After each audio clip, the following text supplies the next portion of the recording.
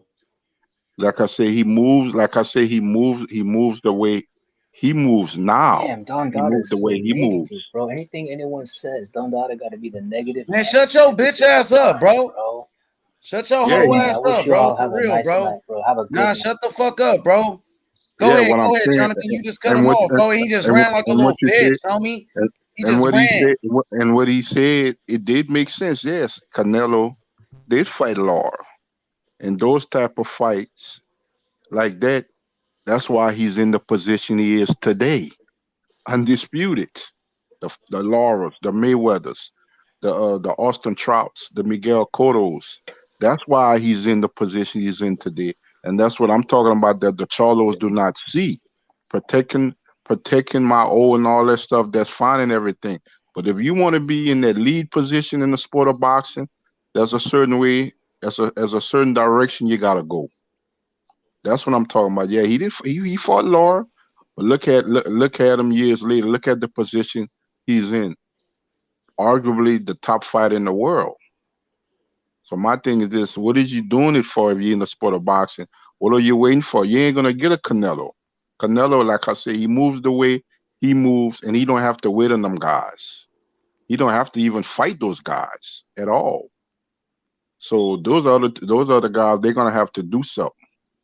They're gonna have to make a move and just sit down and say we're just gonna have to fight each other and stuff like that. If we want that super fight, if we want to be on that pay-per-view super fight level, we're gonna have to do what we have to do. What's good, JB? Jason Brown. I want to get your thoughts on Charlo versus Lara. You know, people know Lara is still a good fighter, even though he's a little bit older now. You know, what do you think about Charlo versus Lara? Come off mute, JB. Or Dundada, you can respond to what Jonathan just said. You said to say that again. What the brother Jonathan just said. Say it again, Jonathan. Repeat that. I was saying if these guys want to be in the discussion, of fighting a Canelo Alvarez who's at 168 now. They got to put themselves in a Oh position. yeah. They Definitely, got to put definitely, yeah. that's why I say a triple That's G for either one of them, a triple G or Laura is the right step that's for either one of exactly. them. For either one Imagine, of them, because imagine. I'm gonna tell you why. I'm gonna tell you why that would make the most sense. Both those guys been in the ring with Canelo Alvarez, and both those guys gave Canelo Alvarez his best fights of his career. That's why I say it would Yeah. bode well for either one of them to fight a Laura now at this stage and fight a Triple G just to enhance their resume. That's Well, also that if no, I mean if you're done talking, so I can respond to what you Yeah, said. yeah. yeah. You can Go go. ahead. You can go. Yeah, no, they need to earn it. They're literally one big fight away from getting Yeah, that Canelo fight. Because imagine if Andre beats Triple G, everybody's gonna want to see that. The fans are gonna start pushing that yeah. Canelo fight. Not If now. Charlo If gets I a big win against the Lara, the fans are gonna start pushing the fight even now more than they are right now. there's gonna start raising the eyebrow to Canelo. Exactly, Now he can exactly. say, okay, yeah, y'all got that dude, that guy, that name on your resume. Now he Y'all got can't that. say, "Oh, you're a horrible fighter. You haven't fought Yeah, nobody." Now Canelo can say that. that's what I'm talking about.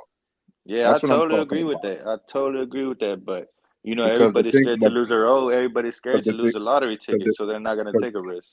the thing about that, a lot of people thought that Brian Castano beat Lara too. Oh, that was a draw, right?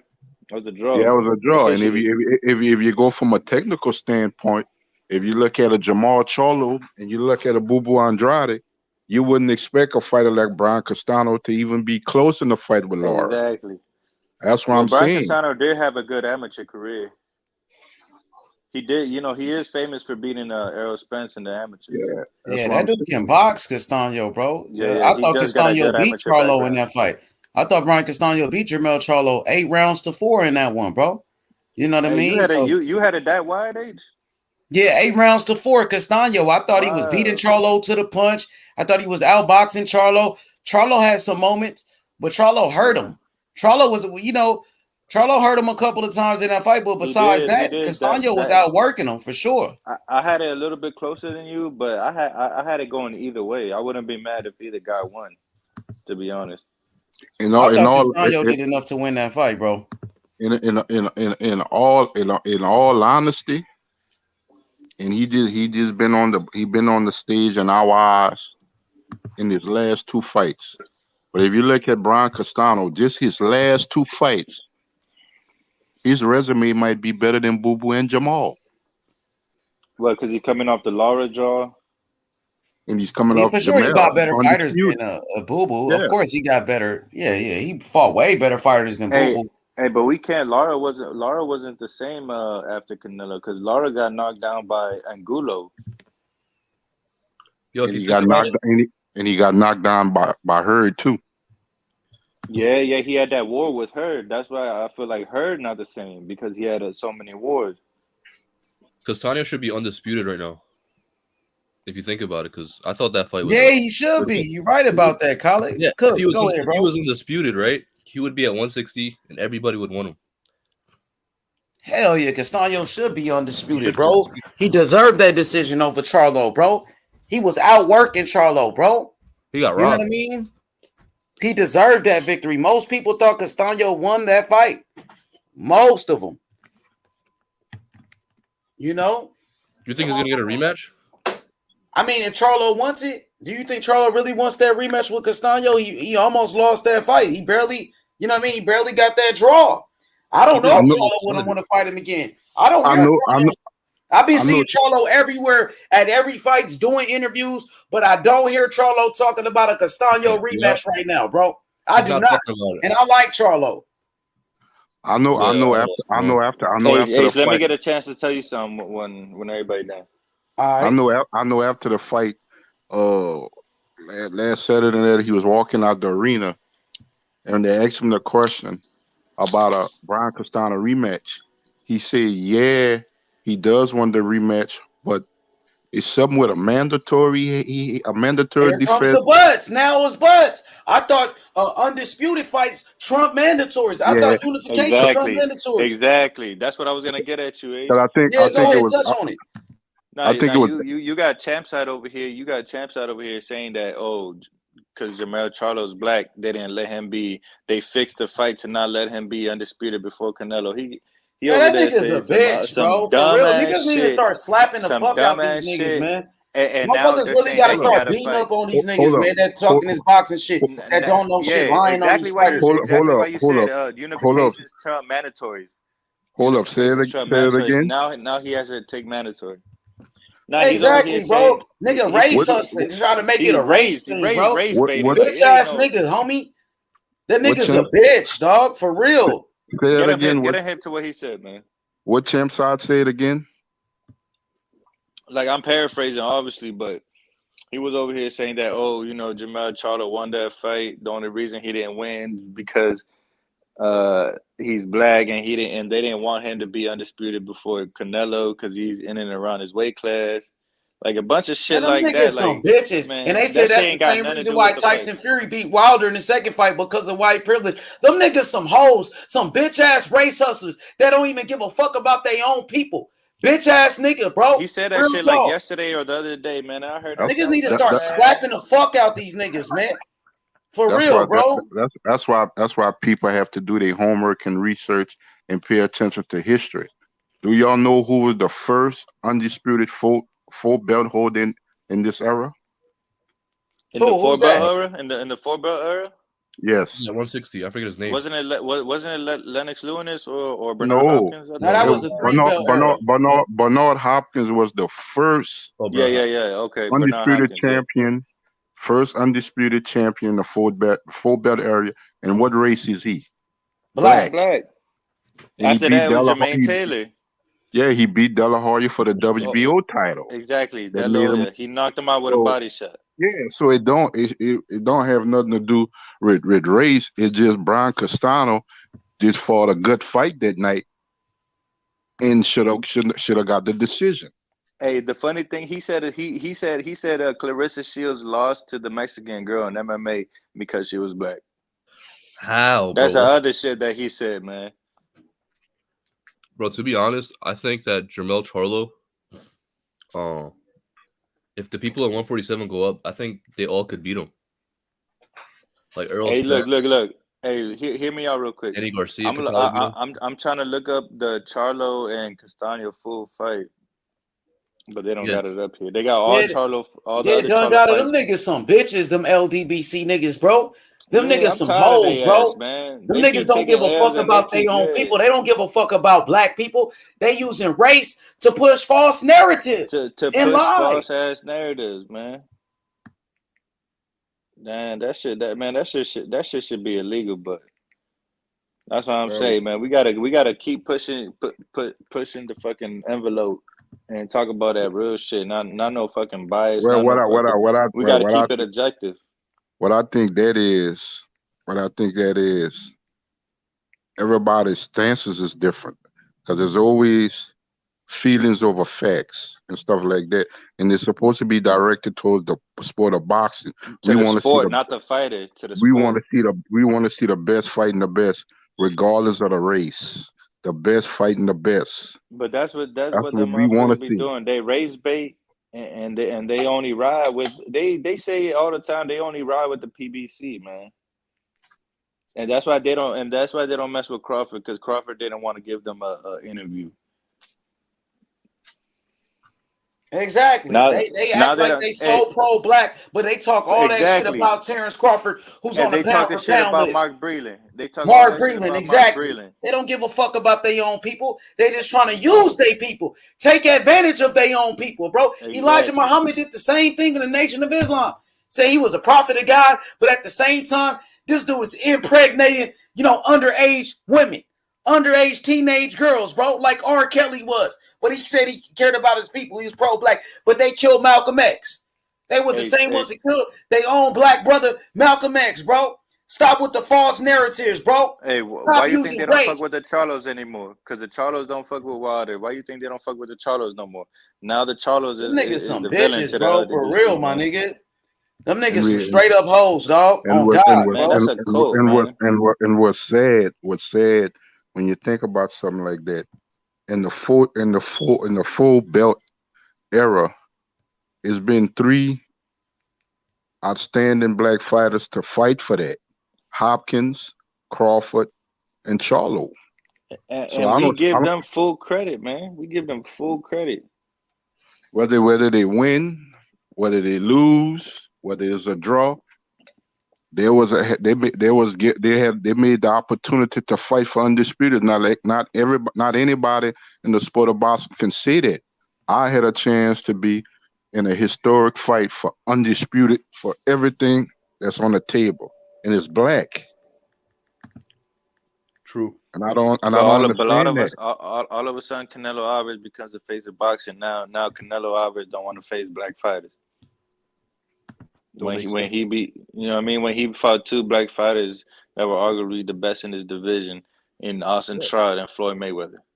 He fought both of them back to back, or at least And in Arislandy between Lara. the Arislandy Lara was a black fighter. a Cuban Yeah, African. Cuban, black fighter. That's what they want to say Lara's now. the most Cuban slickest African. boxer you gonna fight. He fought Lara. Yeah. He fought the Exactly. slickest black fighters. Hey, hold on. Yeah. Didn't Andre say that Lara was a boring fighter? Demetrius Didn't he say Andrade said something? that? Yeah, he said that about He Lara. probably He did was say a boring that, bro. fighter. Y'all keep Yeah, because he didn't want to fight him. So I'm now's pretty the sure he problem when did say Canelo that. says that Andre is a horrible fighter. Now's the problem because Canelo said it. Yeah, he fought. Canelo has fought a lot of black fighters. Austin Trout, Danny Jacobs. He fought a lot of black fighters. And I love Terence Crawford, man. Terence Crawford, one of my favorite fighters, but he had the audacity to say that Canelo avoiding black fighters. Yeah, I didn't agree with when Terence Crawford said that. And I like Terence Crawford a lot. I do too, man. But that dude was like, how you Canelo, going with? I think he just trying to throw shade on him because people got Canelo. Exactly. People got Canelo number 1 pound for pound over Terence Crawford. So Terence Crawford was trying to, way about that. Yeah, exactly. Canelo pretty much got every ethnic background you can name in the sport of boxing on his resume. Every style in boxing you could probably, He got Ukrainian, he got Eastern European, UK, black fighters, Mexican fighters. Come on, man. He fought Cotto, who was a Puerto Rican, so he has them all on his resume and stuff like that. Yeah, I mean, it doesn't matter who he faces. We're gonna hate. I think it just comes back to Al Heyman, man, and the PBC, man. Like they stole all of Golden Boy fighters with that snake Richard Schaefer that he got suspended from boxing for a couple of years, man. I think what's going on. That's just my opinion. With Al Heyman in the PBC and stuff like that, you're never gonna find it. But they had, I think Floyd Mayweather brought his name really to light in the sport of boxing when Floyd got involved with him and stuff like that. Exactly. And it's hard to find another Floyd.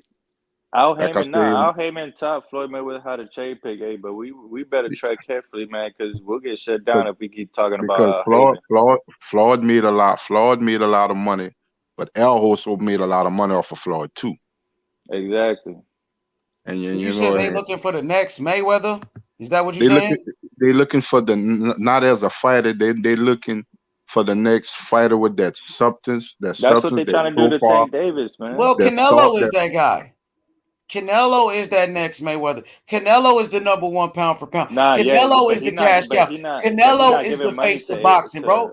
And they just had Canelo for this Caleb Plant fight.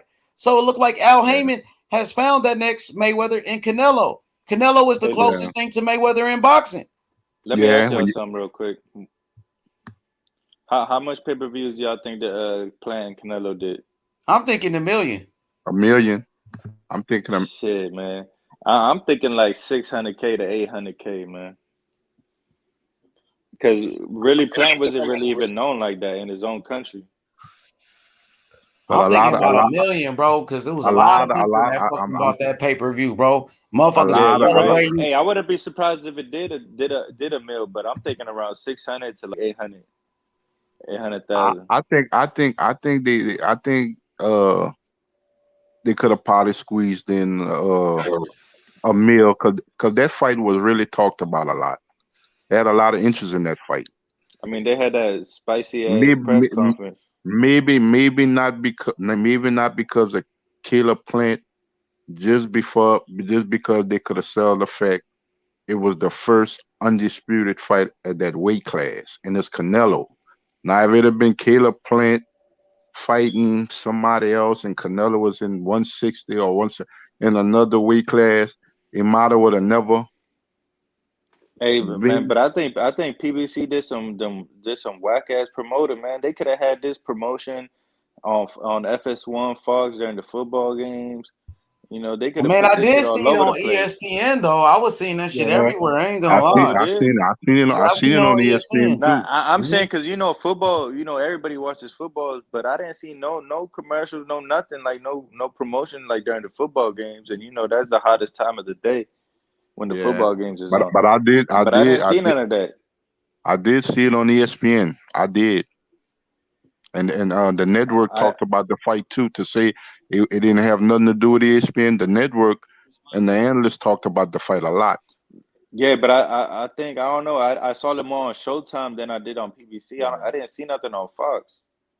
And this is a PBC fight. It's a Al Haymon fight. So I thought I would have seen it more during the football games or something like that. Well, I think this fight because when they interviewed Canelo at the press conference, I think this was more of a Showtime brand thing than Fox.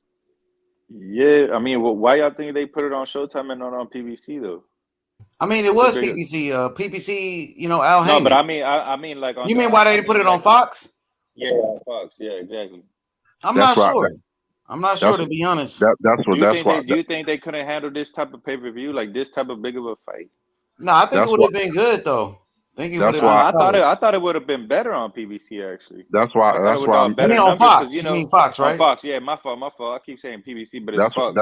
That's why I made the Yeah, comment. I think Because Fox pay-per-views are a little bit better, but with the Fox, Showtime, you get the they got all big hit. access. I like the Yeah, all access on Showtime. I think they do a great job, promoting the fight as But you well. got to think about it. Fox is free TV. It's Oh cable yeah, that's TV. true. So Where a the lot of thing people would have saw the promotion more than Showtime. You know what I mean? where the thing about it, if you look at the time frame, Fox had did a big promotion for the Wilder Fury 3 fight too.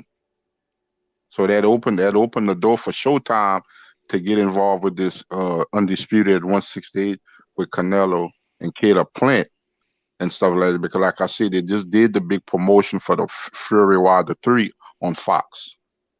Yeah.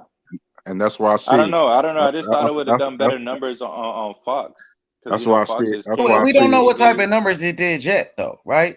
You know what I mean? When Yeah, Floyd yeah, Mayweather fought, he fought on Showtime, not Fox.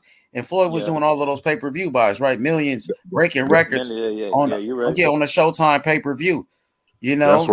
that's why I made the connection with Al Haymon and Mayweather.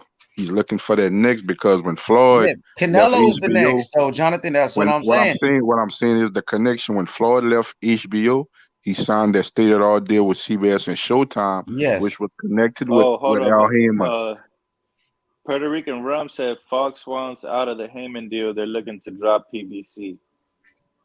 I'm not sure, though. You know what I mean? That's I haven't probably heard nothing about shout out that. to I Puerto haven't heard Rican nothing Run about was good, but yeah, man, Hey, I think I did hear rumors that Fox wasn't gonna renew their PBC deal, so that could be true.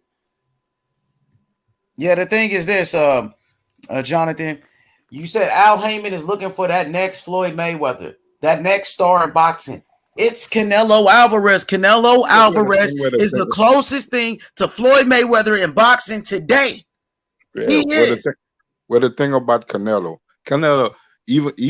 even when Floyd was still fighting and on his way out, Canelo was still a star. He wasn't that superstar.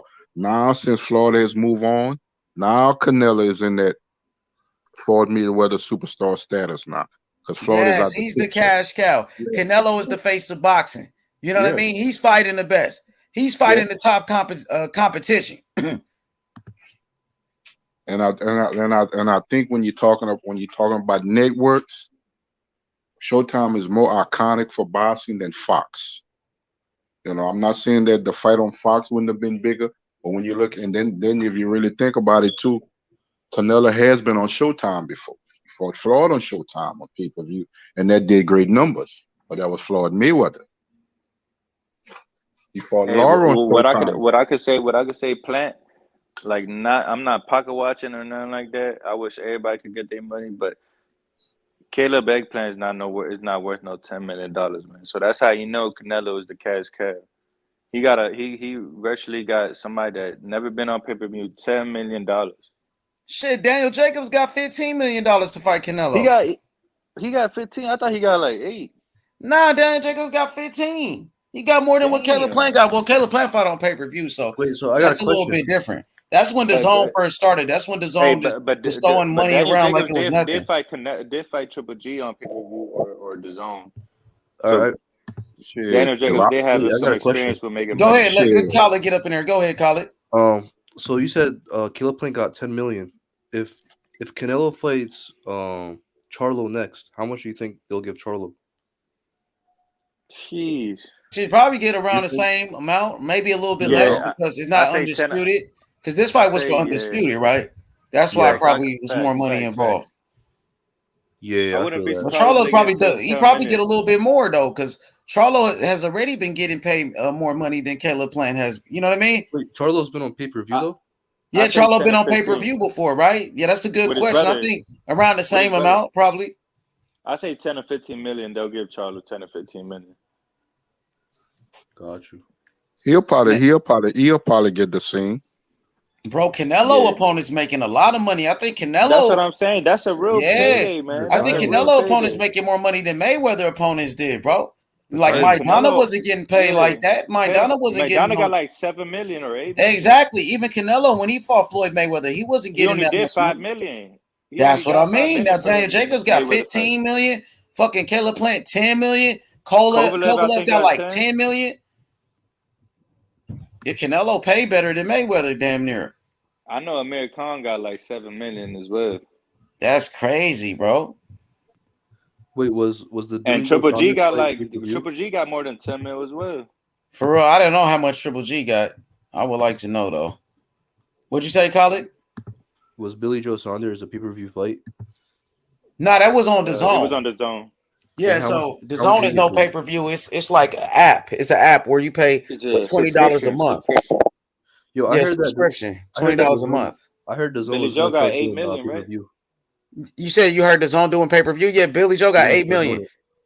8 million? Oh, okay. Yeah, Billy, but you said you heard the zone started to do pay-per-views? They're gonna start doing it.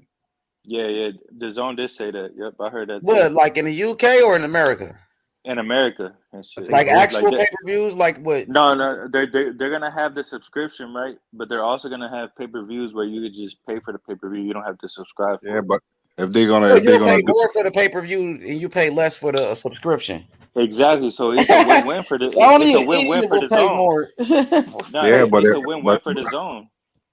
Yeah, but if the zone decides to do that, they better have a Canelo Alvarez type of fighter on their roster.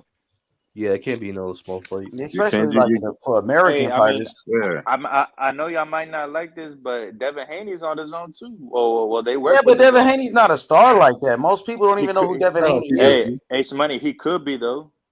You gotta start knocking people out if you want to be a star like that, bro. I'm gonna be honest to you. If Devin Haney had a Teofimo Lopez type of style, he would. Exactly. That's why I think Teofimo Lopez, he's gonna be the one to take over boxing when Canelo retires.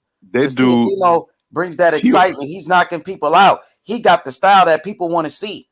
Exactly. He got the power. Where Devin Haney is a young fighter. He's only 22 years old, and he can't knock people out. You know what I'm saying? When most fighters were starting off young like that, they were knocking out these people out. Yeah, people like a Gamboa, bro. They picked Gamboa so Devin Haney could knock out a Gamboa. That's the only reason they chose Gamboa, because they thought Devin Haney was going to knock him out, and he couldn't knock out a dead man in Gamboa, who was knocked out 3 times already. Even Linares, bro. Oh, DJ wants the smoke. Come on, DJ, bring me some smoke, man. I'm just saying, like, people like knockouts. Hey, let hop me on the panel because I'm feeling spicy today, man. Yeah, let's let go, me DJ. Come on, DJ. Bring us let, some smoke. We got Done Dotted right here for you. What's good? me What's good, Jonathan? Go ahead, brother. let me say something about this Devin Haney situation. He's a young fighter. If he don't watch him, if like I say, if he don't watch himself, you already got Tank. That's another young fighter, a little older than them, that's making waves. And I don't know how it's gonna play out with him, with who he signed with. But Shakur Stevenson is another young fighter that's making waves, and he's willing to fight anybody. I don't know if Yeah. Bob is gonna allow him to do it. That's the thing. I don't know if Bob is gonna allow him to do it because he wants Valdez. Bob wants to put him with Burchett, which I don't see. Hey, let me No, say something after you're done, man, about that Valdez situation. you know what I'm saying? That's another young fighter that's making waves and stuff like that, and that's doing pretty good for himself in the ring. Yeah, And he he just can, won his last fight by knockout too. He knocked out and he Jamel Herring, can, who was a champion. and if he have to if he have to bite down and fight, he can do that, and he showed that in his last fight. He can. So whereas I like Devin.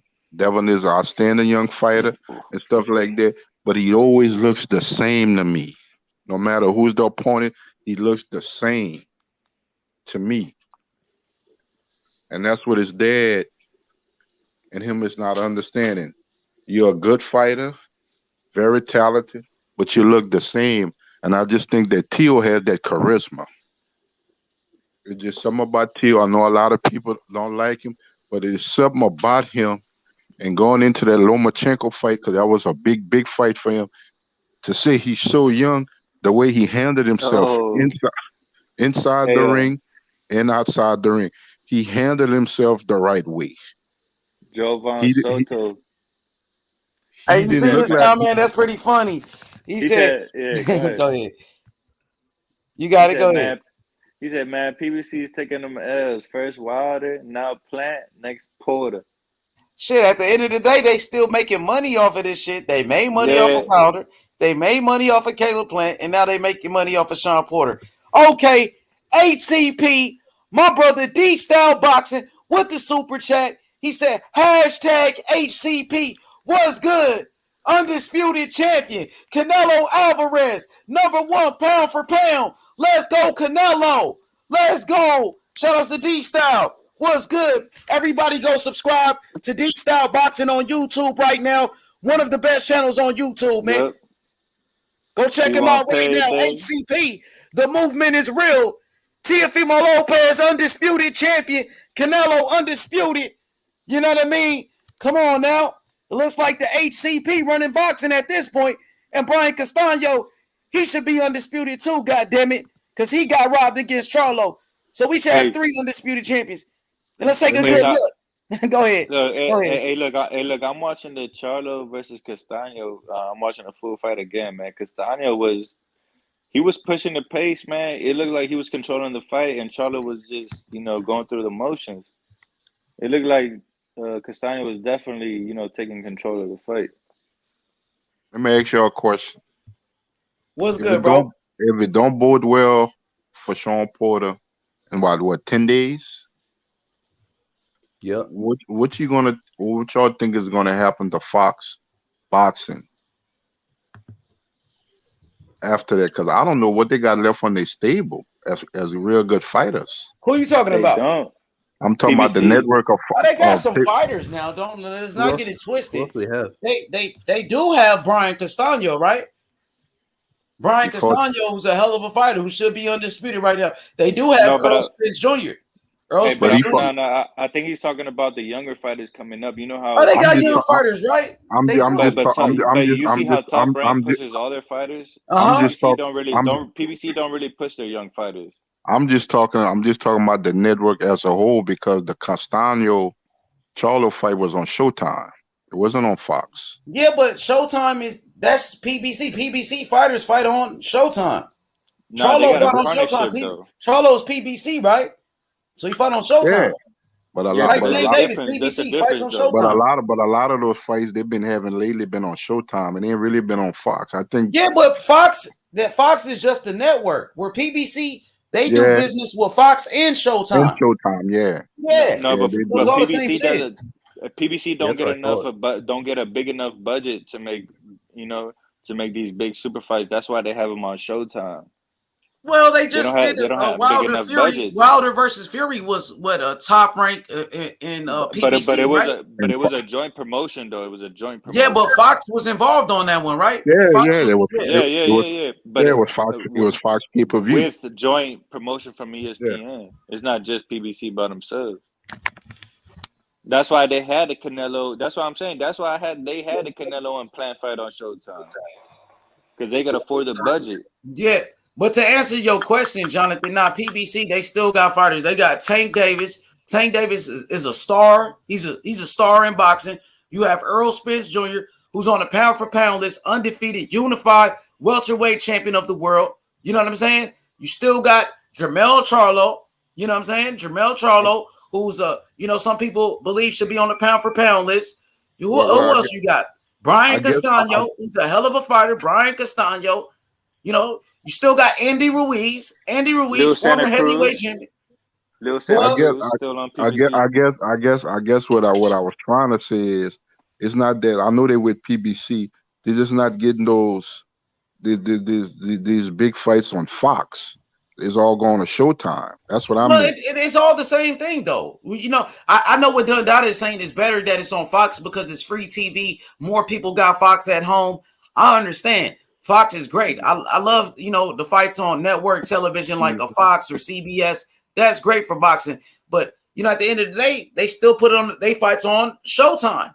And they've been doing that for quite some time now. I think what he's trying to say is that Al Heyman owns the PBC, right? But he don't own Showtime. So he don't own Fox either. No, but if you put your fights on Showtime, it's like you got to have a middleman because, Al what Heyman about has Fox? a deal. Isn't it the same thing? No, because Al Heyman has a direct deal with Fox. He don't have a direct deal with Showtime.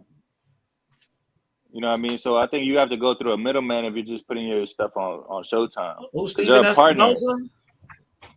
Who's the middleman? Steven Espinosa?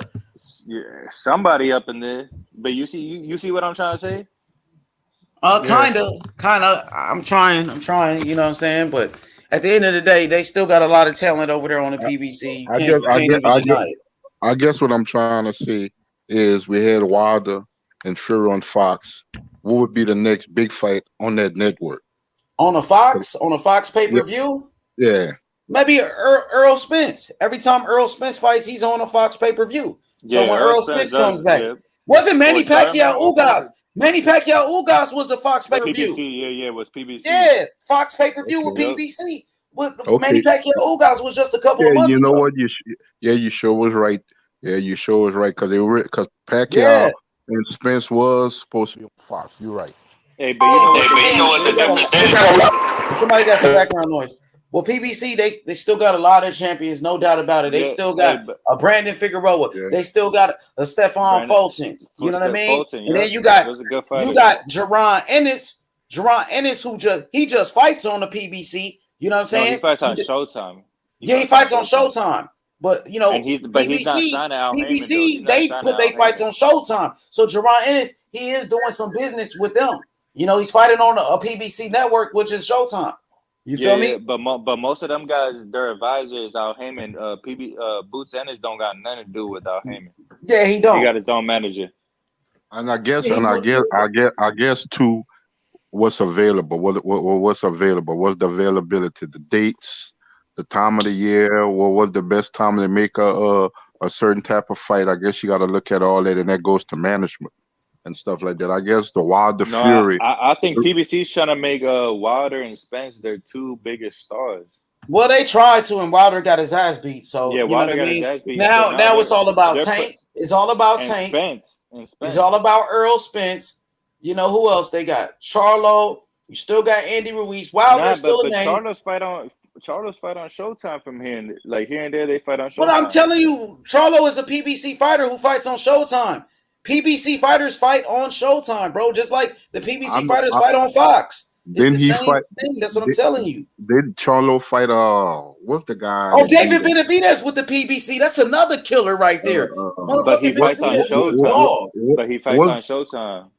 Bro, What's the listen, So who Dundada. fights on Listen to Showtime me, and Dundada. what's the difference? PBC fighters, they fight on Showtime. Who fights Just on like Fox? No, Top Rank. 100%. Yeah. But what's Al the Heyman age? owns PBC, so it Age what benefits Al Heyman if everybody fights on PBC. That's why he's asking Yeah, the question. that's the Why are network they his fighting fighters on fight on. Showtime instead The of PBC, their fighters fight on Showtime or Fox. what's the guy that beat Jamel and took his belt? Tony Harrison. He Those fights on fights was on, PBC. but those fights was on Fox. It Yeah, wasn't on Caleb playing Showtime. his fight with Caleb Truax was on Fox. When David Yeah. Morrell knocked out Cazares, that was on Fox. Motherfucking, it was just that they just had some cruiserweights fighting on Fox. So PBC, they put their fighters on Fox or Showtime.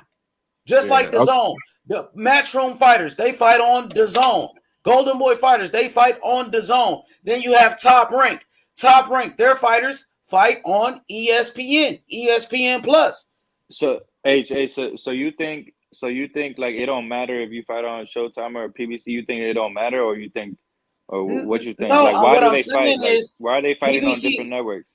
I'm saying PBC fighters, they fight on two networks. PBC fighters, they fight on Showtime and they fight on Fox. Earl Spence was a Showtime fighter, then he went to Fox. You see what I'm saying? Andy He Ruiz, was on Showbox. Yeah, in fact, he was on Showbox. yeah, Andy Ruiz Jr. He fights, he's a PBC fighter. Andy Ruiz Jr., his fight against Chris Arreola was on a Fox pay-per-view. You see what I'm saying? Then you have some PBC fighters fight on Fox, some PBC fighters fight on Showtime. That's just how it is. Yeah, Tank has fought on both. You know what I mean? Just like a Pacquiao. Like Pacquiao, bro. Just like a fucking Ugas. Ugas fight on Fox. Ugas fight. I think most of Ugas fights be on Fox though. So you think it's just random, like who gets to fight on what network? You think it's just random by Al Heyman? Is what you're saying? Well, I think like certain fighters like Earl, it looks like Tank is with Showtime. Exactly, but why do they? Earl Spence fights on Fox pay-per-view. So you know what I'm saying? Why do you think they do that though? Why do you think they? I don't know. Maybe it's Mayweather promotion fighters. Mayweather fighters are on. That's what we're trying to get down to. That's what we're. Yeah, trying Mayweather to fighters maybe fight on Showtime. I'm not sure, but the facts are PBC fighters. They fight on Showtime and they fight on Fox. Yeah. But why don't they let Earl Spence go to Showtime? Doesn't like Showtime? I think Earl Spence rather be on Fox. I don't know. Maybe Earl Spence they feel like is the biggest star on on their roster, so they want Earl Spence to be on Fox, where it gets better promotion. I'm not sure, but then Canelo just fought on Showtime, so they got options. It looked like they got options. They could put shit on Fox if they want to, or they could put it on Showtime if they want to. If you really think about it, the second Fury and Wilder fight was on ESPN and Top Rank, huh? Yeah, ESPN Top Rank pay-per-view, but then Fox promoted it too.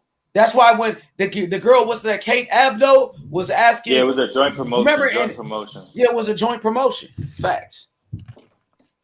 I guess Bob Abrams went off on Kate Abdo and shit.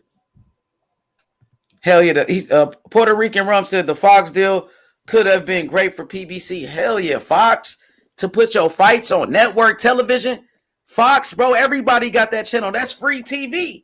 Exactly. You know what I mean? So yeah, hell yeah. So CBS. That's what I'm trying to say. Why the fuck wouldn't they put Canelo on PBC where everybody could see the promotion? I'm not where sure, everybody bro. on free TV. That don't make no business sense to me, other than that Al Heyman has to make a certain quota for Showtime.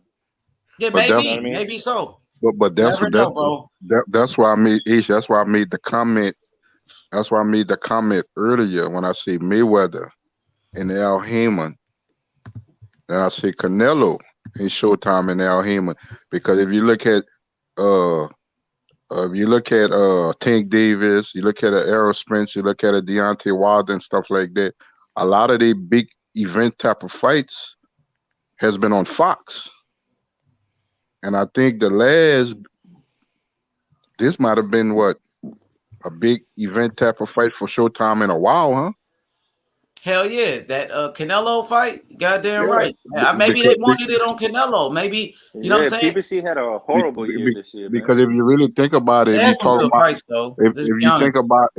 about it, the last No, I'm couple of saying big comparing to ESPN though. if Oh yeah, if you, ESPN, of course. if You know you what I'm really saying. think But if you Or really the think about it, Zone compared to the yeah, Zone and they had if some you good ESPN. fights though. Shit, you still if you had really the Wilder Fury. Wilder Fury, you had Castaño Charlo. You still had who else? Tank Davis, Mario Barrios was a good fight. Manny Pacquiao versus Ugas. Those were all good fights. outside of Canelo, when I say a pay-per-view, a big event And type they of had fight, Canelo. Huh? the last time Oh, the last Canelo, time Caleb Plant, another one. Yeah, damn the right. last time Showtime made emphasis on a big event type of fight, I guess was Mayweather exhibitions. Oh yeah, even that was shit. That did a million you really think pay-per-view if you buys. really think about it, Logan Paul, Paul Jake and he Paul did, versus Tyrone Woodley did a million pay-per-view buys. and That then was PBC, and then a couple Showtime. Yeah, years but and a Yeah, couple so I years like look before at it, but look, I before that, separate PBC from Showtime, man.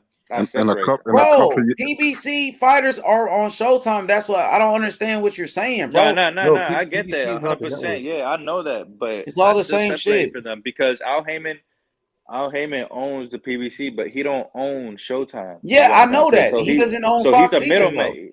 So he's just a partner. So obviously he's gonna get more money with Showtime than he gets. I mean PBC than he gets with Showtime.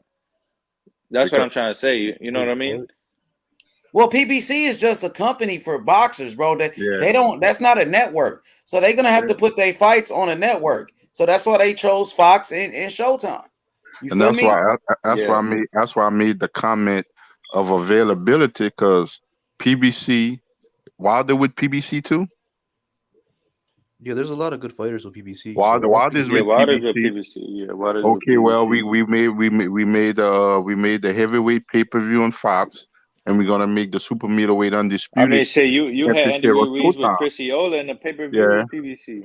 yeah. So I'm looking at it. Al Heyman and PBC is in a good spot. If they can get it either way, Yeah, Hey, so that's the best thing. PBC isn't a TV network. It's not a network. Showtime is the network. So it's yeah, like that's all we saying. they just work But together. my thing is, but PBC is aligned with either network, whether it's Fox or Showtime. Yeah, They getting theirs, regardless of what the network is. They're gonna still get theirs. Yeah, but I'm saying whenever Al Heyman has fighters fight on Showtime, he has to split the pot with somebody else. Yeah, that's wherever any network. If he has fighters fighting on Fox, it's the same thing, brother. No, but I'm saying he has to split more of the pot. Al Heyman owns PBC, so he's only I don't splitting the know pot exactly with what's Fox. going on. You know what I'm saying? But I know one thing: no matter what network he's fighting on, if he's fighting on Fox, it's the same exact thing. Yeah, it's You know not what I'm like saying? You're right. Hey, you're right. Because I'm watching the Devchenko and the Charlo fight, and you got PBC with a big ass PBC sign on. It's a Showtime. And that's on pay-per-view. every Showtime fight. That's what I'm trying to tell you. Yeah. Hey, so You're Anthony right, you're says, right. Anthony said, did you guys see the video recently? He said where somebody said Caleb Plant exposed Canelo during the fight. Bro, to be honest, I That's don't what watch those all other that channels. LDB The saying only right now, channels that I man. do watch is D Style Boxing, G Funky Boxing, Maestro Boxing, the whole HCP movement. You know what I'm saying? Who else I watch? I watch Punch Drunk Boxing. I don't watch too many channels, to be honest with you, bro. You know what I'm saying? Where to be honest, I don't watch too many channels, bro. So I don't watch those videos. I watch D Style Boxing. was exposed, man. To be I watch D Style Boxing. I watch G Funky and Maestro Punch Drunk Boxing. I watch my boy Shadow Ghost Boxing. You know what I'm saying? I don't be tuned in to that bullshit ass channels, bro. You know what I'm saying? So I didn't watch it, bro. And with a title like that, I definitely won't watch it. Caleb Plant exposed Canelo. I wouldn't even watch the video like that. It's money. That's what Eagles boxing bias say. He said Canelo. And Fannin bald head ass. He said Canelo was exposed. Oh, I Them see. I niggas see some the bitches. picture. That's Canelo what I'm looks saying. vulnerable. People need to He start said slapping these Canelo dudes look. up, bro. They He need to said be getting Canelo slapped. look. He Somebody vulnerable. need He to said slap Canelo him. could get Bro, beat. Like he But was Phoenix then, talking has but all then this shit. you can have that opinion about a lot of fights he had. You can say he was exposed by Floyd, Yeah, but Laura, But they wouldn't say that. they Triple have a They wouldn't G. narrative, say that man. They have Wilder a got exposed by Tyson Fury exactly though. facts. But you know what I'm saying? Exactly But Wilder facts. did get exposed by Tyson Fury though, right? Exactly. Come on, And they keep Well, the I had to can. make same up a energy. narrative that Tyson Fury cheated and this and that. His gloves egg shaped for him. Well, Mark Breland was spiking his water. Come on, man. I can say Wilder got exposed in the second fight with Ortiz. Wilder has been exposed every single fight, man. This is power that blows him out.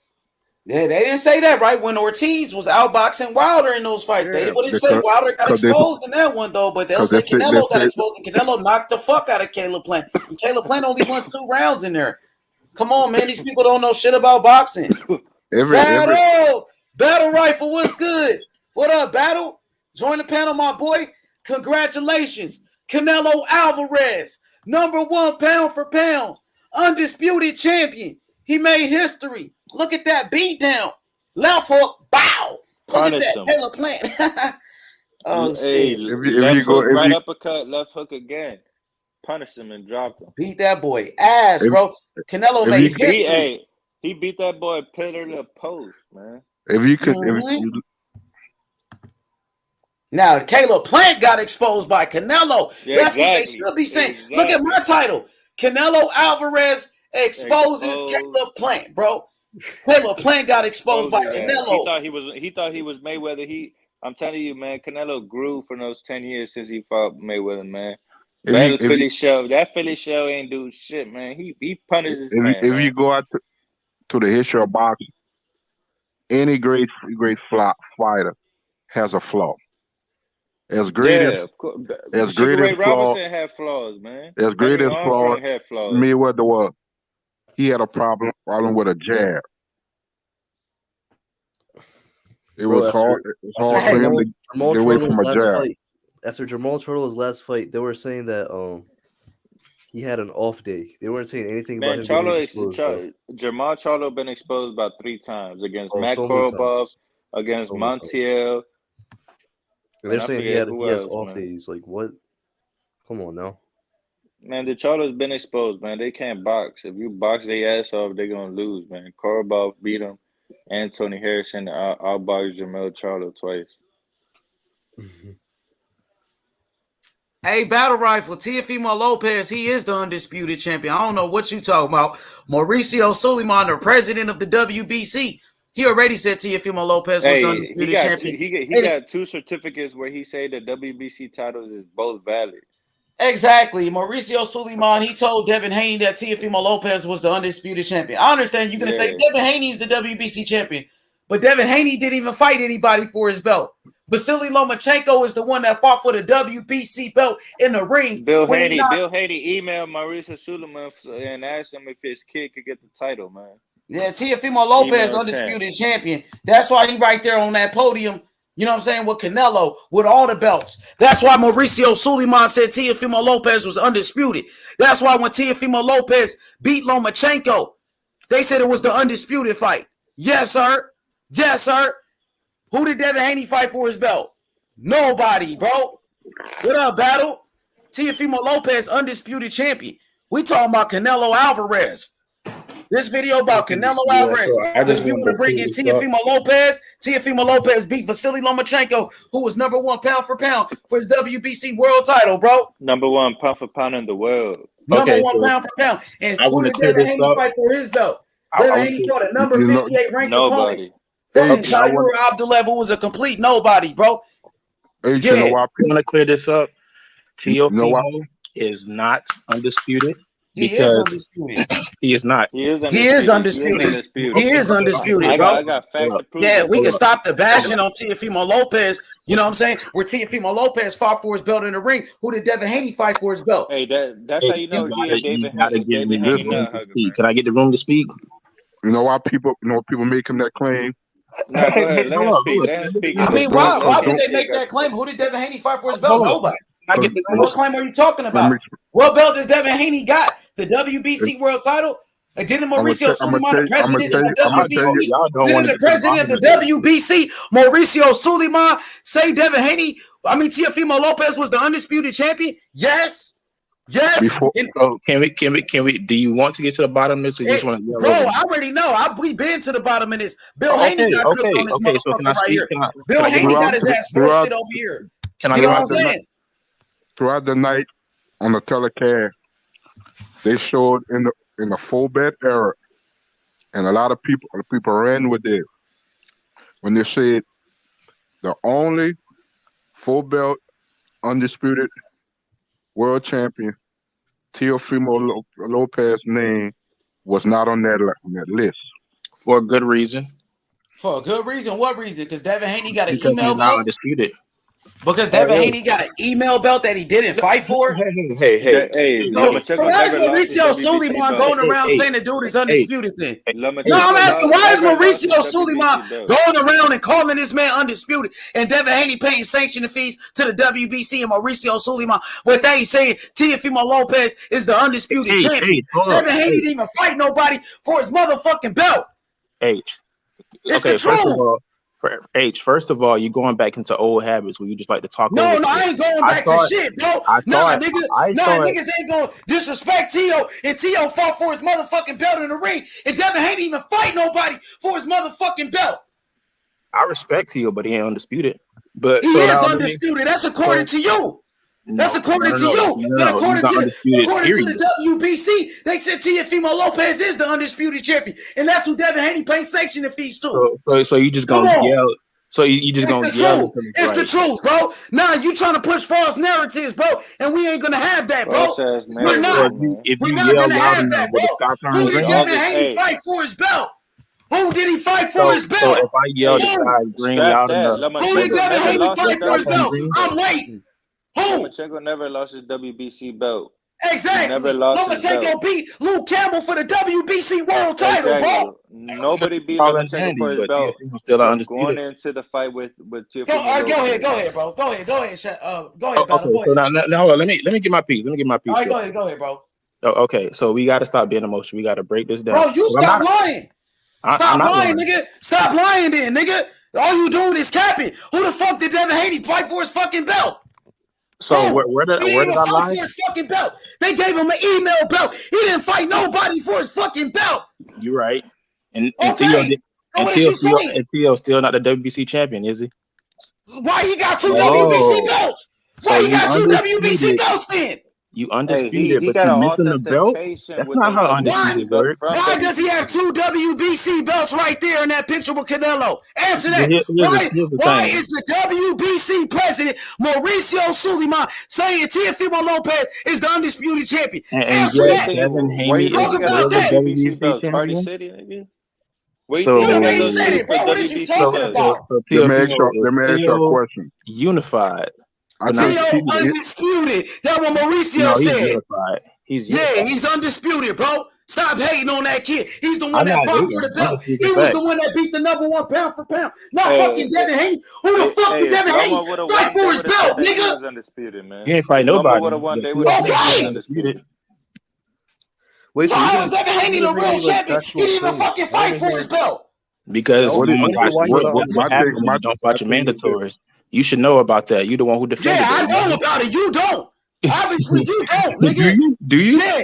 Teofimo Lopez fought for his belt in the ring. He beat Vasily Lomachenko, the #1 pound for pound. And Devin Haney ain't did shit. He ain't did shit. Apparently, you don't know people can stop get trying belts. to tear this nigga down when he's the one that put in the fucking work.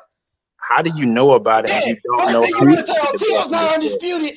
Y'all niggas over here trying to make up some bullshit ass conspiracies, bro. Nah, you trying to create a false narrative and try to tarnish the man that put in the work and fought the best for his fucking belt. Fucking Lomachenko beat Luke Campbell for the WBC belt in the fucking ring. And T.O. beat Lomachenko. He beat the man that fought for the belt. Not no fucking Devin Haney. Teofimo's name that was on that list. Which list? There's a good reason for that. I can show you where on ESPN they said he's undisputed. I can show you where Mauricio Suleiman said he was undisputed.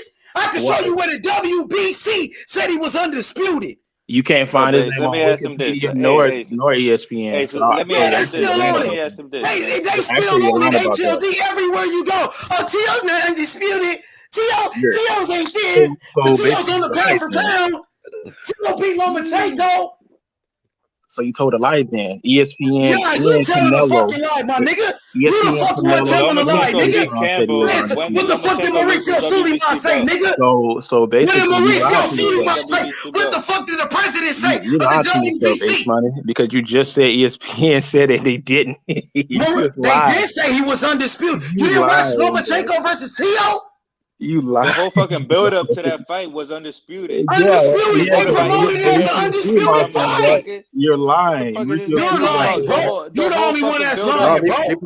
You're the one that's lying, bro. I ain't gotta lie, nigga. Nothing back then. You are lying. Why didn't nobody? You're lying, bro. Nothing back then when ESPN was promoting it as undisputed. Nobody was talking shit when nobody said it then. Promoting that they was promoting that shit as undisputed the whole time. Why the fuck on DAZN they show it as an undisputed fight right now? When T.O. fighting Cambosis. Why is DAZN saying it's an undisputed fight? T.O. versus Cambosis. Because if he was the guy, you'll be trying to see this fight happen. Hey, so who beat Lomachenko for his WBC belt? I guess who beat Lomachenko? Teofimo Lopez beat Lomachenko. You cap it. Exactly. You cap it for real, bro. Exactly. Like, T.O. beat Lomachenko for his WBC belt. What'd you say, Don Dada? Lomachenko never lost his WBC belt in the fucking ring except to Teofimo Lopez. He beat Campbell, and the next person to beat Lomachenko was Teofimo, man. That's when all the fuck cap, did he bro. lose his WBC These fake belt, ass man? boxing fans, bro. You guys are not real boxing fans. Let's ask this man. When the fuck he ran, bro. Beat Lomachenko? Who the fuck beat Lomachenko? Teofimo did. And that was after we all know that nigga would just fucking lie. They will sit here and lie. Man, they sit here and fucking lie, bro. LDBC narrative. They're trying to push LDBC narratives, man. This shit is getting sad, bro. Bill Haney is using you motherfuckers to push this bullshit, bro. This shit is getting out of hand, bro. It's getting out of pocket. He's going to every channel and time, bro. To push Devin Haney. That's all they saying, bro. Hey, HOD, they were so mad that, T.O. took a picture with Canelo. Them niggas got in their feelings that T.O. took a picture with Canelo.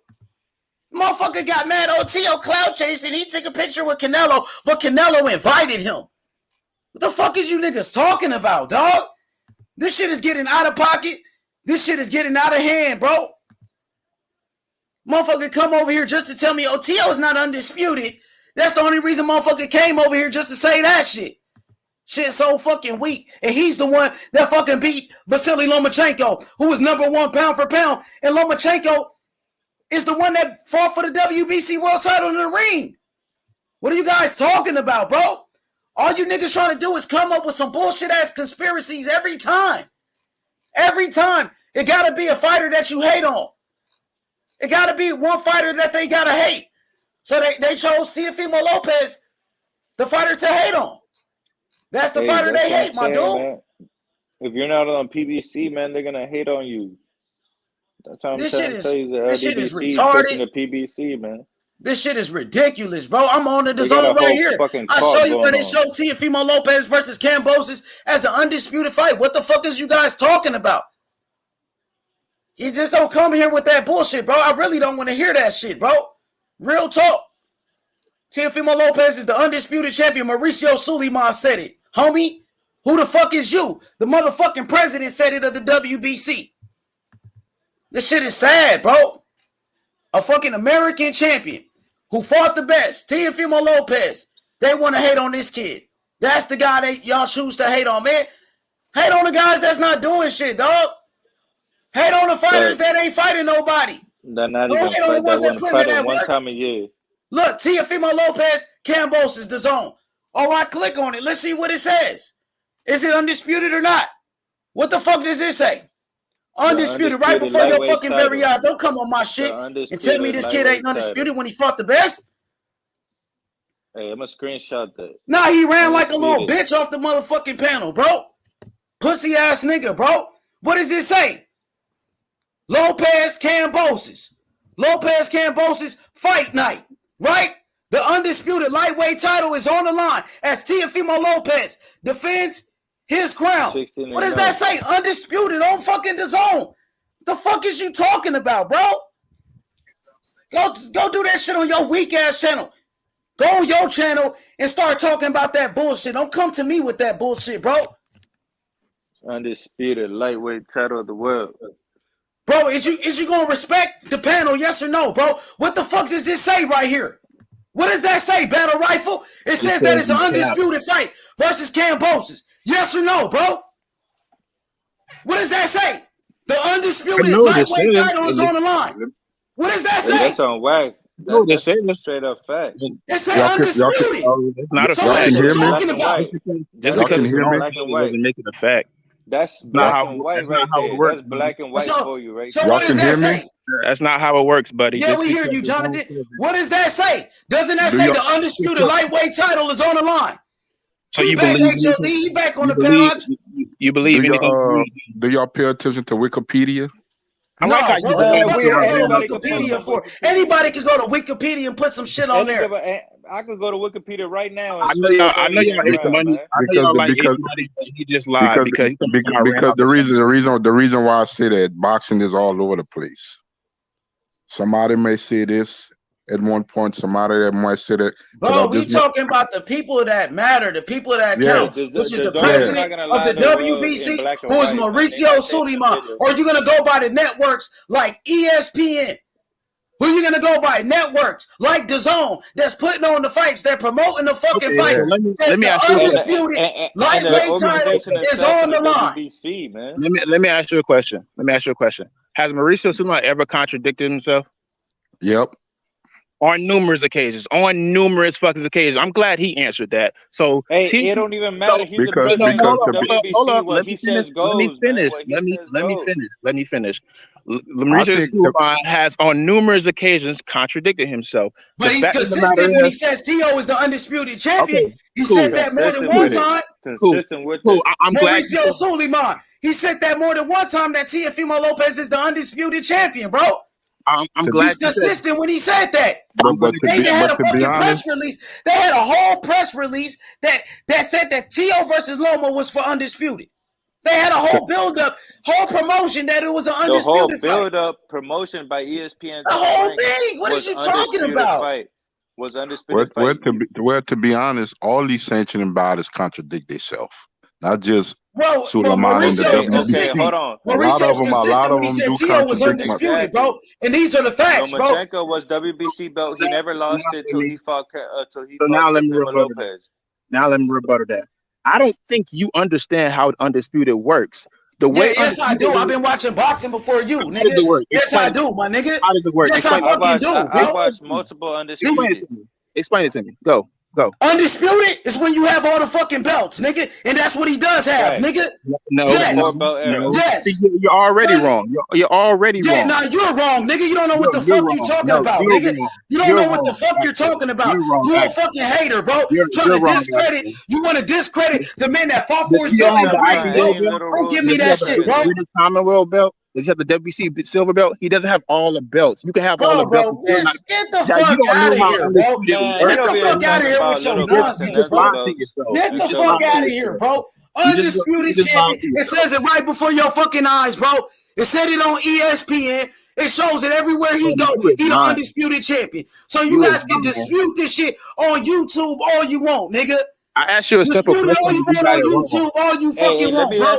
The fact of the matter is, Mauricio Suleiman, the people that Devin Haney is paying sanction. Come on, boy, ask a question, bro. You breaking a blood vessel. Hey, let me ask you a question. When Loma beat Campbell for Luke Campbell for the WBC title, who beat Loma for the WBC title?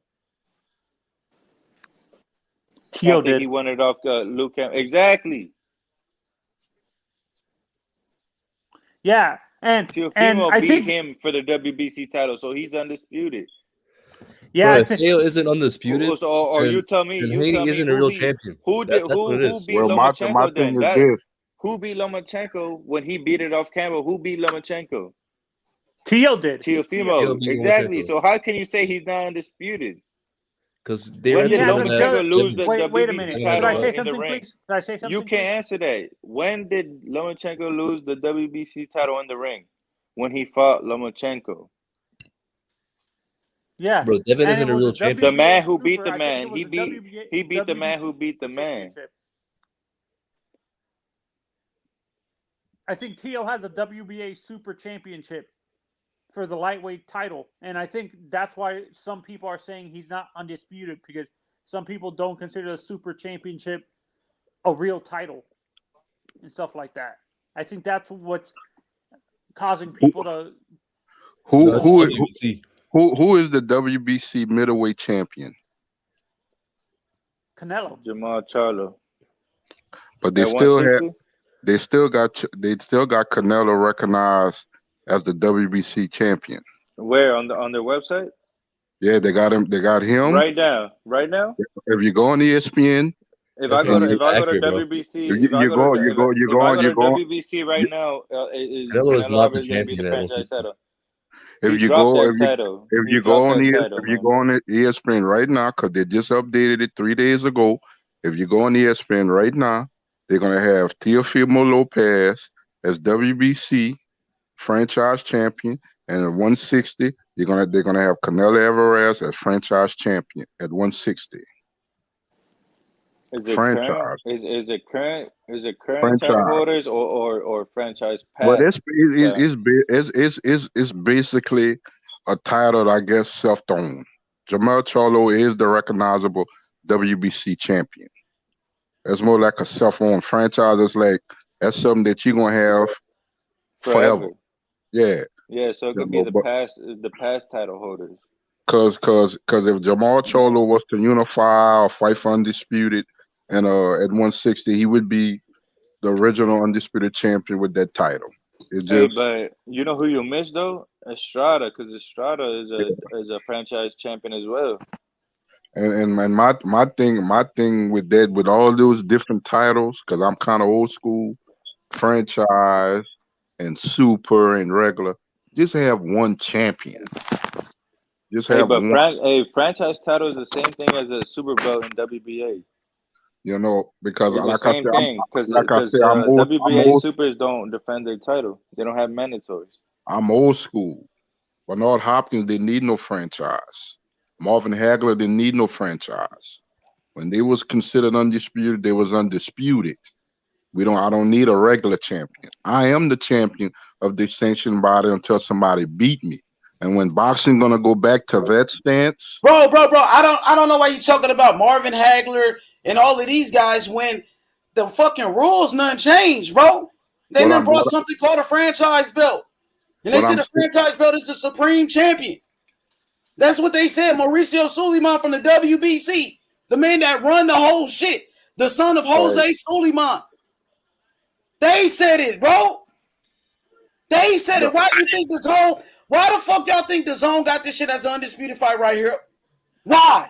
The organization itself said it. Does Mauricio Suleiman dictate how the IBF, the WBA, and the WO No, work? we're talking about the WBC. You said Devin Haney's the WBC champion.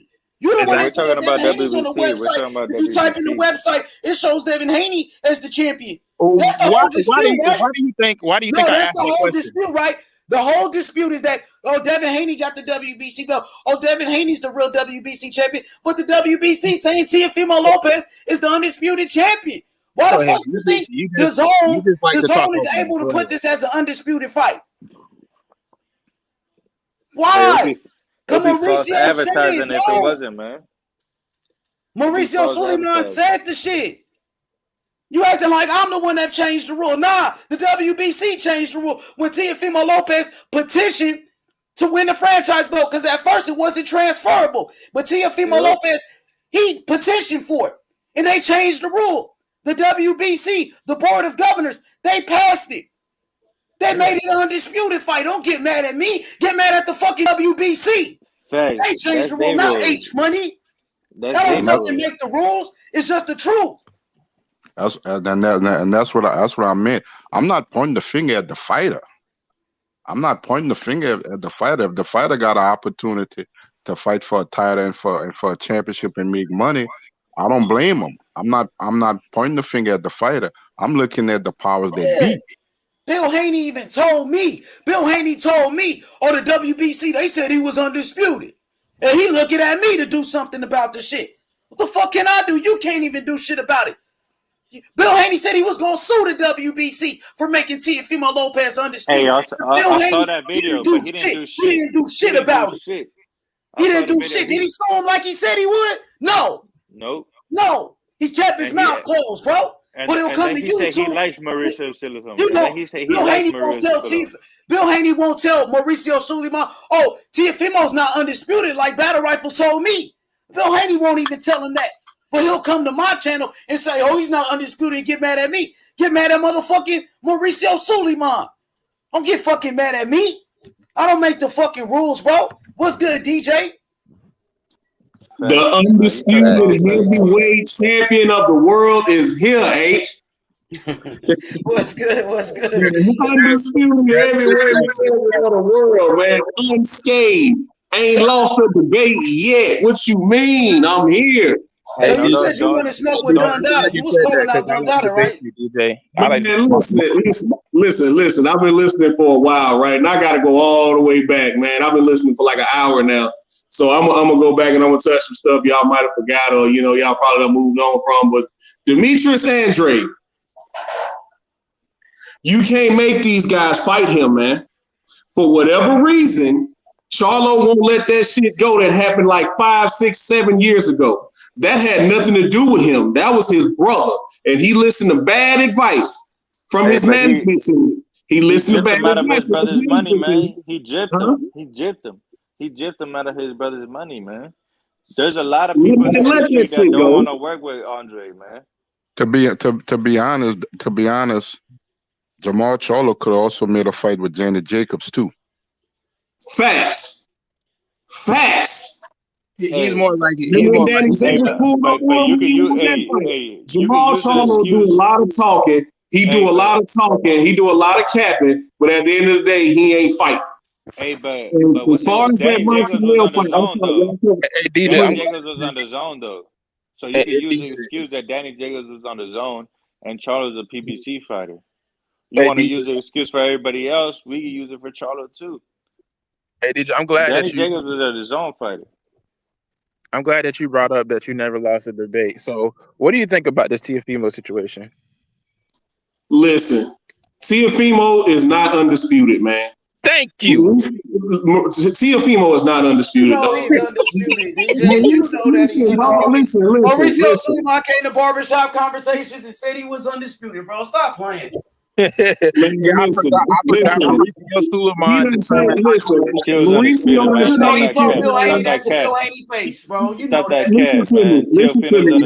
Mauricio done changed his mind more on this franchise shit than I changed my baby's diapers, dog. Like at first you couldn't transfer the belt. Then they changed the rule, DJ. They passed the vote. I just explained that. So get this right. If Lomachenko vacated his belt and Teofimo asked to be the franchise champion, wouldn't that make him an email champion too? Thank you. He fought for it. How was that making him an email champion? He fought for the belt. We have to beat Lomachenko. That's a lie. That's another lie. That belt was not on the line, bro. That belt was not on the line. Listen. Teofimo Lopez had to beat Lomachenko to win his belt, homie.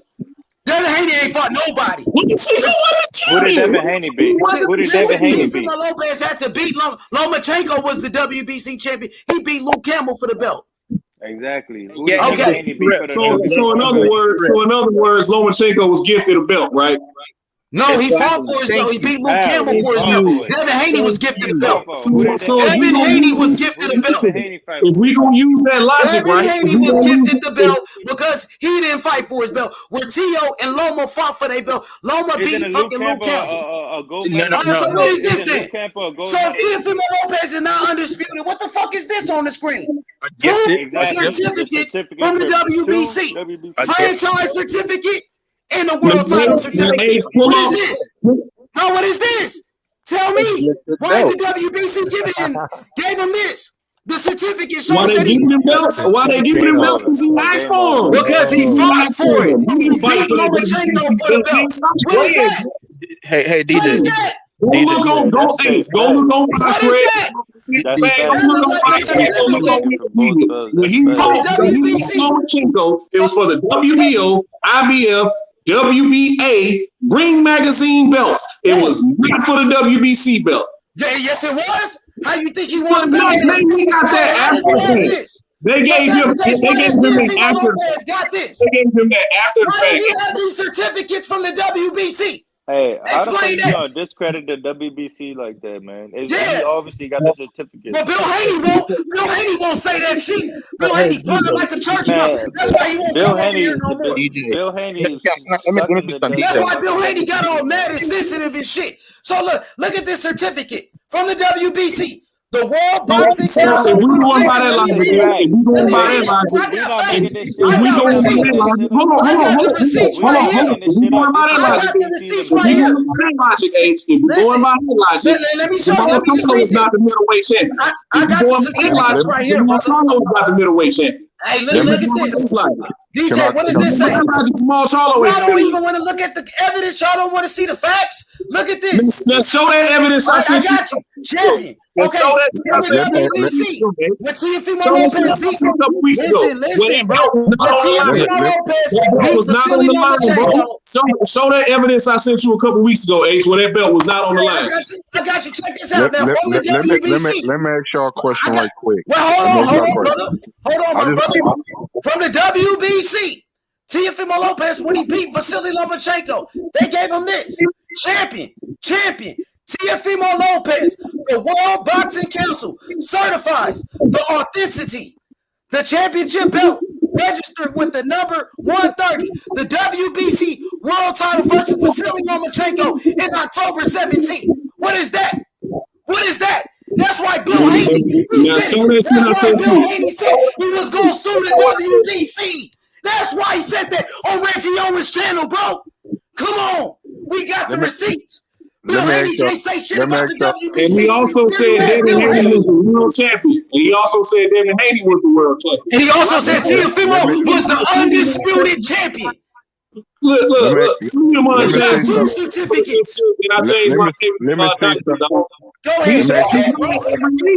Let me ask you something right quick.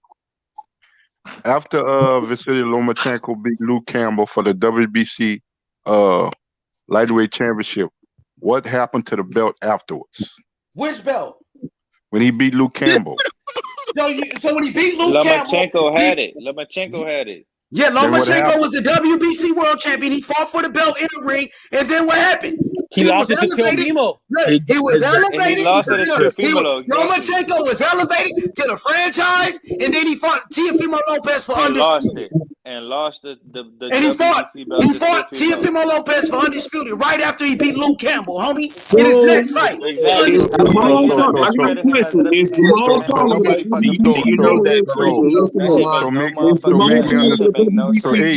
Whoever in the panel, whoever in the panel, hold on. Whoever in the panel, hold on. Let me say this. Whoever in the panel can make me understand. If you get, regardless of what sanctioning body or whatever belt it is, if you get elevated to a franchise status, you're automatically disqualified as that sanctioned body champion because you got elevated by the sanctioning body. You gotta understand that. Thank you. You gotta understand Mauricio Sulaiman made it clear that the franchise was the supreme champion, bro. Exactly.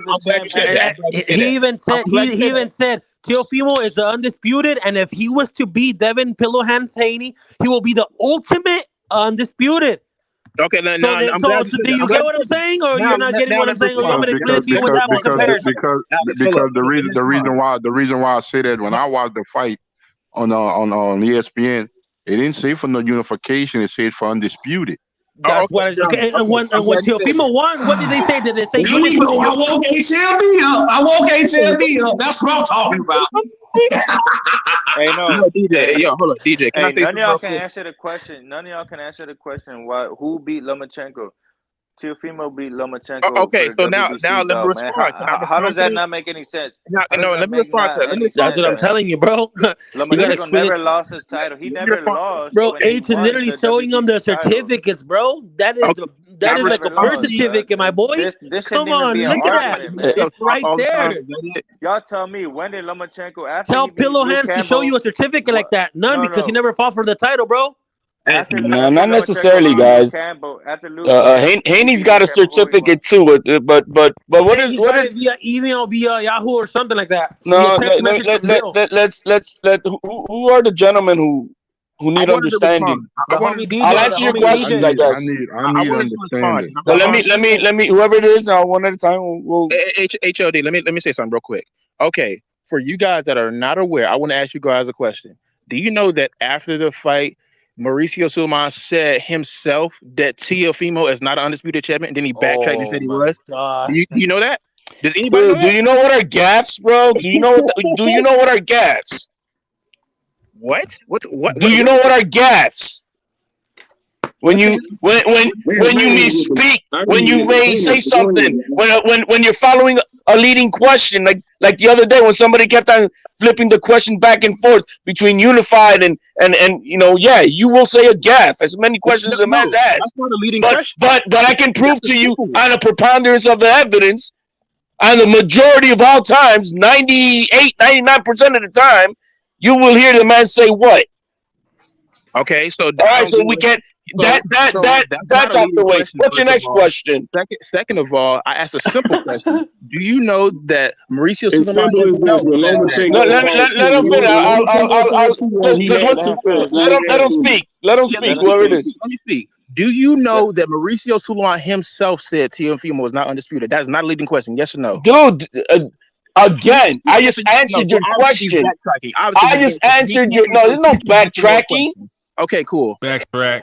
No, I'm fucking with He can't answer a simple yes or no question. He does There's not no know. yes Okay, or no cool. questions here, bro. This is you want How did he not answer you're that acting question? there's no evidence behind everything that's said. No. I Okay, all can right. tell. Let me ask you: I can tell you. Has he said that Teofimo is undisputed? Yes or no? He has. You see what? Okay, so then what the Let's hell? get it How many in. times has Let's he get said it that in. he's Here's my thing. undisputed? Here's my thing. When I asked you a question, you couldn't answer it. I just answered HLB, your how question. many And I times did he answer it. It's Cool. called a gaff. He he said said it as when a he said gaff. he Do you know what a wasn't? gaff is? Cool. You wanna know that tells me you don't know.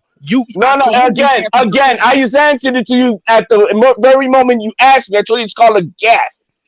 You misspeak. First of all, I don't even know what the heck that is. Well, that's your problem. Like I was saying yesterday, some people could put together Let me 5,000 enlighten. piece puzzles. Let me Others only enlighten. can do a 50 piece. You're the 50 piece type, but I'm gonna help you out Fanboy today. alert.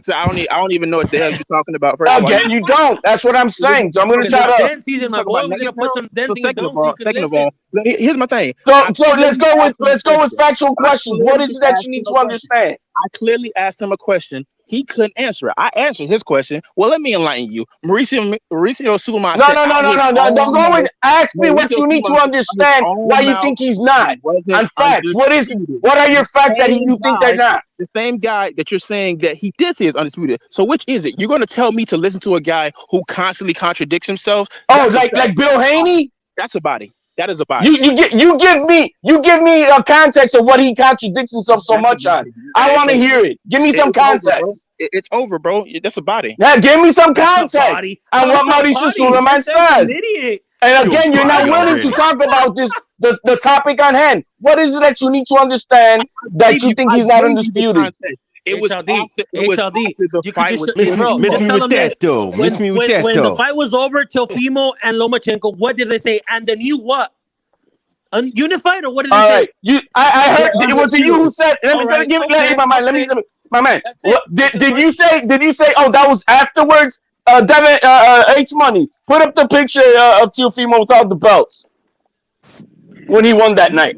maybe you can't hear. I clearly said Mauricio Sulaiman said he wasn't, and then he backtracked and said he was. Do you listen? Do you know that he said that? What did he say Exactly. You don't listen. before that even happened? What did he say he was? He did. So, And then he so nobody's gonna Okay, so he can't backtrack on nothing. He already said before what you're saying. He already said he was going to be undisputed. The whole ESPN You're making some dumb, stupid fucking argument that will not hold in place in court in anything. So what are you talking about dumb arguments, you idiot? You're an idiot, bro. You're the guy who don't even understand what the hell you're saying. I'll call back, man. I'll come back. I mean, look. Okay, so this is the night that he won the fight. He has how many belts on around him? He's got a total of 5. HLD. How do you become undisputed? By holding all of the world titles. Which world titles? From all 4 sanctioning bodies: IBF, WBC, WBO, WBA. And the Ring magazine. The Ring magazine is not needed to become undisputed. That tells you you're the lineal champion. That means that you're the real champion. Let me give you a little history. Whoever has There's no history, facts. Give me facts, history, and shit that of opinion that you're gonna come up with. No, facts. The last major sanctioning body, the last major sanctioning body to be announced with all the other 4 major sanctioning bodies was the WBO. That's why you have 6 undisputed champions right now, which Canelo was the last one. Now, the fact of the matter is, you need the other major sanctioning bodies to look at this belt and acknowledge it as a major sanctioning belt. Let me tell you, that's you said that. That's what you're saying. That's your opinion of what you're saying. H Money, put up the statement that I sent you yesterday from the sanctioning bodies. Yeah, WBC made. No, let's not say it. Let me read it, because I don't want it to say that it's my words. I want it's the sanctioning body's words. Pull it up. I've been having a problem with a 1 belt champion. Like, for example, the issue Pacquiao had with the WBA when it came down between him and Ugas. Well, this is what it is. With the super, you have 18 months to fight a mandatory, and if you don't, that's when you get stripped. But I think those are the rules with the WB with that super belt. I don't know if they changed it now that they started eliminating all the other belts, but that's what it is. All right, can you guys see what's on the screen there? Yeah. All right, it's a statement done by all 4 sanctioning bodies, and I'll read it all, but the most important one that pertains to us here today is the last part. But let's start from the beginning. I'm doing it again like I'm in little school here for everybody. Official statement from the presidents of the WBO: Francisco Paco Valcel, Esquire; WBC Mauricio Suleiman; WBA Gilberto Jesus Mendoza Jr., and IBF President Daryl Peoples, regarding their meeting today in San Juan, Puerto Rico. This was about 3 weeks ago. Today's meeting was very productive, especially in the discussing a possible future agreement in search of standardized title unification process. We have identified several areas where we agree and others where we will diligently continue to work on. As independent sanctioning bodies, we will always have our autonomy, but we are working in unison to grow and strengthen the positive image of boxing all around the world. Our unified goal is a safer, stronger, healthier, more fair, and more just sport of boxing. This is a joint statement. This is a joint statement, my man. You're not going to interrupt, or you're going to just finish, bro. All right. Now, this is a joint statement by all 4 presidents of the sanctioning bodies. And what is this clearly says that they are? They are independent sanctioning bodies. We will always have our autonomy, which means we do what the fuck we want, regardless of whoever the fuck they want to do, because I run my house, you run your motherfucking house. Now, this bullshit, this theory that they have to be recognized and all this bullshit, wrong. Who came up with that? Bring me the facts on that. You show me a factual document that there is a constitution or a union contract between all 4 of these guys. Because I bet you're not going to find it. First of all, that statement never says it's official that the WBC franchise champion. Oh my God! No, you're not listening to the point. Are you not listening to the point? You just said that they have to be recognized. You contradicted yourself. No. You just the contradicted WBO yourself. would not exist as a major sanctioning body if it wasn't for those other sanctioning bodies. Do you They know that, do right? not have to recognize. Exactly. So They you do not contradicted have to yourself. recognize You each just other's contradicted bullshit. yourself. Just like they don't recognize each other's The rankings. reason they have the WBO Just as like a they major don't. sanctioning Just body like one of right them now has. is My man, because of those other my sanctioning man. bodies. You just got bodied right there, and just only a contradicted person with a yourself. low IQ of 70 may You not just understand contradicted this. yourself. I don't think you understand how the WBO came No. about. It came You about are you because of disputing those what other you just sanctioning bodies saw there recognized. and read together? Because I read it for you. So obviously you don't even know what you're Did talking I about. read it for you? Was it You don't clear even know what enough? you're talking about. Was it clear enough? You don't even know what Can you're you talking about. dispute that? Can you dispute that? The only reason the WBA is acknowledged as a major sanctioning body is because the other sanctioning bodies acknowledge them. That's why it exists right now. Do you see? Do you show me that? You show me the evidence of that they have to recognize each other and what they do. The WBC's got voluntary fucking drug testing. Does the WBA have it? Does the IBS? Does the WBO? Do you look at their saying? Do you look at each other's rankings? No, only the do they line up? WBC. Do they line up? That question is irrelevant. You said No, it's not irrelevant because it's about you saying that you have to recognize. You can't pick and choose. You cannot pick and choose what you want to follow and not follow. Actually, you cannot. I'm going by This is the what rules of this how is good undisputed enough for me, but I'm not going to use that. You have to use all of it or nothing. It's as simple as that. Now that we established that they're independent, You want me to go what's to the your second next part, question? HLD? Yeah, you're done, man. We're done with that. You want to pull up the second part right here? Well, no, that right there is the last part. I was able to we done read it with to it? them. You know, they're independent. Now, what is your next question? You said pull up the evidence. Give me a second. I'm pulling the evidence. Now, Facts, though. now, okay, so they don't. Hey, you say they don't recognize the franchise, right? Let's go by your theory. But they still have to recognize that he does have the WBC lightweight world title. He does have that. What do you need for me to prove to you that he has that? The certificate, the belts that are around his waist. You see it. You can touch it. It's there. What do you need for me to prove that he is that? You can't argue that. Now, if you're going to argue that, if I tell you the sun comes out in the morning and you're going to tell me no, who the fuck is dumb and blind here?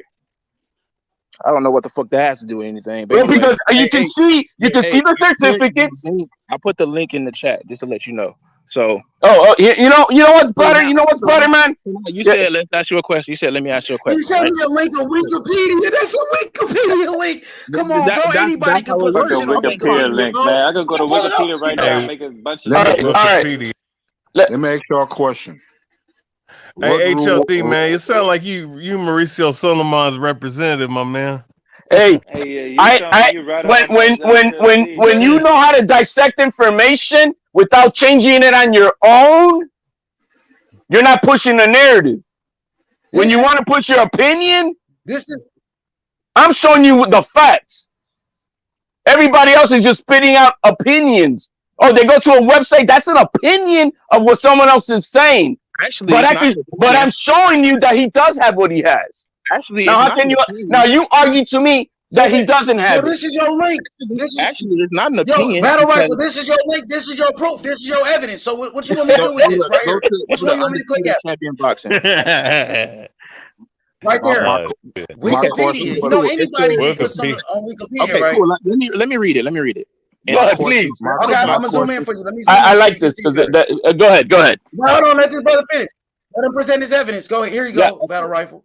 In professional boxing, you can see it. It's good. Yeah, you can see it. I can see it.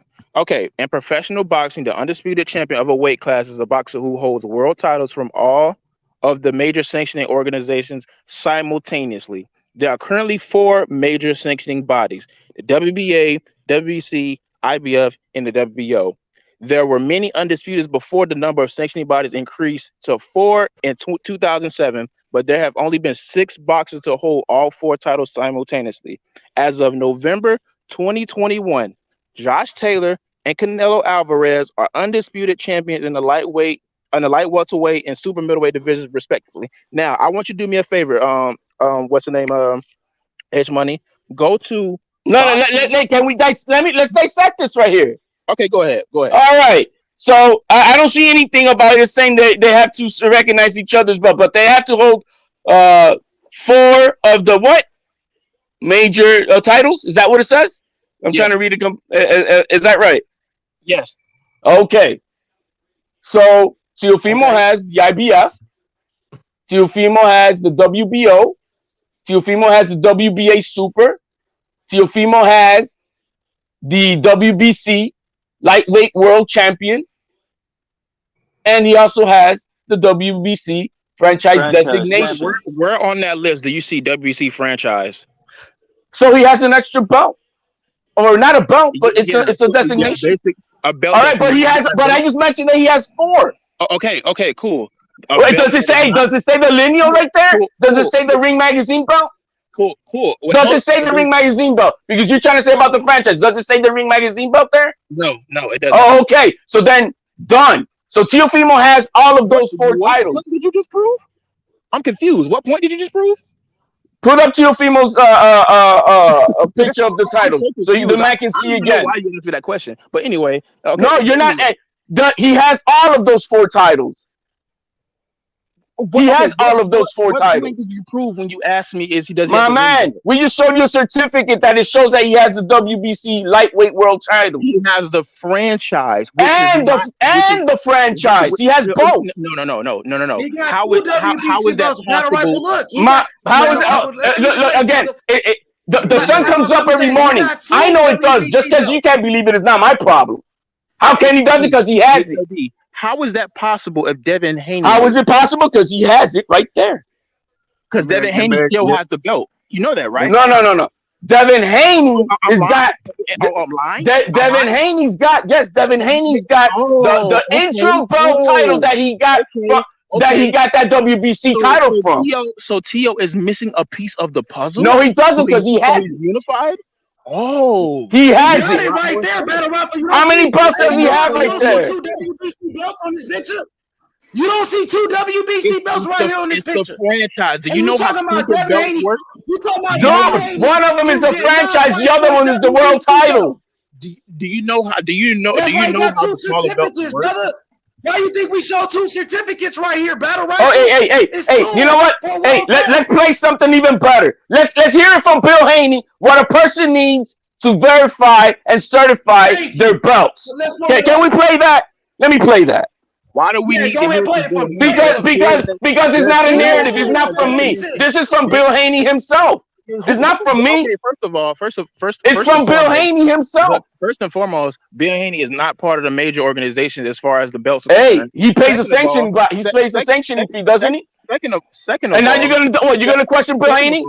No, Bill Haney is stupid then for you, right? You don't know shit. Okay, cool. Does he not know shit? Does Bill Haney know nothing? No, I didn't. Okay, so do you trust Bill Haney over Mauricio? First of all, do you trust Bill Haney over Mauricio Suleiman? If he's wrong on this point, that just means he's wrong on this point. Oh, he's wrong on this point. I never want to see a whole Let's play. Let's see what he said. Let me ask you a question. Let's see what he said. Go ahead, play it for HLD. Let's listen. Let's see what Bill Haney said. Now, Bill Haney is the father, the CEO of Devin Haney Promotions. Yo, this is a little cut from last night's live. Moonshine from yesterday. Yeah. You want to question the belts, just like Bill Haney says. What makes the belts authentic is when you got certificates. Okay? These are the 2 certificates, ladies and gentlemen, that he won in the ring. Put up the 2 of them up there, each month. Right here, the 2 certificates. This is why, if you was confused to see this is what makes it real. Put up the pictures with all the belts. Y'all want to question his WBC lightweight world champion? Just to zoom it in for you. WBC lightweight world title versus Vasily Lomachenko. Now put up the single certificate. Bubble, MSG Las Vegas, USA. You get it? And if you don't want me to tell you, and you on this, you hate, you hate Devin Haney. Let his papa tell you what makes the belt authentic.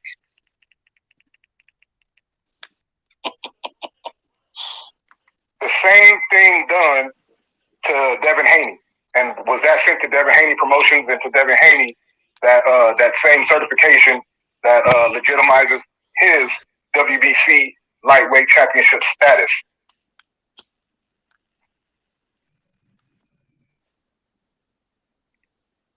That was it. Oh, come on, Bill. There you go. Go ahead. Absolutely. Definitely received that. The certificate. The certificate always authenticates the belt, but then he would have to receive 2 certificates. You receive a certificate too. So I think he's actually confusing the people, and I think that they're being confusing, right, on purpose. It's only one person confused. But like I said, though, we're intelligent Negroes. We know how to, push this pen at him, and we'll be filing a lawsuit. If that's what he's going to say, then, I want him to go on record and say it, because you can't have two fighters paying 2 sanction fees. He said he was going to sue them. That was like almost a year ago, man. Okay, cool. Now, So by his words, the certificates always certified the belts. So there you go.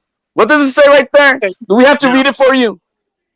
No, at the bottom, the WBC lightweight world title versus Vasily Lomachenko on October 17, 2020 at the Bubble at the MGM Grand, Las Vegas, USA.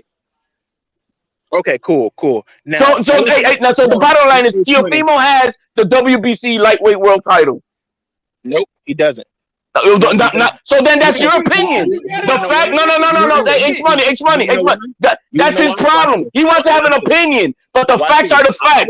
What you're saying is an opinion. This is a fact. Teofimo does have it because he has a belt with a certificate certified from the sanctioning body. What you're saying now, whatever you want to say, would be an opinion. No. I can tell you why. Now, H money. You see that? You remember that link I sent you? My man, you want to see it? Okay, there's a birth certificate. It's like me presenting you who said it's like a birth certificate. You're gonna tell me go to the it's like the Trump idiots who were telling that Obama was not American. When he presented his fucking birth certificate, they still doubted it. The more these fucking morons do that stupid shit, but that's their opinion. But we know what the fact is. Hey, the more they expose Bill's followers, the more Bill's gonna hide, bro. Don't do this shit. Hey, do me a favor. Go to the. I got you. What's up, Battle? Go to content. Right here. Click on it. All that right there, that's opinion based. Okay, go to 4. Nothing factual here. Go to 4 title undisputed champions. Not again. By who is that source? Only 6 men. Oh, hold on. By who is that source? Let me. I'll let you speak. Oh, no. Who is the source? How do you verify your facts? Now I get to speak. So it says only 6 men have held 4 versions of the belts and been a unified. Dang, bro, what the heck happened? Okay, so have been a unified world champion. 1, Bernard Hopkins. 2, Jermaine Taylor.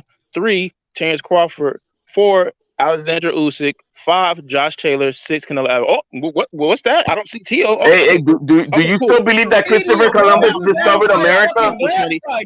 Hey, do you actually believe that Christopher Columbus discovered America? I wasn't done. Do you believe that Christopher Columbus was the first man to discover the Americas? Now, H money. Okay. Do you believe that Christopher Columbus discovered the Americas, or facts were proven that he did not? Go to disputed undisputed. Dude, these are all opinions. Do you not understand that? Exactly. Those are all opinions, man. Okay. This is what this class of a person does. Let me. Can I say something right quick? Facts are facts. Opinions are opinions. Down a little more. It's like the last paragraph. Let me say something right quick. Everybody has a lot of opinions. Just a little bit more. Keep going. Everybody go down? Yeah, go down. Everybody has their own opinion, and everybody has their own narrative. Okay, wait. Oh, you want to see this? Where Teofimo Lopez? Let me read this last paragraph. Every person and every content creator who uses Wikipedia is got to be the sorriest person trying to push bullshit instead of going to the horse's mouth for facts. Cool. For Cool. facts. Well, hey, go to the WBC website then, HLD. Go to the WBC website then, HLD. We hear it from the horse's mouth. And it says, okay, then why Let's is see it? what Battle Rifle got to say. Go ahead, Battle Rifle. Who is speaking right Hold now? on.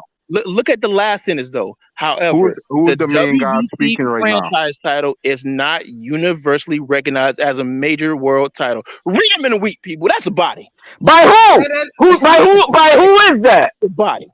By who? That's a body, HLD. How is that a body? By who? Who's the source? Who is the source? I just put you in the casket, bro. Who is the source? You're so dumb. The fact that you're using Wikipedia, it tells me how smart you are. I just put you in the casket. Hey, Wikipedia. Who's the main guy on the panel making a statement? I'm gonna have to go to Wikipedia and put myself, like I said, I'm gonna put myself and put HLD, the undisputed champion of the YTBC, and then you could believe that I am. I mean, what the fuck is that? The funny part that the person that started everything is not even here no more. He left. And we're still arguing. Because the thing is, there's facts and there's opinions. Show you something that you can see. The funny part and it's certified is a fact. HLD, how come the WBC website didn't say that? Didn't say exactly. that. Well, put up the picture of that. I love this. Go ahead, show it. Show it. Please show it. No. Go ahead by the website. We're gonna trust websites. Because they can find themselves. Hey, go ahead. Hey, we're gonna trust websites and for all websites because you know what? You know they're 100% reliable. It's supposed to be official. Okay. No. Official it comes out of the mouth from the mouth. But let's go ahead. Put it up. I got you. I'm about to pull it up right now. Find out if Devin Haney is the WBC champion. Devin Haney even fight nobody for his fucking. No. He had to because it says it does. I'm glad you said that. How did he had to have because it says it. It gives us. The website also gives us the date when he won that belt. Go ahead, put it up. I got you. I'm about to pull it up right now. It's money. How did you find out that Devin Haney was the WBC champion? And he is. You said it's not that he's not. How did you find out? Hey, Devin Haney is the WBC world champion. He is a WBC world champion. Teofimo is the WBC world champion. This is comical. But go ahead. We want to put up the picture. You over here arguing about a man that even fucking fight for his belt. That is a comical. Hey, I'm telling you that. Hey, I'm telling you. That Devin Haney is the WBC world champion. Yes, he is. Cool. He is. Now that we acknowledge that, how did you find out? Because I could see it. He has it around his waist. No, how did you find out before that? How did you find out? Before he was walking around. When he fought Santiago. Santiago, what? Yeah, he fought. Yeah, you see, you see, this is the point. I'm talking with somebody who doesn't even know when I say Santiago who he is. No. So you had no idea that Devin Haney was a WBC champion before that fight happened. Yeah, he was a champion 12 days before that fight. You didn't know. How did you find out? Because eventually you get into the knowing of what happened.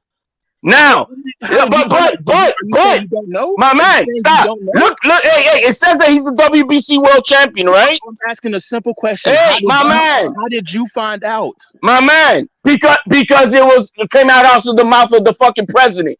Now look what it says. Hey, since you believe websites, the website is not ever wrong. Look what it says there. Oh, he won the title on October 17, 2020. Can somebody look up on backtrack what fight Devin Haney had on October 17, 2020? So are we really saying that you cannot win a belt from somebody? I am asking you, when did he win that? They say that he won that belt October 17, 2020. Who did Devin Haney fight on October 17, 2020? Can I say something right quick? He didn't fight nobody. That's when Teo fought against Lomachenko. Let me say something right quick. I just went on box record on both their names, Lomachenko and Teo. And the night they fought, on both names, going on their records, they don't even acknowledge the WBC. Bro, in you're that going fight. by BoxRec, bro. What the fuck, bro? BoxRec don't recognize the fucking Now you the can't Ring trust the website at magazine, all bro, or now. anything, bro. You can't Blood, trust the that's website. BoxRec. I'm talking to Jonathan. I'm talking to Jonathan. I already showed you guys that each sanctioning body runs independently from each other. We showed you that Teofimo's got a certificate for the World Lightweight Championship. Okay, first of all, what you're everybody's saying is trying to. contradicting yourself because It's not Everybody's contradicting. trying to argue okay, their cool. It's that opinion. it's too I'm many not pieces for saying. you to understand, and I know that. I'm not cool. saying that. Let me They ask don't you a want simple to question. understand Let it. me They ask you a don't want simple to give question. If Teofimo they Lopez all his credit, and let me he's the ask one you a that simple beat question. Vasily Baka just had Lomachenko in two a Let me ask you a simple motherfucking ring, question. bro. Who did Devin Haney fight for his fucking belt? Cool. Answer Let me that ask you a question. simple question. In the sense of competition, you're supposed to beat somebody to get something. Okay, cool. Let me ask you a simple question. If they all work independently of each other, right? Then how do we have undisputed champions now? Hey, so let me ask you a question. Let me see. Undisputed. After Lomachenko beat Luke Campbell for the WBC title, who beat Lomachenko other than All you have Teofimo to have is Lopez? four major Exactly. titles. And Devin Haney Exactly. didn't even Nobody fight for beat his fucking belt. How is Devin Haney the real champion? He didn't fight for his belt. That's on the competition side, right? WBC. We would like. I mean, can you imagine? Let's give the Knicks the NBA championship because just because they're in the playoffs 8 seed without winning it. Are we gonna recognize that? Are we gonna recognize giving the World Series to the Astros even though they didn't win? Okay, you're contradicting yourself. No. What other sports recognizes handouts as champions? What other sports recognizes handouts as champions? Nobody. So why are you accepting Devin Haney, who was given a handout as a champion? Because he is a champion, but in the sense of competition, he's not.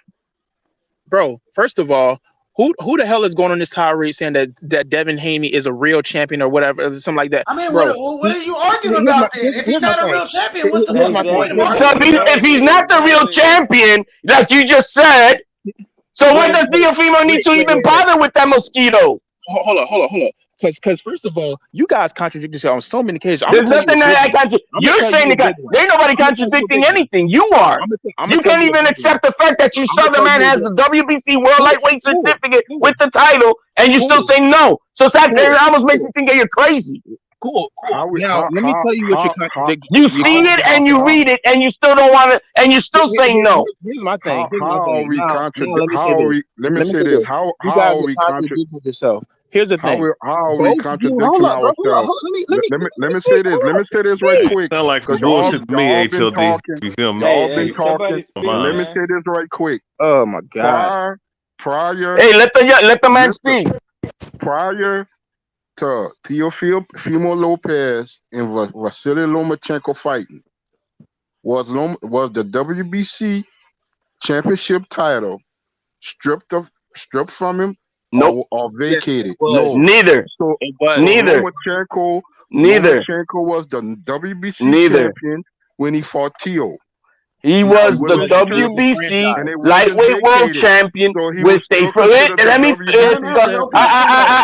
see, there's the problem when you guys are about to get smacked with the fucking facts. He wasn't stripped. And he wasn't stripped, and he never vacated. So he was. But he was still a champion. He wasn't stripped. He was elevated. The only way you can his lose status. Is you lose it in the ring, if you vacate it, or you strip. No. If you lose it in the he was elevated with the franchise designation. He wasn't stripped, and the title wasn't vacated. He never lost it outside the ring. No, it wasn't. He never vacated it. The title was never vacated. He was still a champion when he fought Teo. Yes. Exactly. The rules for you to receive the franchise designation is given to the current world champion so that he can have special attributes in addition to what he has on his title as world champion. Lomachenko didn't do that. Lomachenko did not do. Lomachenko didn't do like Riddick Boy and throw the championship in the trash. No, he didn't. Can fight for Hell no, bro. Come on, man. Stop it, bro. He was elevated to the fucking franchise, bro. Stop playing. You know what's even more sickening? That Devin Haney knew that they were going to get a free belt before they even entered the tournament to get the interim belt. What does that tell you? Yo, while Teofimo left, he said, hell no, I don't want that interim belt. I want to fight Lomachenko. He left, he went the IBF route. Well, Devin Haney said, you know what? Let me stay because I know Lomachenko's going to get elevated with the franchise and I could get a free belt and I could call myself champion. Do you think that's fucked up? Here's my thing. Now, you guys contradict yourself on a big occasion, right? No, you can't get you better stay what I'm contradicting myself in. Hey, have context to that or fuck off. That Devin Haney even fucking fight for in the ring, bro. Who did he fight for his fucking belt, bro? You're gonna throw out the word contradicting. You better add a statement with it. What is it that I contradicted myself in? Y'all don't want me to answer. You just want to talk over. I want you to answer because you're talking like a bitch saying all that shit to me, bro. What George Cambosa said. Play that shit what George Cambosa said, please, bro. If I call you contradictory, you want to know why? I want to know why. I want to know what you're saying that I'm contradicting myself. Because I can say you're a transvestite without no evidence, and you think it's fact. If you're so good at debate, you should easily prove me wrong. So now I'm gonna tell you how you. I just don't want to prove you wrong. I'm just trying to see what you're about to say. We've been proving you wrong this whole time. Again, if you're contradictory, and what? I can tell you how. Let me speak. Will you stop talking over me?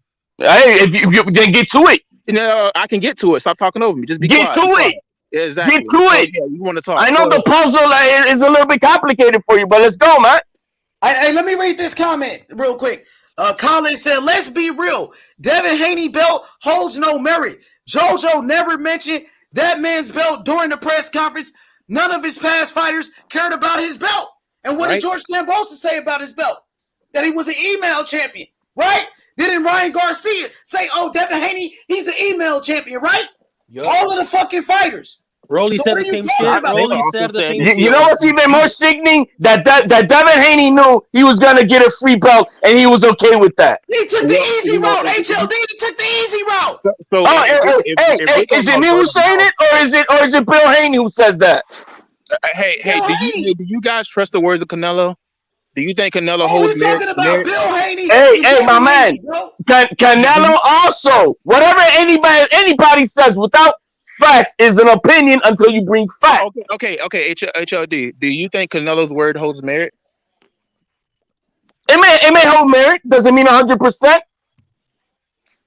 Okay, so it's funny. On the words of your grand Deontay Wilder, men lie, women lie, but your motherfucking eyes don't lie. Probably like Bill Haney when you use that example. But anyway, you know what I mean? So now let me use that. So now Bill Haney's a liar too. Because it's funny how he just says whatever whatever benefits. Hey, here. Let's hear what Bill Haney had to say about this fucking interim belt and how he was gonna get it. Teofimo Lopez that got out the tournament and Javier Fortuna because you ordered the tournament. It was Javier Fortuna, Teofimo Lopez, Devin Haney, and Zal Abdullah. We called you and we said to you, we're in the tournament and we don't have any problem with fighting Teofimo or anyone, right? Absolutely, and that's that fight because Mikey Garcia was the champion, and he moved up in weight. So the WBC ordered a 4-man tournament. Yes, sir. It was going to be 2 elimination bouts, and the 2 winners would fight for the title. Yes, sir. He immediately said Amin. Abdullayev said Amin.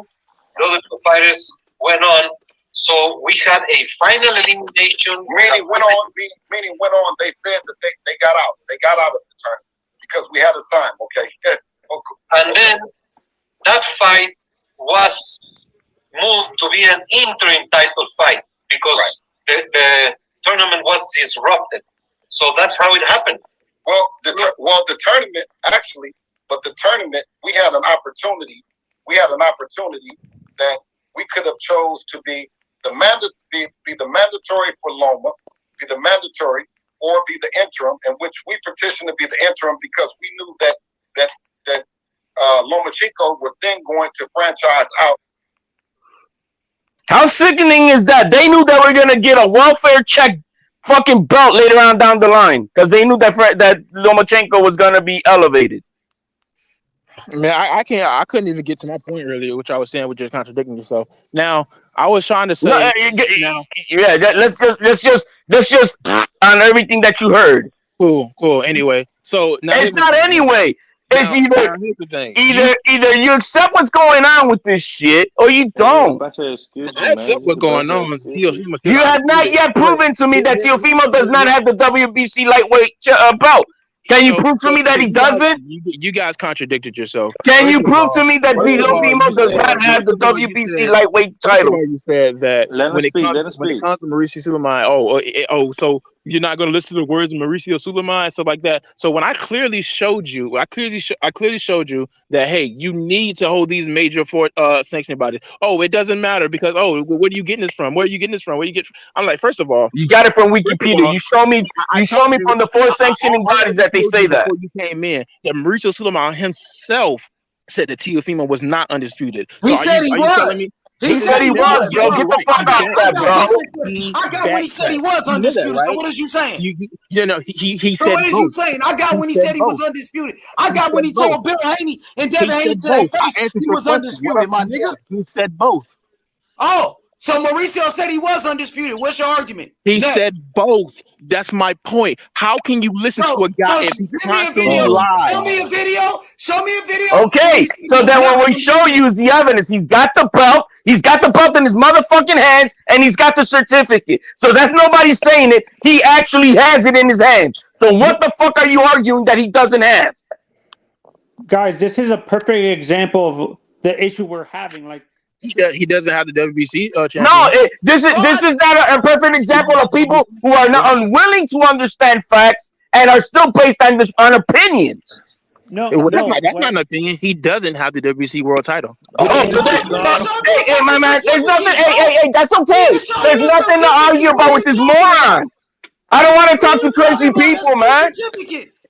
I'm willing to give him a chance to see it, but no, it doesn't matter. It says he's the WBC world champion right there. What is you talking about? Devin Haney has the world title. Did you forget? It says Teofimo has the world title right here. My man, okay, so you want to understand why Teofimo has an additional special attributes to his title. Special attributes which are not recognized as a major sanctioning body. All right, so you don't have to recognize the special attributes, but he still has the WBC lightweight title. By the other sanctioning bodies, otherwise you would see Teofimo. You don't need to. Hey, do they all recognize each other's rankings? Get the fuck out of here, bro. If they didn't, undisputed wouldn't exist. So you're contradicting. Undisputed is by who? By who? Which sanctioning body says undisputed? You see undisputed. Which sanctioning body proclaims undisputed? So undisputed doesn't matter. Which sanctioning body proclaims undisputed? So undisputed is opinions now? That's what it is? I'm asking you to, you see what I'm telling you to give me facts. I'm asking you to give me facts. And all right, the national, the general thing that's needed for it is all 4 titles. That's the opinion of that. Make no sense, man. You basically are disregarding all the undisputed champions beforehand. Again, it's like this. It's like me saying I'm disrespecting your pound for pound list. No, because there clearly is an undisputed list way by before who? This ever existed. By who? An undisputed list way before it's ever by existed. Who? Did we not just show you that Showtime has their list and ESPN has theirs? This is comical. Hey, does Ring Magazine have their pound for pound list and ESPN has theirs? Why is he not on the other list with the other undisputed guys then? My man, we just showed you that he is with ESPN. If you go to BT Sports, they're gonna show it too. Canelo didn't acknowledge him. Hey, okay, you want to Canelo didn't acknowledge him, and he brought him on stage to show that. Hey, HLD, he said Canelo didn't acknowledge him, but one of the videos right after the Loma fight, you could straight up see he said it in Spanish that Tio beat Loma for the undisputed. He said it in Spanish, my boy. So why did he say I'm one of the 6? Probably because he forgot, bro. Come on, man. He's easy to remember. You know, if Tio is undisputed, he would have said 7, right? Because Canelo, dude, man, you're just so full of shit. Okay, I swear. I'm telling them, bro. Like, publicist is telling HLD. That's like a body, bro. That's like a multiple body. You got whatever rat hole you come from, fuck you and all that dumbass shit you come from, bro. Right now, you already got fucking opinion-based bullshit. One thing is getting slapped around with the facts, and another thing is being an idiot, not accepting it, bro. Yo, How many? Hey, guess what, man? Do you think that? Would you think that Devin Haney's own godfather would not call Teofimo undisputed? Zab Judah cost Teofimo undisputed. Yup, and I seen it. Yeah, and Josh Taylor calls Teofimo not undisputed. So whose word are we going to take? Really? So hold on. His own godfather's gonna fuck him over. Josh Taylor doesn't want to fight Teo. He's scared of Teo. Hold up. Now let me get this straight. Now let me put this down on the line. When did we take somebody's word of mouth after real accomplishments? There's a clear set of rules you have to get. By who? Can you tell me by who? Who established these rules? The other sanctioning bodies did. Then you would show me each sanctioning body's giving. You gotta pull that up for me, man. Pull up that each sanctioning body's got the rules for undisputed. Oh my God! I just showed you the. No. You show me Wikipedia, you dipshit. Show me that the WBO, IBF, WBC, and that they say that. Where else do you find out where people are undisputed? Hey, you go on their website and pull up the rules. They have rules. You show me where they say undisputed. I'm waiting. So you're telling me I'm waiting. So you're telling me on these websites they have a list of all the undisputed. My man. Again, go to the four sanctioning bodies and pull it up for me, man. Prove me wrong from the horse's mouth. You're saying, okay. First of all, this is the opportunity for you to teach me something. You're saying you're trying to teach me, right? Teach me, my man. Go to the four sanctioning bodies and tell me where they show undisputed. The rules for undisputed. All right, hold up. And you guys bring up Zab Judah. Then Mike Tyson himself. Julio Cesar Chavez. We heard Canelo say it before. He doesn't want to say that because it hurts him. Mike Tyson. He's not going to say that. He just wants to push his little. What's his name? Damn. Damn it. What's his name? Tevin Tarver. Oh, Bernard Hopkins, Antonio Tarver. Antonio Tarver. What else do we need to fucking? I mean, like what? When the former undisputed champions are when the current and former undisputed champions are saying that you're undisputed, that's when the fucking sanctioning body, the president of the WBC, they saying it. They say to Mauricio Suleiman, Bill Haney, Devin Haney, they paying sanctioning fees to the WBC, and they saying that shit. No word. No, nigga, I don't want to hear that shit. Now he has the word. Now Bill Haney doesn't. Now Bill Haney is dumb. He don't know shit. Now Suleiman has no word. I never said and that. he was saying that Suleiman was saying, I'm telling you, bro, these guys are idiots. And this is a problem with you know how comical this is. That entire team Haney's blocking my ass, bro, on everything, bro. Alex. I mean, that's cool, but even then, you're still kind of wrong. I mean, I just put out, like I heard Mickey Bay saying that he was saying the other day, he put it on his thing, and the Devin Haney was to be his mandatory, and so I put up the video and ate his ass up with that. You know what I mean? Told them that that Devin Haney needs to submit the petition so we could get this fight in February. He said he didn't know about it, and I told him that his handshake that he did doesn't mean shit. To go tell his boy to send in the petition, send him the video with Mauricio Suleiman telling him that. Oh, guess what? He blocked me, bro. With the amount of titles there is, this is the perfect example why it's so hard for casual fans to follow it, because these sanctioning bodies create a lot of titles.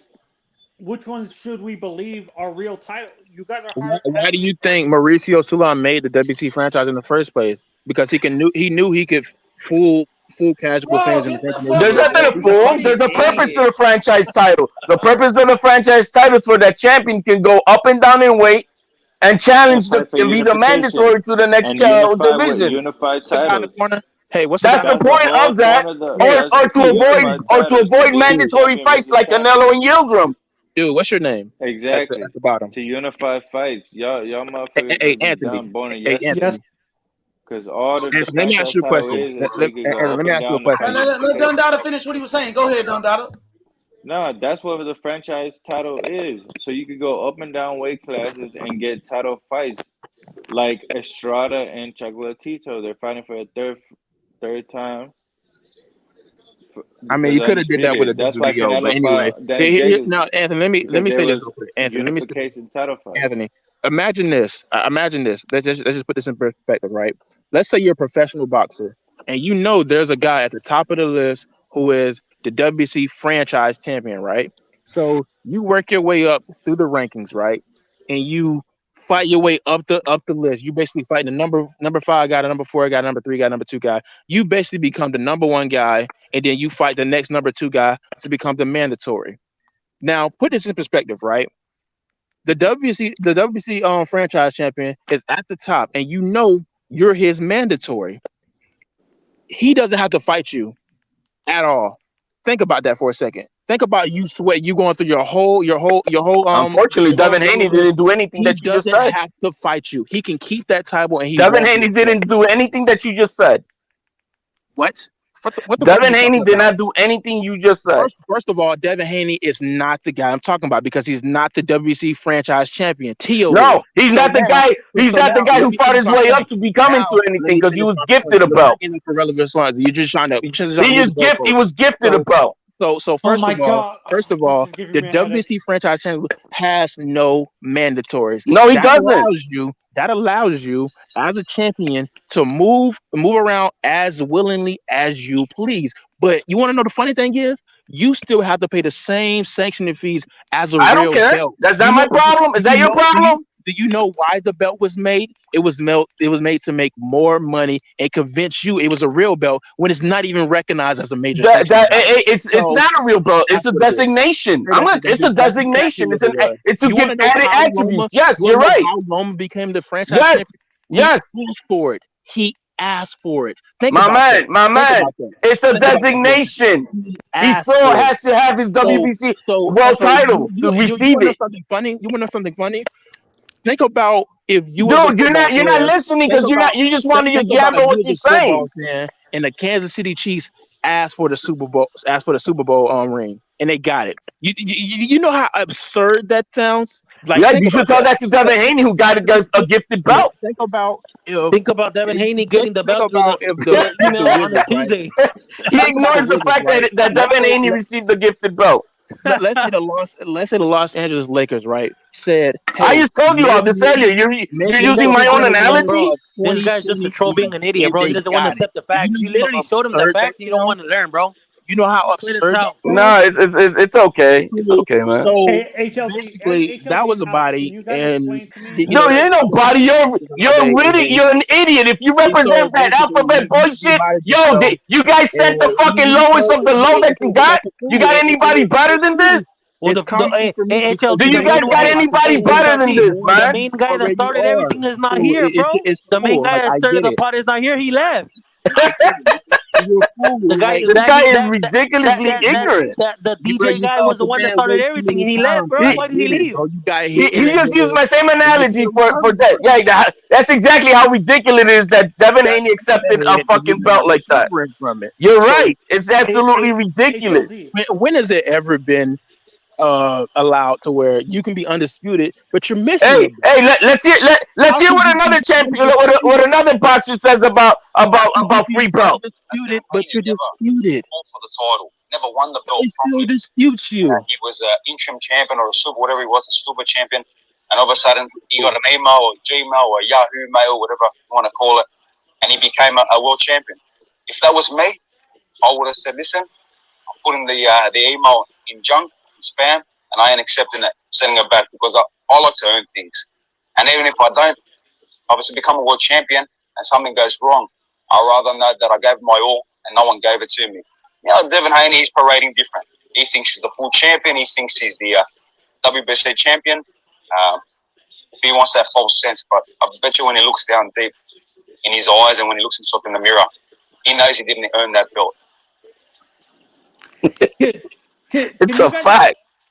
Do you guys think it will having these designation is making it more convoluted? This is Look, it is. It is because it's not explained well, and not everybody has the capacity to understand many details. I could give you that, but That's so what is the confuses me. law. I So don't is the follow law, boxing but like you guys there's do. no ignorance to the law. You know what I mean? You want to know what's No, funny? There's no excuse to the law. I'm sorry, I misspoke. You see, that's a gap. That's a You know, gap. you know, Teofimo on ESPN said out his own mouth that he can sanction a fight between Devin Haney if he wants to. Yeah. But guess what? When you hold all the belts, who needs to be chasing who? Who needs to be chasing who? I, who actually, you're needs to be wrong. Chasing who? Teofimo's got He's not three holding other all the belts. sanctioning body belts. Let's say you don't want to recognize. He's not holding all the belts. Let's say you do not want to recognize Teofimo with the WBC belt, but he's got three other belts plus the lineal. And your man who did not earn his belt has a gifted McDonald's belt. And who needs to be chasing who? Go ahead. I'm gonna let you finish. Go ahead. Who needs to be chasing who? Now, can we make this fight happen? Absolutely. Let's hear what the president says. What Devin Haney needs to do. Okay, can I respond now, or you have something you want to go off your chest?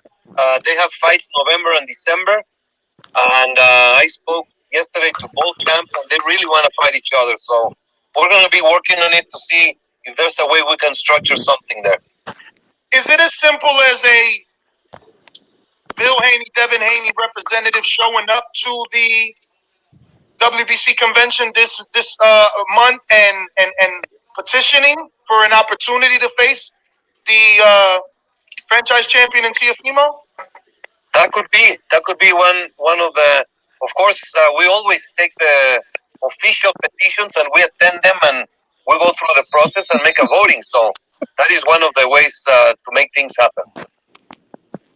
So this was 3 weeks ago, and they spoke to both camps already, and we're waiting on fucking Devin Haney to send in the petition so we can see this fight in February. But he just capping, my boy. He just running his mouth. Everybody's scared of him. He don't want to sign a petition, my boy. Hold up. Do you think you okay? HOD, like I know you probably think that I'm just making this stuff up. So you probably just assume I'm lying. I'll send You are. The president is waiting for the petition so they can make Devin Haney what's called a voluntary mandatory. Teofimo cannot be ordered to have a fight by mandatory set, but he can accept voluntaries. So if they present it to him, he says, "Yeah, I'll take it." And we've been waiting for it now for over 3 weeks now. I knew that. That was literally the point I brought up to Anthony. He has no mandatories he has to fight. I literally said that to Anthony. My thing is, you must think I'm lying when I clearly said that Teofimo said out his own mouth that he can sanction a fight if he wants to. If he wants to, but he doesn't need to chase that pipsqueak. He already did all the heavy work. What fucking work has Devin Haney did? Does he want to become undisputed? Does Devin Haney want to be the lineal champion? Does Devin Haney want to get the respect that nobody gives him? He needs to beat Teofimo. Okay, cool. You said so look, on this argument, and I said it yesterday, and I keep on repeating it. But the thing is, we need to stop arguing about this undisputed and tell Devin Haney and put the pressure on Devin Haney, Bill Haney, Eddie Hearn to send in the petition so we can have a fight in February. It's as simple as that. Here's my thing. No. If you say no, you're gonna get off the panel. Wait, no. If you're gonna say no, you're gonna get off this fucking panel. He don't want the fight, bro. He don't want the fight. You don't enforce how I move. You're gonna get first how we move. You're not gonna be acting stupid up here, bro. We are all in one unison. We want to see this fight in February. Do you want to see this fight in February? Yes or no? We're all in one unison. Do you want to see this fight? Yes or no? I do want to see this fight. Do you want to see this fight in February? Now here's my thing. Do you want to see this fight in February? Bro, if you do you want to see this fight in February? Okay, so go ahead. Do you want to see this fight in February? Come on, Battle Rifle. That's the only thing that we all need to be really pushing. Because guess what? In February with the fight, the man who deserves to be undisputed will walk out that motherfucking ring as undisputed. H Money. I thought they wanted the fight. Look, they don't want the fight. I know they don't want to fight. They don't want the fight. Are you part of that alphabet boy bullshit, bro? They don't want the fight. I mean, they scared that they didn't put a fucking rematch clause for JoJo, man. Hey, does Teofimo got a rematch clause with Cambosos? Everybody trying to jump on that narrative, bro. He's not LDBC, but you know what I'm saying? Everybody trying to jump on that LDBC narrative now with this whole Now shit. that's the only thing we need to be arguing, and not arguing is pushing. We want to see the fight in February. The president of everything, yo, send in the fucking petition. We're waiting for this shit. Let's make it happen. Or are they waiting to see how bad they get the fight goes in on December 4th with JoJo, and then and then they'll think about it. Can I respond now? Go ahead, man. Respond to the question. Do you want to see the fight in February? I said yes numerous times, but you kept In February. There you go again. There you go. No, I want to hear it. You want to go in February? You want to see the fight in February? Yes, I want to see. All right, so we already know that we need the petition. Go ahead and say what you want to say. So I've been saying this for ages now, and I've been on H Money's platform. You can go look at links. I've been saying for about a year or two now, Teofimo stops Devin Haney. I said this for years, much to H Money's disagreement, because he was saying no, that's not going to happen. I was saying this for about almost 2 years. If you go to Ring IQ's channel, I was just on his channel yesterday. Okay, all right, I believe you, my man. I'm sorry, not yesterday. It was the other day. I was on the channel the other day. I said Teofimo stops Devin Haney. I am in full agreement. Hey, my man, the argument is not who's gonna win the fight. I'm not, but to make the fight. I'm giving my perspective. I'm giving my perspective first before I actually say what I want to say. If you believe Devin Haney, that's your prerogative. You know what I mean? I've always said that Teofimo is the best at 135, and he can stop Devin Haney. I've never in my mind doubted that Devin Haney that Devin Haney could beat Teofimo. I never doubted him in my mind. I've always said he could him. He could. Okay, good. I mean, good, man. That's an argument for when that fight happens. You know what I mean? Let me get this point across. Now, my thing is, I just look at how Teofimo, and the thing is, the guy is a walking contradiction. First of all, you call out Devin Haney after this fight when you know for a fact that this fight is not going to happen, because you know you have to fight Cambosos. So why are you acting like this guy's ducking you when you said you? What are you talking about, bro? You're just going back to the same bullshit. What are you talking about, bro? What the fuck are you talking about, bro? What am I talking about? The president just said he acknowledged that they both had fights in November and December, but they could petition so we can make this fight in February, bro. Okay. So you guys are gonna pretend you don't know what I'm talking about. Did you guys? All that gossip girl bullshit that you want to start again. I want to talk about what we got to make it. You know what we got to do to make this fight happen. Gossip. Yes, gossip. Hey, do you really gave me the floor earlier? Let me talk. But now I can't speak. Not once have you said that, yo, Devin Haney, send the petition. If Devin Haney does not send the petition, he is a true duck. HLD. But do you think he really wants to fight? Because I hope he does. I'm not gonna question his heart.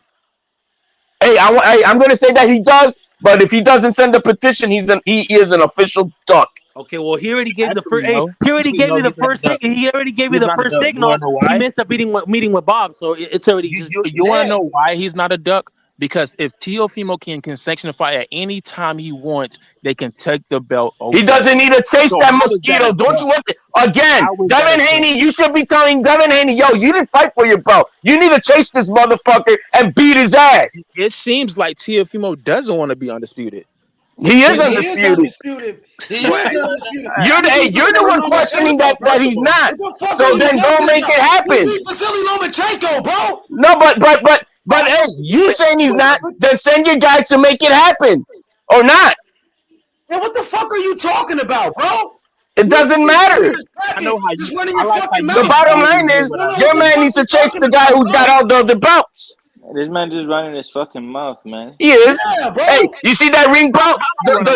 Does Devin Haney want to be the lineal champion? I want to put him in a hot seat. How am I running my mouth? What did I say that didn't have merit? That you expected the guy who got a free McDonald's, bro, needs to be chased. Exactly. And instead of him chasing the guy who's got the lineal belt. You talking for him. Why are you talking for another man? You're talking for another man. What the fuck are you talking about? You think Devin Bro, is you serious, been boy? capping this whole fucking time. Are we in First of grade all, school now? Devin Man, you Haney are a didn't fight retard. nobody Yo, this for guy's that motherfucking LGBT belt, bro. bullshit, bro. Get Exactly. the He talked fuck for out of another man. here. Bro, You yapping your that's a ass off, fucking bro. new belt That's for all OG. you're fucking Get the doing. motherfucker You over OG. here crying about a This motherfucking man belt talking all that that Devin Haney didn't even dumbass fucking shit, fight man. for. Talking about He who? don't even want to. Devin Haney Now, fight for now, that now, belt. he, now he doesn't You want to sitting here send his capping, petty nigga. champion to go ask for a Fuck out of here, position, nigga. bro. Evan Haney's the WBC champion. What do you mean? WBC champion, did he fight for that belt? He's still the WBC champion. Yeah, but you just made the point. You just made the point about getting free belts, right? With the other, with the Lakers and everything else, and now it doesn't apply to Devin Haney. Right, who did he fight for the belt? Answer my question. Okay, but he's only got one belt. The other guy's got 4 belts. Why is he not going after him? But according to you, Teofimo has all the belts. He's got 4 belts. You contradicted yourself. What the fuck? You didn't see Again, certificates? that's why he's not chasing. He doesn't need Devin Haney. Devin Haney needs him. Has a belt. It's the truth, Teofimo bro. has all the Again, belts. Over it, bro. the Stop logic being a is, bro. fucking hater. The logic It's is the fucking Teofimo truth. don't need Devin There is a Haney. contradiction. There is a Devin, contradiction. Teofimo don't need Devin Haney, man.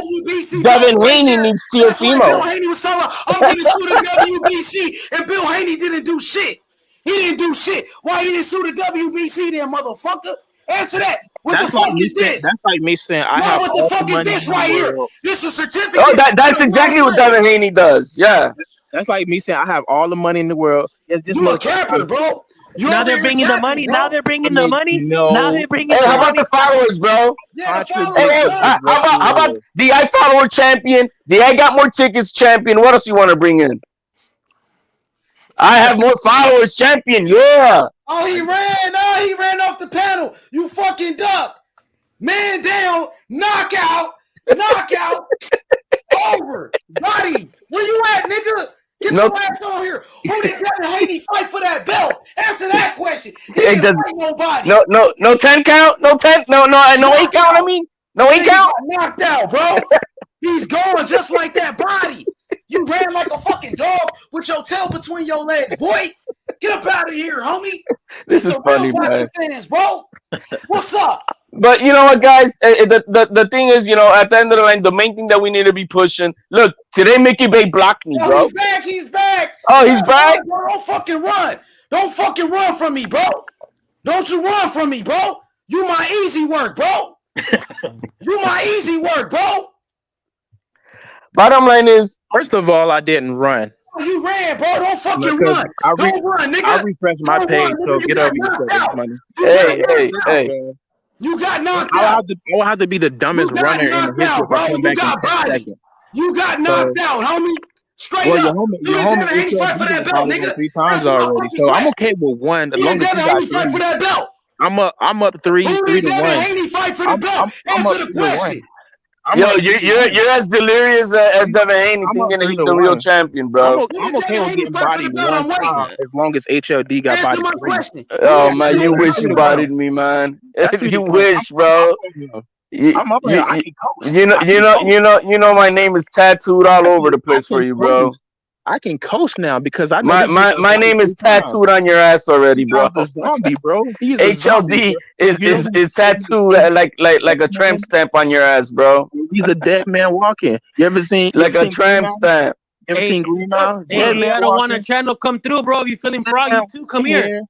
I'm okay. I'm okay with 1 body. I'm still waiting, bro. I'm still waiting. As long as I got 3. You didn't get nothing, bro. That's what you're gonna go to and deliver, bro. They're gonna laugh at your ass, bro. Battle rifle. Who did Devin Haney fight for his belt? I'm waiting. He didn't fight anybody. Enough said, bro. Hey, did Devin Haney knew he was gonna get a free belt before he entered the tournament? Now, H-Man, let me ask you a question. So he didn't fight nobody for the belt. So why is you sitting here capping for a man that didn't fight for his belt? Why is you sitting here capping for a man that didn't fight for his fucking belt? You doing all of this shit, all of this hate on Teofimo Lopez. Who did Devin Haney didn't fight for his belt? So stop talking about it, nigga. Okay, let me ask you a question. I'm gonna ask you a question. Does Teofimo have all the belts? Yes. Undisputed champion. Yes, nigga. Dude is Supreme lying. champion, nigga. Mauricio said it. Supreme. On top of that, we got the evidence to show you, but you still want to say no. Oh, bro. Okay. We're literally saying right now that Devin Haney does not have a world title. No, Devin ain't. Look, let me explain to you as simple as it gets. The WBC's got 2 WBC world champions, one of them with the WBC franchise designation. Okay. So we're saying right now, Devin Haney is not a champion. I just told. What did I just say? What the fuck is this retard not understanding, bro? Bro. Okay. Are What you did you say? serious or are you just trolling, bro? Because I can't hear. Repeat it for me. The WBC has got 2 lightweight world champions, one of them with the franchise designation. Okay. So let me ask you a question now, because I asked H Money. Does Teofimo have all the belts? Yes, he does. Oh my God! He has all the titles. My God! That he has all the titles. Okay, you guys are insane. That was 3 bodies. Let me even explain to you. If Teofimo and Devin Haney were to fight in February, and in my belief, this has nothing to do with the argument, but in my belief, that boy's head's gonna get knocked the fuck off. Teofimo's gonna grab his belt that they're gonna try to. He's gonna I already got a WBC world title belt. You know what he's gonna do with Devin Haney's belt? He's gonna throw it in the trash. That's what he said. He said that already. He said he was gonna do that. So Battle Rifle got knocked out once again. He ran off the panel. You know what I'm saying? Oh man. Yes, he does. That's a 2 knockdown. Is it a 3 knockdown rule, man? If he one more time, Let's see if he got some more heart. Let's see if he want to come back and fight, man. We'll see. But look, he asked me, does Teofimo Lopez have all the belts? Yes. As you can see on this picture, WBC, IBF, WBO, WBA, every belt. Ring Magazine, lineal champion. What are you saying? And we got the certificates to prove it. Right here. You know what a lot of people are also not thinking, because look, the truth of the matter of fact is there's a lot of content creators who also don't know what that other belt is. They know he has a franchise belt, but they don't. That other belt is the lightweight title. He has the lightweight. It's not the diamond belt. It's not the Michoacan belt. It's none of that shit. It's what? It's the lightweight title. And we got a super chat. Paolo, he says, salute H Money. Haney has the McDonald's Wi-Fi belt, the email belt. Come on, man. He didn't fight anybody for that belt, bro. Come on. But you know what a lot of these content creators want? Oh, but the rules say that if he gets elevated, he gets to be the WBC as an interim belt. So they want to respect that rule, but they don't want to respect the rule is that Lomachenko was elevated with his title with the designation. No, that's not valid. But the other one is. They pick and choose what they want to follow. Another hater knocked out. Another Teofimo Lopez hater got knocked out right here, bro. Where y'all at? Join the panel, homie. It's free smoke. We knocking people out, bro. Where's the lawsuit? Where's the lawsuit, Bill Haney? Yeah, what happened, Bill Haney? I thought you was going to sue the WBC. What happened? Oh, my bad. You making money with the WBC. You're in business with the WBC, right? Right? And you want to use these boxing fans like Battle Rifle. And everybody want to jump on the narrative all of a sudden, bro. Everybody. They wasn't even mad when Teofimo took a picture with Canelo. They were so mad. The haters. You know what? I'm gonna tag Mauricio Suleiman to my new edited video, man. I'm gonna see what he comes out with there, man. Because you know his man is trying to sue him, bro. Yeah, what's up with that, Bill Haney? You won't say it to his face, though. You go to Reggie Owens' channel on YouTube and talk shit about the WBC, but you won't say it to his face. What's up with that, Bill Haney? And you know what, man? You know, like if let's say that he would sue them, I wouldn't be mad at him, bro. If Bill Haney would have sued the WBC for this shit, he's in his right. He's absolutely all in his right, and I would support him on that. You know, I mean, yeah, it is what it is. But until then, the rules are what they are, and we got to follow what the rules are. Absolutely. Whether you like them or not, that's your opinion. Whether you like it or not, that's your opinion. The fact is, you still got to follow them. Whoever's going to play by the rule, by in this game, they got to play by the rules. Facts, and that's what it is. Yeah, Bill Haney told me himself, Mauricio Suleiman told him that Teofimo was undisputed. He told me Mauricio told him that. He was looking at me to do something about him. He was looking at now can Mauricio Suleiman maybe do something to make it you know, like I said, not everybody could put together a 5,000 piece puzzle, but for people who could only put 100 piece puzzle understand, can he do something to make it more simplistic to understand and comprehend? I hope he does. I hope he comes up with something so it makes it easier for the majority, maybe, if that's what it is, to understand. I don't have a problem understanding it, but for those who don't understand, they need it more simplistic. Then maybe they could do something to make it easier. Maybe in this convention that they have, maybe they'll address that. For sure. Yo, HOD, what you think about this picture right here? Got all the haters mad. You know what I'm saying? They said OTO tried to cloud chase Canelo. He's a cloud chase, but Canelo invited him to take a picture with him. He wanted to, share the spotlight with a young fighter like Teofimo Lopez who deserve it. But everybody's getting mad at Teo for taking the picture with him, bro. What did you think about that? What makes me mad from a lot of the content creators, they'll make up their own opinion of why he's up there, but when you ask them, but why would Canelo allow that? Oh, I don't know. Oh, if you don't know, why are you pushing a narrative that he's clout chasing? Because clout chasing means he photobombed the option. He went up there, he photobombed them.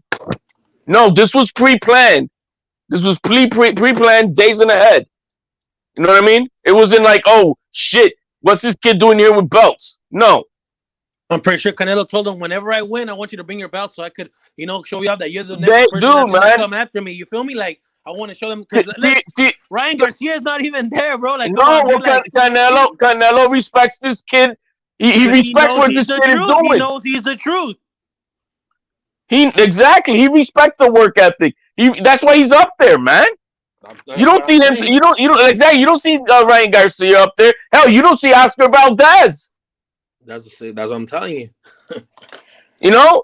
Who's like his second man guy up in that thing, right? In his camp.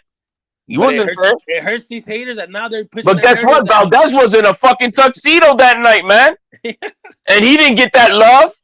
Teofimo's in his fucking t-shirt and a cap. And he got love from him. So they want to hate on him and feel like Beta Mills, like they're Canelo's girlfriend or something. And, that's disrespectful to Canelo. Like, what the fuck? You know what I mean? And they do this to just, man. Right now, like I said, man, all these content creators out there, man, they ran out of the Wilder juice. That's all their channel was about for fucking 2 years. That's how they built up their channel. Was talking every day about Deontay Wilder and Tyson Fury. Now that shit, that Wilder juice is gone, they're all jumping, all of them, bro. They're jumping on the Canelo bandwagon, and now they need to find a guy to shit on, and that's Teofimo Lopez. So it's not even just the alphabet boys that's doing that. Now you got other content creators jumping on this narrative. You know what I mean? And hating on Teofimo Lopez, not just on Teo now, bro. Like they're all ganging up on him, bro. Like, come on. Yeah, not even just LDBC, other channels. Yep. Who's using that LDBC narrative? You know what I'm saying? Exactly. Other people that that we cool with, that we know, and they pushing the same shit. It's true, bro. It's true. We know H Money, but out of respect, we're not gonna be doing that. We're not gonna throw it out there. But we know what's going on. You know what I mean? And it's fucked up. I think it's totally fucked up.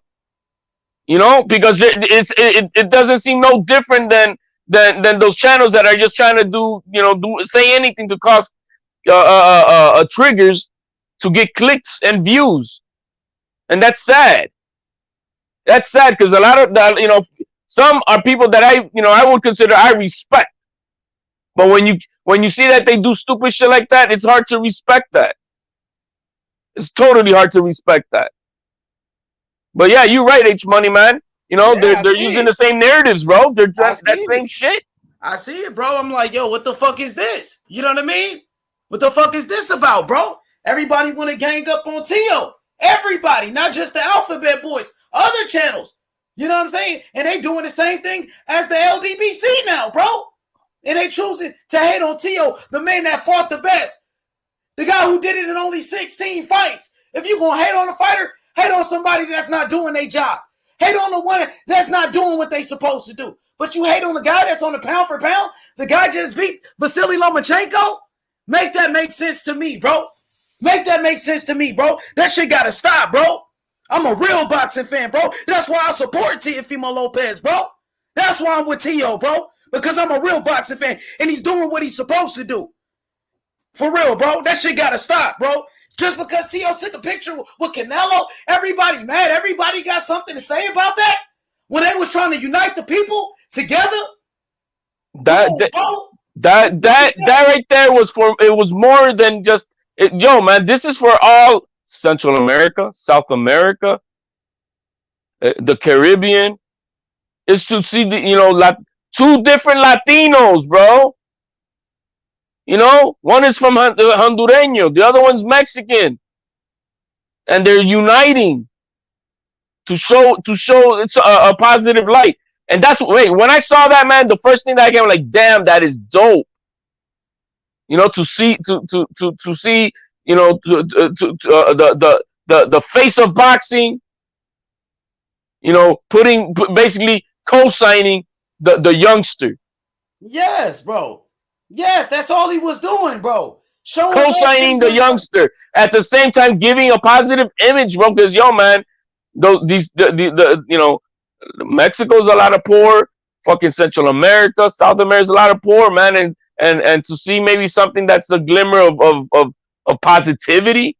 And the first thing these motherfuckers want to do is just look at to say narratives about clout chasing and that they feel is disrespectful to Canelo when Canelo's up there with a smile. He fucking hugged the Teofimo before he came on stage. I mean, what the fuck? These guys it's pathetic. In this respect, they're fucking totally pathetic. Yeah.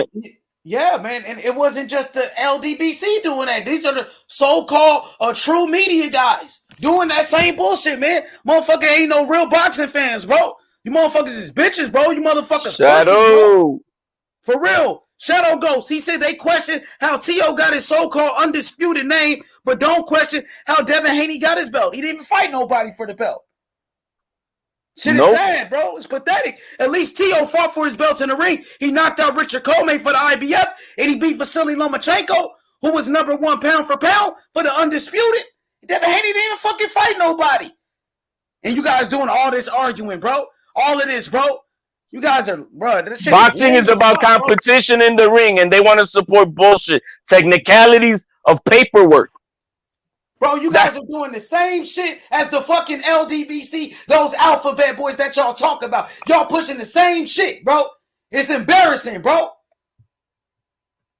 We're just gonna cook them, H. That's all. Every time, bro. But and you know, just out of just respect, I don't mention the names out, but I'm definitely not happy with a lot of names out there, man. Because they doing some bullshit for clickbait and views, and then they say an opinion from someone else, and then say that's a fact. No, that's an opinion. An opinion is opinion. It does not make it a fact. It's how stupid they are. But I don't know, man. I mean, it's a dumb argument. But the bottom line, man, we just need to keep on pushing that Devin Haney submits the petition. I sent that to Mickey Bay, man, today or this morning. Because he was saying, "Oh, I didn't know about the petition." He was talking to Teofimo. They were over at the gym, and Teofimo was saying, "Yeah, but we told him, I just got to do is sign the petition." Oh, I didn't know about no petition, and he's trying to act like big man like shaking hands. Yeah, we can make the fight. Like he has a say to make a fight with Devin Haney. Like get the fuck out of here, bro. I told him all that woo woo shit and shaking hands don't mean shit, bro. Tell your boy to send in the petition. Yeah, they don't want the fight. He blocked me. He blocked me. Oh, Mickey Bay blocked you? Yeah. That's crazy, bro. After I sent him the video, bro, he blocked me, bro. And I'm like, okay, man. This shit is crazy, bro. You know what I'm saying? This shit is crazy. Like I heard you earlier in the comment section. You said, "Yo, y'all still arguing about this shit?" People, they come in just to argue about this shit, bro. They come in just to shit on Tio. That's the only reason they want to join. I remember Bill Haney used to call me a chaos operative, and he used to call me that shit. And you know what it is? It's because he has chaos operatives that he has go out and try to fight his battles, man. That's what he does. And so he was projecting that shit on me when he's the one who actually be calling content creators. And y'all motherfuckers know that's true out there. He be calling you guys to try to push a narrative, to try to shut something down. Yep. That's how it go. While we arguing, sitting here fighting with each other, Bill Haney sitting back smiling, laughing, happy. Send a petition because you don't. It's gonna be Duck Nation, bro. If you don't send that in, he's just hiding even more, bro. Because their people are gonna run out of lies, bro. What? There's nothing else to say, man. That's what I'm saying. The bottom line is that what all the content creators need to be pushing is that Devin Haney sends a petition so we can see the fight. Yeah. Supposedly somebody's like, that's all we need to be doing. You'll see when the pressure comes, who's gonna fucking fold. You guys seen already. Come on. Just that's all that we're still waiting on Devin Haney to send this petition. We want to see this fight. You know, if he sends a petition, if he sends a petition, this is what happens for them, bro. Let's say they send a petition for a voluntary mandatory. Teofimo accepts it. Then the WBC board mandates this mandatory because it's accepted by Teofimo. So now it becomes ordered. They don't want to. Now they send it. Now they have 30 days. Bob Arum has 30 days to make negotiations with Devin Haney. If he cannot come with an agreement to sign this fight, then it goes to purse bid. And then when it goes to purse bid, guess who could buy the fight? Eddie Hearn. He could bid massively on it and take this fight to the zone if they want it. HLD, but how can you expect that when we don't even know if Haney's gonna beat JoJo? They're already putting a rematch clause. Well, exactly. You get what I'm saying? Like if he signs for the fight and he loses to JoJo, but at least sign the petition. The petition is based that they both win their fights. Obviously, Teofimo's got to win his. You know what I mean? Of course. So it's based on that. Now, if one of them loses, then this petition is worth shit, and that's it. It's thrown away. But at the meantime, if it's done on December 5th, as long as both fighters have won on December 5th, we'll have this petition ordered, and they can start negotiations. Yep, that's true. That's all I'm saying, and we can make this fight happen. They don't. I would love to see this fight. Taylor, fucking move this fight from December to February. Who's that? What's good, YB? Yo, YB, I haven't heard you in a minute, bro. How we doing, Papa? Todo bien, hermano. But yeah, hey, man, Kingpin Tio, you know what time it is. Go ahead, HOD. Keep cooking these motherfuckers, man. I heard you was bringing receipts yesterday, boss, man. Yo, man, today we had it's just delirious. But the bottom line is I just want to just keep on pushing that we need this petition, man.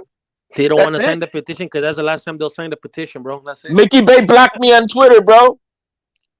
I sent him the video because he was talking shit that he didn't know about Devin Haney needing a petition and shaking hands with Teofimo. All right, we'll make the fight. Like, motherfucker, you ain't nobody with that woo-woo to be saying that you can make a fight. So I sent them to Mauricio Sooner and look, this is what they need to do, man. It's been 3 weeks ago. We still waiting. They really don't want that fight for Devin Haney right now, to be honest with you, bro. That shit is all talk, bro.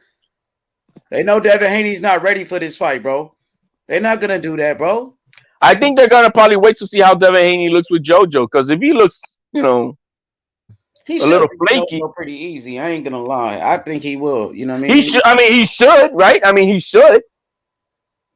But if he gets rocked again, that's gonna hold him off. Let's say he gets rocked. He wins the fight like he did with Linares, getting rocked and shit, and at the end or something like that. You think they're gonna want to take a fight with Teofimo in February? I don't think so. Of course not. Of course not. They really don't want that fight. I don't think they would not, but who knows? I mean, I would like them to. That's why Bill Haney don't show up to the meetings and shit, because they don't want to make a fight happen, bro. If you really want to make a fight, you'll show up to the meetings, bro. Yep. They so mad, bro. They could have made it. Look, they could have had that Lomachenko fight. Had they at least gone to the meeting, let's say they would have negotiated the deal. Well, because they didn't know that what was going to happen with Teofimo back in June. You know what I mean? So oh yeah, we want to fight, but if not, if Teofimo loses, who can we fight? Well, then you can fight Lomachenko. But they didn't go. They didn't. They didn't even go to make that fight. That would have been an awesome fight for Devin Haney. Devin Haney don't want to fight Lomachenko right now. He even said, "Oh, Lomachenko is out. He doesn't count no more." That's what Devin Haney was saying. That's what he said, bro. They asked him, "What about a Loma fight?" Oh, Loma's out. Loma's not in it no more. But you was talking all that shit, calling Loma a duck. Loma's this, Loma that. Loma's available. You don't Loma's out, but Maxie Hughes is in. Yeah, that's what he said. Loma's out. Loma's not a part of it no more because he lost. But y'all was talking all that shit about Loma for all those years, but you don't want to fight him now when he's available, bro. And fucking Eddie Hearn doesn't co-sign none of that bullshit Bill Haney be doing on social media. He doesn't co-sign it. You know what's funny? That all the reporters, they know that what Marisa Suleiman said. I know. You know why? Because HLD sent them the fucking video. They all know. That's why when last week when they were asking, well, what about the petition you're supposed to sign? You know what I mean? They were asking them the questions about the petition. Why? Because I fucking sent them the video, man. Anyway, man, this is old topic, man. I just wanted to, I don't know why we waste our time. I was talking about Canelo. They just want to come here and shit on Tio all day, like you told me. Well, I was listening, because H-Money, I didn't, sometimes I want to, just chill out and listen to everybody. You guys were talking about the Canelo and all that, and that's all I was doing, man. I'm like, fuck. I like to, you want to hear other people's perspectives on other fights and shit. Exactly. I was talking about Canelo, but they feel the need that they need to shit on Tio every chance they get. You know what I'm saying? And like again, over here, bro. They're gonna want to make this the topic of everything all the time, just like they did with the Wilder and fucking Fury. Yeah, like Fury cheated and all of this crazy shit, and that is crazy, bro. These same people that was talking shit about those Alphabet boys, y'all doing the same exact thing as them and pushing those same narratives, bro. That shit is embarrassing, bro. This kid earned it. He fought for his belts in the ring. He beat Vasily Lomachenko, who was ranked number 1. He deserved it, bro. Devin Haney hasn't done shit. He hasn't done shit, bro. That's why he's bragging about Instagram followers and how much money he got, because he ain't did shit in the ring yet, bro. This is the man that deserved it. Teofimo Lopez, because he beat the best. He fought the best, him and his father, bro. They fought for everything they got. It wasn't no fucking Mayweather cosign that put him in that position. They had to work for everything, bro. They came from nothing. They came from the mud. They came from the bottom, bro. And that's what I respect. I respect the real champions, bro. What have you done in the ring? Who you beat? Are you on the pound for pound list? And Teofimo Lopez is. That's what it's all about. All that other shit, y'all conspiracies, y'all the same ones was saying Earl Spence Jr. was faking an injury. Those bullshit ass channels, bro. Yep. Those same clowns. Fuck them, bro. Fuck them, bro. Only watch the real boxing channels like Punch Drunk, Mr. Moonshine, bro. That's who I watch, bro. I ain't got time for that bullshit, bro. Yo, you remember how some of these channels, even though the ones we kind of respect, were talking about fucking Spence made up that injury and shit. And those are the same ones right now saying Tio is not undisputed. You see? Yeah, whole ass nigga. No, he's now clout chasing and shit. Ass nigga, bro. You know who the fuck I'm talking about, bro? Is a fucking bitch, bro. Clout chasing motherfucker, bro. You the clout chaser, bitch. We gonna get on their ass, bro. Don't even worry about it, bro. We got you, Tio. We got Tio, and we got Tio Senior, bro. It's the home of the takeover, bro. You guys gonna see. You guys gonna see, bro. Oh, these the same ones saying Earl Spence faked the injury to Doug Manny Pacquiao. That whole ass shit. Motherfucker don't know shit about boxing. Now y'all the same ones saying, oh, Teofimo Lopez is not undisputed. You niggas pussies, bro. For real. Just funny, man. It's just crazy that this, look, man. We know there's a business aspect to having a channel and the aspiration of growing your subscriber list. You know what I mean? but you know, I don't think there's nothing better than to keep it 100 real. Yo, you had a backup channel that and how fast did that grow? H Money Man, the spitting out backup the channel truth. is on fire right now, bro. It's I going mean, crazy. you know you in a moment's instance, it was gaining a whole bunch. It went over 1,000 in a second. Yep. Why? Because Yep. you know it just trying to just at least push one thing that we want the best to fight the best, right? And we're gonna push the facts, and we're not gonna play no race bait narratives and shit like that. And you've asserted that on your channel, and I'm, you know, I'm more than glad of supporting that. You know what I mean? And a lot of people are on the same thing too. They don't want to hear that narrative bullshit and race baiting bullshit. We just want the facts. We don't want opinions. You know, if we're gonna talk about something, let's talk about the facts. And the only thing we can talk about opinions is when two fighters are gonna fight. Why are you choosing your fighter? Why am I choosing my fighter? And that's okay. That's the fun part about this. The banter. You know, hey, I think Porter's gonna win against Crawford, and I know you, H Money. You say he's gonna get knocked the fuck out, and so it's okay. We can have that dialogue, and we can go back and forth of why we think it, right? But that's all it is. It's fun banter. If everybody thought the same in that same aspect, it would be boring. You know, but so at the same time, I'm not gonna stand for any bullshit. When I see just a group of people just want to gang up on Teofimo Lopez and hate on this kid, that's when I step in. That's why I got his back, bro. You know what I'm saying? That's why I'm representing for the takeover right now, bro. Because I see all these pussies trying to gang up on this one fighter, bro, that did something great. The man that made history, the man that fought the best, Teofimo Lopez. no, you know, it's funny. You know how they defend talking that shit? This is how they defend it. Well, let me first say, I think Teofimo is the best at 135.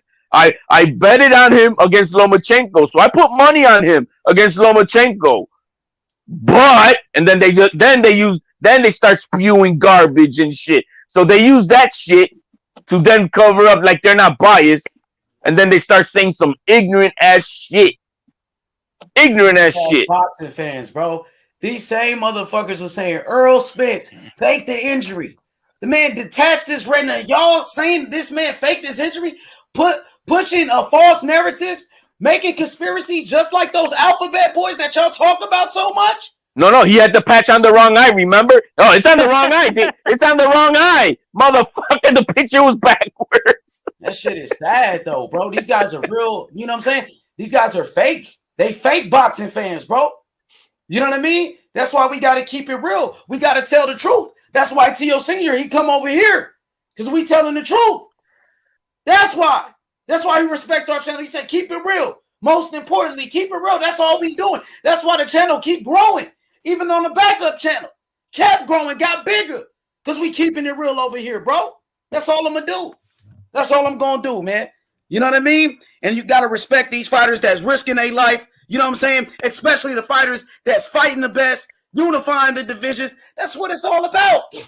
That's all it's all about, bro. You know what I mean? I got you, Don Dada. What up, YB? YB, touch on that, YB. What's good, my boy? Shit is crazy, bro. Shit is ridiculous, man. This is the guy that's fighting the best. This is the guy that's, you know, going for the legacy. He's not worried about the money. He don't care about Instagram followers. This is the guy that's on the pound for pound list, and you try to slander him? Motherfucker, fuck you. Fuck you. We keeping it real. I seen fighters die in that ring, bro. Don't fucking play with my sport, bro. The fuck out of here. Go back to politics, bro. Go back to doing that bullshit. Motherfucker. Yeah, you know, it's, you know, hey, look, I get it. Teofimo Sr., he's very brass. He's out, you know, he's very outspoken. you know, we know how he is. You know what I mean? So that rubs people that may, you know, that rubs people the wrong way, and you know, obviously there's a cultural difference. You know what I mean? People don't understand, you know, that fiery cultural that you know that some Latinos have, and it rubs them the wrong way, and so, you know, they take an opinion of him, and they put it on on his son, and they put it together, and then they make their opinion of not like they hate senior, so we're gonna hate on junior too, and that's sad. You know what I mean? Because That what we're shit is supposed to be judging the fighter on is what the fuck he does in the fucking ring, that and shit is and ridiculous, and man. that's that. That shit is ridiculous, bro. They try to go pull up old videos of what T.O. Senior said and try to, you know what I mean? That shit is weak as fuck, bro. Make some real boxing content, bro. Y'all don't know how to do that, bro.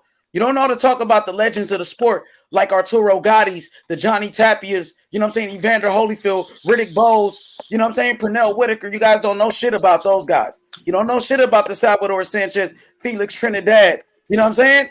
You guys don't know about those legends like Oscar De La Hoya, bro. You guys don't know No. anything about the sport. Don't know shit about boxing, bro. You don't know nothing about Chavez Sr. You don't know shit about Melcher Shit about Taylor, bro. boxing. You don't know Don't shit know shit about about Hector boxing. Camacho. You don't know shit about the legends of the sport, bro. Shit is getting out of hand, out of pocket. That's why we just try to keep it real, bro. They came to me with the bullshit. I was chilling. We was talking about Canelo. Oh, Tio's not undisputed. Tio's this, Tio's that. You know what I'm saying? Just want to be trolls, hate on Let the me young let me let fighter. me read what I got let me put that up right there from Nick Rich. She says, just object, not emotional. Don't worry, we're not gonna jump on you. Not emotional. Signing a petition when you got someone right in front of you is ass backwards in my opinion. She says, both fighters need to win with their next fight and then make it happen in March. Well, this is the thing. A lot of fights, at least term wise, can be established ahead of time so that you're not wasting time to make this fight. For an example, Canelo, he already had 2-3 of his fights lined up, ready to go, months ahead of time. So you're not wasting time. You know what I mean? Because sometimes, yeah, in the negotiations, so what you could do ahead of time is at least the sanctioning fight. The fight is sanctioned by the sanctioning body, and they can at least start talking about negotiating. Start the And process yeah, early. at least have terms. The terms can be negotiated, and so when that time comes, it's ready to go. It's ready to go. So there's not. That's the way the business of boxing allows that. But I do understand what you're saying. Yeah, it is as backwards in a sense, but you could work ahead of time. There's no contracts that are signed, but the terms can be agreed upon before that. hell yeah. Don Dada, what's good, my boy? What's good? What's good? What's good? Hey, we got two of you guys. Oh, there we go. Man, I'm like, damn. One of you just guys is a cooking on this, troll. man. This shit is getting crazy. Yo, you watched that Blood, Sweat, and Tears HLD with Yo, I did watch it, bro. Like you told me yesterday, man. I did watch it, man. It, it it was was it's good. pretty good, man. It's It pretty was. good, man. Uh, uh, I like how they got really, deep with Shawn Porter. The way Kenny Porter comes, I puts his like what Kenny Porter's foot. doing The with way his he son. puts his foot all, he puts his foot all up in his ass. You know Yeah, what I he mean? tell To his make son it. the truth. He's hard on his son, bro. But he knows what. But hey, I no, I respect it. You know what I mean? You say, yo, man, you better stop doing what you think you want to do and start listening to what I'm telling you to do. And I'm like, damn. But that's the way it's supposed to be, man. You know what I mean? He's the coach. He's telling you what you need to do. You know what I mean? And so, man, I get it. I loved it, man. I like the insight. A lot of Man, people may not agree with it, but I understand it. man, Porter's strong. They showed his amateur days when he beat Daniel Jacobs and shit. Like that dude, tough as shit, Porter, bro. And I seen Kenny Porter say that they called for this fight 2 years ago with Terence Crawford, and Kenny Porter said they didn't want that fight. Crawford didn't want that fight. You know what I mean? That's what Kenny Porter was saying. So the fight is here now, and I expect Terence Crawford to win the fight. I think Terence Crawford is on a different level than a Shawn Porter, but Shawn Porter is one of the toughest guys in boxing, and Terence Crawford got to be on his A game. He must fight the right fight. He must stick to the game plan. If not, Shawn Porter can make it an ugly fight with anybody. He's been doing it. He did it with Earl Spence. He did it with Keith Thurman. Everybody, even Kell Brook, whoever. With Ugas, he knows how to make it a dirty fight. You know what I mean? And I think Crawford gonna stick to his game plan. I think Crawford could outbox him and possibly stop him. You know, I but personally got it. I I personally got Bud knocking out, stopping Shawn Porter. well, Not my, knocking him my out, thing but that I got stopping with him. Crawford is that his last 8 fights have all been by knockouts, right? So it's either knockout or nothing. And Knock and out or and I stop. didn't see in those fights I didn't see a lot of totally outboxing. I just said that his power got him out of the fight more than what his boxing skills were. It was his power. He got you in trouble and that was it. But like throughout the fight, as far as scoring rounds, I'm looking at it. I'm like, I didn't see like I had like a Shakur Stevenson performance where he's totally blasting people. No, he's stopping them. He is. Hey, But but is I'm he gonna is he disagree and totally say outboxing them? I don't know. I'm gonna disagree and say it was his placement more than his power, because he was placing those shots better than his power. That's why he got him out there, because it was more placement than power. I'm not hating on Bud, bro. I'm not hating on Bud. I'm just stating the fact why I think this is going to be a good fight, better than most things. yeah, Porter a You, tough dude, you bro. the guy don't want nobody want me to say nothing bad about Bud. Hey, Porter, but like earlier in his career at 140, the way he boxed against Victor Postal, he boxed a master class and dropped him 4 times. He didn't A stop him, fucking but master he class, beat the fuck out of him and just a boxed the fucking shit out that boxing boy. clinic. There was a boxing clinic that one. You know, the way he beat Jeff Horn, who beat Manny Pacquiao, destroyed Jeff Horn. You know what I And mean? destroyed Jeff Horn. But Postal's an old dude, man. That dude, that The dude funny is thing Not actually about at out of that Shawn time is he boxing. though. has the same That was style like as 4 years Shawn ago. Porter. That was a while ago. Shit, like Was five it? Shawn years Porter ago. has the same style Yeah, as at Jeff 140, Horn. crushed him when he was undefeated. When Postal just knocked out Lucas Matisse. Yo, one thing I noticed is that Crawford did not defend his undisputed titles at 140, did he? He went straight up to one. Went straight up to 147 147. and His fought Yeah, high. Jeff he Horn didn't. He or Jeff didn't Horn. defend it, huh? No, he didn't defend it. But he went Some up people they and want to fought Jeff move up Horn for right the after they title. win the belts, right? You know what I mean? Like I Yeah, clear who that Well, had way. just beat Manny Trying to move Pacquiao. up. business wise, yeah, because the next fight you got to pay sanctioning fees and and Mhm. like for him, let's see, there's 4 belts. That's 12. That's like at least 12% plus the petitioning fees for each belt. So out of $5 million that he get, it could be like dude, it could be like 24. Like let me see, 12. It could be close to 20% of his purse of what he gets. So out of $5 million, 12, 20%, we're talking a little over $1 million in sanctioning fees alone. So Mm-hmm. I get it when the fighters don't, you know, they only want one belt, like Bradley says. You know what I mean? No, I ain't gonna pay all them sanctioning fees. You know, When he moved up to 147, he got a title shot in his first fight against Jeff Horn. So I think that's why he moved up to get that title shot. get a Horn title and just moved back up. here. Yeah, it makes sense. That's what I mean. Bottom line, that's what Teal wanted to do. I mean, if Taylor would not have moved this fight to February, on November 28th, Teofimo sends in the petition to become Taylor's mandatory after his fight in December. But what did Taylor do? He moved this fight to February. So now Teofimo, he needs another dance partner. Yeah, Josh Taylor, bro. I don't know what's up with Josh Taylor, He knows. man. Look, he's a great fighter. He's a great fighter. He is the top dog at 140. On the Vegas numbers, Teofimo, if he fights him, he's gonna go in as the underdog. I know that. But what And that's when I'm gonna make money. right, exactly. But in the sense of what he's been talking and what he's doing, he's also hating, bro. He's also hating. They're using his clip. These channels using his clip talking shit, but they don't say that way, man. Why did you move your fight to February, bro? You know what I mean? He's over there capping for Lomachenko that he needs to give to Lomachenko a rematch. But when they ask him about his about giving Regis Prograis a rematch, he's got excuses. Yeah. I got a video on that too, man. He in the same time he was talking shit about that. Teofimo. Maybe he's scared of Cambosos. That's why he doesn't.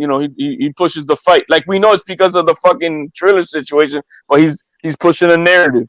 Oh, that he should give Lomachenko a rematch because Lomachenko was not full. Blah blah blah. And then after that, then they asked him about Regis Prograis, and he said, I don't see no reason to give him he needs to work his way up. And Ramirez, I only gave Ramirez like 2 rounds. I don't think I need to fight him again. I'm like, see what I mean? This guy full of shit. He knows where the smoke is at, bro. That's why he don't want to take it. He knows that's why he knows that there's no option for him, bro. Once puts the petition to fight him, bro, he has nowhere to run, bro. No, he doesn't. He doesn't. That's why he knows. That's why he knows, bro. That's why he's trying to push his data far away, separate from Teal's, because he knows that like Teal he wants to stay active, and he's like, fuck no, I'll push him more, and this guy will have to fight somebody else. Hoping somebody beats Teal, pretty much. Yeah, well, I mean, look, I mean, anything can happen in boxing, right? And we who knows? Who knows what happened on the 27th? But but that's what Taylor's trying to do. He's trying to keep pushing the buck so somebody else could beat him. He keeps deflecting. You know what I mean? They just asked him this past weekend, would you fight Teofimo Lopez? He said, I'm not interested in that fight. You know what I mean? And then you see him all buddy with Devin Haney. And Devin Haney, you're talking about moving up to 140. You should be calling out Josh Taylor, the champion. But you sitting there holding hands with him, all buddy with him, bro. You know what I mean? I just find that kind of funny where Devin Haney, he's talking about moving up to 140 pounds, but you won't call out Josh Taylor. You should be wanting to fight that guy. No, you know who he called out? Victor Postal. That's who they were calling out. Yeah, Victor Postal. Jose Zepeda, right? Remember? Bill Haney was saying Jose Zebeda's name, Victor Postal. When you want to go to 140, you don't want to fight the champion who's Josh Taylor. Every time they ask you about Josh Taylor, Devin Haney quiet, smiling. No, but when they sent JoJo that low ball offer of $1 million, Bill Haney then went on that was just 2.5 weeks ago. After they sent them that $1 million and he was not accepting that, and they were like, then Bill Haney went on to the TBV, just a special edition, just for him to come on and talk about it. And well, if he doesn't accept it, well, maybe we'll look at we'll look at like Victor Postal at 140. And that's when Regis Prograis said, "Oh shit, you were looking to fight at 140." He called them out. Chris Mannix put his name out from Sports Illustrated, and he's like, "Yo, Regis Prograis said he'll fight Devin Haney if they want to fight at 140. He'll take it on a short notice." 3 hours later, they matched the JoJo offer. You know what I mean? They don't want to. They don't call out the big dudes. That I would have been calling. I be honest. I think I would have rather taken a fight with Regis Prograis over JoJo. Yeah, you could have got more credit for beating Regis, moving up in weight. Go beat Regis' ass. What's that gonna do for your career? They wanted JoJo so bad, bro. They wanted that JoJo fight so bad. They was waiting for JoJo, bro. For real, I know. Yeah, I hear you. But JoJo, look, man, as being the last option, it's better than Maxie Hughes, and I'm happy about that. So we'll see. It's going to be a great fight. Regardless, I think it's going to be a great fight. I edge out Haney winning, but we'll see. We'll see how it goes. It's a good test. Yeah, no doubt about it. It's a good fight for a young fighter like Devin Haney. Oh yeah. I just don't like the fact that these guys act like they boogeyman. They act like everybody's scared of Devin Haney, but Devin Haney's looking for every easy fight. He's looking for the Gamboa fights. He's looking to fight Linares, and he wants to fight a little guy like JoJo, but he doesn't want to call out somebody like a Regis Prograis. He don't want no smoke with people like Josh Taylor. You want to be best friends with Josh Taylor when you should be challenging that guy, bro. Did he even challenge? Say, yo, man, I want to come up here and fight you. Did he say anything like that? No, never, bro, never. The fuck? That shit kind of bugs me out. Bill Haney said, I got the baddest man on the planet, but the so-called baddest man on the planet, Devin Haney, can't even knock anybody out, though. How are you the baddest man on the planet? You can't even knock out a fucking Gamboa who's washed up with one fucking leg. You couldn't knock out. Man. A little bit change on topic. Who do you want Canelo fight? If he stays at 168, who should he fight next for you? For me, shit. A challenge at that weight right now. Who's there? Campaigning #1 contender, Benavidez, bro. Yeah, baby. Benavidez. I'm down with that. I'm down with that. I like the Benavidez fight. You know what I mean? I think Canelo beats him. I think Canelo can knock him out. I want that fight. If not a Benavidez, I'll take a Charlo fight. Jamal Charlo. I think that's another good fight. But other than that, yeah, I don't see anybody else. You know what I mean? I think those are the only two fights if you stay right there. I want Benavidez next. That's who I want next. If you're staying at 168, defend your title against that big boy, man. That'll be awesome. And then after that, then I think I don't know. I mean, yeah, maybe it's a good money back if Charlo does accept the fight. But if no Charlo, then he needs to go to 175. Yeah, 175. You got Joe Smith Jr. I think it's a good fight with Joe Smith Jr. Also, Batarviev. That's a boogeyman right there. That guy, a lot of power. I think Canelo could beat all of these guys. And also Bivol. Bivol is a good boxer. I like the Bivol fight. One fight that I wouldn't mind seeing at 168. I'm gonna throw his name out there. Edgar Berlanga. Berlanga, who has a fan base, of course, from Puerto Rico. I think that's a good fight, bro. Like I got Canelo winning. I think that fight can. I'll be interested in that one. Canelo beat the brakes at that boy, man. I give him 3 rounds, bro. He's a star, though. We can't deny that kid. No, hey, he's a star because of the hype, but that kid ain't ready for no damn Canelo, bro. I know he ain't. I know. I give him 3 rounds. He's been calling for it though, right? He's been saying he wanted Canelo. And he wants him, but not like now. I don't think he dares to say that he's ready for no Canelo now. But that's a fight that I want to see like later on down the line. Maybe I can see that fight maybe happening like 3 years down the line. That's how raw I see him. With what happened to him in the last fight, his inexperience, his defense. He doesn't know how. I mean, I don't know, bro. This dude. What about his power? What about his power? I mean, does he have he had power? He had power for the non-elite, the lesser guys. But as he stepped up the competition, I mean, what did he do to the last guy? Less knockouts, no more. He hasn't knocked out. He hasn't got a knockout in his last 2 fights. Right. So the last dude from Argentina he fought with. It was a good fighter. That dude. Yeah, you did tell me that. You did tell me Billy that. Joe problems. That dude was actually beating Billy Joe before Billy Joe knocked him out. You know what I mean? You did tell me that. Yeah, so that dude was a contender. So they are starting to step up the competition with that kid. But he lost that fight with Berlanga. Berlanga lost that fight. I thought he won though. Most people thought he lost, but he got knocked down. But if you go by like just the numbers, copy box, Berlanga threw more punches, landed more punches. So yeah, I feel you. But yeah, he ain't no Berlanga's totally out of the question. But for me, but if not, then I want him to make some noise at 175. I don't think he's ever going down to 160. I mean, I don't think he is. Berlanga, hell no, he's too big. No. Canelo going to 160. No, he passed 160 now. I mean, he was heavier than Plant at 168. He came in at 168, and Plant was 167. Yo, Q, what's good, Q? You wanted to chop it up with HLD before he go about this Terence Crawford fight? Yeah, man, we gonna stop with the Crawford. Yo, man, I'm trying to save my juice for next week because we're gonna go at it, bro. We gonna stop with the slander. Look, man, it ain't even. You better be ready for that gorilla pressure, bro. That's all I'm gonna tell you, man.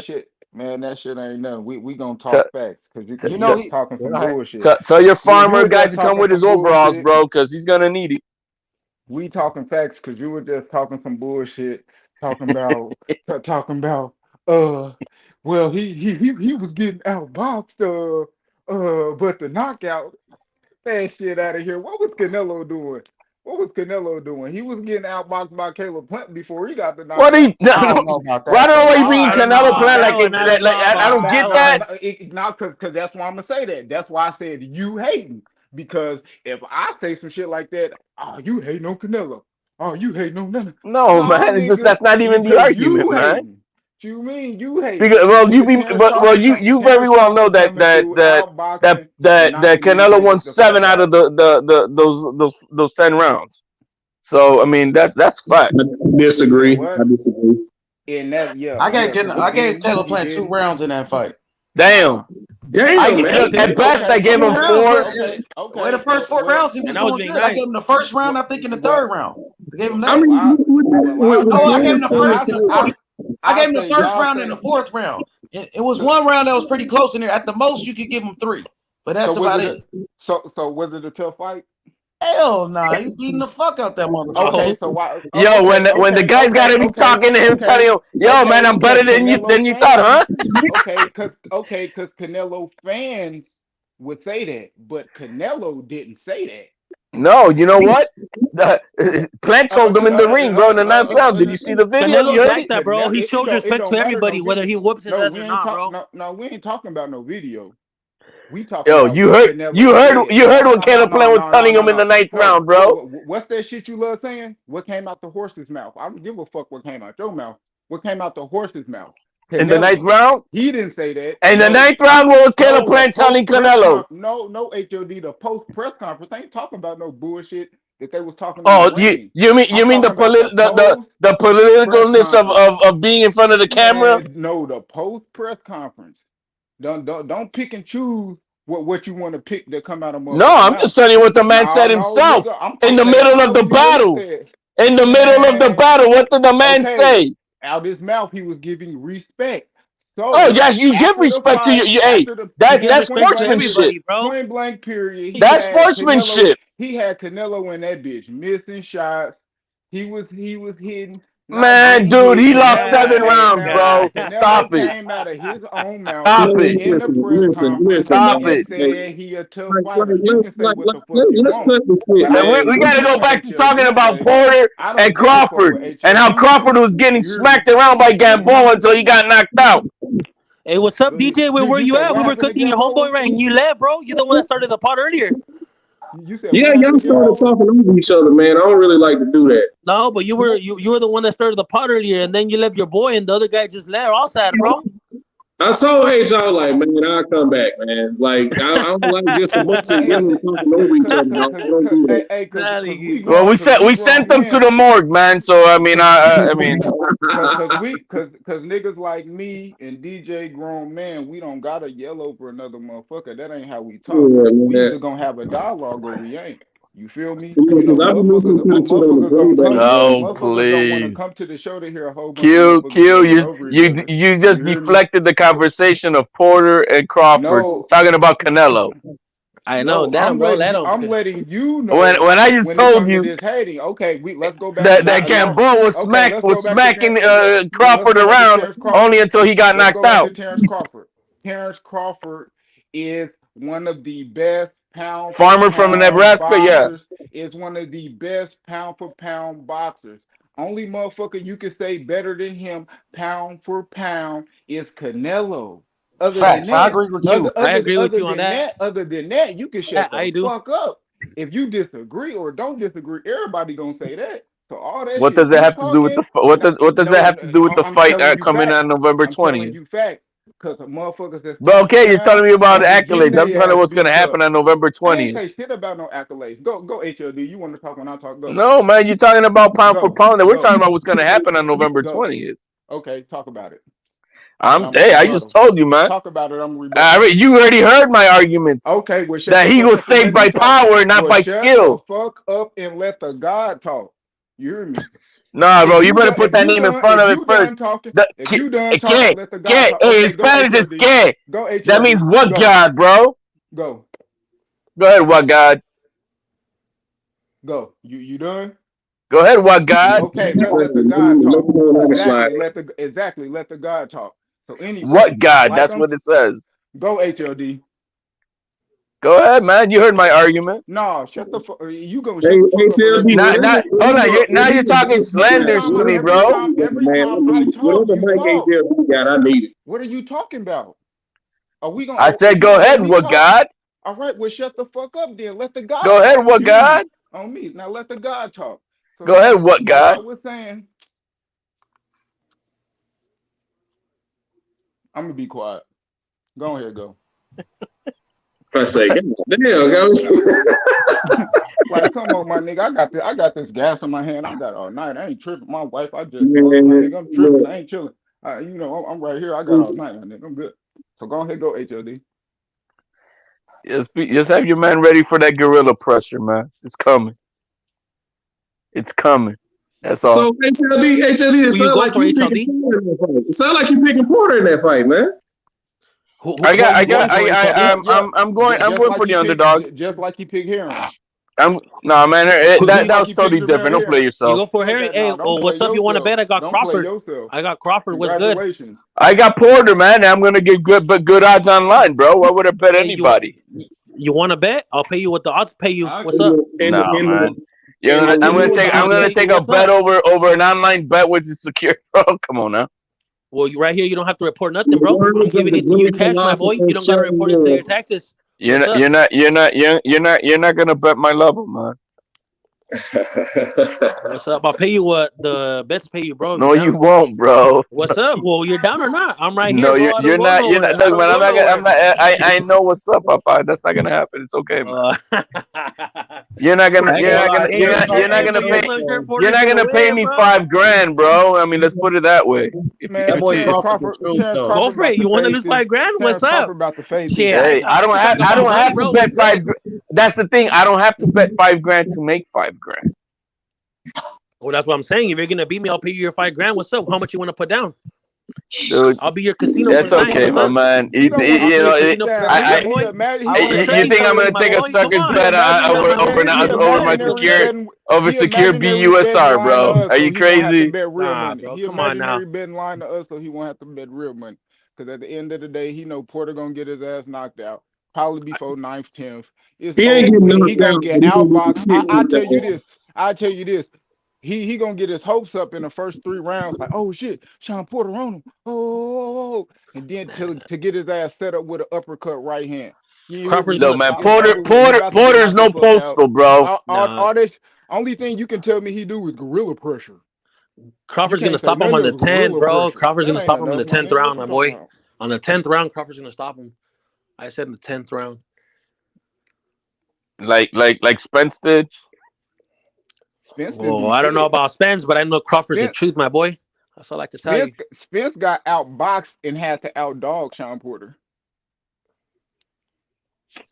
People had Spence losing, he literally bro. got outboxed. I knew some people that had Spence losing at the end, but I don't know. Who knows, bro? He literally got outboxed by Shawn Porter.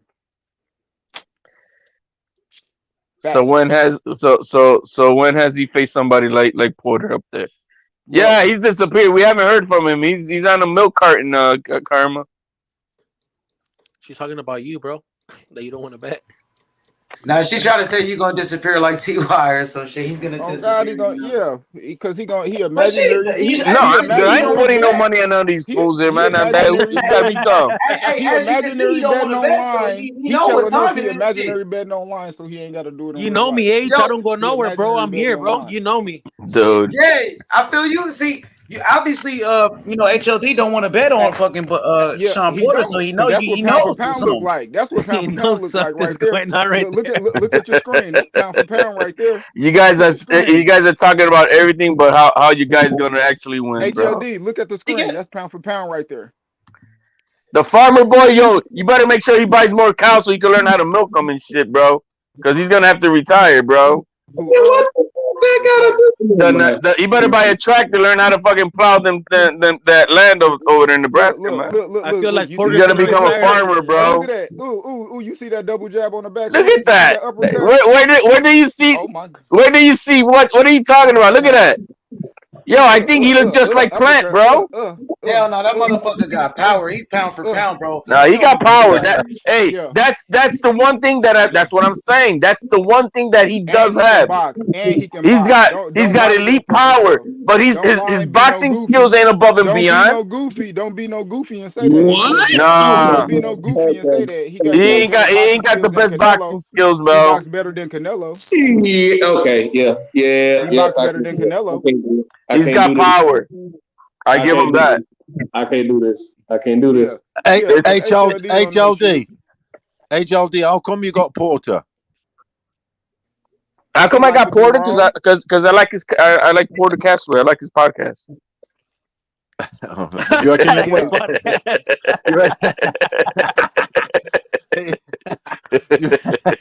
You reckon you'll win it though? Sure. No, look. I mean, look.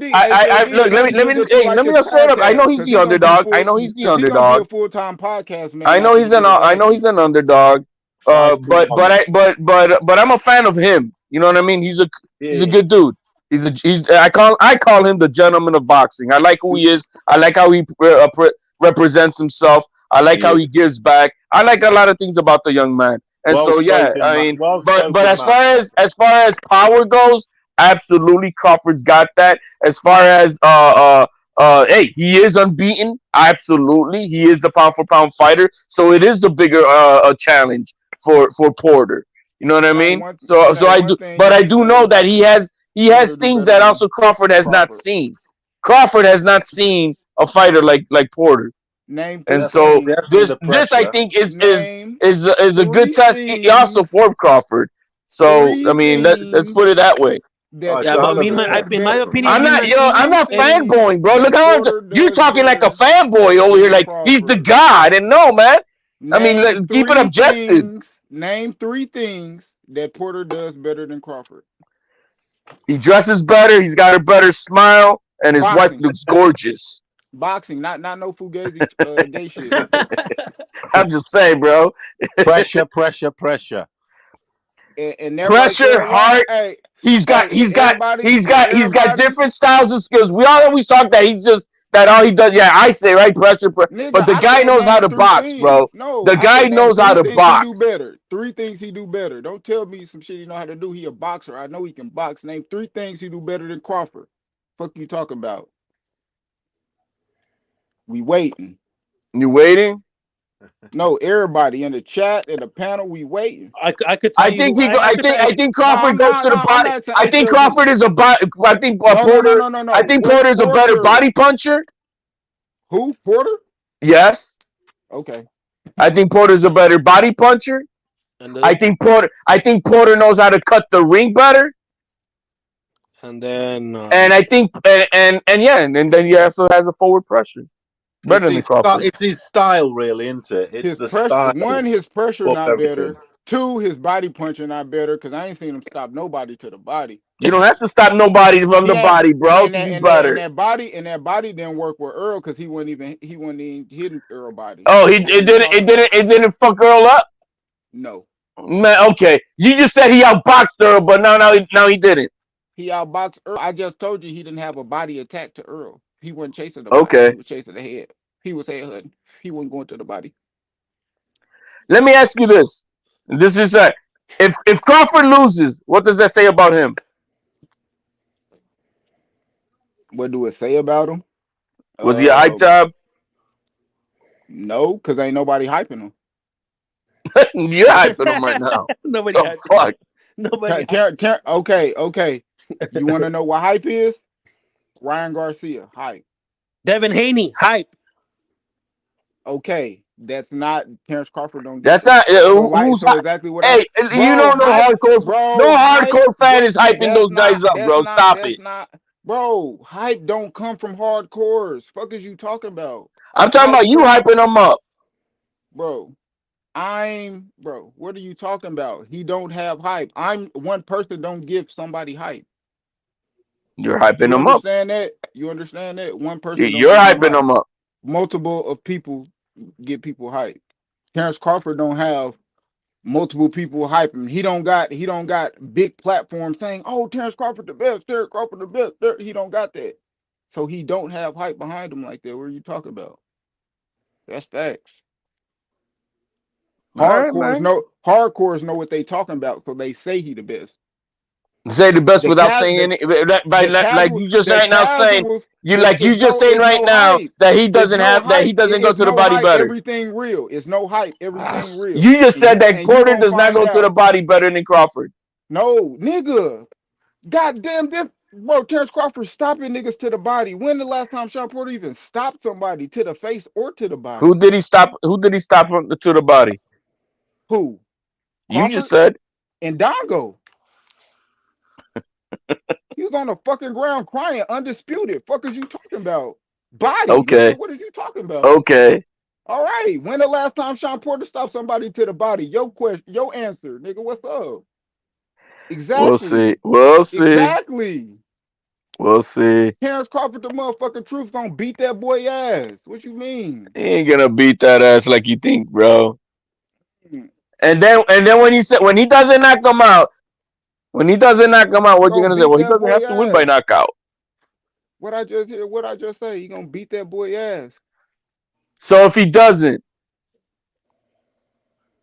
and he just goes 12 rounds, If he does it, I'll be on here 11, 12 o'clock, and you will get the live fucking reaction. you'll be pissed off You that he hear didn't me? stop. So it's all or nothing. Stop Porter or it's whack. Nope. To You're you, just saying that he's that he's gonna whoop his ass. if that's how you want it to be, but No, I'm asking you. I You're got the him one beating hyping his this ass. dude up. I got him beating his ass unanimous like nobody ever did it before. No, he's gonna knock him out, bro. He's What not. you It's not gonna mean? go to. Nobody. Have anybody I've ever got knocked him out? If ain't nobody ever knocked him out, boom. Anybody ever got him unanimous decision? He's gonna knock Kell him out, Brook? bro. He I've gonna I've beat his got ass worse than that. So I've like got I a said, he gonna get his I've got a ass knocked the nine-round fuck war. out or beat the fuck up. 9-round war I've got, and Crawford knocks him out in the 9th I with think on an the up 10th. with I said on the 10th. with an uppercut. I think he's just going to come Hey, at Crawford. Crawford's going to display his skills. Well, you'll man, have Shawn to. Porter ain't getting more than 2 rounds. A real 2 rounds. Not that 2 round Plant shit y'all talking with Canelo, because Plant got way more than 2 rounds. Anyway, Hey, Shawn Porter we ain't saying gonna knockout. We saying knockout Shawn Porter like it's ever been done before. Nobody has never knocked out Shawn Porter ever. Nobody. Shawn Porter, one of the toughest dudes. That shit is not easy to knock out a Shawn Porter, bro. Man, nobody never I'm just knocked out saying. Gamboa I'm ass going for Crawford. before. I know Crawford gonna win, but I think he can knock him out. But to actually do it, it ain't gonna be easy though. I promise you. That's what I'm saying. What the hell? He's gonna make a statement, bro. He's gonna send a statement to the people in the PBC. Shawn Porter ain't never fought nobody perceived to be even that good. The only one people would say is Spence, which I would say even before that fight, a little bit overrated. What about Thurman though? He fought I wouldn't Thurman say though. Earl Come is on, man, overrated though. stop it. I wouldn't say Earl is overrated. Earl, pound for pound. I said a little bit overrated. Earl got Yeah, I wouldn't hype. say That's Earl hype. overrated. That's hype. Earl got hype behind him. Earl is the truth though. Earl, you undefeated, unified, pound for pound. You know what I mean? I wouldn't say Earl is overrated. Like I wouldn't say Crawford is overrated. You know what I'm saying? I think Earl, he deserved, everything he got. He earned it, right? Undefeated, unified welterweight champion. He's And shit up. Errol's shit up. you said what? Errol Spence you on about? Yeah, he's a hell of a fighter. Earl Oh, Spence is the truth. he's shit up. Yeah, he is the truth. But He's a beast, Earl Spence. He regarding undefeated. Well, listen, undefeated, unified, pound for pound champion. So I can't put overrated where Earl. I think the difference between those two guys and is the work ethic. I really believe Crawford has a much better work ethic than Spence does. He be in better shape too, no doubt about it. But Earl Spence is, got one of the His best. skills are there. I'm not going to deny his skills, but when it comes to like who's putting in that work, like real work, every day in day out, that's not Spence, bro. He's lazy. Well, Spence rededicated himself to boxing. After that car accident where that dude been in the gym, he's been in tremendous shape. You know what I'm saying? He changed his lifestyle. So Earl has put boxing first. Hey, man, I hope he has, man. I mean, if that's just the keep case, I getting really hope he injured. has. Man, if he would have got that fight with Pacquiao, if he wasn't injured, he would have beat the shit out of Pacquiao, bro. And we would be talking about Earl Spence as, pound for pound, one of the best. He's already pound for pound. So, I mean, I disagree with that one, Q. I think Earl, I don't think he's overrated, not even a little bit. I think Earl is the truth, bro. No way. And he came to England and won the title. Yeah, he did. He went to He the traveled. UK, He traveled. He had brother. balls. Yeah, he's got balls. Yeah, and all. I give Earl all the credit for everything he done did in boxing. Everything I talk about Earl, it don't got nothing to do with him drinking. It don't got shit to do with none of that. Everything I say with Earl has to do with boxing, which as in when we talking about the welterweight division, he has held it up. He's fought one time in almost 3 years. Yeah, he had injuries. We in a pandemic though, bro. All that. Yeah, but at the same and he time, was I still know he's car been holding accident. it up because Car accident. niggas like Terence Crawford been wanted that smoke. Look, I think pre-accident, I think Spence wins that fight. Right now it's 50-50. Go ahead, DJ. Respond. Let me get that. Okay, so you know this narrative that Crawford always been wanting Errol Spence is some bullshit, man. I'm really getting tired of that narrative getting spun around because when he came into the division, Errol Spence already had a belt and he wanted Keith Thurman, Danny Garcia, and Manny Pacquiao. He didn't say shit about Errol Spence. Only when Keith Thurman decided he wanted to be sometime Thurman and be semi-retired and start chasing big paydays did Errol Spence's name come up. Terence Crawford was not thinking about Errol Spence when he came to the welterweight division. Only after Errol got that second belt, when he got that belt, and Keith Thurman decided he didn't really want to fight, then that's when he turned his attention to Errol Spence. Man, he wasn't thinking about Earl called his name when he was at 140, bro.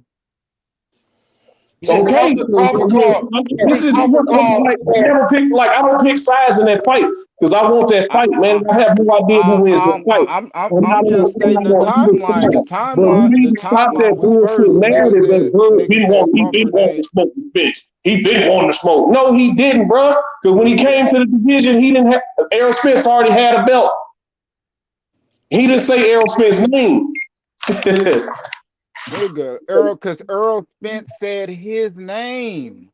Errol Spence said Terence Crawford beat first. Bring your ass up. What you mean? He went up, got a belt, and then it was a streak.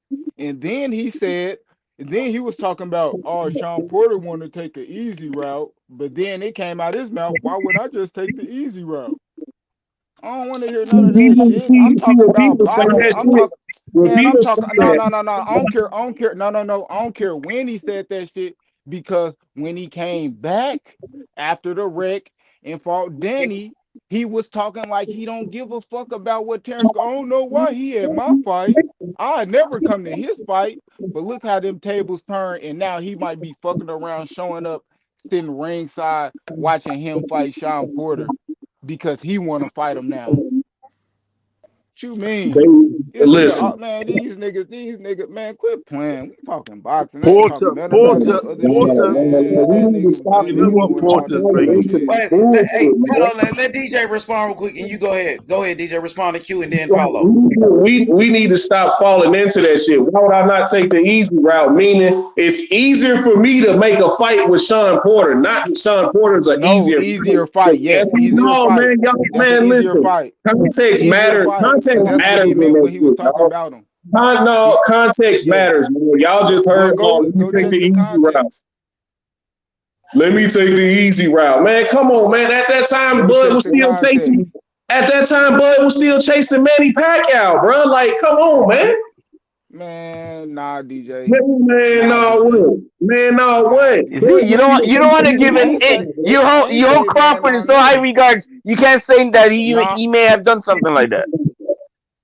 Because that ain't what happened. I know what the fuck I'm talking about. That's why Crawford was so specifically hung up on trying to follow what that promoter said about who makes the fights and shit, so that he doesn't look so bad. Nigga, you gonna see who the fuck make the fights when T.O. don't fight who you want him next. What are you talking about? You know what I mean? Look at a guy who has to bring other stuff in to make an argument knows he's losing the argument. Devin Haney shit, right? Like, this is some hot take shit that we do on YouTube.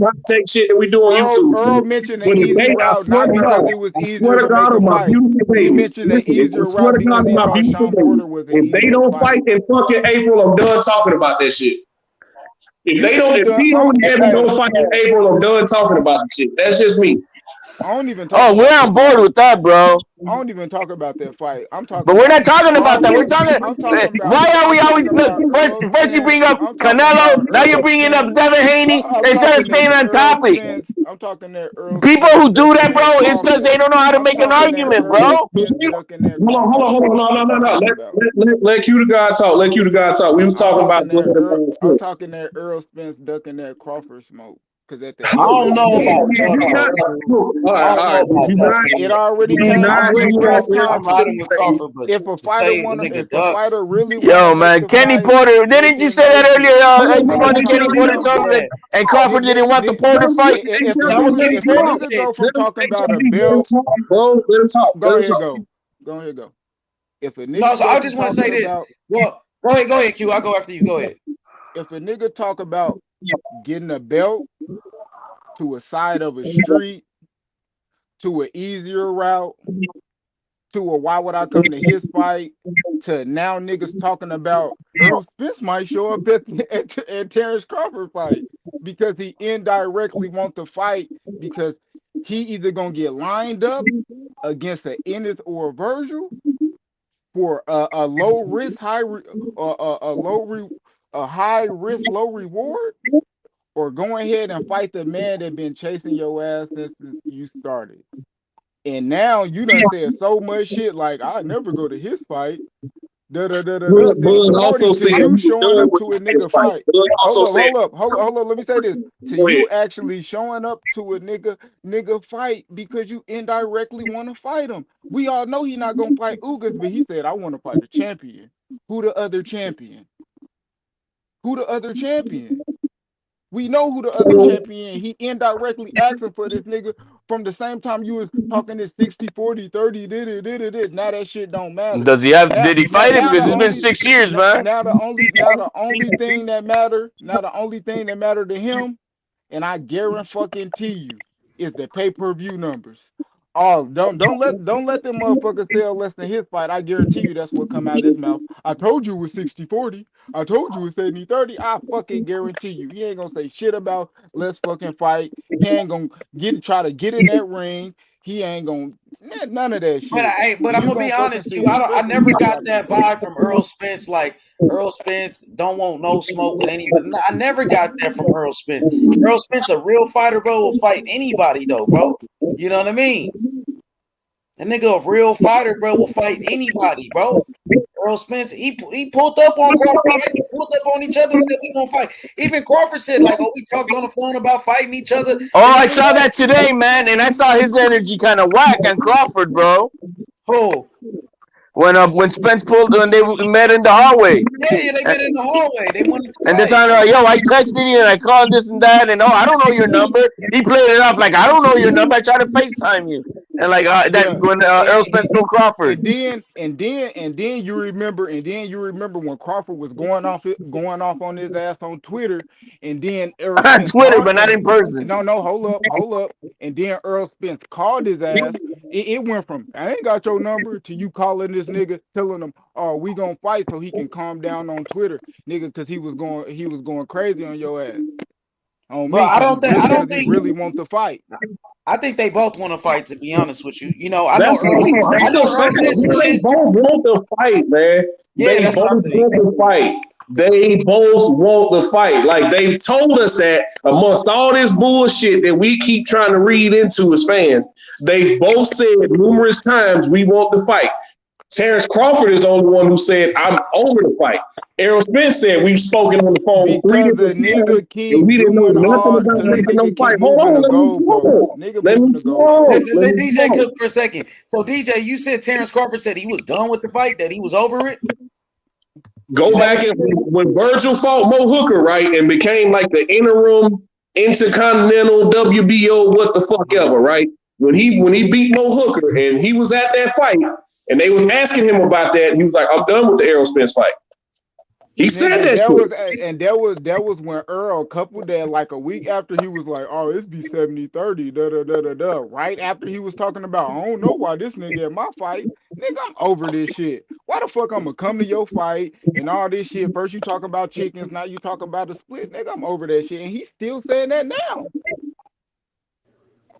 He still said, I don't think that fight happened because these niggas ducking me. You just said you seen the blood, sweat, and tears. What Yeah, Terence Crawford so say on that he bitch? didn't He say said Earl was they ducking. ducking me, I nigga. know, He I know said they Crawford are did say that. NBC. The Wait, niggas so ducking me. Q, I did hear Crawford say that the fighters do be ducking, fighters be ducking, but he didn't say He Earl said Spence is a duck. he He said didn't say Earl Spence is ducking PBC me. ducking me.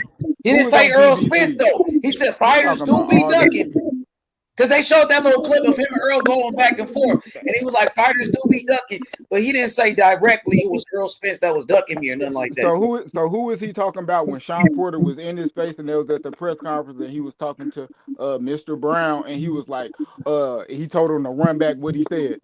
Yeah, because he wanted to. Did he say Earl's name though? I'm just asking. I didn't hear him say Earl. Never heard him say Earl was a duck. Ain't none of us dumb. Shawn Porter was sitting right there. So who do you think? I didn't see it. So I mean, so you I saw it. That's what I was saying earlier. That Crawford was looking for affirmation so that people don't think that he was ever ducking. Exactly, because he putting the facts out there when it's time to. When the big exactly what did he say? When Bob Arum there and the nigga over there that line your checks over there, and he put it in the air, and niggas and it came out. It been came out. Niggas exactly what did he say? He said that. He said we know who you're talking about. Everybody ain't nobody stupid, bro. He do be kind of deflecting a little bit. Q, I give you that. Q, I give you that. It's some kind of deflection, but for me to call, Earl Spence a duck, and I know this dude is free smoke. I know this dude to fight anybody. You know what I mean? I mean that's your opinion though, Q. You're right, Nick. It's gonna be like that. It's gonna be two old farts fighting. I ain't calling them that. The person that's trying to fight him called him that. That's exactly what's gonna happen. So did Terence Crawford out of his own mouth? Did Terence Crawford ever out of his own mouth say Earl Spence Jr. is ducking me? Earl Spence Jr. is a duck. I never heard him say that. He said fighters be ducking like he did a blood, sweat, and tears. He said fighters be ducking, but he didn't put a name on it. That's all I'm saying. Put a name on it, man. Bro, you have the balls for it. His name attached to it. Motherfuckers done seen. Oh man, because he know Errol Spence ain't ducking him. That's what I'm saying. So it's cap, bro. He's just talking for the cameras, bro. He's just talking for the cameras. I think we can all agree. Hold on, Q. Let me say this real quick, bro. I think we can all agree that when Errol Spence had that horrific car accident, that fucked up a lot of shit. Personally, I think we would have got that fight by now had he not had to take a year off because of that car accident. And the pandemic on top of that. I don't know. Yeah, it was the accident and the pandemic back to back, right? Huh? That it was the accident that he had, and then after that, the pandemic hit. So it was back to back. He had the accident, then he came back and fought Danny Garcia, and then the pandemic hit. No, he fought Danny Garcia after the pandemic. He fought him late last year. When did he fight Porter? He wasn't in between that? He fought Porter, what was it, September 2019, something like that? He fought him a while ago, like 2-3 years ago, damn near. He fought Porter 2 years ago because he fought Porter right after he fought Mikey. Hell yeah. Yeah, that's why when it comes to like, oh, we gotta marinate the fights, fuck that shit, bro. You never know what can happen, bro. If the fighters are ready to go, let's go. Stop that bullshit. But Crawford's gonna see something he's never seen. That's all I'm gonna say, man. Hey, Porter gonna get beat up, bro. I like Porter. I'm watching that blood, sweat, and serious shit. I'm damn near sold on Porter. I'm like, that boy gonna bring it, but I just for real, man. I seen him even those amateur days. That motherfucker was strong going against bigger guys. Like that motherfucker. Well, he was fighting at 168 back then. He beat Usyk too. He beat Usyk in amateurs. He beat Daniel Jacobs. I think he beat Demetrius Andrade. Man, absolute beast. He was a beast. Yeah, I wonder why the fuck why would they come down all the way down to fucking, you know what I mean? Why would he do that if you're fighting so good at that weight? But I also think his style also suited the amateurs. So is Canelo, man. Busy. He ain't Canelo though. He's shorter than Canelo. Canelo like 5'8". Porter Let me see. Like 5'6". Porter like 5'6", bro. He's short. Man, y'all seen what's happening to them niggas at 154. That's why he ain't went up. Hey, I think you see what I mean? You got this shit going on, bro. Stop it. What? Stop it, bro. Man, you seen what happened to Hurts and them, man. Shawn Porter gonna get the same fucking treatment if he go to 54. Dog. I think Porter beat some of them dudes at 54. I can't wait till Taylor takes his fight in May, bro, because I want to get my boy up there at 147. Fuck with these guys, bro. Yo, I think Porter, you know what I'm saying, can beat Jerry Hurd at 54. I think Porter can beat Tony Harrison at 154. I think he can beat some of those guys, man. Porter tough, bro. He's strong as fuck. You know what I mean? I just think Crawford is one of the best in the world right now. Right. I don't see Shawn Porter beating Terence Crawford. I think Terence Crawford is too smart, boxing skills, you know, but Shawn Porter could bring that smoke to him, like HOD was saying, like Gamboa did give Terence Crawford some problems in the first 4 rounds, but Gamboa did have the hand speed as well. You know what I'm saying? And I don't think Shawn Porter got the hand speed like a Gamboa, especially a young Gamboa at that time. And then Mean Machine gave Crawford some problems as well. See, Terence Crawford, he's a slow starter. He's kind of like Canelo, where he takes a little bit to warm up a little bit. In like round number 3, round number 4, he's gonna start beating your ass. You know what I mean? It's best for Shawn Porter. I see, and all the fights that I see with Crawford, when he gets touched up, that's when he's most dangerous because people open up, and that's when he gets them. Yes. You see what I mean? And so it's gonna take a patient fighter not to go loco when they tag him. Because that's Porter when he comes at him. Porter comes at him. He'll be a sitting duck. He'll be a sitting duck for the uppercut. And that's where you got to sit and think. Shawn Porter is not a patient fighter. Exactly, he comes forward hurly-burly, sitting duck. Sometimes being a patient fighter kind of work against Terence a little bit because he needs to warm up before he gets started like Canelo. Now, for Shawn Porter, he's going to have to jump on Terence Crawford from round number 1. Don't even give him chance. You know he a slow starter. You got to get on his ass. You know what I mean? Gamboa in his last punch, this very last punch, that had Crawford going back. That's when Crawford came up and gave and gave him the count and knocked him the fuck out with that. But he was tagged hurt. But at that same moment, that's when Gamboa was coming still forward, and that's when he got tagged right there. It'll be a good fucking fight, my boy. Yeah, that's what I think, bro. I think Terence Crawford is going to outclass Shawn Porter, and he could possibly stop him. You know what I mean? I think he does have the power. Outclass him in boxing skills or power. Outclass him boxing skills, everything, bro. He's on a different level. Like Canelo told Caleb Plant, I'm on a different level than you. I think Crawford is much better than Porter. I'm gonna have to watch more fights because I'm impressed by his power, but I have not been like, oh wow, damn, his boxing skills. I'm not like, oh, he's been stopping motherfuckers. That's what he's been doing. Like stopping him. I'm like, damn, that motherfucker. Watch his Victor Postal fight. Watch that one. I ain't gonna lie. This how I know, bro. Y'all really gotta watch a lot of boxing, and I mean, and not just this. A lot of this shit that's now because, or yeah. Matter of fact, you can watch this shit now, and you will see when a low level fighter fight a high level fighter, or I just say a fighter like Terence Crawford, a fighter like Canelo, a fighter like Tank, when they lose rounds, but that's because they really have game plans. You never fight the same a whole 12 rounds. You fighting 3 rounds at a time. Dude, you're talking like he's the only style of winning champions, bro. Can't stop it. Like that. Bro, I'm talking about how they get somebody out of there. Even if I'm losing a round, you even put Tank in this conversation. I'm not gonna.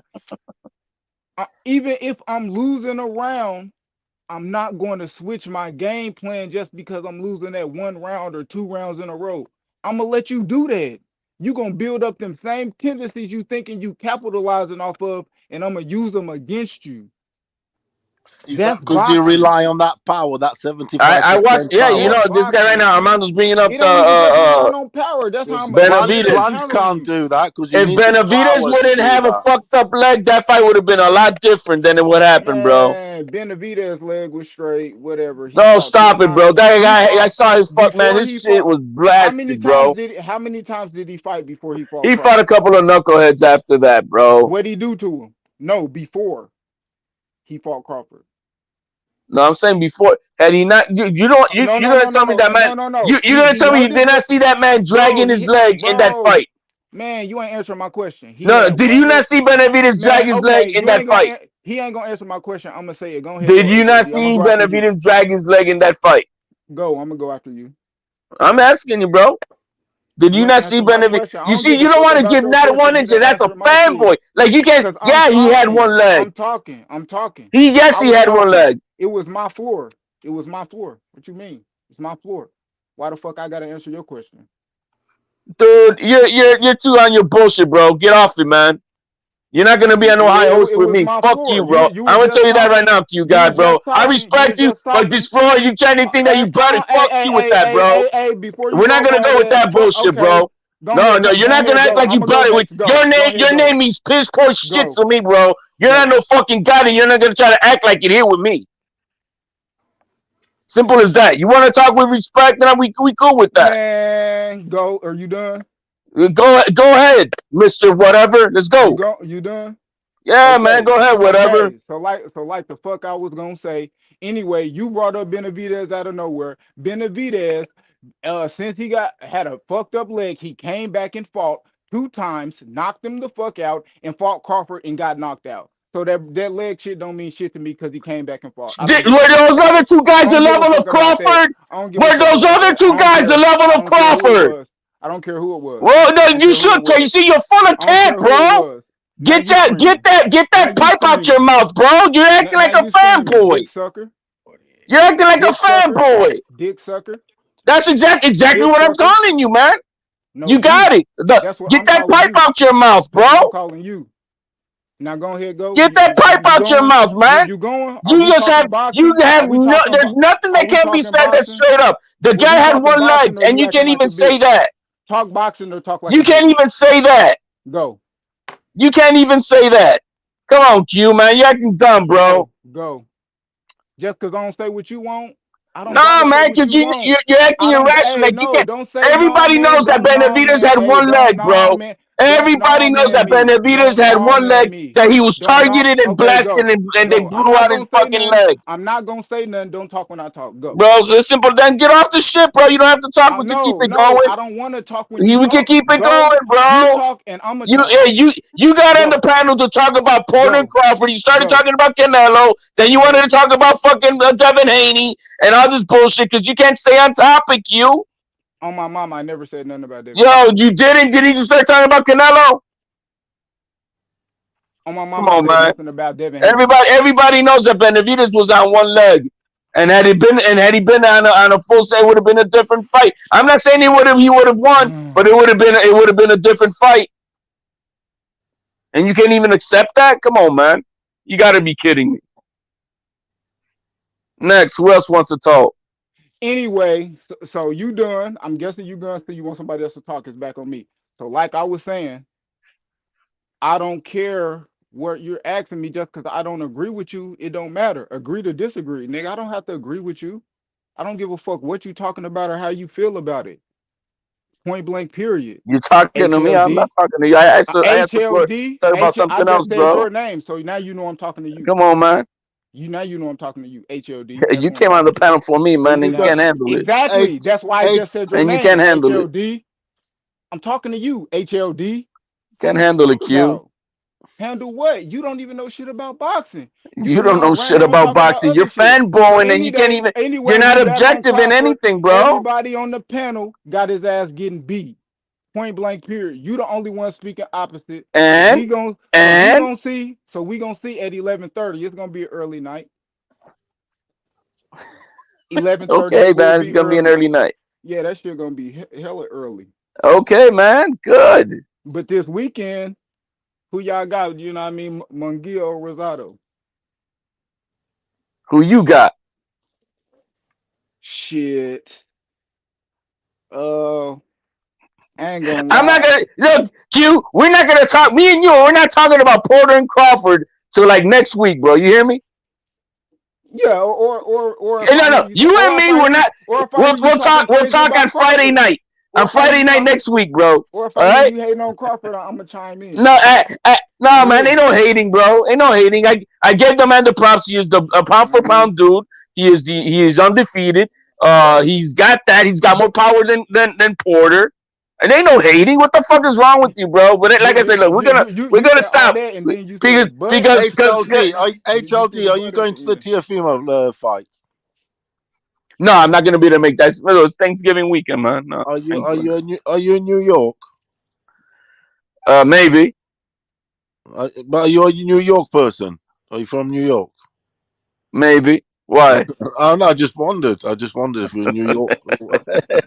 If you're in New York, yeah, I just wondered if you're in New York, you got to be there, aren't you? I think there's gonna be a better fight than that. That's gonna be attended ringside. Is there? Oh, all right. Who's this then? Hey, we'll We'll see after December 4th. December. Anyway, Yeah. but we're stepping up the conversation. Q said about so who you got? You didn't answer that, Q.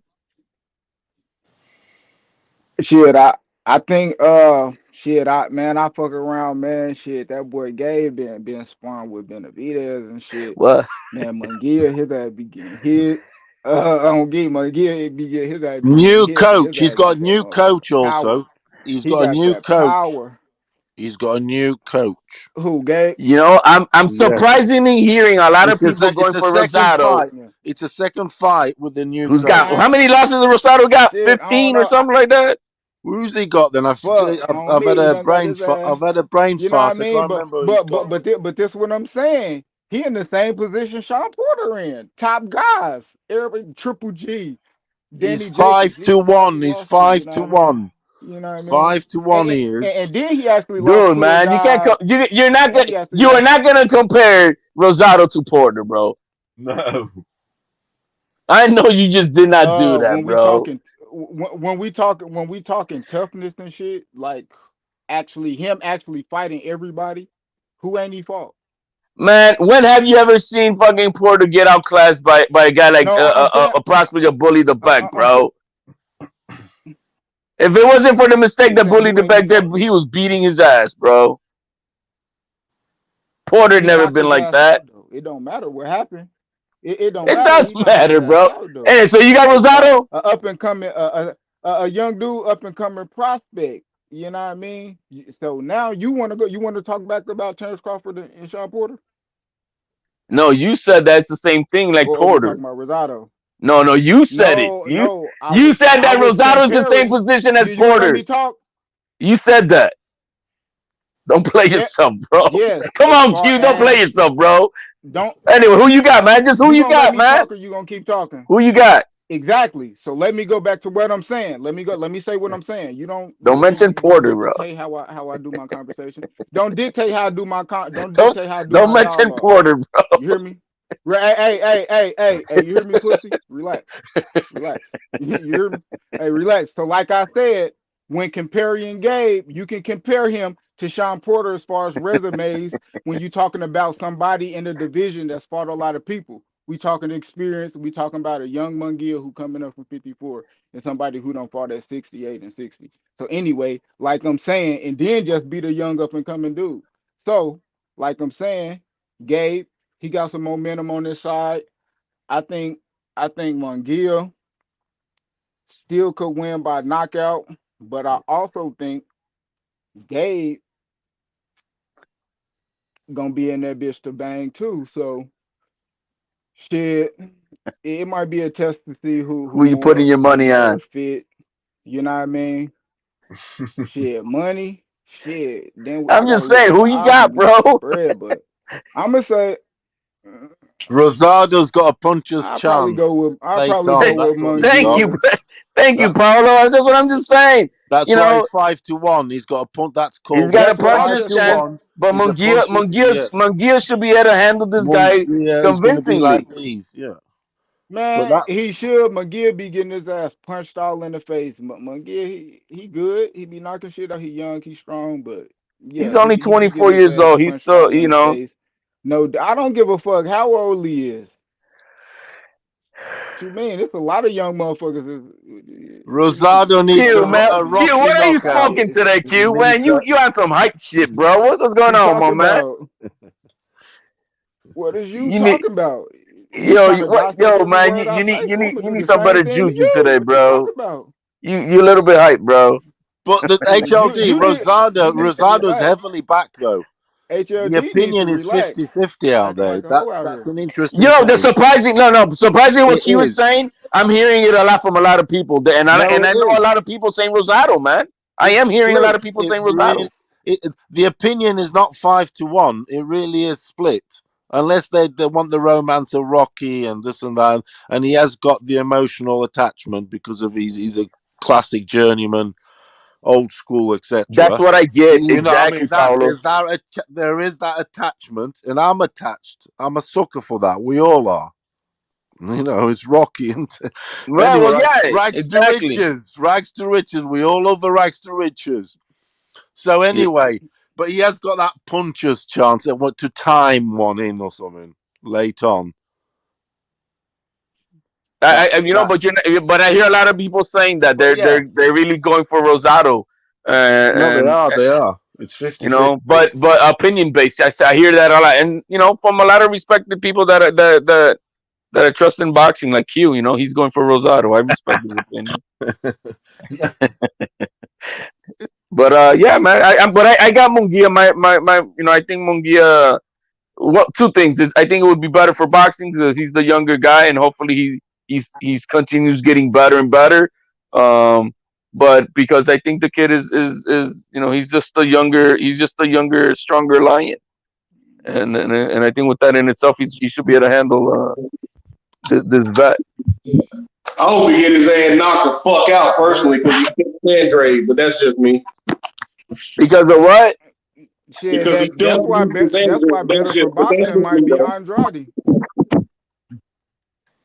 I think a lot of people are ducking the Andrade because he's boring, man. They not make no money with him, bro. It might mean the problem with Andrade doesn't like getting punched in the face. He's a horrible fighter. He's a horrible fighter. He wants a steady paycheck, and that's it. Just like Beck Bullet. If it's better for boxing, Gabe should win because Gabe will fight Andrade. We all know Jamie Munguia would not fight Andrade. So if it's better for boxing, that means Gabe needs to win because we know he'll fight Andrade. Jamie, he ain't gonna do shit. He gonna dance around, do some other shit. Gabe will fight him though. Yeah, but we know Andrade will beat Rosado. That's not.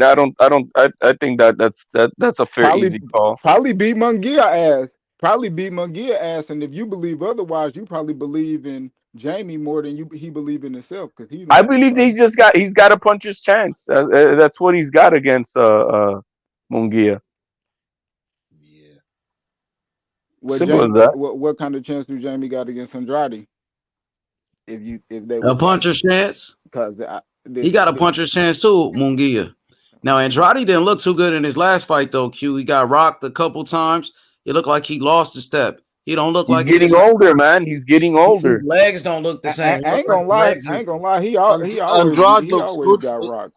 No, not like that. He got dropped one time against Monterey. He's what, 30? Is he 34 already? Andrade? 34. Yeah, man. I mean, he's just getting a nice steady paycheck. You said he got dropped by somebody else? Oh, who, the African dude? Yeah. Yeah, but it wasn't like a clean punch. I think it was an earlier fight. Yeah, so I like Andrade, but his legs are not the same. Like his legs are almost gone and shit. He rely on his footwork and his boxing skills. Now he's getting older. The first thing that leave a fighter is their legs, bro. You know what I'm saying? And he needs those legs.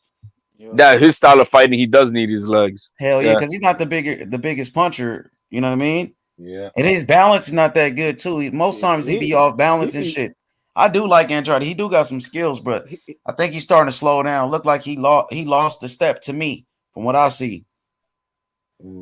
He's good though. It might be so. Everybody ages differently, man. You know what I mean? Not everybody is the same way as they age. That layoff, I think, had something to do with it too. And from what I heard, he does smoke a lot of weed. When he's not boxing. You know what I mean? I do see him, drinking sometimes and shit like that. Maybe they got something to do with it. Okay. Yeah, I heard he smokes a lot of weed. You know what I mean? Some people that know him and shit. That's what they told me. He a good puncher, but he not. I don't know about that. I don't know about the power like that though. He be dropping motherfuckers. He done dropped a lot of motherfuckers. Yeah, but he don't finish them though. Like Liam Williams, he dropped them. He kept doing the same shit over and over with Liam Williams, man. Like they say, iron sharpens iron. This guy been fighting bums, so you know what I mean. He hasn't got better and better, bro. He's not. When you fight, he just does enough. He just does enough. I'm saying when you fight in these lower opposition guys, it's hard for you to improve and get better skills. You know what I mean? So for what I'm seeing, he been having some easy paydays. He been fighting some easy opponents, and it doesn't look like he's been improving. You know what I mean? Yeah. And now with his age, he's on his way down now. And he gets Yeah, paid it is. well. Him, He all said of them that on the he same gets paid level. well and all. Oh, who's all on the same level? You say him and Charlo? Shit, him, Charlo, David, like David Caleb who? Plant. Like Caleb Plant might be better than all of them. Oh no, I don't know Benavidez, about that. like I they don't know, but all I think he like might be David. better than They Caleb like Plant. I ain't same gonna lie. level. No, but I think Yeah, this new I don't Benavidez know. that we're gonna His see. defense ain't better than Caleb Plant. His he I is. think defense, so. I think it David is. Benavidez won't make Canelo. David Benavidez won't make Canelo miss like that. No, No, but I'm he's saying I gonna, think but Andrade he's got gonna better punch him defense in his than. fucking face and make him feel it. Yeah, he only made a miss like for the first 4 rounds, but after Okay, that, Canelo started touching him okay, up. and shit.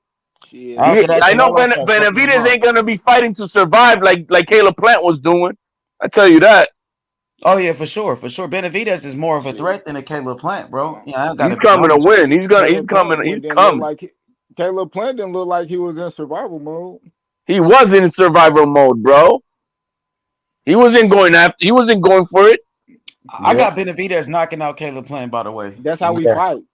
He beats Plant. I got Benavidez knocking the fuck out of Caleb Plant. Hey, and if the reports are even now true with a broken orbital bone, yeah, he might be in the retirement plan. Yeah. No, I don't know. I don't know. I think he'll come back. Probably take a fight with Anthony Durrell. Take a tune-up fight. Is that those orbital bones, bro? That's not something you fuck with because it's not something that heals strong. You know what I mean? It doesn't. You get steel plate straight away. It's steel plate straight away there. These boxers, dog. Come on, he is not the first and won't be the last. Yeah, he'll be got his back for face, sure. He'll be nose, back. teeth, jaw broke. Like, come on, dog. No, jaw is something different than an orbital bone, man. He's a name now. Any After of this, that shit, bro. You like, come on, bro. Man, bro. You know how many fighters done got those Man, orbital we bones just broke, saw bro. what happened to Nakatani, bro. Your punch resistance goes a lot lower, man. You know, you're not gonna withstand the same punches. That's the problem with that. but Nakatani did come back and beat Verdejo. You know what I mean? But he got his face broken again, and Yeah, he got knocked down twice. Facts, bro. True. HLD, that's one person if you want to just add him, but it been so many other fighters that came back and you know what I mean. Like who? So Mention it with context. Shit, No, that had it's their not. orbital bone It's a broke bad injury, man. and I'm came not. I'm back just and saying that fought, those orbital bones are or bad detached injuries. retinas or some shit like that. And then he gonna come back and fight, bro. That's not no career ending shit. That's what I'm saying. Oh yeah, he'll be back. They probably, let him come As back, far take as a like tune-up boxing, fight like, with a Anthony Durrell. You know what I'm saying? Let him build back up. But either way, now Caleb Plant is a big name in the sport of boxing after that Canelo fight. Everybody knows who he is now. So Anthony Durrell said he wanted. He mentioned he wanted two names, and if there's not them, he's retiring. He said. Who he say? I got to look it up, but I know he said that. He said it's either this or that, or I'm done. Was Plant one of those guys? He said, or no? I think Canelo was one of those names. I know everybody wants Canelo for You sure. know what I mean? But we'll see. Durrell said if it ain't no champion, it's over with. It's only one champion. He said he don't want to fight Caleb Plant if he lose. So Hey, money talks, man. They say that, but I mean that's what he says. But I think money talks. It always does. With an offer, he'll look at it for sure. Yeah, he might have one fight or something. Mm-hmm. Hell yeah. Hey, which fight y'all more excited about this Saturday? David Benavidez, Kyron Davis, or Munguia Rosado? The thing is that Benavidez, I think he's more of the future. So I want to watch more of the future. Rosado, but we could technically see Benavidez and Munguia, right? Yeah. Munguia at 160 though. He just moved up not too long ago. So yeah, he at 160. Benavidez 168, and Benavidez struggling to make 168. So I don't see that. Okay. I mean, I personally, that just like Paulo said, I think I'm more excited to want to see what how David's coming in, what type of shape he's coming in, what type of skills he's going to be putting out, what performance is he capable of putting out, to see if we can see him against Canelo in May. You know what I mean? He's the guy. The people in the chat saying, Rosado, Iceman. Shout outs to Ice. He said, David, He said Baba Yaga Benavidez. My boy, he said Rosado. Yeah, most people saying the Rosado fight because I think people believe Rosado could actually beat Munguia. Because that's a good fight. That's like a more of a 50-50. Benavidez I got Munguia knocking the fuck out of Rosado. Benavidez is a huge favorite. For real, he gonna beat his ass. I like Munguia. That's my boy, man. Yeah, he exciting fighter, bro. Yeah, he could. I like McGill too. He got some motherfucking power. He let him hands go. H Money doesn't go down the route of explaining a whole bunch of shit. He just said, this motherfucker's gonna knock this motherfucker out, and that's it. That's how Munguia fight. He's like a brawler, bro. Munguia is like Nigel Benn. That motherfucker like a Ricardo Mayorga. He just letting his hands go, bro. I like Munguia, man. He's excited. Yeah, he's front foot, isn't he? He's front foot. He's all out. He's all action. He's all action, bro. Well, you know that's a better fight, but I want to see Benavidez because he's the guy we're matching the most with. Canelo. Yeah, he's the boy too. He's not. Benavidez not getting a Canelo fight. Right? Benavidez not getting a Canelo fight. Well, why you say that? You saying it like Canelo gonna duck him? Canelo don't duck smoke, my boy. Canelo fight. That's a mega fight for. Look, if he stays at 168, I think that Benavidez fight is a mega fight for Cinco de Mayo, man. Yeah, it's a big motherfucking fight. That's money. The whole Latin world, everything comes out. He's not gonna fight him because the bigger fight, Charlo. I guarantee you, like if it was news to like Benavidez could or really would be a possible Canelo fight, like everybody will be watching Benavidez just to see like what he look like. Oh, he gonna be the next one fighting Canelo. Like we'll know. Like I guarantee you, next time Charlo fight, everybody gonna be watching it because they know he gonna be the next nigga fighting. Benavidez. Charlo's cat. The problem is Charlo's cat. Just like everybody watched Caleb Plant fight Caleb Truex because they knew he was gonna fight Canelo. That viewership was hot in a motherfucker. Why? Not because everybody loved Caleb Plant, because they knew he was gonna fight Canelo next. So Charlo's not going up, bro. Everybody watching Stop him. it. It ain't gonna Charlo said he would go up for Canelo. He said he is. Until he does, bro, he's not, just like Shelton Moore said, he's not part of the conversation. Yeah, Shelton did say that though. But the way they talking is like, Charlo's a guy that, he's a possibility, bro. They think, that's a good fight. And I think Canelo wants to fight him. Canelo said he would fight him. Those are one of the guys. Fight Benavidez so he could get knocked the fuck out. Benavidez, Canelo Benavidez. Benavidez will beat the shit out of Charlo. Charlo Benavidez? Nah, Charlo ain't gonna fight him. About this money. Benavidez will beat the shit out of Charlo. If he went life and death with Montiel, come on, man. Charlo and Canelo, you said is a bigger fight than. That's cool. Charlo Canelo is bigger than Benavidez and Canelo. You think? Q, I'm asking you. Yeah. So you think Charlo and Canelo is bigger than Canelo and Benavidez? Yes. I gotta go with the Benavidez fight though. I ain't gonna lie, homie. That shit gonna be big, dog. It's a Benavidez. It's a better competition, man. Come on, man. It's not. Yeah, he's more dangerous though. He is more. He is more dangerous. Yeah, for sure, he is more dangerous than Charlo. That's not what majority public would say though. What they say? Tell me. I'm just be honest. Yo, the majority public is saying exactly what we're saying, man. Charlo, they'd rather see him fight. No, it don't, because I work in a barbershop. They get a lot of people, and I talk boxing, and we watch boxing in that bitch all day. So I ask people questions like this all day. So I know what the people talking about. Oh, is that right? Okay. H Money, how many people are watching right now in the chat?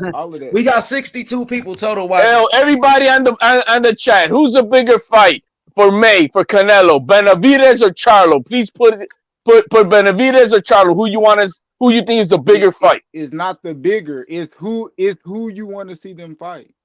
All right. Who do you want to see fight? Whatever. It's antics of words. Who do you want to see fight? Benavidez or Charlo and May for Canelo? Look, put it in the chat. Benavidez or Charlo? Benavidez or Charlo? Put it in the chat. What's the next fight for Canelo? Who you want to see Canelo fight? Benavidez or Charlo? One for Benavidez, one for Charlo. Dang, it's a lot for Benavidez. All right, 3 for Benavidez. They got 2. Was it 1 for Charlo? 1, 2 for Benavidez. Dang, they going crazy. I want Benavidez. Benavidez. Look like Benavidez is leading. There was somebody that said Charlo. Was the dude right here said Charlo. You know what I'm saying? Charlo is overrated.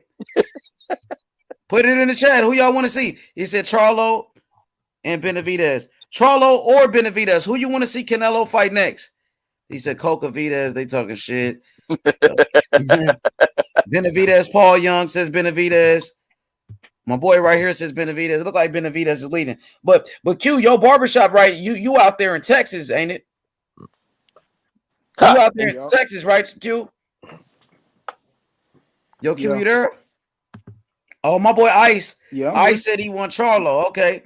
Charlo at 160. Somebody said. Ben, what up, Ben? Join the channel. Ben, where you at, Ben? My boy. Yo, Q. You there, Q? Yeah, I'm here. You hear me? Yo, so you out there in Texas, though, right? Yeah. Yeah, see, that's why they fuck with Charlo in Texas. Charlo big in Texas. Okay.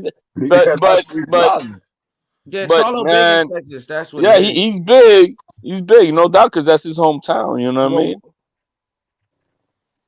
Hey, somebody said Benavidez versus Charlo. The winner gets got way Canelo. more people than Phoenix or Arizona. Huh? Yeah, but man, Texas, Texas you know, way more people Mexicanos, man, they're gonna be rolling with Benavidez. But you know, Charlo big in Texas. That's all. Oh no, we saw that in the last fight with the Charlo, bro, when his brother fought Castaño. Yeah. Hell yeah, but yeah, most people in but the what man, I get their names backwards, but I do know 154 Charlo is more love than 160 Charlo, man. So I mean, it might not be the same type of home loving. Mm-hmm. I mean, I don't know. I can't say that. I think everybody would say 160 Charlo is more likable than 154. Who's the one that was acting a fool this weekend? Oh shit, both of them. But who got slapped? 154 got slapped. Oh, that was 154 that got slapped. Yeah. So he's the crazy one out of the two. Like I just said, more crazy for sure. Oh, okay. So then it's backwards. Okay. So then 160 Charlo's the more reasonable one. Well, the 154 Charlo is the one that says that'll fight anybody, right? He's the one that went for undisputed. So you know, I think more people like him. Okay. And the other Charlo people don't like him because they felt like the Benavidez shit. He was capping, he was ducking Benavidez. So the people don't like that. You know what I mean? Look, my boy Carlos says Charlo versus Benavidez. Niggas be capping though. Yeah, a lot of fighters be capping. You know what I'm saying? That's why they got promoters and shit and managers to do the talking for them. But Carlos said Charlo versus Benavidez, the winner gets Canelo. But I don't think Charlo wants to fight Benavidez because Charlo said he has to be what? He needs the vaccination. Charlo said, I'm not fighting anybody 25 or under. Remember he was saying all that crazy bro, shit? He was scared of Benavidez. That's all. What up, ignorant boxing? What's good, my brother? Salute. I just woke up, bro. I passed the fuck out, but I'm here. Hey, well, good, man. You'll be taking my spot here in a second. All the I ain't gonna lie, all of them said some weird shit like that. Even Canelo said he ain't want to fight no Mexican fighters. But then he came back and said he would fight Benavidez, right? You know what I mean? I ain't gonna lie. Bill Haney told me once. I was on the phone with Bill Haney. Charlo just came out last week and said he'll fight Benavidez. He said that, but he's scared to move up and wait to fight. He said that shit. He's just saying that shit because we can't do that. We can't do that. No, I ain't gonna do it. But he did say he said that, right? Q. But then he said, "Oh, you need to be vaccinated." And then he said, "I'm not fighting anybody 25." He said, "I'm not fighting any." He said, "I'm not fighting anybody under 25 years old." Right? He did say that. But I ain't gonna feed too much into it. You know what I mean? And Canelo said what he said, and both of them retracted their statement. But let me tell you something. Bill Haney told me. That's why I said. Let me tell you something real quick, Q. Let me tell you what Bill Haney told me. Now I told Bill Haney I want Devin Haney to fight Adrian Broner. I said we need to go after Broner. Broner's the name. Let's get Broner. And Bill Haney told me, he was like, man, you know, shit, we cool all our black brothers right now. We ain't, you know what I'm saying, fighting our black brothers and stuff like that. That's what he told me. He told me that, like, yo, we ain't trying to, But we he said good he'll with the fight Jerry community right Russell. now. He You know what said I'm he'll saying? fight And, Tank. we cool all our black brothers and we ain't gonna fight them and shit like that. I'm like, what? Like, damn, I just want to see the fight. I don't know about all this other shit. You know what I'm saying? You feel me? But that's what he said too. So Canelo ain't the only one that said that. I heard Bill Haney tell me that they wasn't trying to fight Broner or Tank or none of them dudes. Yeah, Hey, that's to what be I'm honest, saying. Like, Canelo that's what isn't I'm gonna saying. get the credit for That's what I'm saying. fighting a All of smaller them. guy. Who? I mean, it's gonna be hard. It's gonna be hard. It's gonna be hard when later down the line, after everything died down, when everybody getting to arguing 10 years later about the people Canelo been fighting. Shit, he been fighting undefeated Because I champions. already be hearing people saying shit like that. Yeah, That yeah, niggas I'm be saying hating, that. bro. I Yeah, ain't I gonna lie. understand Like it. Canelo just fought two But they say undefeated out of all the champions. fighters he fought with a belt. Yo, Canelo fought 3 undefeated champions in 11 months, bro. 3 of them, from Colin Smith, undefeated champion, Billy Joe, undefeated champion, Caleb Plant, undefeated champion. Canelo Alvarez has fought the best champions in 4 different weight classes. At 154, Landy Lara, who's the best, beat him. Beat Triple G at 160, who was the best at middleweight. He just beat the whole 168, and he beat Kovalev, who was number 1 at 175. Like, how could you be upset with that? Like, come on, bro. The nigga jumped up 2 weight classes and beat the number 1 light heavyweight at the time, Sergey Kovalev, bro. Peace out, HLD. I see you, my brother. Salute, my brother. Much love. Much love, bro. Good shit, bro. But yeah, man. I mean, I don't know how they can be upset with who Canelo fighting. Ain't nobody else in boxing fought better competition than Canelo. Canelo got the best resume in boxing right now, bro. I'm saying the competition. I'm saying it ain't nothing about he fighting the best competition out there for him to fight. But I'm talking about in a grand scheme of things when they comparing them to the other champions of the yesteryears and shit like that, just all together when they put in a go conversation like, oh, his competition was better than his and this and that. That's how people picking at the resume when they X-ran it and going deep and they dissecting the names. You know what I mean? The champions, like they was trying to put Canelo in front of Mayweather just because he got undisputed, but it's like Mayweather fought all of the champions he fought was pretty much proven. You know what I mean? Did that, Canelo champions, they was the best champions, but they still weren't able to run the gauntlet and do their thing like just with the experience. You know what I mean? With the big fights and all that shit. They didn't have the experience like that, like Caleb Plant. He wasn't able to fight a David Benavidez and shit Yeah, before true that. that, but You he know what still I was an mean? undefeated But champion though. he did. No matter what, They was still all. right? Yeah. That's what I'm saying. They Mayweather was still was picking all the fighters best at the right at the time to time. fight him. Like Yeah. Mayweather, he decided to fight Victor Ortiz once Victor Ortiz beat who? Andre Berto. Jumped on that fight just like that. Same thing. Maidana, everybody thought Maidana was washed up. Coming off good wins. Yeah, but I'm saying everybody thought Maidana was washed up. Maidana ended up beating Broner, then Mayweather jumped on it to fight him, right? Same thing with Carlos Baldomir. Carlos Baldomir was a nobody. Right. Carlos Baldomir beat a Zab Judah when Zab Judah was out of shape, and then Mayweather ran to go fight Carlos Baldomir, right? Am I right or wrong? He did. Yep. Or even or even shit the Ricky Hatton. Or the what I mean? Yeah, Ricky Hatton just beat Costa they Zoo.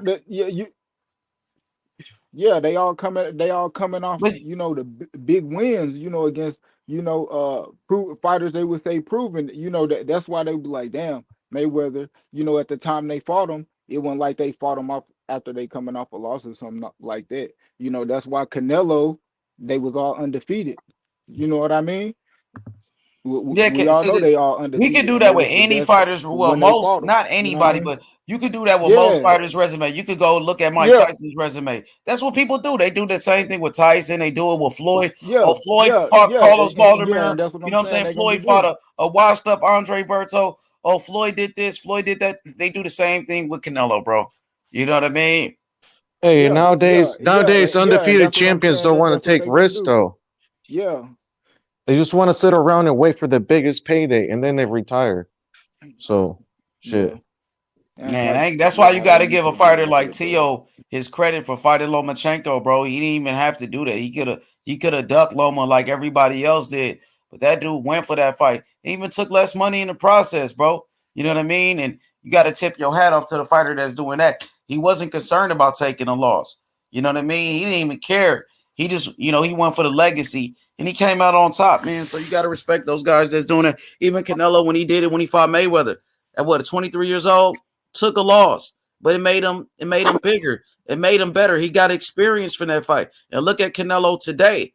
So you got to tip your hat up to those fighters that's, risking everything at a young age, man. Going to fights as underdogs, as Canelo was the underdog against Floyd, he lost. But shit, he got better after that fight.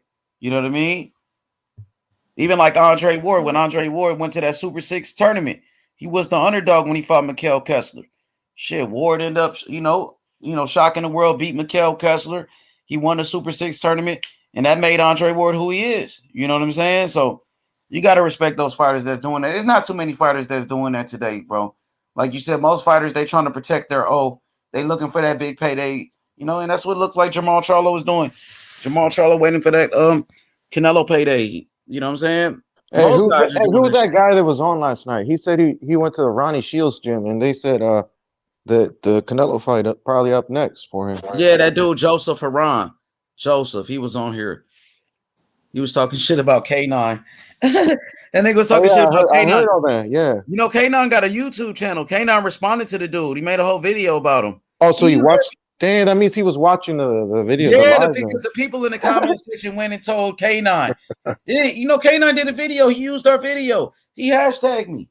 Did he respond? You should replay it. Bro, that guy went in on him. And K9 went in on him. I like Joseph though. Joseph, that's my boy. So I fuck with K9. I used to watch K9 when I was a kid on the Contender. So you know what I mean? That's between them. They got their own situation. I'm not getting involved in it. But he did, he caught them out on this channel. Yep.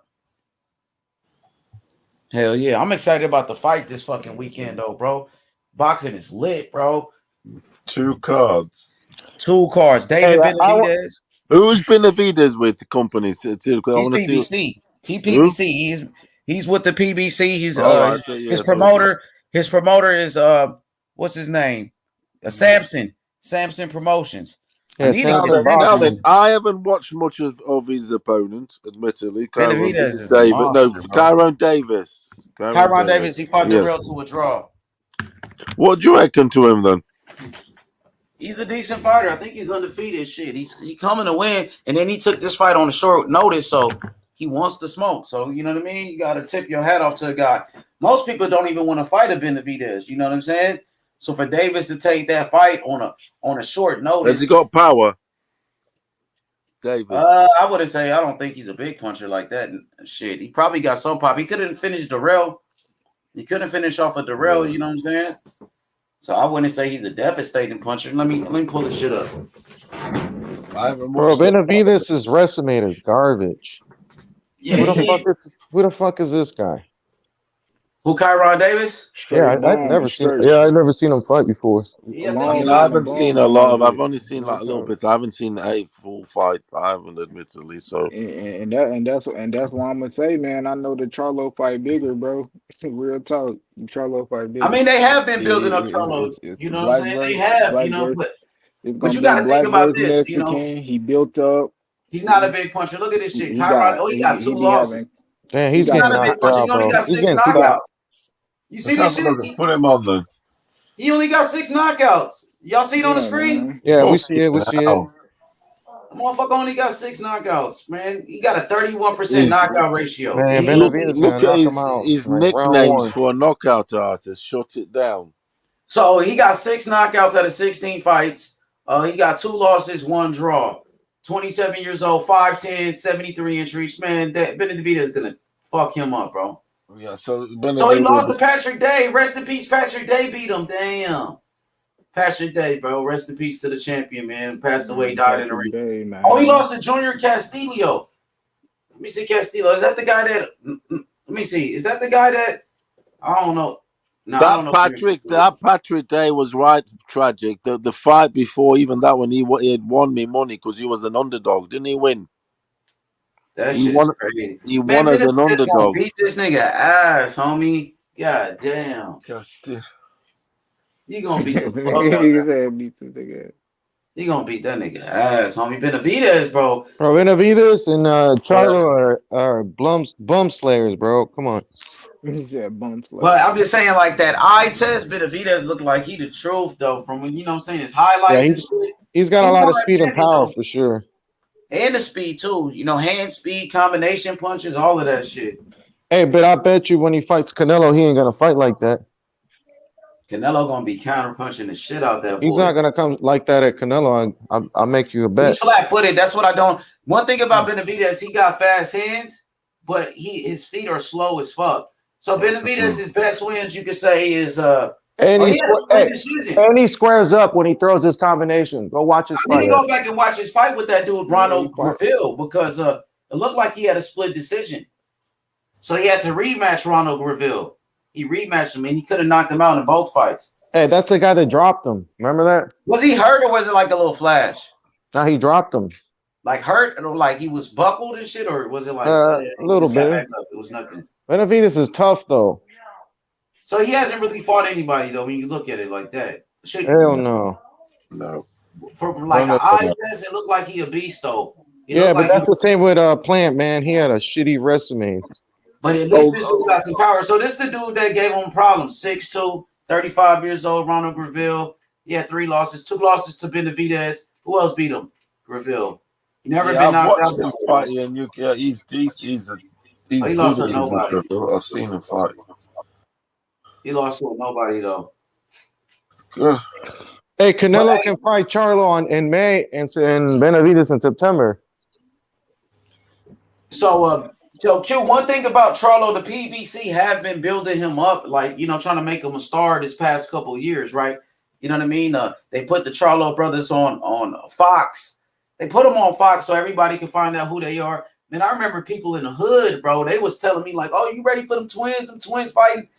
So when they was fighting on Fox, even like the average person, casual people, they knew who the Charlo brothers was. So the PBC been building these guys up for a Canelo fight. Hey, to be honest, if they were on Fox first, why did they go to Showtime?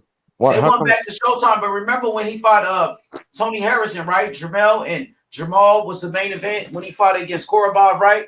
That was on Fox, and they got like millions of views on that shit. But everybody was talking about it, man. People in the hood, they was like, "Oh, this motherfucker good and shit. All the twin brothers is fighting." So they, you know what I'm saying? If they were such an attraction, they would have stayed on Fox though. So how come why they go to Showtime? I'm not sure why they switched them over. I'm looking at Jamal Charlo. Let's see how Charlo's 31. He's still young, same age as Canelo. 6 foot, 73 inch reach. You see, he's bigger than Canelo, taller, bigger. That's the fight I want. I have to say, the Charlo fight. I know Benavidez is thinking the Mayas, the Latin thing, etc. Whatever. But I want the Charlo fight. Yeah, but you actually think he's gonna beat him, or you just want to see it? No, It's a big fight. It's not about beating him, but I think it's more. It's the bigger challenge, in my opinion. I know how is it a bigger challenge if he's moving up, and he hasn't even fought at 168? I think exactly. That's the only problem. But I just think Charlo's doing. Hey, when Canelo knocks him out, they're gonna say he was a smaller guy moving up. That's what they're gonna say. They're gonna say he didn't fight nobody before. All this shit. They'll say the same thing with Benavidez, though. Hey, they're gonna say he's not black too. That's the same shit they said about Daniel Jacobs. They'll say the same thing about Benavidez, though, won't they? That he wasn't ready, etc., etc. In that case, he just has to go for the bigger boys then, the Bivols and Berbatievs, because it'll be the same thing with Benavidez. Yeah, but Benavidez at least he can't even make 168, and he's earned the spot by being in the position. He's a WBC number 1 right now, and he's fighting. I mean, I don't like the fight, but he's fighting for the IBF eliminator. So I mean, that's right. He is in line. I understand that, but I've always wanted him to fight Charlo. That's all, Canelo. Yeah, but when Charlo was at 160, they were bitching about how, oh, he's the number 1 guy. Canelo should fight him, right? Well, now Benavidez is the number 1 guy. So you should be fucking bitching for the number 1 spot guy, not some fucking 160 pounder that hasn't done shit. in that, you know. I do think that is what's going to happen. It will be the Benavides fight. Yeah, I think that is the inevitable. It's Hey, either that or it's the Charlo could have moved up, fought Benavides, and taken his spot, but he didn't. He made up all those fucking excuses and shit. So now we're here. I do think it will. Yeah, it will be Canelo Benavides, but like I said, it obviously the Charlo would have to go up. I've always wanted that fight as a personally, but obviously there's obstacles there. So everything aligns to Benavides really for Canelo. And Hey, I think he can. Canelo beats him also again, but it is a good fight. I mean, I'm down for that with anything to be honest. But I think he beats him. Simple as. He's still a small boy for Canelo. Canelo's a fucking hard. Who you saying is a small boy for Canelo? As in like experience and everything. Benavides. Who? Benavides. Benavides, big, Yeah, bro. Like, of course, Canelo Canelo. got more experience than anybody in boxing right Yeah, now. That's for you'll handle anybody. him though, won't it? You'll handle Benavides. Do you think he's got a chance, Benavides, of beating Canelo? Yeah, Say a it little again. bit. A little bit. How much? A little bit. I don't know. I don't think he's gonna beat Canelo because he squares up. He's got speed and power, but Canelo's got better It's a good timing, fight, and he can time and counterpunch for the body. And I guarantee you, he won't be throwing those fucking flurries and none of that shit. No, he's a That's for legend there, sure. look. No, he's a legend. Yo, ES, you there? Yes, sir. Yes, sir. Yo, what's good? What's good? What's good, my man? What's good? I listen to y'all chat and everything, man. It's fire, bro. Listen, man, I don't think anybody's beating Canelo right now, man, because everyone keeps saying, oh, I could beat him, and they end up never beating him. So, and then everyone keeps saying, styles and styles. Canelo got to get used to their style. I think as of that fight with Caleb Plant, other fighters got to get, other fighters got to see how they're going to beat Canelo's style, not the other way around anymore. So he already proved himself to me, as far as like, I think he could beat Benavides because he got no discipline. He could have been had the Canelo fight if he wasn't, popping that cocaine. So he has no Man, that's discipline, no facts. defense. No discipline, no defense. That shit is facts. Charlo brothers always talking shit for the last 4 years watching these guys. They don't want to fight nobody.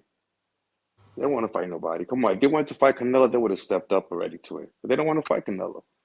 So to me, those two guys, they ain't beating Canelo. Who you think got a better chance to beat him, Charlo or Benavides? Who think give him a tougher fight then? Who you think will be a harder fight for Canelo? I think Benavides.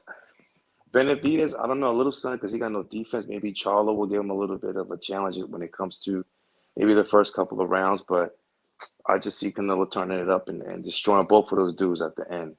So you're saying Charlo? So you're saying Charlo more chance? I'm not even. Push comes to shove. Push comes to shove. I'm going to say Benavides because he'll give up that couple of rounds first, and he'll get knocked out by Canelo at the end. Because he'll do better. You think Benavides will do better against Charlo? Benavides will do better than Charlo. Yeah, I would like to see. If anything, I would like to see Plant fight those two guys. Those three guys should be fighting, and then after that, then they fight Canelo. Because none of those guys right now. Well, yeah, they should be fighting Plant at this point. Let's see who's better. But Plant, they definitely ain't gonna give Plant that type of fight after he got knocked out like that. They're gonna have to rebuild Caleb Plant. So Caleb Plant, when he comes back, he's gonna take a tune-up fight. Yeah, he's gonna take a tune-up fight probably against a Darrell. You know what I'm saying? So they can rebuild him.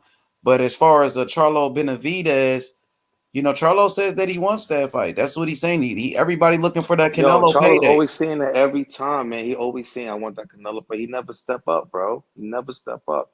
I'm tired of watching these promoters. That's why Canelo got no promoters anymore. He went and make those fights. Everybody was sitting down, chilling through the COVID, and nobody wanted to fight. He was active. And I think, to me, that's the advantage he's always going to have for all these other fighters. I agree. Hey, now that Canelo's a free agent, though, they're definitely not going to fight nobody because they're just going to sit around and wait until Canelo fights him because he needs big fights. Yeah, waiting for that payday and stuff. So sweet. And Canelo already earned his he could take a vacation at this point. He could fight whoever he wants. He earned that respect, and he earned all They those were all titles, waiting man. for that call, aren't they? For the Canelo call now. It's the same thing like the Mayweather shit. You know what I mean? Yeah, That's why you compare That's why I compare Canelo to Mayweather, because everybody's looking for their biggest payday. You know what I'm saying, to fight Canelo. And I noticed Canelo opponents, they actually getting paid better than Mayweather opponents did. You know, over 10 Daniel million. Jacobs. Fucking hell. Daniel Jacobs made Look at 15 Plant got 10 million. mil. Yeah, Plant Yeah, got it's 10 mils. Plant ridiculous. got 10 million. Daniel Jacobs And got look at his 15 last million. But Kovalev got 12, right? Look. Yeah, Plant Kovalev 12. Paying those dudes hell of a money, bro. Plant last payday was 700,000. So this fight he got 10 mils. Yeah, So and that than that, See what I'm saying though? See what I'm saying though? You're getting paid 700K, right? And then there's a guy out there you could fight and make $10 million. You're definitely gonna sit around and wait, and especially if you got a belt and you're oh yeah, you're gonna stay undefeated for a while. That O was worth. That first L was worth 10 mils. Has Canelo ever called out Andrade? Because would we say he's waiting for why is he Canelo? talking about this Andrade dude? No, I'm just saying, has he ever called him out or To anything? deserve I'm just saying, like, Because he's one of them guys. he's one guys, like the guys that's clout chasing Canelo. He's one of those Yeah, guys. yeah, he is one of those guys. Exactly. He's one of He's those just guys that have waiting been, and waiting and waiting for. yeah, let him wait until his career is over. Yeah. And one more thing too, guys. If you notice, like some of these fighters are, you're talking about the age 31, and if you look at Canelo was a champion already by 19. He already earned tons of different fights, and these guys, look at Tank Davis too. He's a little older. He's not a young dude. All these guys are older, and Canelo already achieved greatness at a younger age. And I think that's what people are not seeing, is that these fighters are getting old. They're young, but they still old at the same time, and they haven't accomplished or achieved what Canelo has done since he was 15. So those are facts, man. And for people not to look at those achievements when he was younger versus the guys that are sitting down now, not doing anything, not being really active, Canelo got more belts, more titles, championship title fights. He champion when he was younger. So what did these guys have? Look, Tank Davis. What did he got over Canelo as far as resume? What does Charlo brothers got over resume? Benavidez always saying I'm gonna fuck Canelo up, but never ends up getting the They fight got because he fucks his shit They up. haven't done anything. None of them. That's what I'm saying. So that's why people not looking at that real record of Canelo when he started young.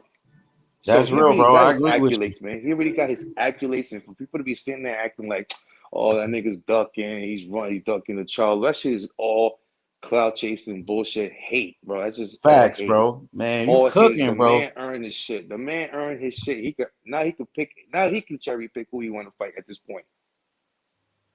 Nobody's saying that because it's facts. Those are facts.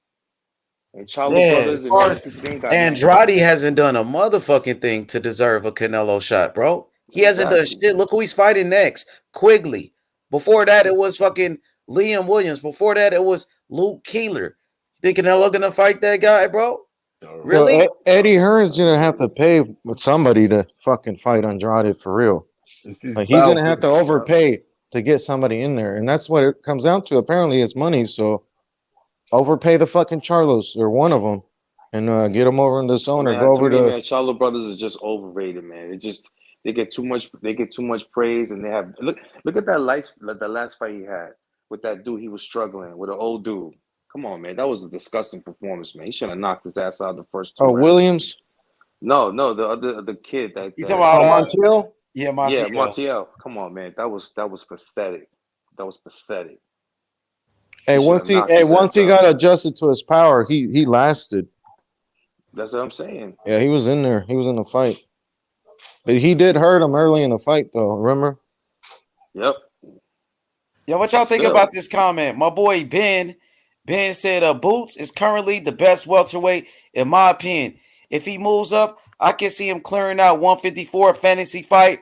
I think he has the best chance to beat Canelo if he decides to move down to 160. What do y'all think about that, bro? Exactly. Fantasy shit.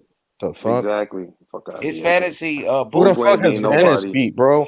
Yeah, This is what Boots I'm is the saying, best. bro. These guys are going off the eye test now. It's not even about Yep. proven fighters All these anymore. guys that This got guy looks old, they good. need to go fight each other already, They man. like All what these they guys that see. got He old like what need he to see fight in each other. Boots. He like, you know what I mean? He think Boots, in his opinion, he think Boots is the best right now.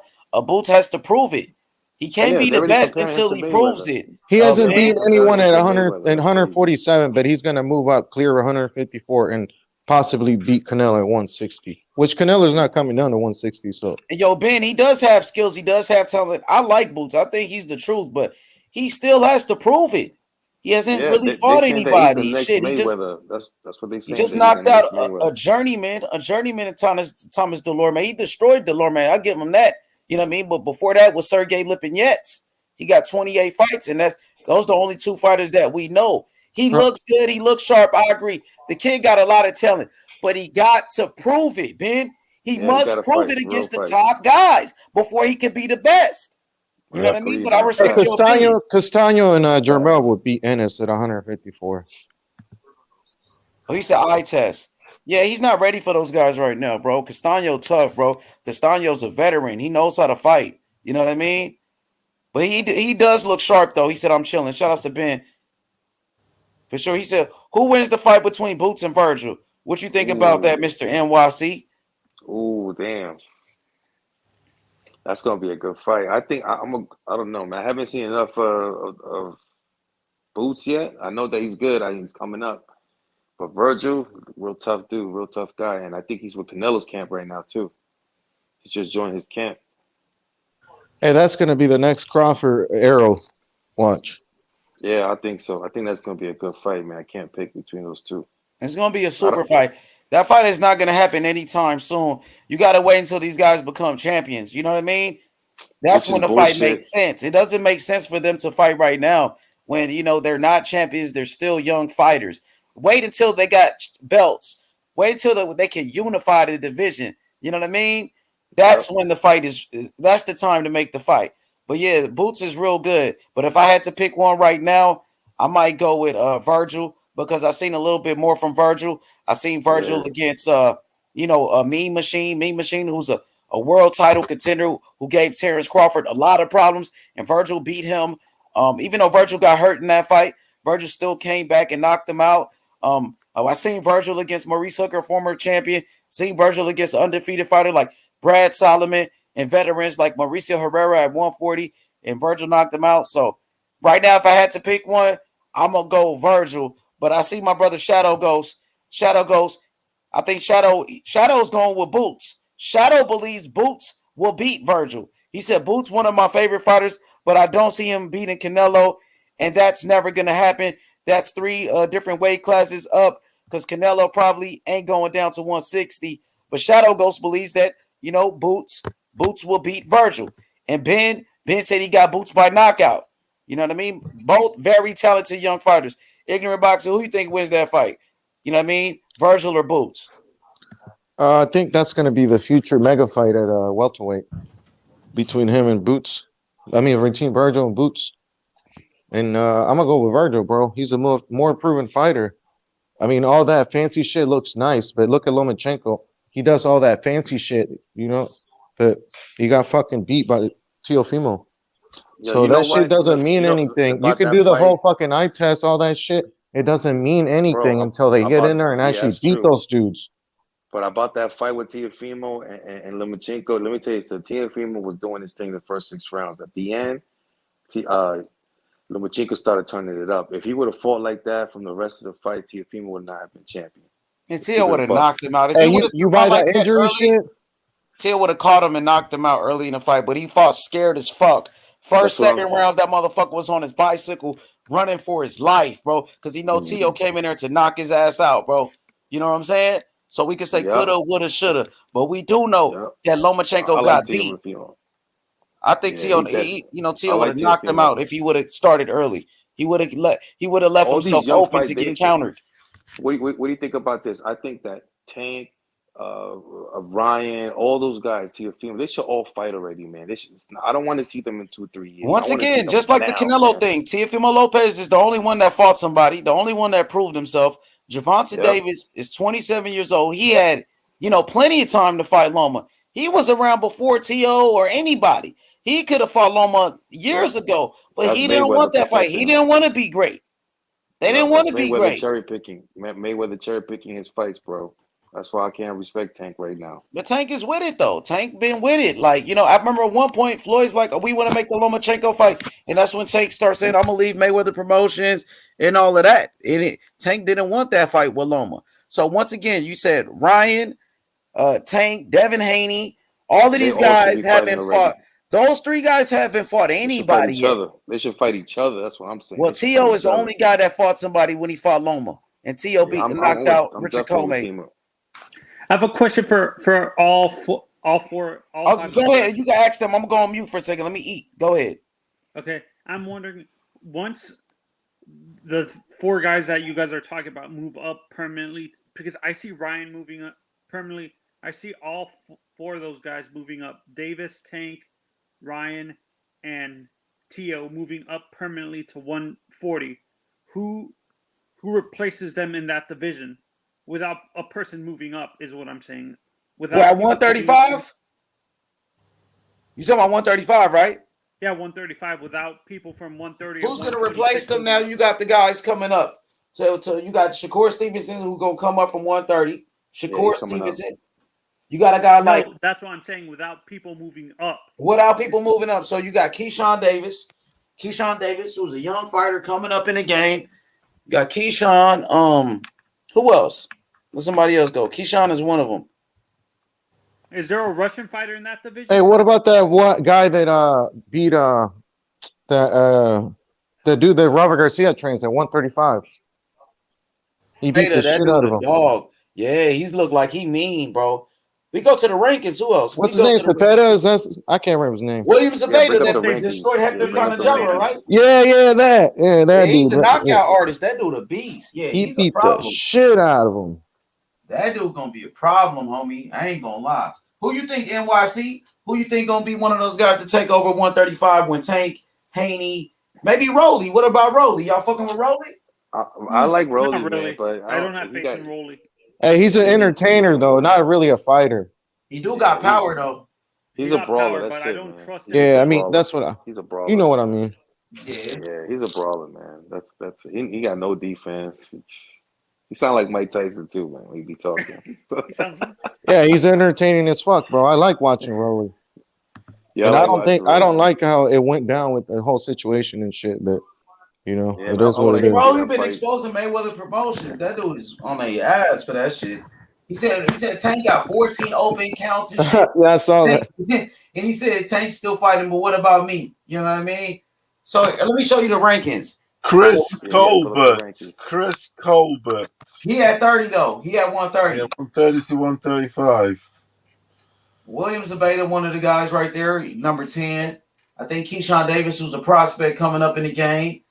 Isaac Cruz, Cambosis. Yeah, Comey's still dangerous. Comey's still dangerous. Comey's still dangerous. Linares is washed up. What about Comey? He's still dangerous. Oh yeah, Comey, he's still a player, but he's a little bit older. Comey got power. Just knocked out Jackson Marina and shit. But it's not deep. It's not that deep. It's gonna have to be those guys that really move up, though. I think. Yeah, it has. It's not deep enough, Manzano. I think Keyshawn Davis is gonna be the guy, though. To be honest. Oh, big so names. Yeah, I think so too. They old. You guys don't think the 135 is deep? Is what you're saying? It is, but they're old. But there's some old boys there. I mean, what about Loma? I think Loma would take over, right? Loma. Yeah, he's the man. Yeah, Loma's not moving up or anything. No, he's I think already he moves struggling. down. Honestly, I can see him moving down. But Loma's in line to get a title shot because Loma's ranked number 1 in the WBO. He's ranked number 1 in the WBC. So once those guys vacate all of those belts, once T.O. vacate, you know what I'm saying? Loma's next in line. What happened with that argument with HLD and the other and Ball, whatever his name is, Battle Rifle? Did it that ever get solved? Because I left because I couldn't handle. I couldn't handle all the yelling. Yeah, it was too much smoke at that point. But nah, they didn't really touch on that. They were just arguing about the whole shit with Haney and shit. Yeah, and but I think Keyshawn, to answer your question, Anthony, I think Keyshawn Davis might be the guy. Watch out for Keyshawn. He's Olympic silver medalist. I think he's gonna be the guy. What's your opinion on Cepeda, William Cepeda? He's a monster. William Zebeda's a killer. You know what I mean? He's the type of guy that I don't think anybody's in a rush to go fight that guy. Can you imagine a fight with Cepeda and Teo? Oh yeah, that's gonna be a slugfest. I got Teo knocking him out, but Zebeda's a beast too, though. That'll be a great fight, though. Shit, it'd be entertaining. I see I see it being a close fight because none of them like walking backwards. They like walking forward a lot. Hey, Cepeda 135, that guy, or the Cepeda 140? William Cepeda 35 who beat Hector Tanajara. What are your guys' opinions on Jose Ceja? Jose Ceja? Yeah. I don't know who that is. Who is what weight is he? I don't know. I don't know him. No, Jose Ceja. He was a fighter from the early 2000s during the time that Manny was at 126, 135. I'm not familiar with him, but ask him about that Boots of Virgil Ortiz fight when you was asking in the comment section. Who do you guys like? How do you guys see that fight panning out? Who do you think wins it? Like, I have it 50-50, leaning towards Virgil a little bit by split decision. I don't think you're gonna fight anytime soon, though. So it's a bloody hard one to predict. That I tell you. It is hard, that one. There's certain ones. But you don't see the fight happening anytime soon, ignorant? Not at all, bro. They're young. They're gonna build them up. I'm telling you, they're gonna be the next Crawford and Errol Spence at welterweight. So I'm very high on Errol Spence. I think Errol Spence is done, yo. Especially with them accidents he had, and I think if he get punched in the face really hard on the jaw, I think he's done, man. I think his career is done. I'm high on Ortiz, so I'm. You think his punch resistance is gone or what? I think that.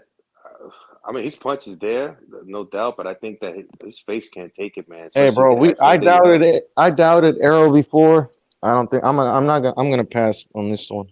No, I don't doubt him anymore. I think he's gonna come back, bro. No, I never doubted. That dude is strong. That dude is mentally strong to go from a car accident and come back and mentally strong. Got nothing to do with you getting hit bricks. When you getting hit bricks, like if somebody got brick hands, that got nothing to do with being mentally strong, bro. Just like Caleb playing, he thought he was gonna take that beat down from Canelo, man. After the eye surgery, is what you're saying? I think that the eye surgery and then getting his teeth replaced, because he has dentures now. I think that plays a factor in his health, man. And I think that if he does get really hit hard one shot, because that's all it takes. Because everybody can see what happened from Canelo and Billy Joe Saunders. That one punch broke his orbital bone. And I feel like if he gets that really good competition with somebody really like Shawn Porter gave him a good fight, I think he's not going to last that long. I think health-wise, that eye. Like who? Who do you have him? Because Danny Garcia's a big puncher and he couldn't do shit. But this is talking about after the accident, man. It's different. I truly believe Errol's not the same person he was. I agree. When you do that, I mean, even if it has to be, say, 5, 10, 15%, or whatever it may be, that shock and the whole thing, it does take a bit out of you. But it does, man. There is the opinion that say it might make him stronger. We debated this the other night, and someone was saying, "Look, I might make him stronger, more like thing." I'm just going to go for it, take more chances. He still hasn't even started fighting yet. He hasn't even started practicing yet, getting back in the ring. He is back in the gym. He is back in the gym. He's not sparring though, not yet. Well, let's see. The thing is that, like what they say, when you get punched in the face, that whole game plan change. The whole game change. The plan changes after that, but. I just feel that that's going to be his defeat. Not that a fight is going to beat him, but I think that accident, the eye surgery, and getting his teeth redone. It's a justifiable excuse in the future for any bad performance or whatever that, and I would accept that excuse because I don't think I'd be the same after an accident like that. But then I don't know. It's hard to say. You could be mentally strong, but physically you may not be able to handle that. Virgil's the number. I looked at the rankings. Virgil's the number 2. I think he's the number 1 ranked contender for Ugas. Why hasn't that fight happened? Virgil is number 1 in the WBC and WBO. Or is he number 2? Number 1. No, for Ugas. For Ugas' title. I don't know. Look it up. You got the rankings up. What you think about No, Ugas I saw fighting it those earlier guys? today, but I can't remember if he was 2 or 1. Think about who? What you think? Ugas and Spence or anybody in that weight? People slept on Ugas. Spence. Yeah, man. Everybody slept on him. So I don't know enough by him to sleep on him on the next fight. So I don't know. He might give somebody a good fight. He had a good style the way he fought Pacquiao. Even though Pacquiao's a little old, but still, man, he had a good fight and his strategy was pretty good. The way he beat him. Bro, Ugas doesn't want to fight his mandatories or whoever the fuck the WBA mandated him to fight. I'm just tired of all these fighters, man, just ducking and trying to keep their. Hey, that guy that Ugas is fighting, he's a legit threat, bro. Have you seen him? No, yeah. Or not the guy that's coming up, but the guy that he's fighting. Was it Estenionis or whatever the guy's name? Estenionis. He's is he? Have you What seen him fight nationality? before? What's the nationality is he? Lithuanian or something? Right? I'm not sure. But yeah, he's from Europe though. He's someone from there. Yeah, Stanonis. I think he's from Have you seen Croatia. much of him? Have you Isn't seen he much from Croatia? He's I from think that Bulgaria. motherfucker from Croatia. I think. Fighting out of where? I bet he's not fighting out of Croatia. Let me see what Ben Dover's saying. He said, I don't think Earl is the same. He said, but only due to him not moving up sooner. Estenionis is ranked number 1. Virgil's number 2. He looks a little smaller than he was staying at 147. Drained his power to me. Yeah, that's what some people Virgil think. fight They the feel other like titleist in that. I agree with Ben on that, yo. Ben Dover, I definitely believe what he's saying. He looked different. hell yeah, he might be struggling if he comes to make back his weight. if he comes back and he fights Ugas and he beats him, is that going to change your opinion on him? I don't know. Ugas got to be a tough. To me, he need a slugger. If he gets a slugger, he can get through it. Then no doubt, but he needs to get fucked up. That dude is a Lithuanian, like a Virgil Ortiz or whatever. It's like so basically he's Russian. He's Lithuanian. What you say, ignorant boxing? I said he wants him to fight someone like Virgil Ortiz, somebody who hits hard. For Earl? Yeah, he said he wants Earl tested like that. I would love to see that fight. Actually, that would be man. That would be a fight. Already, man. Fucking yeah. Look, Canelo set the standard, bro. That's it. He set the standard for Yeah, I mean it's. But I don't think he'll take that route. I don't think Ortiz will take that route yet. What do you guys think? I don't think Spence would be scared of. Do you reckon Ortiz will take it now? I think Ortiz will take it, but it's it's the whole people behind. Yep. Exactly. You see, they want to take it, ding-a-ling it, take it along for 1 or 2 more fights. They're waiting. Virgil said he was ready, though. Virgil said he wants to fight for the belts. You know what I mean? Yeah. So according to Virgil, he's ready for a title shot. But ain't nobody scared, though, Paolo. Like, we got to stop using that word, oh, this fighter's scared and this and that. Nah, man. Nobody's scared, bro. They be training their whole life for this shit. Yeah, and nobody's scared. I know what you mean. I know. But fucking. It's not, you know what, H? It's not about being scared, but it's about levels too, man. And niggas know what level they can be at or not.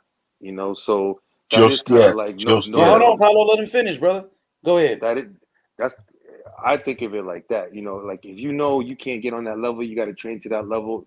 It's not that you're being scared, but you're not ready to compete at that level. So that's how I feel some of these fighters are. They're on some bullshit.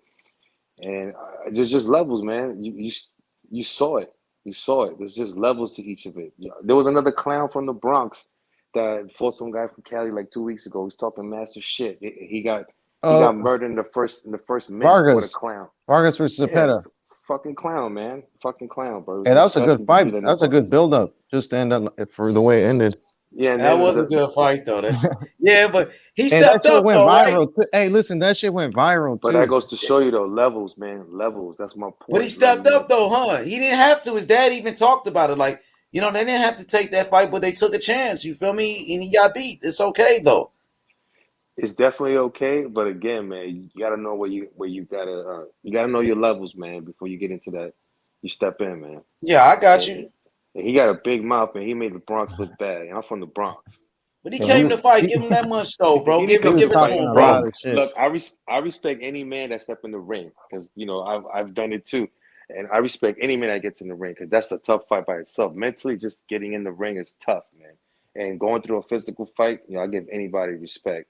But at the same time, you just doing so much shit talking. You got knocked out the first 30 seconds. You ain't Yeah, show he no did. He skills. got hit with a You, good you, you, shot, bro. you ain't show no skills. No defense came out, no ducking, no. He got rocked. Got rocked, bro. And that's for the Bronx, man. It's embarrassing to see that fight. It's all right, bro. Shit, That he shit got hit ended with a quick. big shot. It happens. Then Lubin got knocked out like that by Charlo, right? No doubt, no doubt, no Yeah, doubt. But true. that's on a different level. But shit, Zabeta is like the number one contender at 140 though. Zabeta shit is a title contender. Zabeta ain't no joke. You feel me? Like, but yeah, he got caught. He got hit with a clean shot and he never recovered, bro. It was over Hey, with. hey, Cepeda shows up when he needs to. For real. I know That's he what I does. noticed. And that left hand is nasty. He got a sneaky ass left hook, bro. You gotta watch out for that punch. Hey, Should when I saw him fight Ramirez, I actually thought he won. To be honest. Yeah, a lot of people thought he won. What y'all think about the heavyweights right now? I like him. I think Fury the top dog. Fury, you know what I mean? Fury's on top of the Fury, the main guy. I think Usyk is good. You got Joshua. He's all right. He I'm not overrated, really. man. He another Yeah, one. He yeah. I'm not overrated big on too, Joshua. man. Go ahead, He speak on that real overrated. quick. Talk to me about it. To me, Joshua, like he was another Wilder, just like Wilder just got power, no boxing skills, and Joshua just got strength and a couple of nice little boxing skills. But after watching Andy Reese whip his ass and really expose him on his defense, he hasn't recovered, man. Look at that Usyk fight. He got outboxed. I just think Joshua's another guy overrated, and he's been protected by his promoter for so many years from taking real fights. He thought that Andy Reese was going to be a walkover. He got surprised. Went back to the camp, learned how to box a little bit more. He got the belt. It wasn't an exciting fight. I watched it. It was trash. I thought it was just – I hate when people – I know it's a skill, and I know it's part of ring IQ, moving around the ring. But sometimes I like to see a brawl too, and he played it safe. And then with Usyk, outboxed him, outclassed him. And he's gonna get rocked again with Usyk for the rematch. So you got Usyk winning that rematch? Absolutely, he outboxed him, bro. Outclassed him. Hey, me too. Me too. Especially after that 12 round. If you go back and watch the 12 round, if Usyk starts like that, he goes in fast. He can gas him out, bro. He can gas him out and knock him out if he actually applies more pressure this time in the rematch. I agree, 100%. 100%. He would definitely knock him out if he starts sooner. And we got a nobody messing question. with Fury right now. A Fury the man right now. Yeah, Fury on he on a different level. You know what I'm saying? Yeah, I would like to see Wilder fight. I would like to see Wilder against. I still want to see Wilder and Joshua fight as a boxing fan, and I would like to see Wilder versus White too, Devin White, because I think Devin White might give him a little competition at the beginning, and if Wilder keeps training the way he is, hitting to the body like he was doing Fury in the last fight, I think Wilder can come back. How far I don't know. He has to improve his boxing skills. But he still got that devastating right. But at the end of the day, I would like to see those matches still to see who will win between those guys. I think to me, it'd still be a good fight to watch Joshua and Wilder fight, being they both can't really box and they both gas out. I would like to see who will win between that match. And then from there, to fight Dylan White. And then Tyson Fury, I would like to see him fight what's the name? The guy who just beat Anthony Joshua. Usyk. Usyk, yeah, I would like to see that fight happen. I think that would be a good fight. So Anthony says, can Ortiz fight the other champion in the WBA? And if he wins the title, does he automatically become mandated challenger over the current number one contender? WBA champion is Ugas, and Ugas has been ordered to fight against Stanionis. Yeah, they got a tournament going on. Yeah, they got a tournament in the WBA, and the winner of that fight, I think, will have to. Who they gonna fight? The winner? The winner of Ugas Stanionis. Who's next in line? It was somebody, right? Trying to remember. Who was it? You was telling me about the tournament. Who's in the tournament? Ignorant Boxing. It's Ugas Stanionis and that guy that just lost last weekend or 2 weekends ago. What was his name? Yeah, I forgot his name. Oh, Jamal James and them. The dude that beat Jamal James. Yep, that guy now.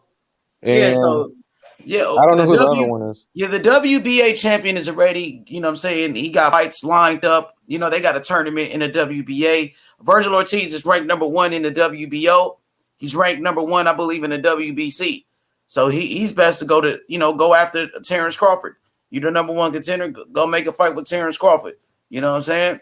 That's the best bet for him. Terence Crawford, man. Terence Crawford's a beast, man. Facts.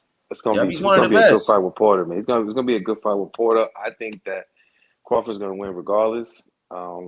Porter's a tough dude, man. He's a really tough dude. All right, Alex says, my bad. Alex says Zabeta versus Josue Vargas remind me of Gabriel Flores and Luis Alberto Lopez. Yeah, Gabe Flores got destroyed in that fight, bro. You know what I'm saying? But Vargas got knocked out in the first round, where Flores went. I think he won 12 rounds. He went 10 rounds with that guy and got destroyed. He just wasn't ready. You know, I could see the similarities that both of those guys wasn't ready at the time. But I guess Flores was supposed to beat Luis Alberto Lopez, right? He was supposed to beat him, but he just got beat. You know what I'm saying? I don't know. I don't know what happened. I don't know if he trained or what. And then both of them was real cocky, like Mr. NYC said. Vargas was talking all that shit. So was Gabe Flores. Gabe Flores was cocky. He was arrogant. He was talking shit. And then they both got beat, man. And Gabe Flores got humbled. I know he's just a kid, but he got humbled.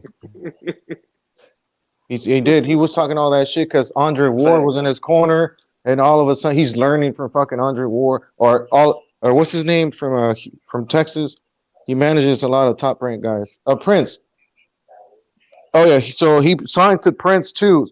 Prince management, so he started acting all different and shit, and he got humbled, bro. Oh yeah, he signed with James Prince, Andre Ward, and those guys, and you know he was. And I like the kid. He's just a kid. Me too. He from Cali. I'm from LA. He from Stockton, California, over there. What's up, man? Shout out to LA, bro. Yeah, man. Shout out to my boy Gabe Flores. He took a loss, man. And I think he'll bounce back. You know, and I used to actually follow him on Instagram, and you know, that motherfucker used to always be out in the streets and shit, having fun and shit. I like Gabe, though, man. And I hope he can bounce back. That shit hurt when I seen him get beat like that. Bendover says, Joshua kind of gun shy after that Ruiz knockout, kind of like Adrian Broner after the Maidana loss. He don't trust his chin anymore. What y'all think about that?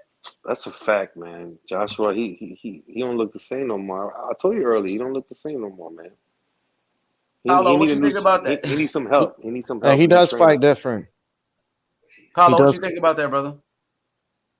What you think about them saying that Anthony Joshua's gun shy after he got knocked out? Come off mute. Facts. After he got knocked out by Andy Ruiz in that fight. Paulo, come off mute whenever you get a chance. What you think about that comment, Ignorant Boxing? You think it's true? I mean, he does fight differently. And why the fuck would you try to box Usyk? That's the dumbest shit you could have done. So, and he doesn't want to take it to him, and he's going around. I mean, he can't. I give him props for trying to switch trainers, right? But you can't go around asking people to bring the dog out of you. Like, what the fuck? You either have it or you don't. You know. You need to go see Sugar. It's gonna be hard. Sugar already got Tyson Fury, so why would you be? You know what I mean? You're gonna go to the same trainer as the guy that you're supposed to be fighting. Man. I heard he's might join the Charlo camp. You know, train with Shields, Ronnie Shields. So he might get some help from that camp. But yeah, he's not the same no more. I don't respect Joshua anyway for a long time since he's been ducking Wilder too from the get. Bro, you thought he was ducking Wilder? Hell yeah, man. He knew he was gonna he knew he was gonna get rocked with that single punch, and he would have been done, man. His career would have been over. Hey, what about people that say if he would have taken that DAZN offer, he could have knocked him out first. You know, the DAZN offer came after that whole shit, that $50 million shit that Wilder was talking about, right? Yep. You know what I mean? So, yep. Yeah, man. But you remember that when they came with the DAZN offer, that's when Wilder already, you know, had the Fury fight going on, right? He already was talking about doing a rematch with Fury. And he wanted to be. He was about to fight Dominic Brazil. Yeah, remember he was about to fight Dominic Brazil, but he also was talking about doing that rematch with Fury, right? You know what I mean? Fury. I guess he already agreed to do a rematch with Fury. But the thing is this: remember, the DAZN offered him, I think, like $40 million to fight Anthony Joshua. $40 million, I believe, right? But you remember when Anthony Joshua and Tyson Fury was about to fight recently before Wilder won that arbitration shit? Yeah. Wilder, look, Fury and AJ was about to get $75 million each because Fury beat Wilder. So when Fury beat Wilder, his stock went up. So Wilder was thinking at that time, I'm betting on myself. If I beat Fury, I'll go back to negotiations against Anthony Joshua, and I'm going to be worth more than 40 now. You know, you see what I'm saying? Listen, Anthony Joshua's fucking up the bag, man. He's fucking up Fury's bag. Yeah, he can't. He got to win this fight.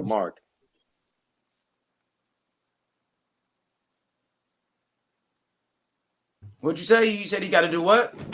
He's got to win this fight. That Fury fight, that's massive. That's a big ass fight. He got to win that Usyk fight. You mean? Yeah, that's what I'm saying. Yeah, but he's the one fucking up Fury's money. I still think he could come back. I ain't gonna lie. I think he could bounce back. I think he can win that rematch. But you know what I mean? Nah, not against Usyk. I don't know. That guy's pretty I good. think so though. He's naturally the bigger guy. You know, even like certain moments That shit in don't that mean fight. nothing no more, man. That bigger guy shit don't mean nothing no more, man. What you trying to say? He's big for nothing? Hey, how many rounds did you give him? How many rounds did you give him in the fight?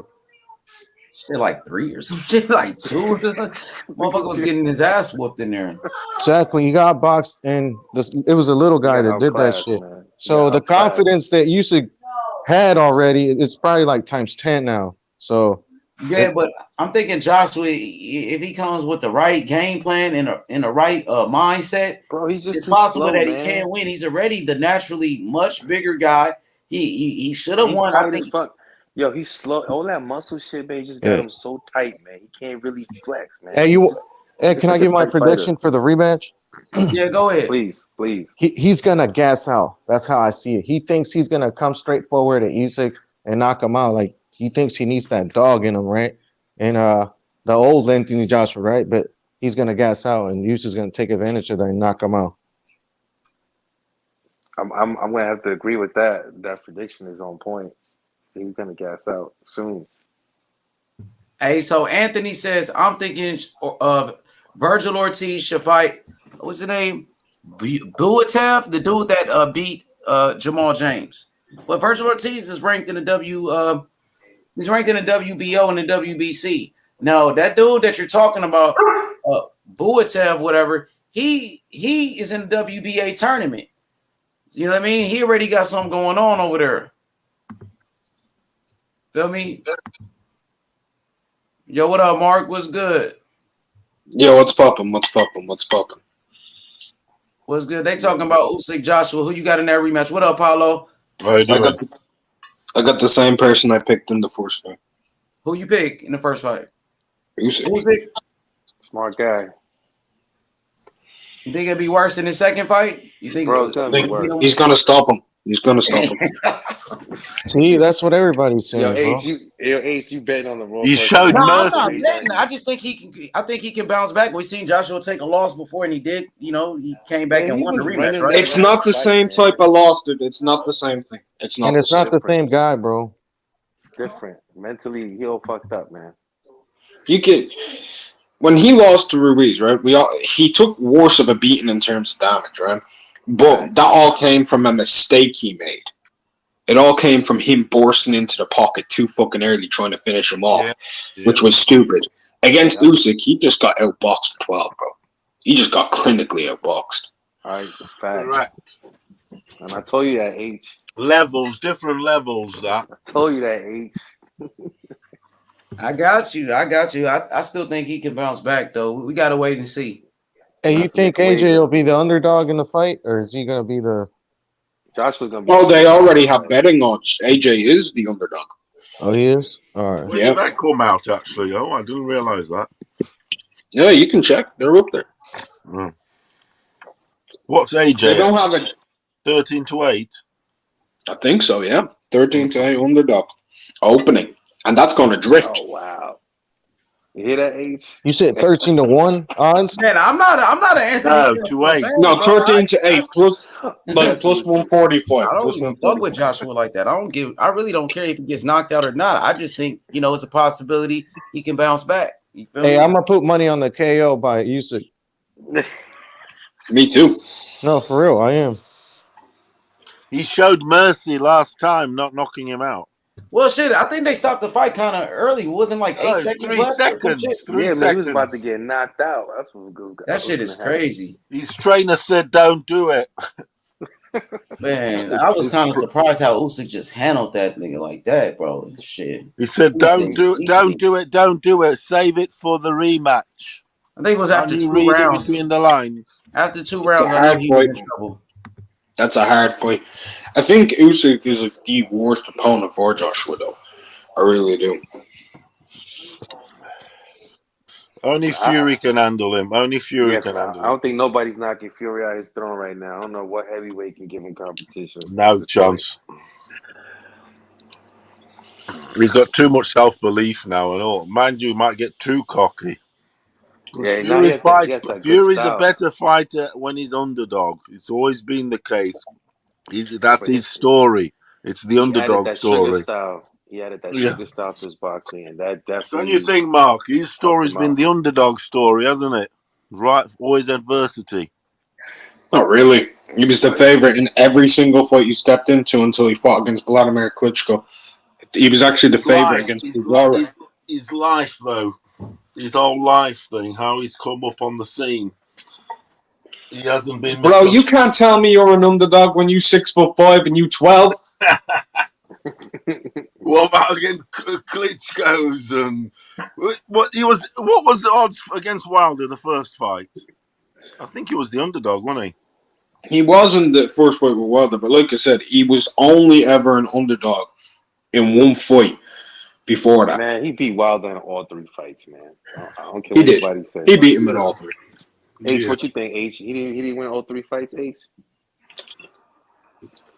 Blew him out. Ignorant boxing, he didn't beat him in all those 3 fights? Oh, Fury? Yeah. Hell yeah, he did. Yeah, that's what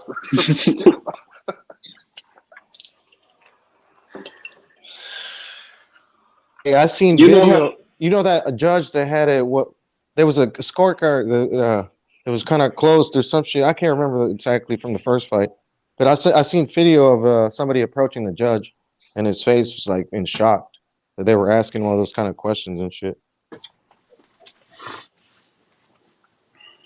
Yeah, heavyweight's gonna be good for a little bit.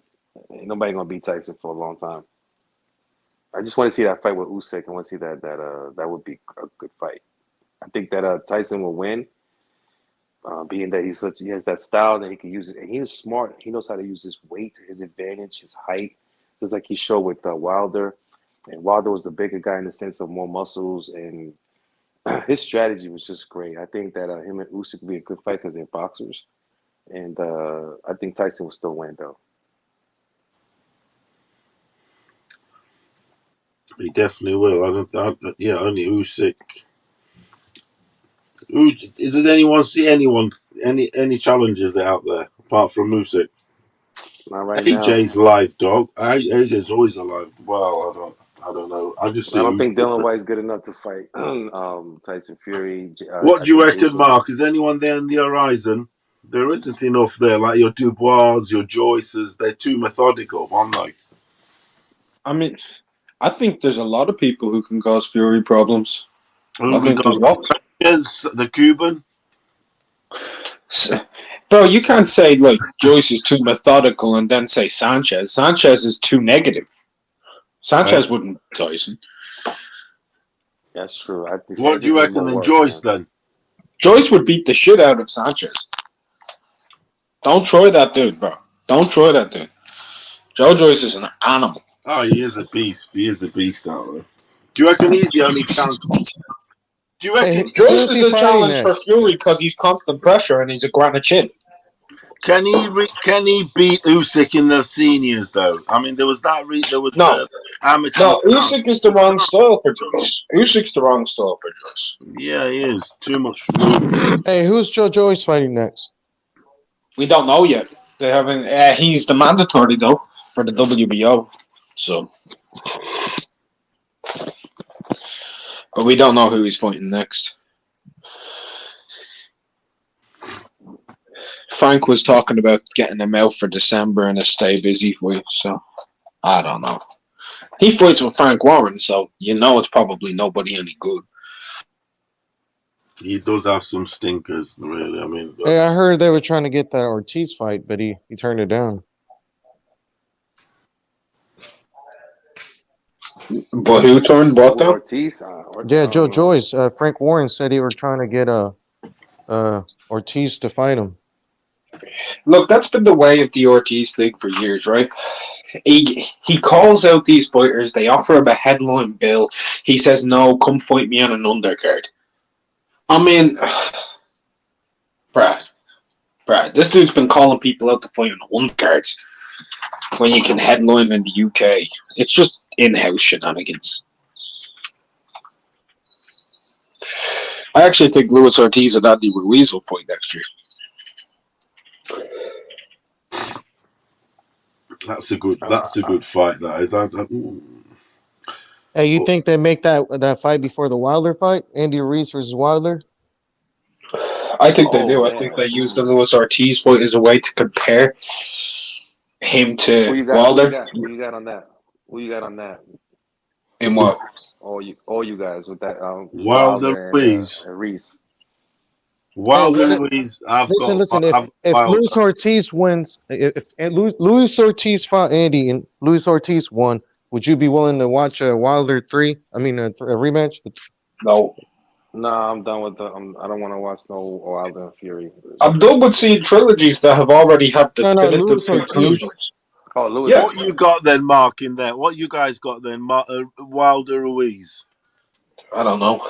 It's a tough one. I did not like the fact that Andy got dropped by Ariola in his last fight. I did not like that. I think the weight loss could be an issue. Yeah, it took away from his power too. He looked that flat. really bothered me. He did. I got Wilder. I do. Bang, you bang. take the way out of Punching down, you'll knock him out. You'll knock Ruiz out, I think. I think if he catches him here, he'll knock him out. Yeah, it's a knockout. And he's, Ruiz is a come forward, everything. He'll be there. I mean, obviously he's dangerous. He's got his fast hands, whatever. But when Wilder lands and he's punching down, everything is there. Wilder has a decent uppercut, everything now. Yeah, Tyson Fury definitely put the blueprint how to beat him. He beats Ruiz. He knocks Ruiz out, and Tyson Fury beats Ruiz, like he says, with one arm tied behind his back. I actually, he fucking does. Fucking hell, he'll play around with him. Yo, Mr. H, you quiet, man.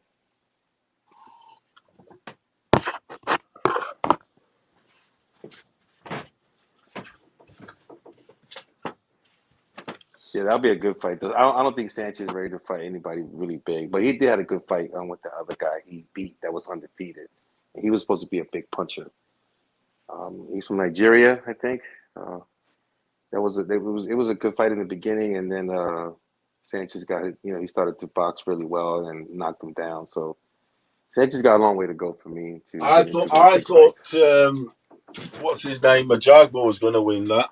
And I actually had a Jagba on an Aka mark, and it's the one that let me down. I had a mix Aka, some like fucking basketball, UFC, fucking hockey, all sorts, and that bastard let me down. Because it was an even fight. That I don't know. It went a Jagba because of like the power, this and the other. Because it's nah. But you notice he's right? Sanchez is a wild card. Sanchez is a fucking wild card in the heavyweight division. Motherfuckers better look out for him. Oh well, yeah. I fucking got learned taught there. All right. That motherfucker nice, dog. He can box for real. Judge just came into boxing with the 1-2, 1-2. Ronnie Shields gone to 1-2, 1-2. That was all He he's was with got. Ronnie Shields too, with Jogba? But he's left him now, but he was with Ronnie I'm Shields. saying for that fight with Sanchez, he was with Ronnie Shields? No, he wasn't. No, he wasn't. Oh, okay. Yeah, but he was with Ronnie though, wasn't he? Yeah, when he got knocked down, I'm warning y'all, don't count out Joshua in that rematch. I wonder if Don't that count even out. cost him. Oh Maybe man, not. yo, we gotta And bet I don't H, even yo. like the We gotta dude. play Look, wager. I don't even fuck with him, but I ain't gonna count him out though. I ain't gonna count him out. I'm gonna count him out, man. Y'all gave up on that nigga. Y'all done with him, huh? Yeah, we Y'all done with tired him, of man. his He's a bullshit. fraud, man. He was a fraud. Ever since with Eddie Hearns, man, protecting him, man, he's a fraud, man. For real, you think he was a fraud? Dang. I think he was a paper champion, man. Oh shit. Dang, I ain't gonna lie, motherfuckers did give up on that nigga after that shit. And a lot of people stopped fucking with him after that. Even his biggest fanboys and fangirls, they stopped fucking with him. Yeah. You don't hear anybody really talking about the dude anymore. Because they were fucking disappointed in him. Who the fuck tries to outbox Usyk, bro? Why would he even think of that? The smaller guy. Just the fact he was sleeping on Andy Reese, man. That was crazy. He was taking it easy when he came to New York. He was like, "Yeah, no problem." He got rocked. Hey, I can't see him winning though. Even the way people say he needs to dog him out and shit, you know? I don't see it. I think he'll gas out and Usyk will take advantage and knock him out. And he's not gonna outbox Usyk, we already know. And so I don't know. It's a no win. Honestly, that's ignorant. I'm not sure if you agree with this, but I think Usyk being in the cruiserweight division, where that division relied on more being technically sound, benefited Olazander a lot. Do you agree? Against AJ? I mean, yeah, and he's faster than AJ, and he's got better cardio than AJ too. So he's got a lot of attributes that are way better than what AJ's got. Tyson seems to tire out sometimes as well. Have you noticed that too? Who, Tyson Fury? Yeah. Fuck, I never seen Tyson Fury tire, bro. Nah, I never seen that, Anthony. Yeah, me either. No. I seen him tie people up and use his weight as his advantage, but I never seen him really tired. And for as big as he is, he's got a fucking tank, bro. He's got a few looked like he got tanks kind of tired in that Joshua fight a couple times. Who, Usyk? Yeah, a couple of times in that fight where I seen him back up a little bit, and he got tired a few times in there. But he is a smart. Yep. He's a much smaller guy too, and he fighting a much bigger guy like that. You probably would get a little bit tired. Yeah, he's putting his weight on top of him. Hey, from what I saw in that 12th round, he didn't look like he was gassing out at all. I think he was strategic. What do you guys think about? Do you think any of the title holders in the cruiserweight division have a chance? Like realistically, the title holders in the cruiserweight division have a chance of being Tyson? Hell no. Nah. Yeah, no one's being Tyson Fury, bro. Nah, nobody. I see Bernard Hopkins. I'm sorry, Bernard Hopkins. I seen him. He said today Canelo can go up to cruiserweight and beat anybody at cruiserweight.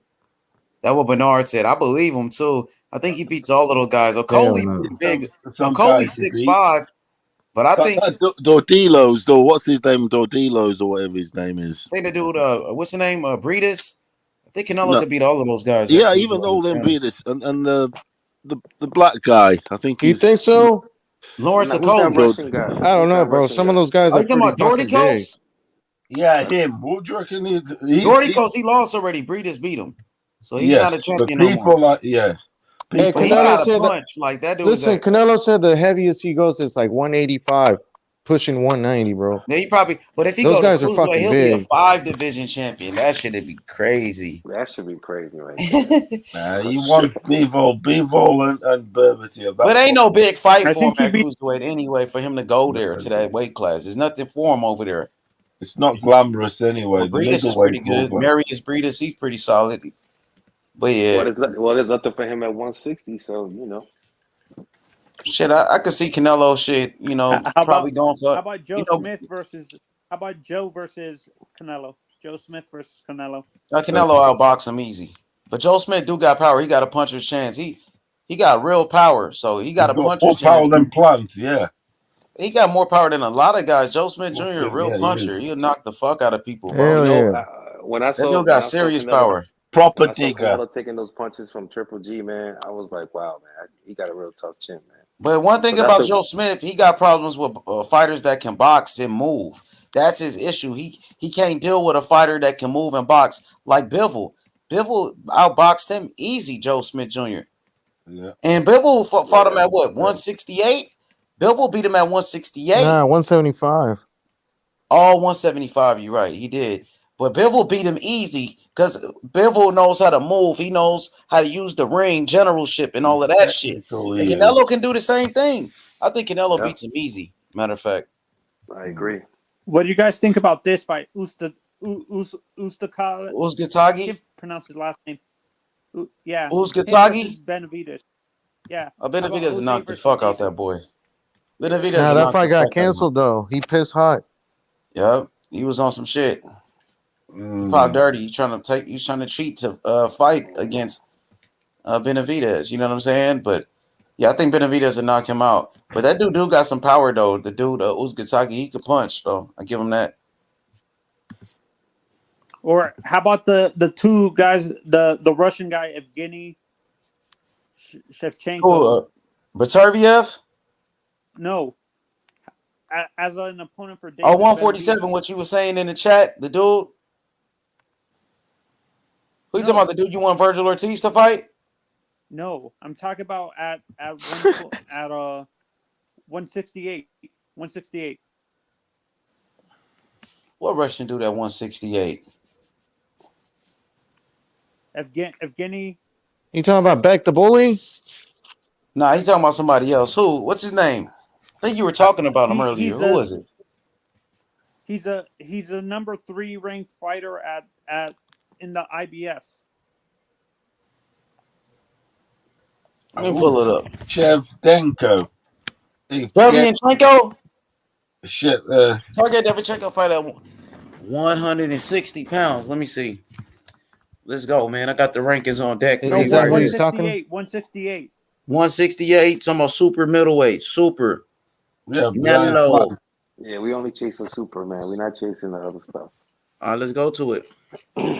Yes, sir. Where you got Canelo, undisputed champion, Benavidez, number 1 contender. This is Ring Magazine. Caleb Plant, number 2, still. Billy Joe Saunders, 3. Number 4, The Dog, Anthony Durrell. John Ryder, number 5. David Lemieux, number 6. Daniel Jacobs, 7. Number 8, this dude right here, Fedor. You talking about him? No, go to the I'm Shevchenko. Shevanov. So, we got Carlos Gongora, IBO champion, undefeated. No, I'm looking at IBF. Who's this dude from France? Dang, he a knockout artist. Who the fuck is he? Christian Mabelli? That nigga look like he got power. 19 wins. 19 wins, 18 knockouts. Who the fuck is this guy? Beast. Look at this beast. 18 knockouts. I'm gonna check him out. I'm gonna see what's up with this cat. Christian and Bailey. So you said which rankings? Which rankings you were talking about? IBF. Yeah, IBF. All right, let me go to it. It's Jenny Shevchenko. All right. My rankings, I'm looking at iBox.live. That's where I'm looking at my rankings for each what is it called? Each of these sanctioning bodies for the titles at each division. But the thing is, Monzano, these guys don't get the shots, mate. You said the IBF? Yes. Oh, right there. There you go. Yeah, that's the guy right here. Yeah. Paulo was right. You talking about if Johnny... Hey, Google him. See what he looks like. I never heard of him. I'm going to type him in. I'm going to go to BoxRec. Evgeny Shevchenko. Yeah, just highlight that name, copy it, bro. Evgeny Shevchenko. It's like a girly name, the first name. Shevchenko. Hey, it sounds like that chick from the UFC. Yeah. He has got shit. He ain't got no power. Come on, bro. 6 knockouts. Hell no. Yeah, them boy, he'll be Ukrainian. Them tankers are normally Ukraine. So he's 31 He's years Russian. old. Got 15 fights. 15 wins, 6 knockouts. I don't know about this guy. Yeah, he hasn't fought. He's fought domestically. That's the thing. He's got ranked and everything because he's probably He's got ranked number 16 on BoxRec. BoxRec rankings got him number 16. 6 knockouts. Look, who's he for? That's the thing. Give me his last 5 fights, please. So a bunch of nobodies, bro, that we don't know. Fighting waiters and bartenders. You would have got the European title. That gives you a big rankings. Look at the world. The world rankings at 168 on BoxRec. You got Daniel Jacobs ranked number 2. Get the fuck out of here. How is Daniel Jacobs ranked number 2, bro? There you go. BoxRec's like a point system that nobody understands. He's fighting out of Germany. Look, like they all do. Like the look, it says that Germany. His name. Jacobs, Billy Joe, Jesse Hart. Jesse Hart is on there. John Ryder, Caleb Plant, Benavidez, Fedor, Gabriel Rosado, number 9. Isaac Chalumba. They rank is kind of trash right here. Carlos Gongora, Shevchenko, that's the dude right there, number 16. He's fighting out. Hey, when it comes to rankings, BoxRec is not the place to go to. Look at the residents. Look at the residents at the end where they're fighting out of. And that Shevchenko's out of Germany. Yeah, they rankings is ass. Yeah, it's these IBFs are tricky. Now this is BoxRec though. Yeah. Go to box.live. I've seen him fight, actually, that guy. He's basic as shit. He's not all that, Monzano. Get his ass whipped. Get his ass whipped. What, you want to go super middleweight? So this they own rankings, huh? Oh, this is ring. It said ring rankings. We just looked at it. They got the ring rankings. They got the same thing as Ring Magazine. Oh, this is Ring Magazine? Yeah, they got the same rankings as Ring Magazine. Okay. Yeah, the Box Live, they use Ring Magazine. You see it says The Ring. You see it right there, what it says? You see it right there? Look. See where it says Ring at right here? That means they use a Ring Magazine rankings for theirs.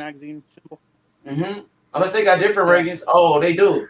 So they got different rankings. They got the WBO. So they got every ranking system. Okay. Oh, so it's Ring Magazine. Go to WBO. Oh, I like this Box Live. It's pretty good. I never looked at this before. That's good. It is good, actually. Zach Parker. Who the fuck is Zach Parker from the UK? You know about him? Paulo, are you familiar with Zach Parker? 22-0, UK fighter. Yeah, I've watched him. He's ranked number 1 in the WBO. I wonder who's this promoter. I have watched him. You know, what's up with him? He's pretty good or what? Yeah, he's steady fighter. Good. But obviously, he's got in there in the rankings, on the European side. Who's he with? I'm pretty sure it's Eddie. Let's check here. Pretty sure it's Eddie. He's solid. Oh, he's no, PT. No spot. He was Frank Warren. Is it Frank Warren? Let's see. I think I'm not sure. He's his manager, agent, Neil Marsh. Yeah, he fought not long ago. He's all right. He's all right. One fights up straight. It's got a nice 1-2. He's all right. Look, knockout. I gotta check out who that French dude is that do with all those damn knockouts. For me, it doesn't make sense that some of these. I look at the IBF in some of these divisions. They have vacant spots in the rankings. Why not just move up the fighters underneath to leave those leave the bottom part of the rankings vacant for other people to fight into the top 15? Why not move the 2 guys at number 3 and 4 up to the number 1 and 2 spot? I'm gonna see what's up with this cat. He coming up in the game. That's who you gotta watch out for. This dude Christian Mbelly. Billy. Knockouts. Hey, put him up on the screen. I am about to go to this box track. Go see what's up. Do you guys know Marcus Morrison? Nah, I don't know who that is. Marcus Morrison. Nah, who anyway, is that? that's the last opponent Zach Parker beat. So anyway, that's the level we're looking at. Well, they say with Frank Warren, BT Sports. Yeah, they get built up well and whatever. The European rankings and all that. He must be like Nigerian or something. He's from the Cameroon. He's from Africa originally. So Christian and Belly, 19 wins, 18 knockouts. He's fighting out of France, but he's original from the Cameroon. 26 years old, 5'8.5", 72-inch reach. BoxRec, they got him ranked number 43 on BoxRec. So Ring Magazine, he's ranked pretty high. Oh, he about to fight Ronald Ellis. Wow. He's about to fight Ronald Ellis, huh? The dude Ronald Ellis that David Benavidez fought. So he got a date. Yeah, that's the big test. That's a pretty good fight for him right there. That Against is. a common opponent with Benavidez. Showcase. That French guy? Yeah, he's fighting Ronald Ellis, Canelo's sparring partner. Who manages him? Let me see. Moved to France in 2006 and competed in the 2016 Olympics. I don't think he got a manager. It doesn't show. I don't think 26 years of age. That motherfucker got a 94% knockout ratio. He knocking shit out. His arms, his highlights. His arms are massive. He's strong. Yeah, he is. Yeah, he's strong as shit. Them motherfucking Africans do be strong as shit though. Hell yeah. He looks 5'8" and 5'9". So. Oh, they said he got a brawling style. That's what they said. Fan friendly. He said I like him. Oh, y'all checking him out? They said he's strong as fuck. Oh shit. Oh, he's fought a couple of Mexicans. His last fights, 2 Mexicans and American. 26 years old, Christian and Billy. I'm gonna check this cat out. He's been fighting fighters from all around the world. Everybody loves knockouts, right? Shit. Let's see what he got. He's a beast. Mm-hmm. Damn, he look like a beast. Well, now at the minute he is. At the minute. You watching his highlights? You watching this shit? I don't know, man. Let's see. We gotta see the fighters he fought, man. He probably be like a Wilder type of dude. Let's have a look. Yep. Hell yeah. Christian and Belly. Everybody love a puncher in boxing. Everybody love a puncher. So, dang, somebody got a lot of views on his fight. That motherfucker Kinda Loco Sports got plenty of views on this shit. He fought a Puerto Rican cat, Jesus Antonio Gutierrez. So they got all of his knockouts on YouTube. See these highlights.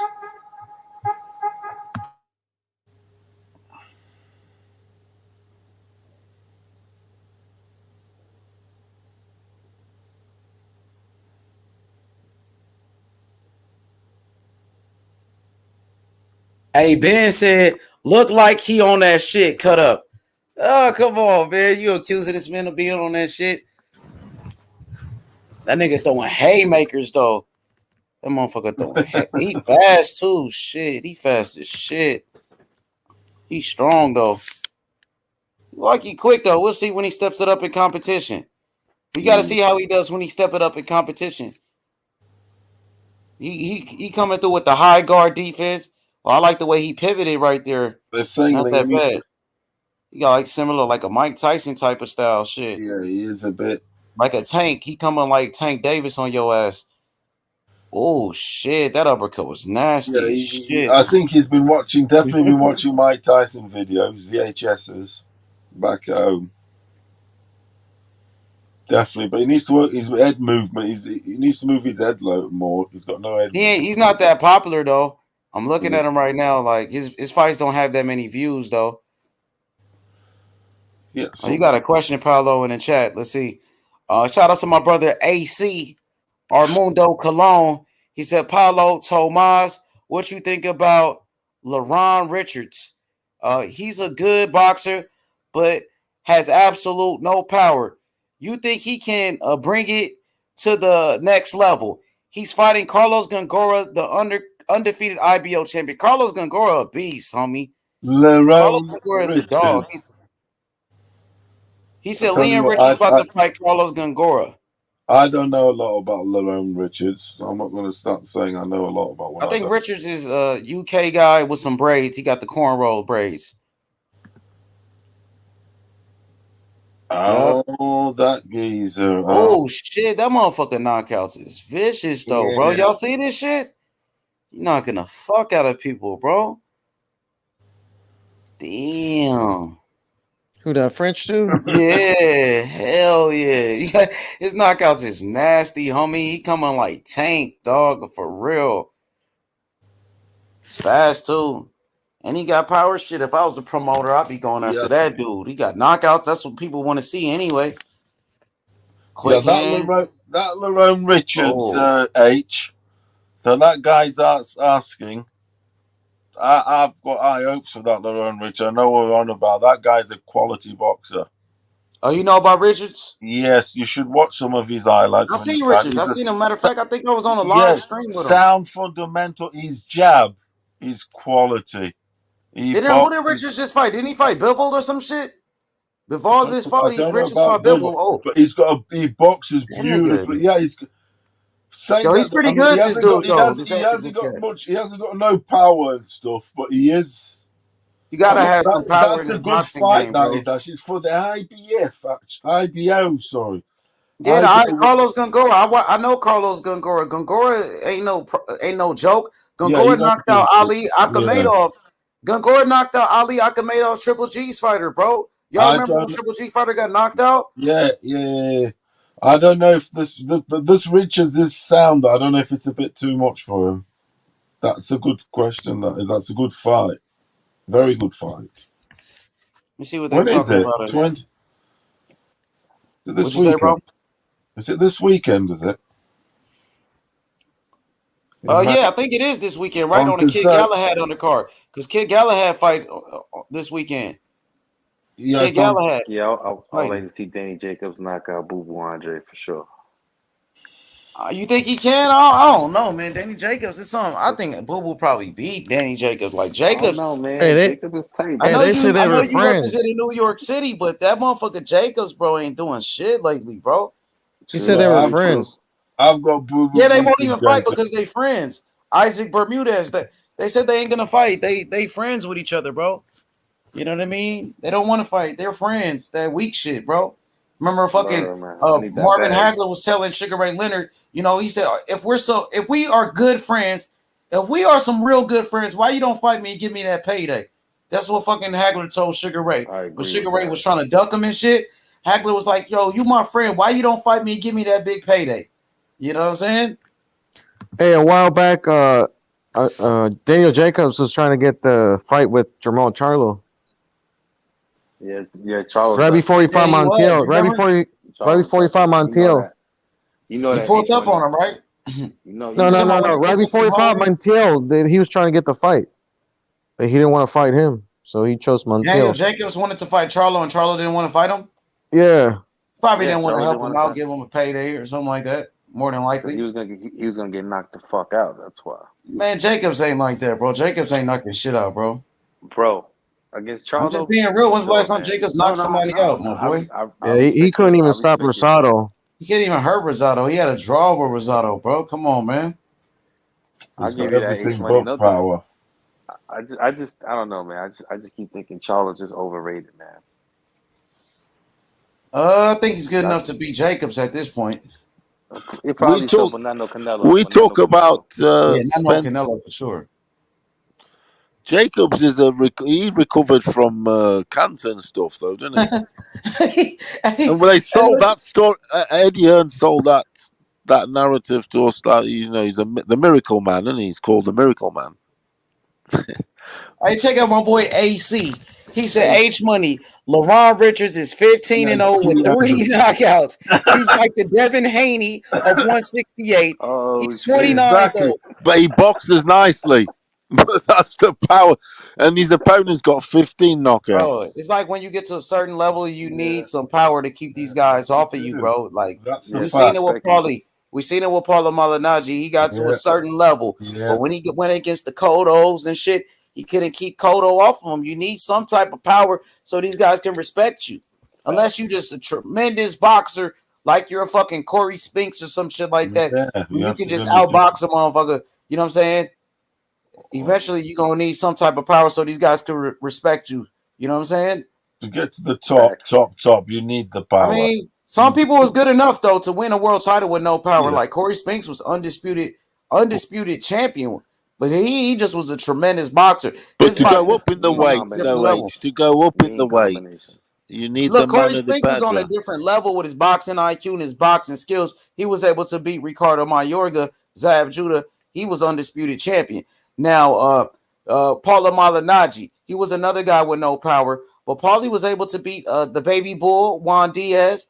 Paulie, was a two-time champion. You know what I'm saying?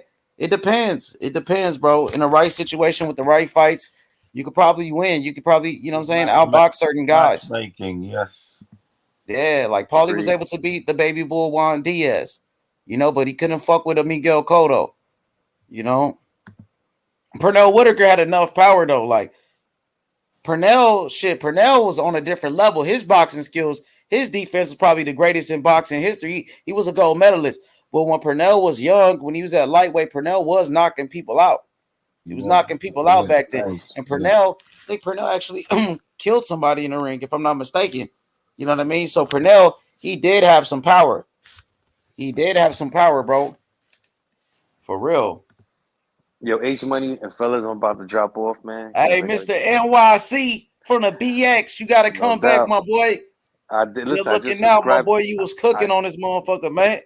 No doubt, man. I saw the live channel. I joined. I just subscribed to your channel, and I hit the alerts. Yeah, we on this shit every night. So every day, damn near. I'm jumping come on through, bro. Good looking out, homie. Welcome to the panel, fam, bro. I appreciate it, man. You guys are awesome, man. All you guys. Take it easy, my friend. Shit, man, appreciate you, bro. Shout out to the BX, man. Shout out to the NYC, man. No doubt. It's 5 o'clock over here. I gotta get like an hour's sleep. For sure, my boy. Good looking out. Good looking out. Yeah, it's 4:57, right? Yes, sir. Hey, so Fidel Martinez said Jacobs has money now. After fighting Canelo, he doesn't really care about boxing anymore. Shit, once you get that Canelo payday, you know what I'm saying? Canelo payday damn near better than a Mayweather payday.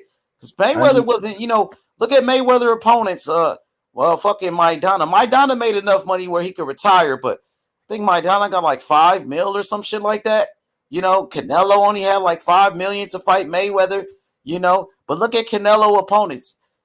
Caleb Plant, $10 million. Daniel Jacobs got $15 million to fight Canelo. Fucking Kovalev, $12 million to fight Canelo. But Manny Pacquiao did get a shitload of money. Ain't gonna lie. That Mayweather opponent, listen, that Mayweather opponent, Manny Pacquiao got I think $20 million or something to fight Mayweather. You know what I mean? So that fight right there made so much money where Pacquiao got a shitload of money in that one. But overall, like Canelo opponents, they getting their biggest payday, bro. He said Golden Boy ain't using Rashidi Ellis right, very underrated. I think he's good, Speedy Rashidi, but it's another guy that's lacking power. He does have speed. Rashidi Ellis is about 28 years old, and he still haven't fought anybody. I think it's the reason they've been moving this guy slow like that. I think Speedy Rashidi Ellis versus Virgil Ortiz is a great fight. Golden Boy Promotions, in-house fight. Why not make Virgil Ortiz fight against Rashidi Ellis? I think that's a good fight. I want to see it. Why not? What about Blair Cobbs versus Rashidi Ellis? You know what I mean? Blair Cobbs, Rashidi Ellis. That's a good fight. Let's make these fights happen, bro. Let me go to Rashidi Ellis on BoxRec, bro. I like Speedy Rashidi Ellis, but he ain't got no type of power, my boy. He ain't got no type of power at all. At all. Here goes Speedy Rashidi on BoxRec. Let's take a good look at Speedy Rashidi. I like him. He do got talent, though. He's solid. He good, but... Speedy Rashidi. Let's have a look at this live. Speedy Rashidi Ellis. Hey, he got to spark Canelo for the Plant fight. How old is he now? That doesn't show for some reason. Age. 14, okay. He got 23 fights, 14 knockouts. How old is he? He's in his middle 20s, I think. He like damn near 30 now, I think. Nah, not that I far. think he is, bro. He got it. So his last fight was against Alexis Rocha. I thought that was a close fight. I actually thought Rocha was winning. It's interesting that his plant size 5'9". Look who he been fighting. Look, in 2018, that motherfucker just fought Saul Corral with 12 losses. More than that. In 2018, he's still fighting guys with 12 losses. Eddie Gomez. Alexis Rocha's first step-up fight. Before that, look, he's fighting Fidel. He had, 16 losses. Come on, bro. They're moving this dude like he's a prospect, bro. He's about 30 years old, I think. Why they don't show his fucking birthday? What the fuck? What you think about Speedy Rashidio, this ignorant boxing? You fucking with him? You like him? Yeah, he's all right. Shit. But I want to see him do more, but I don't know what Golden Boy's doing either, man. I don't know why they're moving him like that. He's not ready, bro. In 2018, he just fought somebody with like 16 losses, bro. How old is this cat? Yo? Oh, that Virgil Ortiz fight would be good. It's an in-house fight. Yeah, that's the fight with Virgil. I think Virgil will knock him out. I ain't gonna lie to you. In-house fight? Why not? Yep, or even a Blair Cobbs fight. Put Speedy Rashidi versus Blair Cobbs. Or give one of those guys to Virgil to keep building up Virgil. They did recently, step him up when he fought against Alexis Rocha. I thought it was a close fight, though, to be honest with you. Anthony, what's good, my boy? Hey, H, I think you guys are going to – you should actually go on to Box Out Live because when you click on the fighters, like the fighters who are champions at each division, it actually separates everything, and it actually makes it easier to understand, and it shows you what percentage, what the percentage is on how they win their fights, if they win mainly by decision or mainly by knockout and stuff like that. And it actually separates it's gonna help you see if the fighter is qualified to move up in competition. Hey, Eddie Hearn say Conor Van is not ready for Virgil Ortiz and his boots. Definitely not. He's never going to be a champion, Ben. Yo, we got Joseph in the building. What's good, Joseph? Hey, guys. How are you? I'm good, Joe, man. I'm happy. This is the guy from yesterday. Yeah, this Joseph, man. Yo, Joseph. Joseph, remember, I don't know if you noticed, but this. Go ahead, brother. Go ahead. I'm sorry. Go ahead, Joe. Well, first of all, guys, I have to apologize because I got hammered last night, man, while I was doing shots on the show. So, yeah, I'm a little hungover, but I wanted to tell everyone thank you, man, for being so gracious and showing so much respect to me yesterday. It really means a lot. And, I'll try to come on as much as possible on this show if I can. And, yeah, I'm up early because I've got a 7 a.m. publication I have to write for FightSaga.com. So, yeah, it's kind of a preview for all the fights coming up. But, yeah, man, interesting conversation. I just got a little too hammered last night. So, yeah, I wasn't nearly as sharp as I should have been. So my apologies, guys. No, it was cool, bro. Don't worry about it. But you were talking about a K9, Cornelius Bunridge. Oh boy. And so I guess some people were listening to our show yesterday. Yep. And they ran back and told K9, "Oh, somebody's talking about you and this and that." And so K9, I guess on his channel, he made a video trying to respond to you. I don't know if you saw that, but he did. Okay, well, yeah, he can. What was he saying? That it wasn't true because that's bullshit. Yeah, he was talking shit. He was talking shit, bro. And I guess it was another guy that he does a channel with he does a video or a stream with a podcast with. I'm pretty sure you know this guy, right? And he was like, "Oh," because he acted like he didn't know you at first. He was like, "I don't know this guy. I don't know this guy. He never did PR for me. I don't know this guy." So pretty much.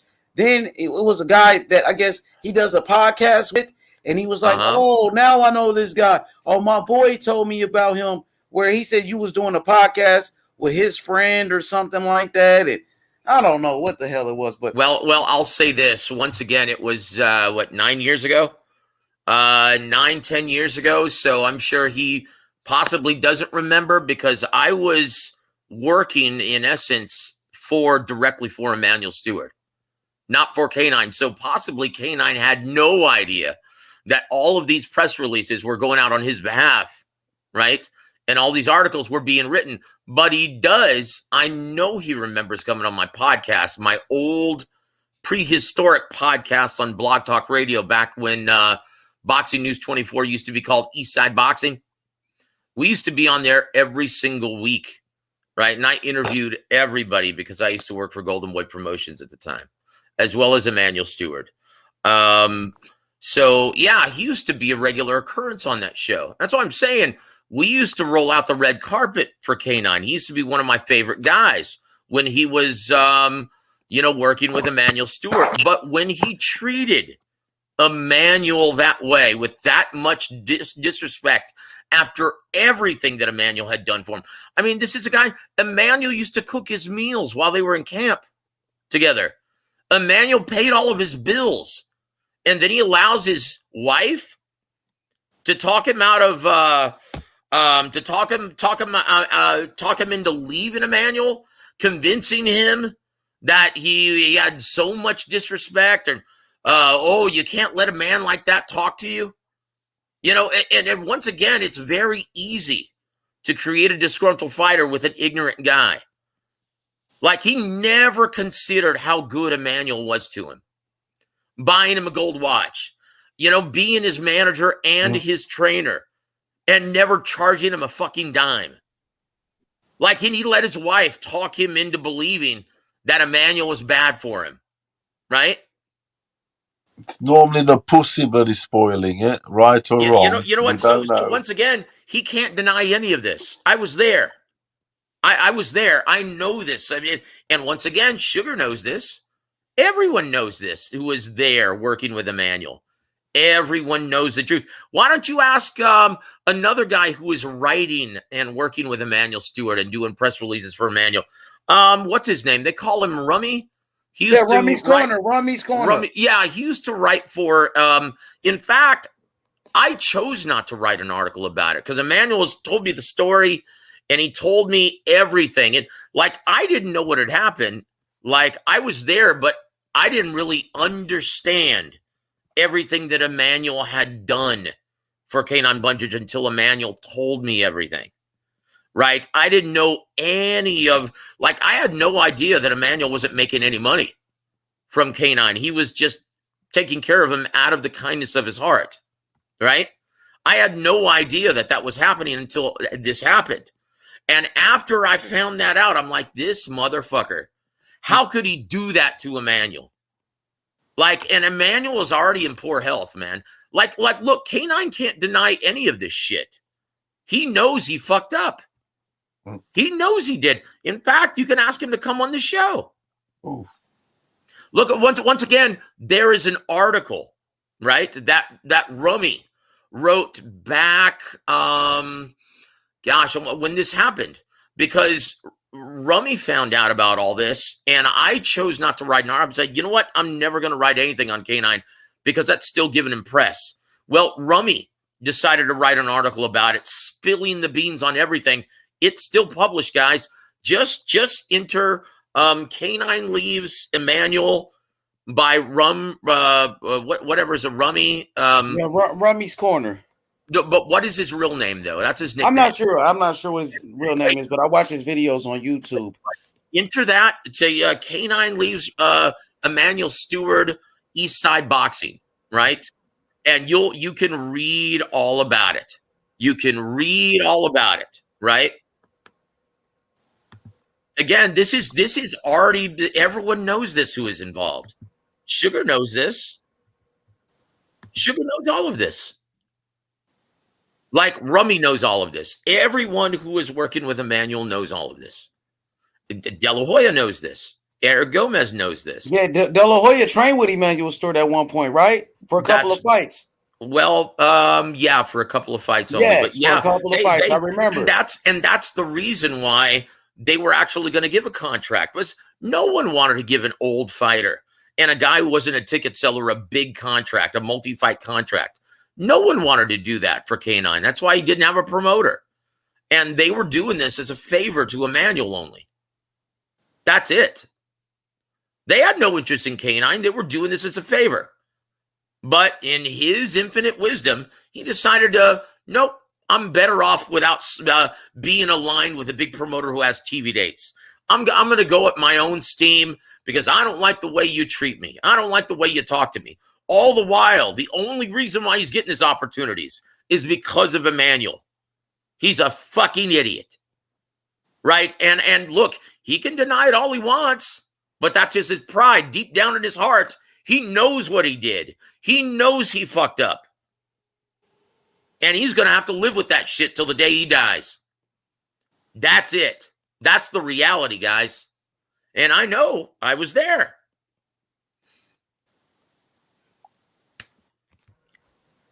For sure. So there for it sure. is. So yeah, there it is.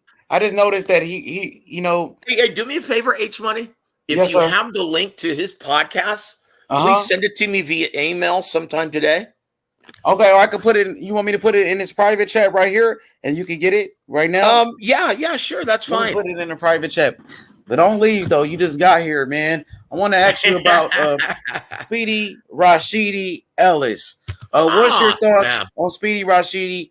And what do you think is a good fight for him next? I'm thinking Virgil Ortiz versus Speedy Rashidi Ellis. You know what? It's a good fight.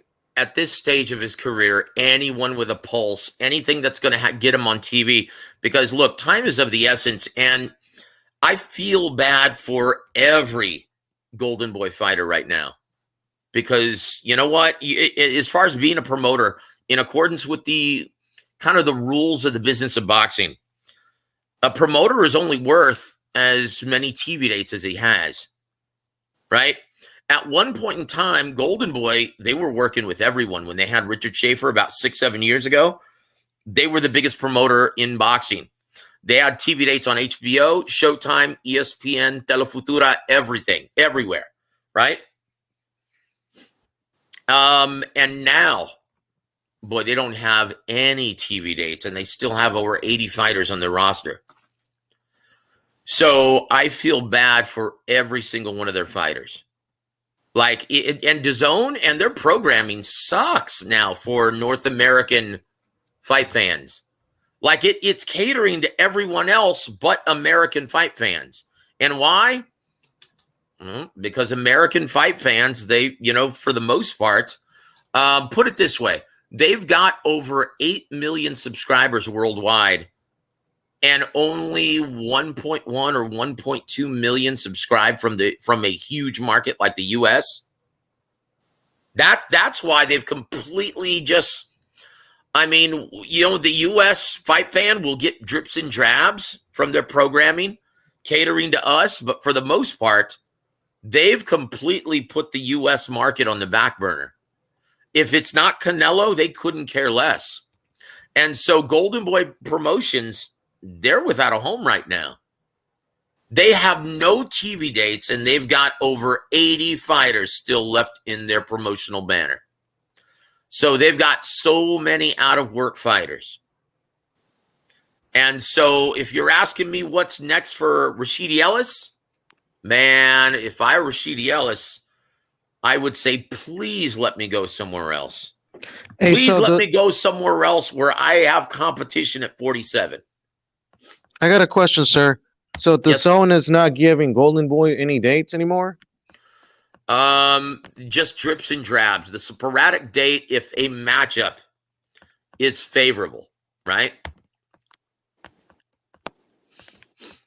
So if a matchup is favorable, then, and they like, the quality of the matchup, then they'll pay for it and put it on and find a date for it. But how many times have you seen Golden Boy this year? Since that entire Canelo debacle happened, they'd have no more. You remember those Thursday nights that they had last year, the year before? It was developmental Thursdays. Yep. Golden Boy every Thursday, right? And then they would have a championship date on a Saturday night every single month. So they had, between 25 and 30 some odd dates, right? And now, well, they've got maybe 6, 7 this year so far, 5 or 6 maybe. I mean, just a handful. And for 80 plus fighters on your roster, yeah, that's just not enough. So once again, if I'm Rashidi Ellis, yeah, I want to go to PBC. I want to go to Top Rank. I want to go anywhere else. But if you're asking me who the style matchup, yeah, I would love to see him against Verge. But, Virgil, though, is not interested in that fight. That's the biggest problem. He's trying to fight one of the title holders, or at least a guy in the top 5, top 10.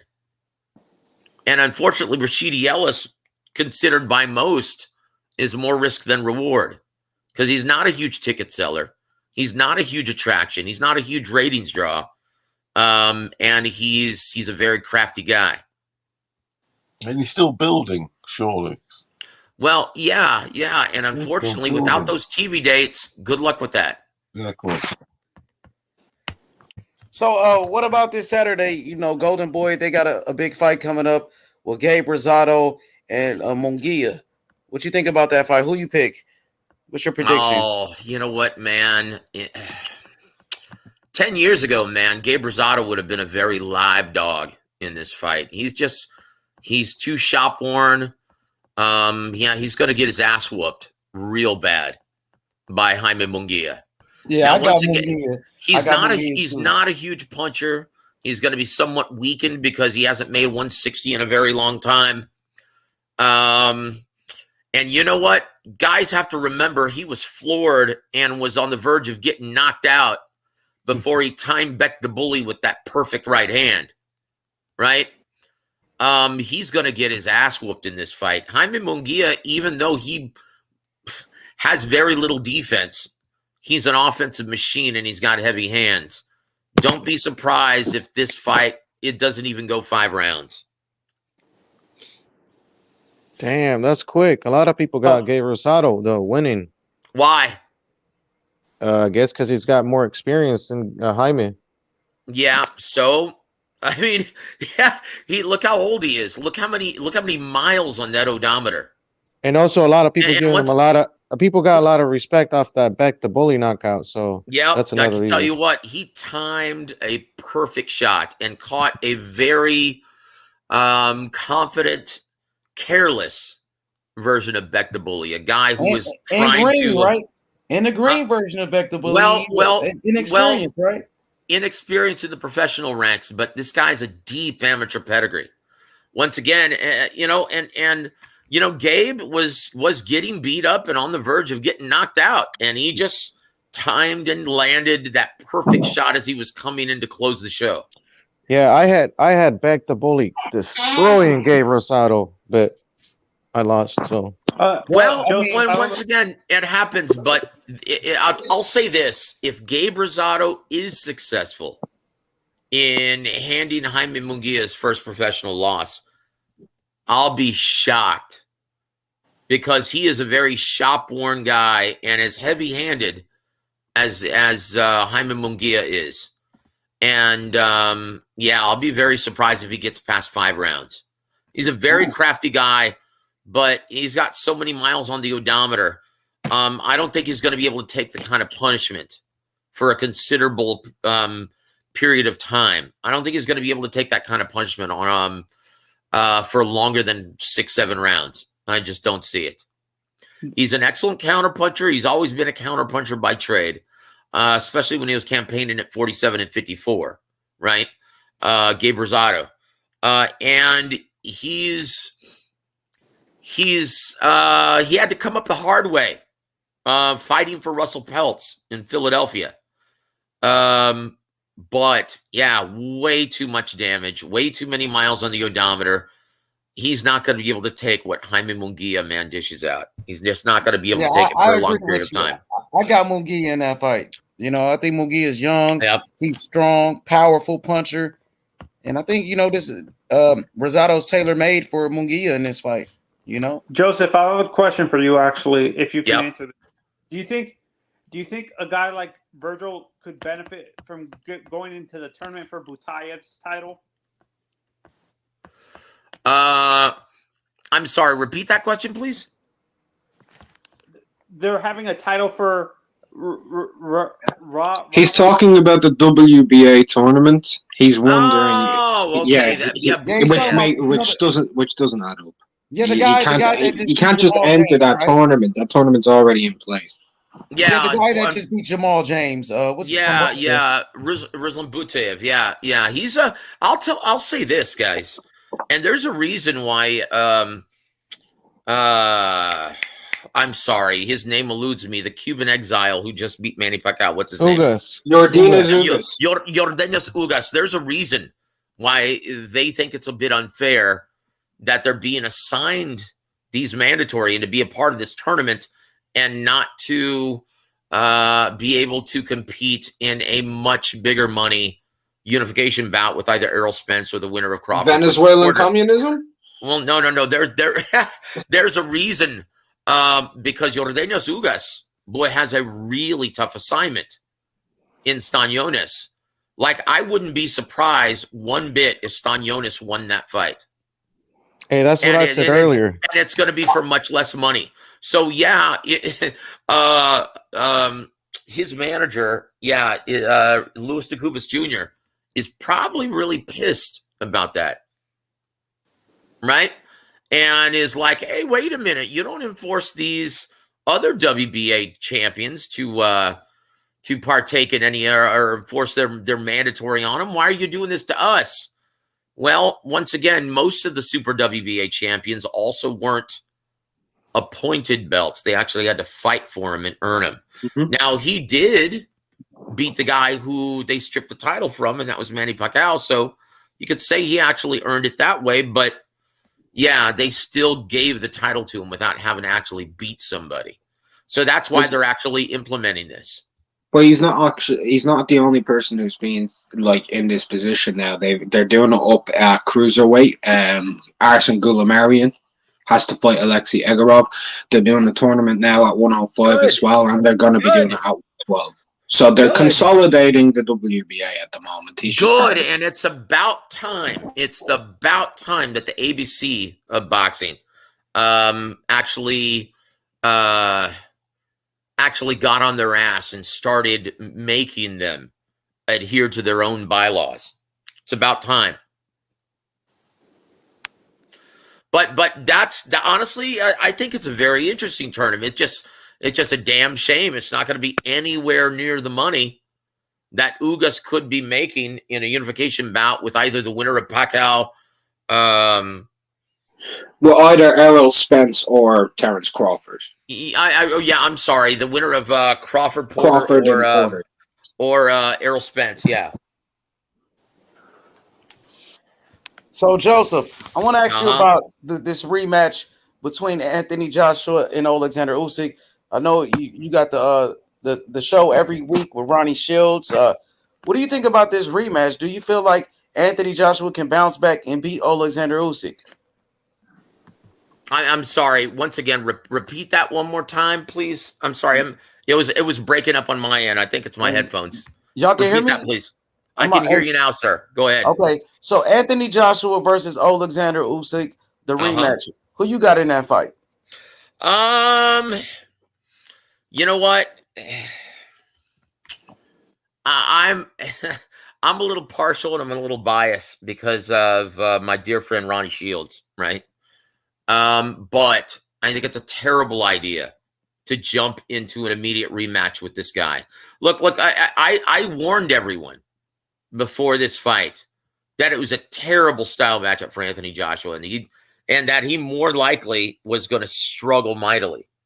And I said, if he does win a decision, it's going to be one that's given to him and not earned. I said, because it's a terrible style matchup. And to be able to add those new wrinkles in just one camp, even if you can hold a 3-month camp, yeah, that's going to be very, very difficult for Anthony Joshua. I'm not saying that he can't do it. It's just highly unlikely. As much confidence as I have with Coach Ronnie Shields and just everyone in that gym, I think it's too much to ask of him to try and change his mentality and culture. in one camp. Now, I'm not saying that it's impossible, because that's what my brother Sugar Hill did for Tyson Fury. He basically changed his culture in one camp, right? So it's not impossible, but it's going to be very difficult. Okay, I got you. I just wanted to ask you about that one. I think Joshua could bounce back. I think he can bounce back, brother. I think AJ can bounce back. He's done it in the past. I know this is a different opponent, but I think he's naturally the bigger guy, and I think if he used his size advantage, and his power, he can win. I think it's possible. Well, yeah, and two things are going to have to happen, right? Two things give AJ fans hope. Should anyway. One, he's such a humble guy, and he's not a guy like Deontay Wilder who's hard to teach, right? Mm-hmm. He's a guy who's very humble, and he's willing to learn. He's willing to learn new things. And two, he's got superb natural athleticism. And whenever you have those natural athletic gifts, you pick up on things a lot quicker than with someone who isn't that athletically gifted naturally, right? So that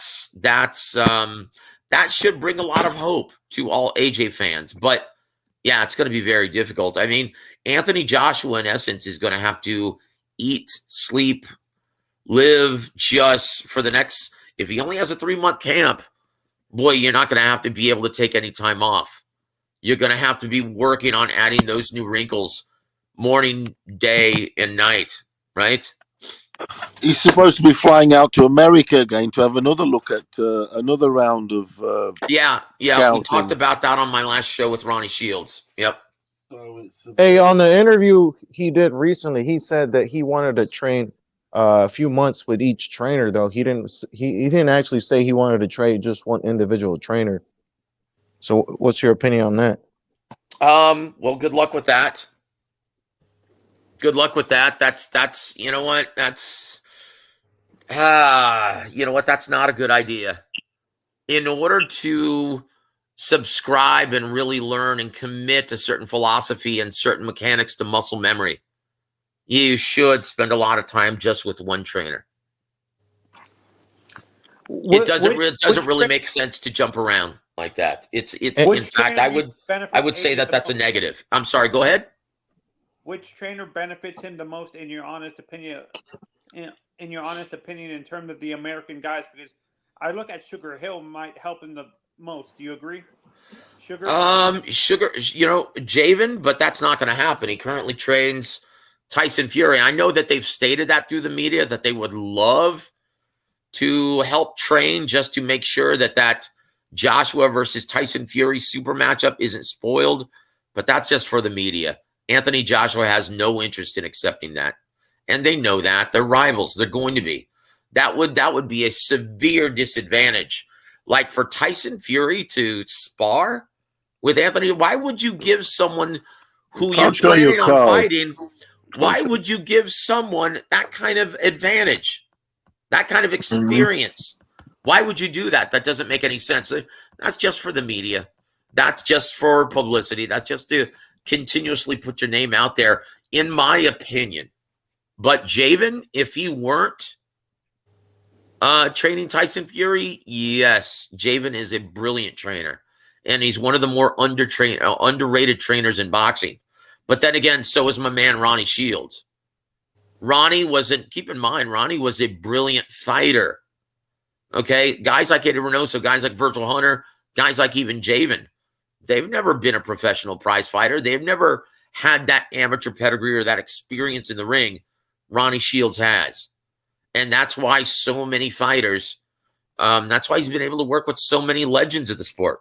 Pernell Whitaker, Mike Tyson, Vander Holyfield, David Tua. I mean, he's worked with everyone in this sport. Hey, who would you say Ronnie Shields' best fighter is at the moment in his camp that he trains? Oh, it's Jamal. Jamal, hands down. Yeah, it's Jamal. Yeah. Man, he's you know what? I'll say that right now because he's in his fighting prime. But he's got a fighter there right now who used to be one of the best pound-for-pound fighters in boxing, and that's Guillermo Rigondeaux. Yes, and Lara too, right? Lara was No, with Lara. well, yeah. Well, Lara, Guillermo Rigondeaux is still with him. Erislandy Lara went to go with Ismael Salas, right? Oh, okay. Who would be my choice? Who would be my choice for Joshua? Because I think he's an exquisite trainer.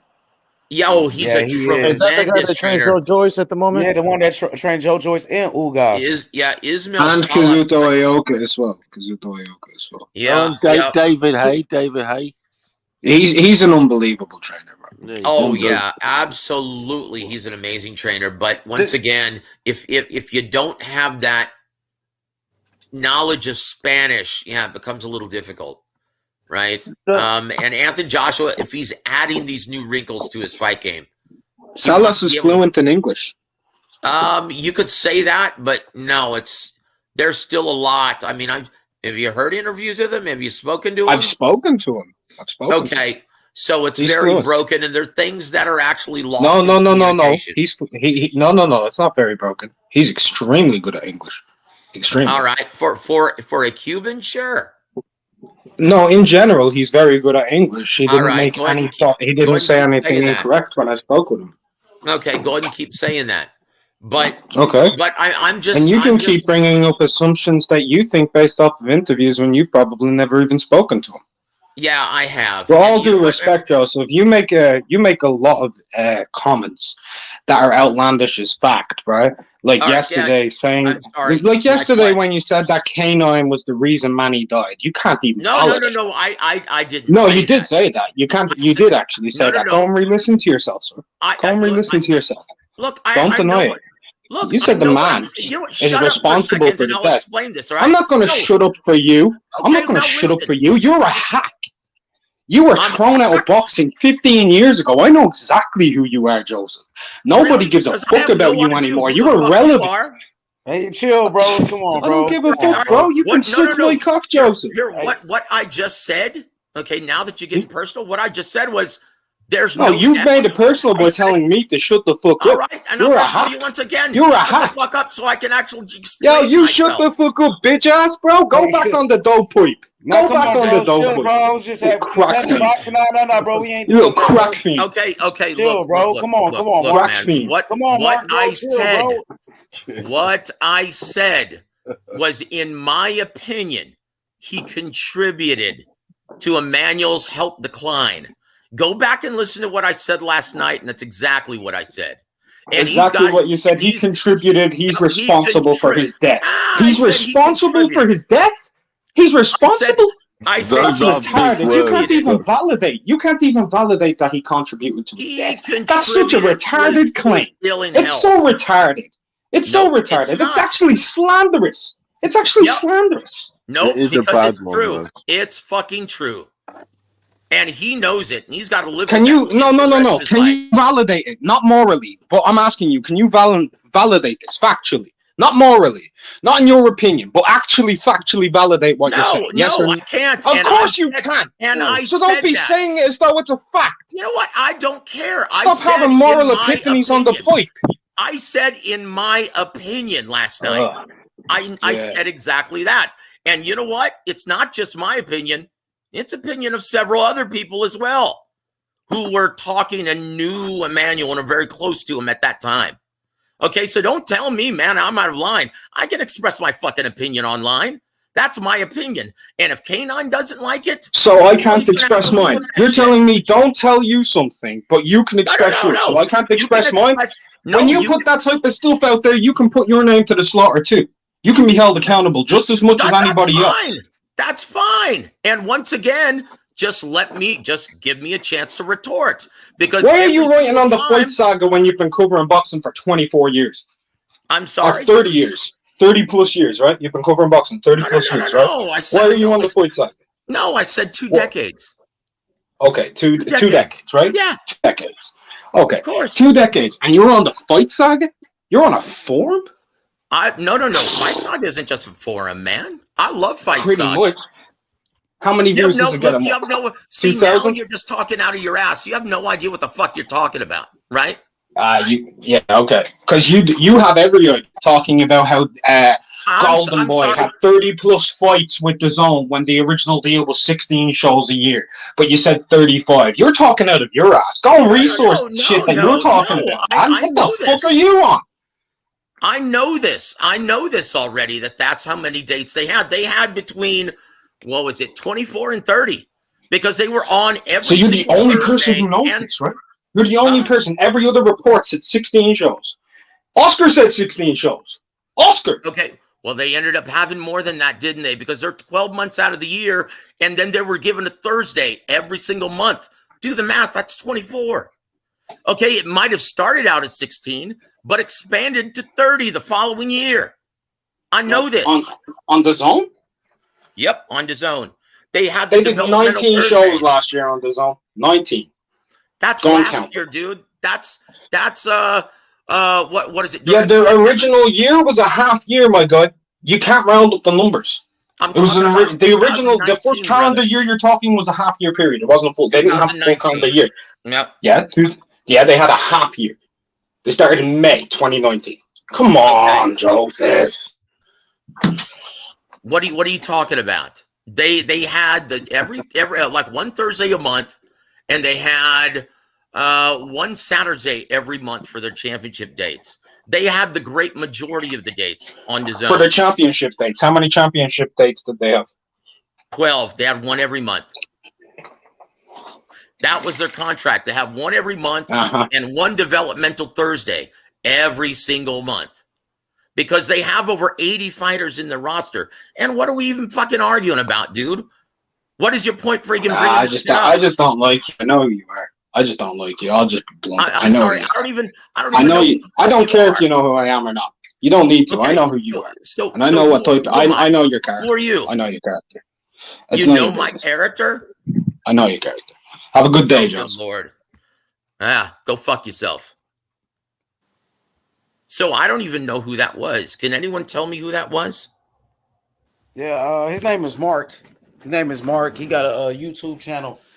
You know, he got. Well, I don't know any Mark. I'm sorry about that. Any Mark I'm sorry from about Britain. that. You know what I mean? You know what? That's all right. You a guest on the panel. I apologize, brother.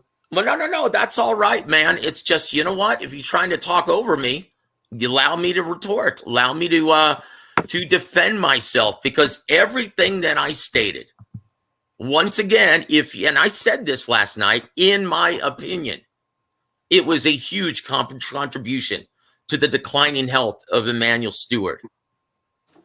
In my opinion, that's just too close to call. As soon as that happens, Emmanuel confided in me that it broke his heart. And he said, you know what, I've been having health ailments, my stomach's in knots, and now this happens. And then 2 months later, he goes into the hospital and doesn't come out. Okay, and you know what? Once again, if K9 feels bad about it, he should.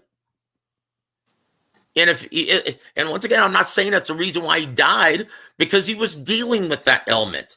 But because Emmanuel was such a tough, hardworking guy, he ignored it. But I can tell you this, the K9 incident didn't help. And that's it. And I will believe that till the day I die. And once again, I know that's my opinion. And if anyone doesn't like it, I couldn't care less, because there's probably a pretty good chance they didn't know Emmanuel. Anyone who knew Emmanuel was appalled at what K9 had done. And that's the reality. That's the fucking reality. And I don't need some fucking guy who I don't know to cast aspersions because they don't like what I said about K9 Bundridge. Shit. Yeah, Emmanuel Stewart. Like I said, I was there. I actually know what happened. So Emmanuel Stewart, arguably the greatest trainer in the history of boxing, man. You know, he's a legend in the sport. And once again, just being a writer, I don't consider being in the business, right? So bringing up my journalism, yeah, I've been writing for over 15 years, but I'm a ring announcer also. I'm a color commentator also, right? I do PR work. I've done PR work for dozens of fighters, and some of them champions. Okay, so you actually have to be in this business to consider yourself to be a part of this business, not just a journalist, right? So once again, man, it's like if that guy ever wants to come back on and cast aspersions, yeah, man, I'll give him my home number. We can settle this off the air. That's fine. For sure, bro. Don't worry about it, bro. Don't worry about that. You know, I apologize for that. You know what I mean? Hey, let's talk some boxing. Yeah, that's what I wanted to do anyway. That's what I was asking him about. Yesterday I got to listen to the replay, right? And I heard you say that the Ronnie Shields believes that Canelo will probably fight Jermall Charlo in May. Is that what you said? No, I said that they are very hopeful, and that's the fight they're going to be trying to put together. Like everyone loves that event. Because right now, Jermall Charlo is a much bigger ticket seller and bigger, more well-known commodity than David Benavidez. They want to give him an opportunity to increase his brand and become a bigger ratings draw and a bigger ticket seller, to work on that over the next year. So they like the progression of Jermall Charlo in May and David Benavidez in September. So yeah, the next fight on the PBC roster that they're hopeful that they can make is Jermall Charlo moving up to 168 pounds, taking on Canelo Alvarez.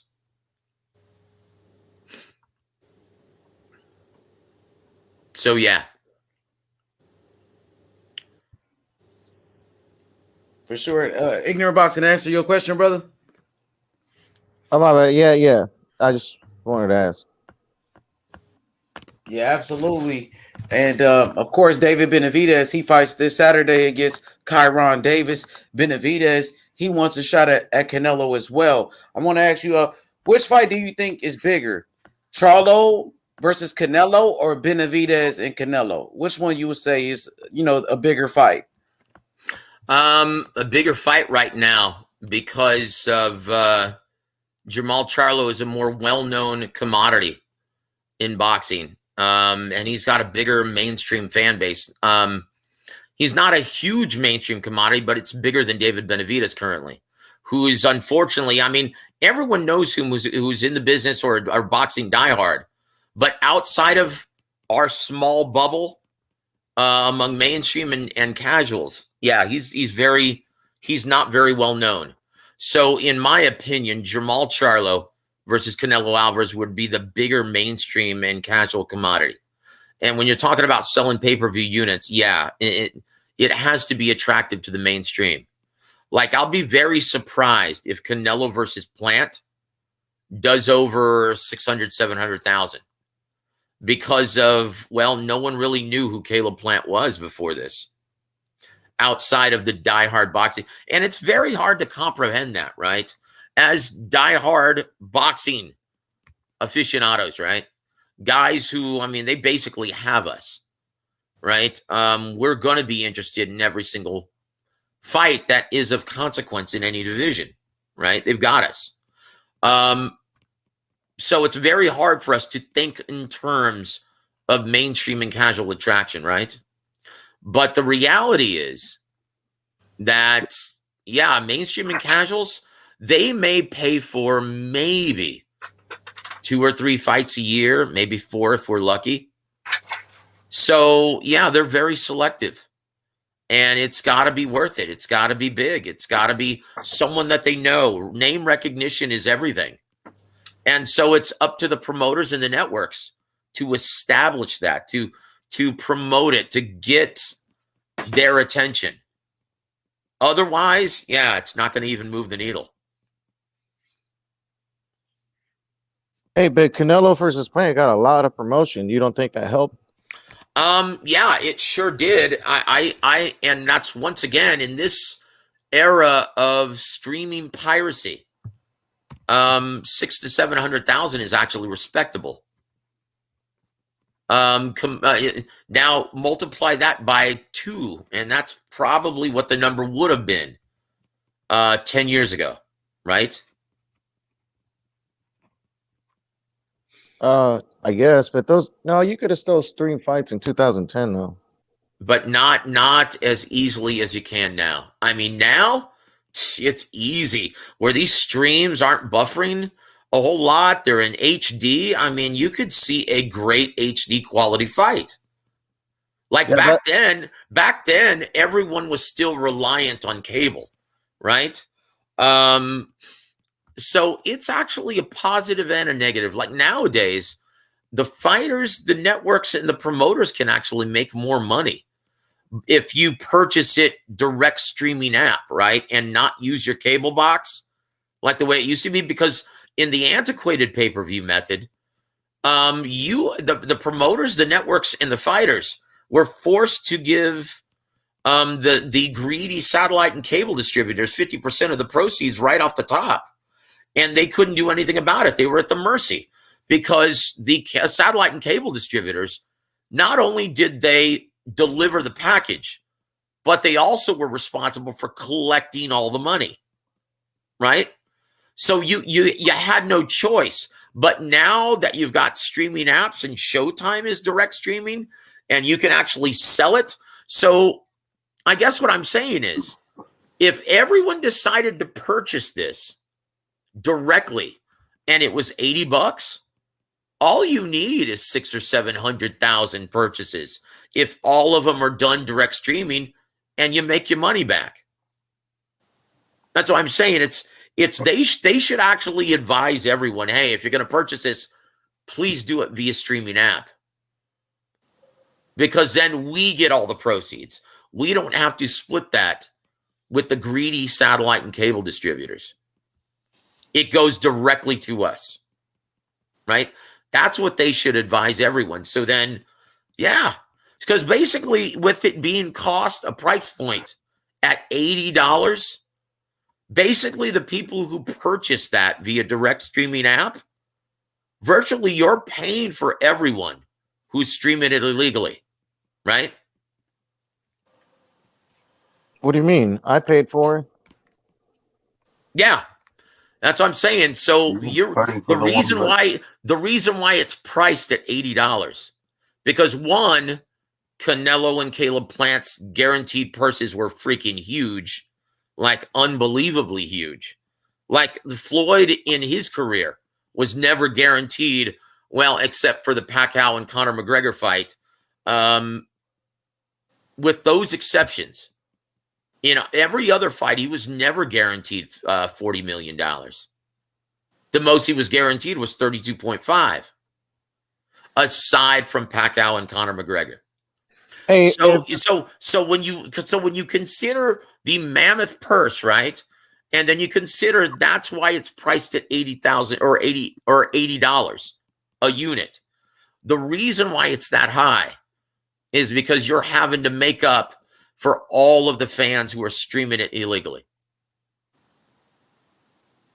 Hey, so if the pay-per-views are not up to par what they expected, is that going to affect future fights, do you think? Or is that going to affect? Of course, that's my point. And last night I was talking to you on the show. Piracy is the biggest problem concerning the business of boxing. It's the biggest problem concerning the business of boxing. Because once again, you look at a guy like what was talked about, Jamal Charlo fighting David Benavidez. They said, well, we're not even thinking about that fight until it's worth $10 million. Is it ever going to be worth $10 million? Once again, these guys want to make money that isn't there. And why isn't the money there? Well, because everyone is streaming this shit illegally. Like, if there's not enough revenue, yeah, you have a hard time getting the best to find the best. Joseph, are we going to get the belt situation sorted, as in franchises and? Look, I always say this. I always say this, and I always repeat Emmanuel Stewart's words, and I said this last night on the show. Resumes and belts are for fans, writers, and networks who don't quite understand what they're looking at. And all of you guys do. All of you guys are very smart fans, or else you wouldn't be on this show, right? So I'm going to ask you, do you need a sanctioning organization? Or do you need someone's resume to tell you who the best fighters in any division are? Not in that sense, but an organization or some sort of thing that would stop these just extra. Okay, Like, well, for instance, this is Suleimani's acting. It's like, no. I'll give you the solution, my friend. I'll give you the it, solution, my friend. Right? Yeah. Here's the solution: fighters, promoters, networks, they need to just stop recognizing all of the sanctioning organizations and just go with the Ring Magazine belt. Go with the Ring Magazine belt. Stop recognizing everything else, right? Just roll with the Ring. Because once again, Ring, when you look at their ranking system is by far the best of any sanctioning, compared to any sanctioning organization, especially the IBF. Chingao. BBC's got a lot of power and heritage. Well, you know what? They have that lineage. It's, you know what? If you want to start streamlining this product and you want to start recognizing just one champion per title, well, it's going to have to come to that. And my suggestion would be the Ring, because it's not determined by money. No fighter has to pay a sanctioning fee to compete for the Ring. It's the business, right? When they said they don't. Yeah, but fighters will never give up those belts because they get paid more though if they have a belt. So, well, that's the real problem now, isn't it? They understand that if they have a title around their waist, even a minor title, they get more opportunities, don't they? Yeah. That's a big problem. Okay. But once again, the fans are the real bosses of boxing. If the fans and the writers stop recognizing these sanctioning organizations and these titles as being legitimate, like for a very long time, I stopped recognizing the WBA.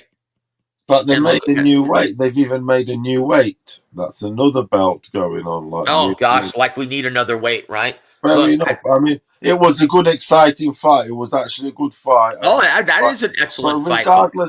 Regardless of the matter, I mean, they've got another weight now, and it becomes a bit of a joke because it's something that Usyk could have fought in, and another belt. I don't know. It's unnecessary. Yeah. I mean, the last thing this sport needs is another weight division and another 4 titles, right? That's the last thing this sport needs. If anything, they need to diminish the great majority of these titles. Because we've already got the international belt, and then we've got the normal belt, and then there's the regular, not international, and there's about 4 belts for each one. I mean, it's more than that. It's worthless. Yeah, regular, this international. The WBC and the WBA seem to be the worst. Honestly, it's beyond belief. I tried explaining that to my kids, and I was just like, "Yep." I don't want to puzzle them too much. Joseph, I have a question for you. In terms of the fight cards, when do you think eventually boxing is going to be able to, instead of one fight hoarding all the money? I understand it's the main event. To help the fighters get the undercard get more money. When do you think that's ever going to happen? It'll start happening, brother, when the fighters start becoming more reasonable with their pre-fight guarantees. Look, I'm all for fighters making as much money as they possibly can during their very short career, because when you think about it, very few guys compete as long as Floyd Mayweather did, right? That customarily doesn't happen. Canelo is going to have a very long career because he turned pro so early. But most, and especially dependent on your fighting style.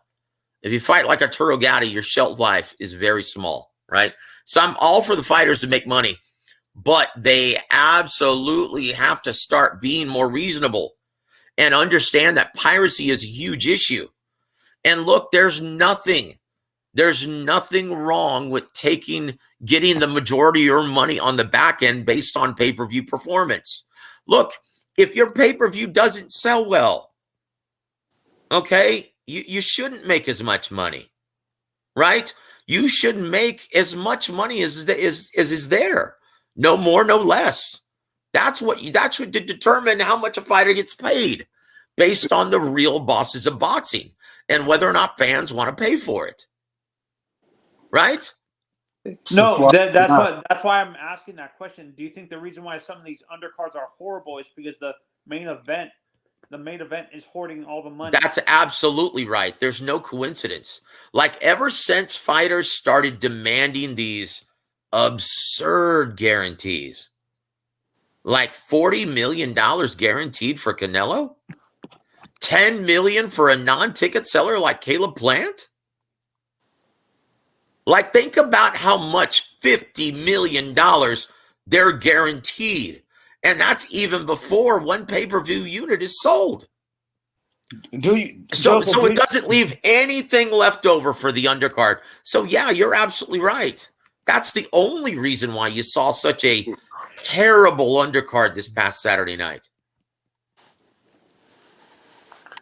But with how terrible the fights were, they overperformed. Don't you agree?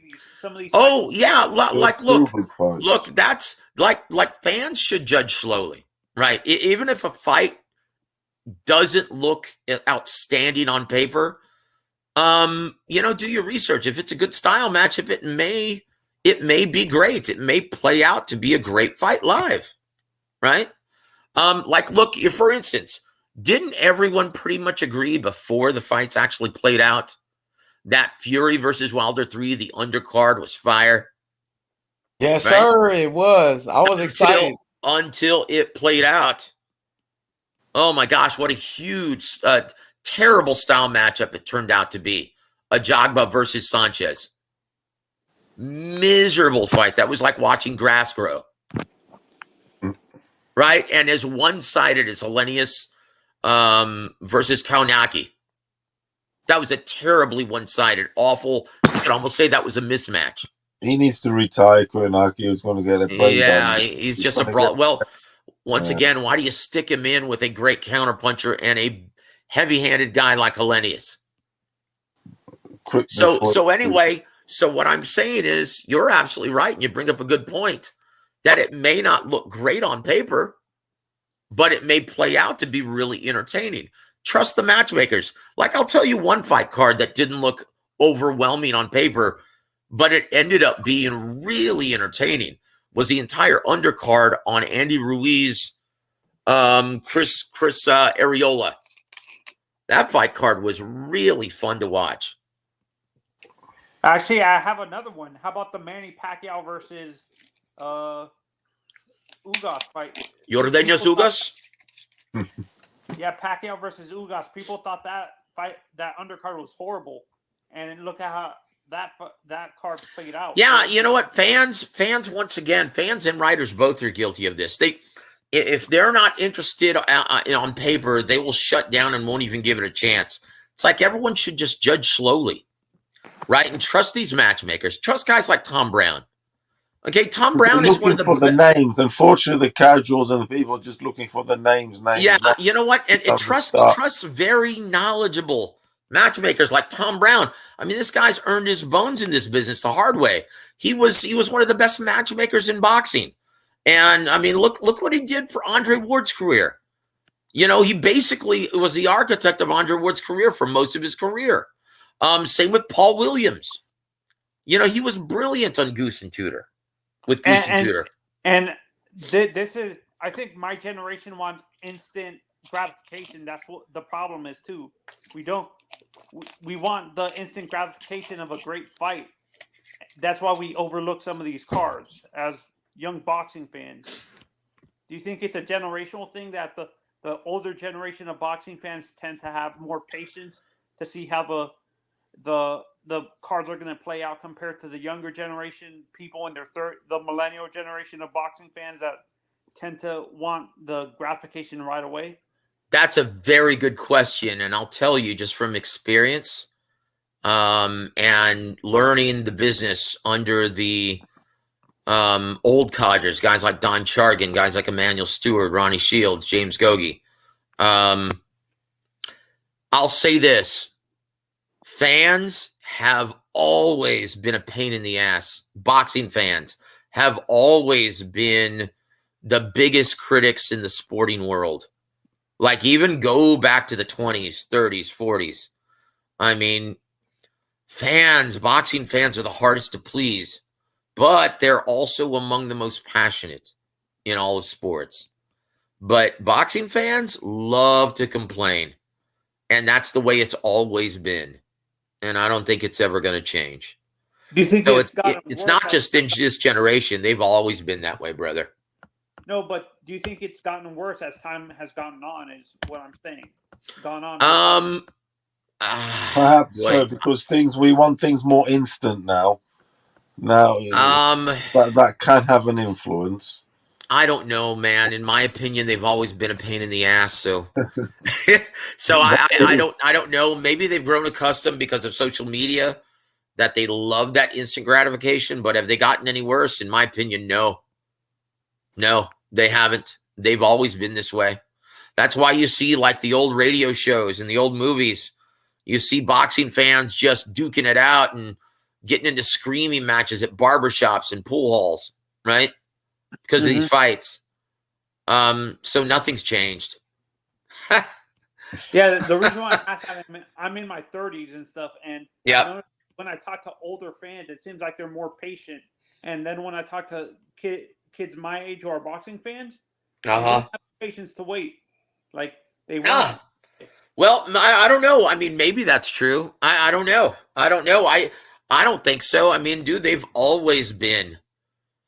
And you know why boxing fans are as outspoken and as prideful as they are? Because diehard fans, they all believe that they're experts in the field. All of them. Every single one of them. And here's why. Because it's not a huge mainstream commodity any further. Right? So compared to your next door neighbor or most people that you meet, yeah, you probably seem like an expert, right? Because you know more than everyone else, right? So that's, in my opinion, that's why they're so outspoken and prideful and opinionated and compared to every other sports fan, right? At least that's my take on it. And in my opinion, like, let me ask you something. You guys being diehard boxing aficionados and knowing who the current IBF champion at 122 is, right? Knowing that kind of specific boxing info, don't you guys hate it? I mean, like, doesn't it make you cringe when you hear a mainstream and casual observer trying to talk about the sport? I'm a casual fan, so I'm the casual on the panel. I don't watch boxing, much boxing I don't have the patience. I have ADD when it comes to sitting in front of a TV watching all these fights every weekend. I can't do that. I don't have the patience to be sitting in front of the TV like other people are. Like, I can't do that. I don't know how riders. Well, let me ask you this, okay? Let me change the question a little bit. Doesn't it make you cringe when you hear a guy like Skip Bayless try to talk about boxing to Shannon Sharp?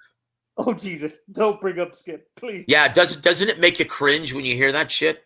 Yeah, but most of the presenters on television now, that they've never boxed, they've never done. Well, of course, but you know what? In any other sport, look at them guys on DAZN, especially the guys in the UK here. The one guy that I used to trust, but he's getting too commercial now, was Max Kellerman. To an extent, Max was pretty good. Yes, Max been doing this for so long. There's definitely more brains here on H Money than on television.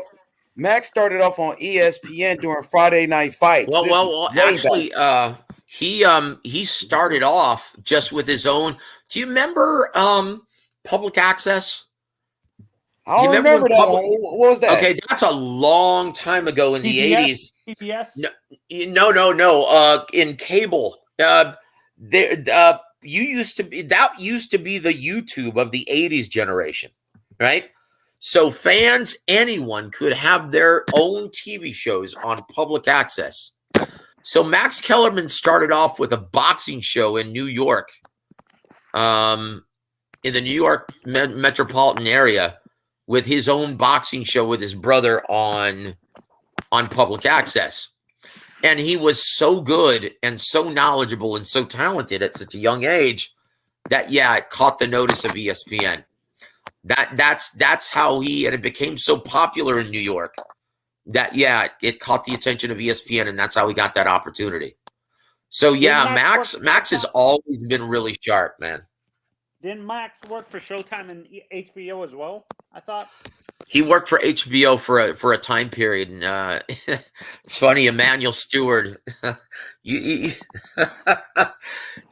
liked Max and he got along with everyone, but he would get kind of pissed off at the HBO brass. He confided in me and told me that he would get kind of pissed off because they would say, "Okay, Manuel, shorten it up because we want Max to chime in." And he'd be like, well, wait a minute, I'm the trainer. Why do you want to hear from this kid who's never been in the ring? Right? But he respected Max and he liked Max. But yeah, he would say, you know what? We don't need Max on this. Yeah, he kind of felt that way. He felt that he hated getting short time because the HBO brass had a lot of respect for Max Kellerman. Anyway, that's neither here nor there. That's just kind of liner notes for all you boxing fans.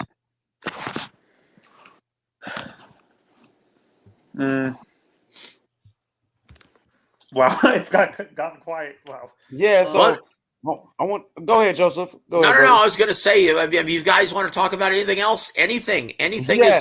you have any questions about the business? Because that's my forte, and that's what I know most of is the business of it, right? Like I know all about the X's and O's as well. I've studied with some of the greatest minds in boxing. Like I said, I spent a lot of time with Emmanuel Stewart extensively. Guys like Joe Goose and guys like James Gogi, Ronnie Shields. Did you work with Don King at one point or no? With some of his fighters, yeah. And let me tell you, he was a machine, man. Don King was the absolute best. Like, even in his older age, but everything, he kind of became semi-retired when his beloved ex-wife, Henrietta, passed away. Do you think he was, do you honestly think that he was true to his boxers and on the financial side of things? Well, I've read a lot, and this is in biographies, in books, in whatever it may be. We don't know if it's true or not, but it's just too many saying it that they never saw their dough.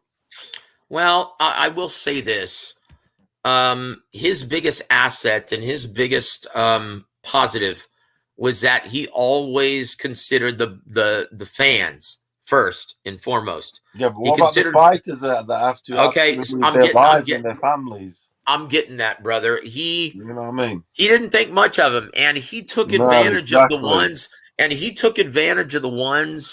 who weren't as smart, or were a bit more manipulative. Exactly. The ones that were he wouldn't top 25. Oh, he would encourage him. Hey, them man, guys, have fun. Oh, hey, he would do this. He would do this. Hey, have fun. Hey, man, cash your check at the casino. Have fun at the games tables. He wanted you to be in his debt.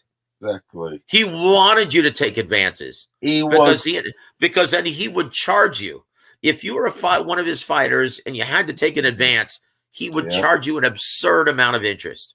So he was the best pimp ever. He wanted you to be in debt, so you would have to fight. Exactly. He was the best boxer. To an extent, he did that with Tyson, right? Didn't he do that with Tyson? He did that with everybody. Anybody. He even tried. The only guy there was a story. He tried to fuck Frank Warren over, but Warren fucked him over. It's a long story anyway. But anybody, that's how he was bred. Well, I will say this though, right? Everyone worked with Don. Like, even if they didn't like him, Bob Arum to this day can't stand Don King. But guess what? He was the daddy. He worked with him though. He worked with him because, hey, if the demand is there, then we have to do it.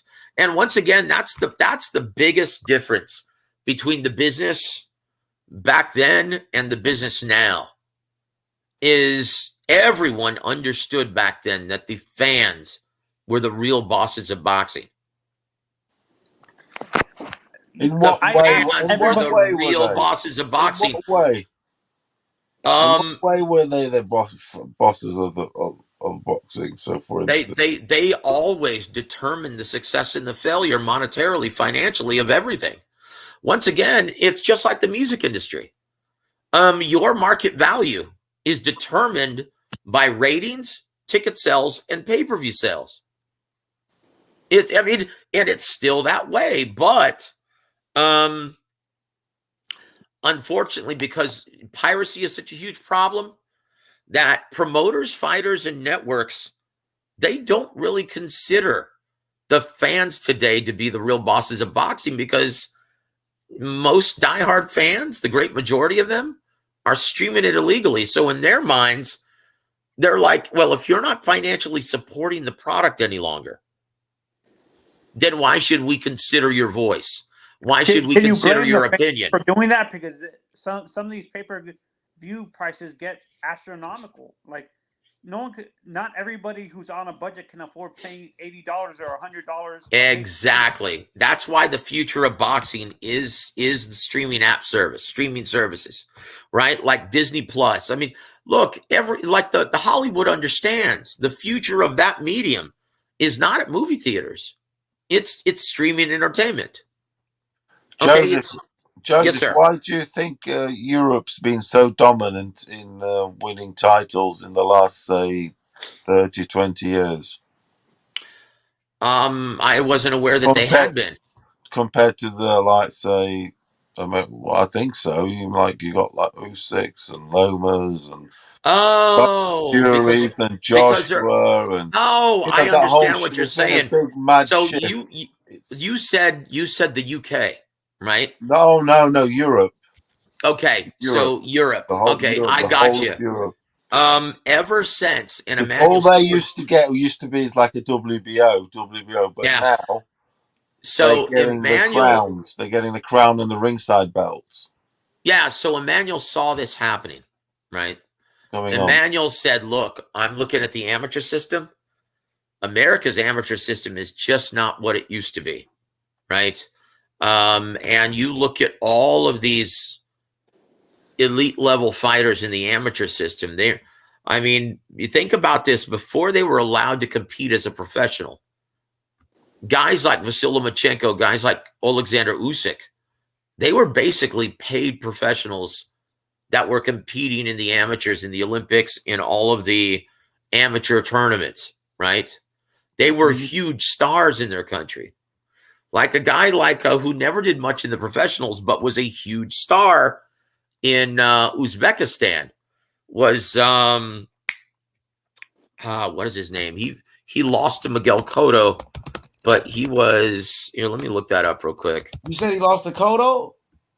Yeah, and he was from Uzbekistan, and he was a huge star and basically a professional amateur, former Olympic medalist. His name is, hold on, brother. Muhammad Abdullayev. Okay. This is a guy who was a huge star in Uzbekistan and was already making a ton of money before he ever turned pro. But when he was allowed by his government to turn pro, oh shit, everyone thought he was going to be the next champion of that division until he ran into Miguel Cotto. But that's why, though. You're seeing more Cubans. You're seeing more guys from Eastern Europe, guys who were career amateurs, supposedly. You're seeing them all turn pro. And I'm sorry, but these guys have so much more experience.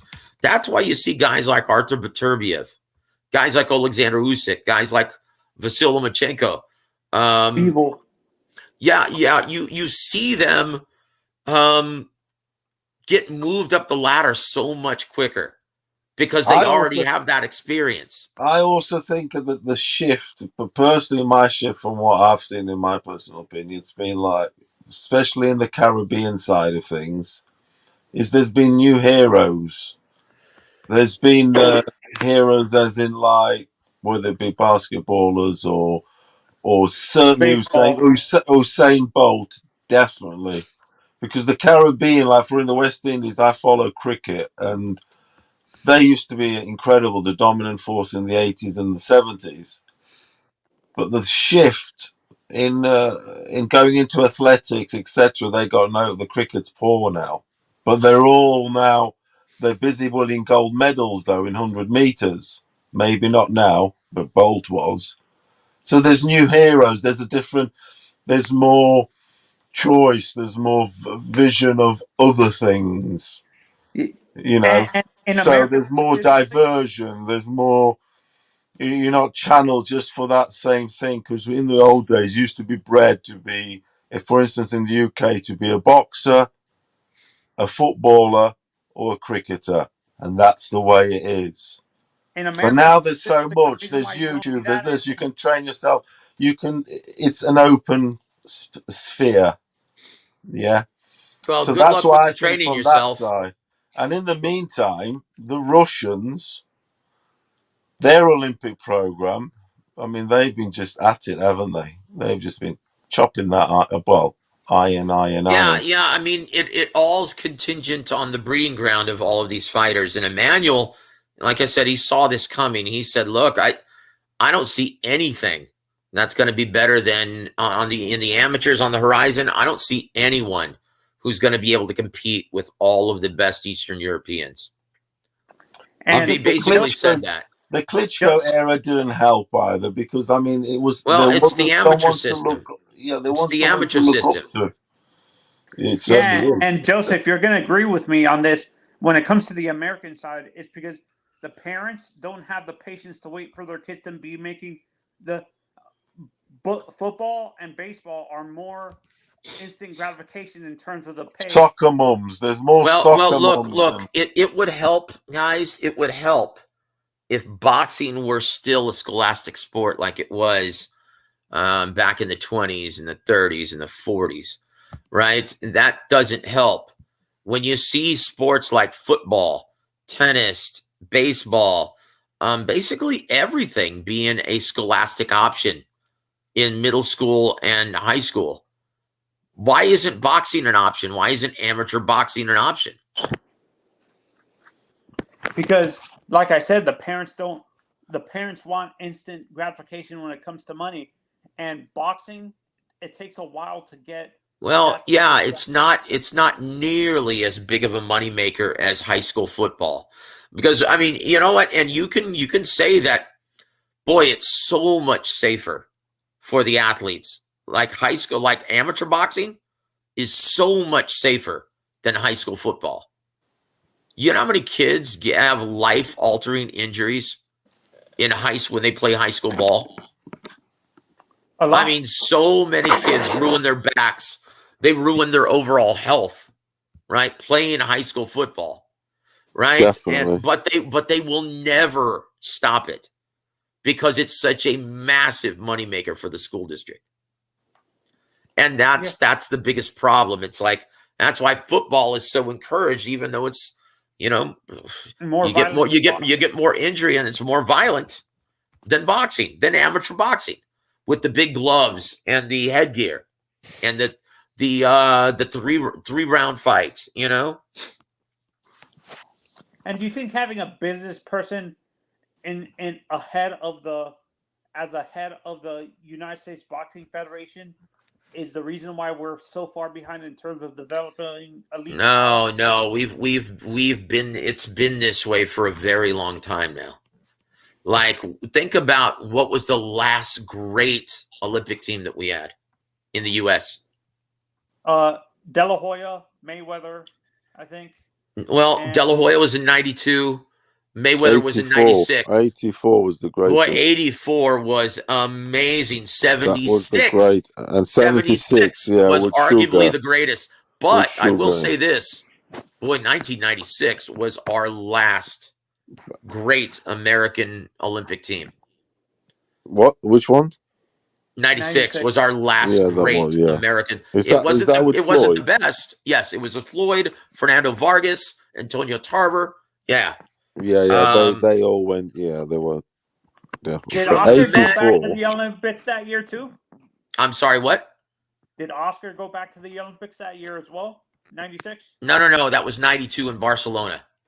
That was with Vernon Forrest. Yeah, but that was a great year too. That was, yeah, that was a great year as well, man. Whittaker, yeah, that's what I'm saying. That you know what, there hasn't been one quite like either from one the of those. years Though. 2000. That's why I said the question 20 to 30 years. There has been it's coming back up again because you got your Shakurs. Well, yeah, there are you've got more your gyms now, Teos, and you got all these boys coming through, and they are now going to start picking up. You know, do you know what I'm saying? But and say what you want. Say what you want about a real tool like Jake Paul, right? Say what you want about these exhibition matches, but there still is a big mainstream and casual interest within the sport of boxing. You'll get kids into it. One thing's that's for why, sure. That's why I'm saying a lot of kids into it. It will. Kids will pick up with, and through a Jake Paul, you could get a really good, but there unified boy in the future. But there has to be greater education, right? Because so many parents think that it's such a dangerous and terrible sport when it's not, guys. It teaches discipline, sportsmanship, athleticism. Yeah, man, it's a tremendous sport for kids. And this is what I'm wondering. I'm kind of surprised that the Americans don't go into the amateur side when it comes to the military, because there's a lot of those military programs are pretty good. The U.S. military program for amateur boxing. Do you agree? I'm sorry, repeat that, man. You're breaking up just a little bit, or at least I'm probably breaking up my headphones. I'm sorry, repeat that, please. Do you think it would benefit the U.S. in terms of the amateur side to go start poaching kids from the military boxing programs as well? You know what? That's not quite in full force as it used to be. Definitely in the UK, that used to be one of the biggest. I'll tell you what, man. Honestly, more coaches, more former prize fighters giving back would help out a lot. And you know what? We need better, just more knowledgeable trainers, because so many parents, so many dads will try and just watch videos and read books and try to teach their kid. Man, more prize fighters who were former champions need to set up gyms and start becoming trainers. Like, when you think about it, I don't understand why you wouldn't want to give back to the sport and become a trainer.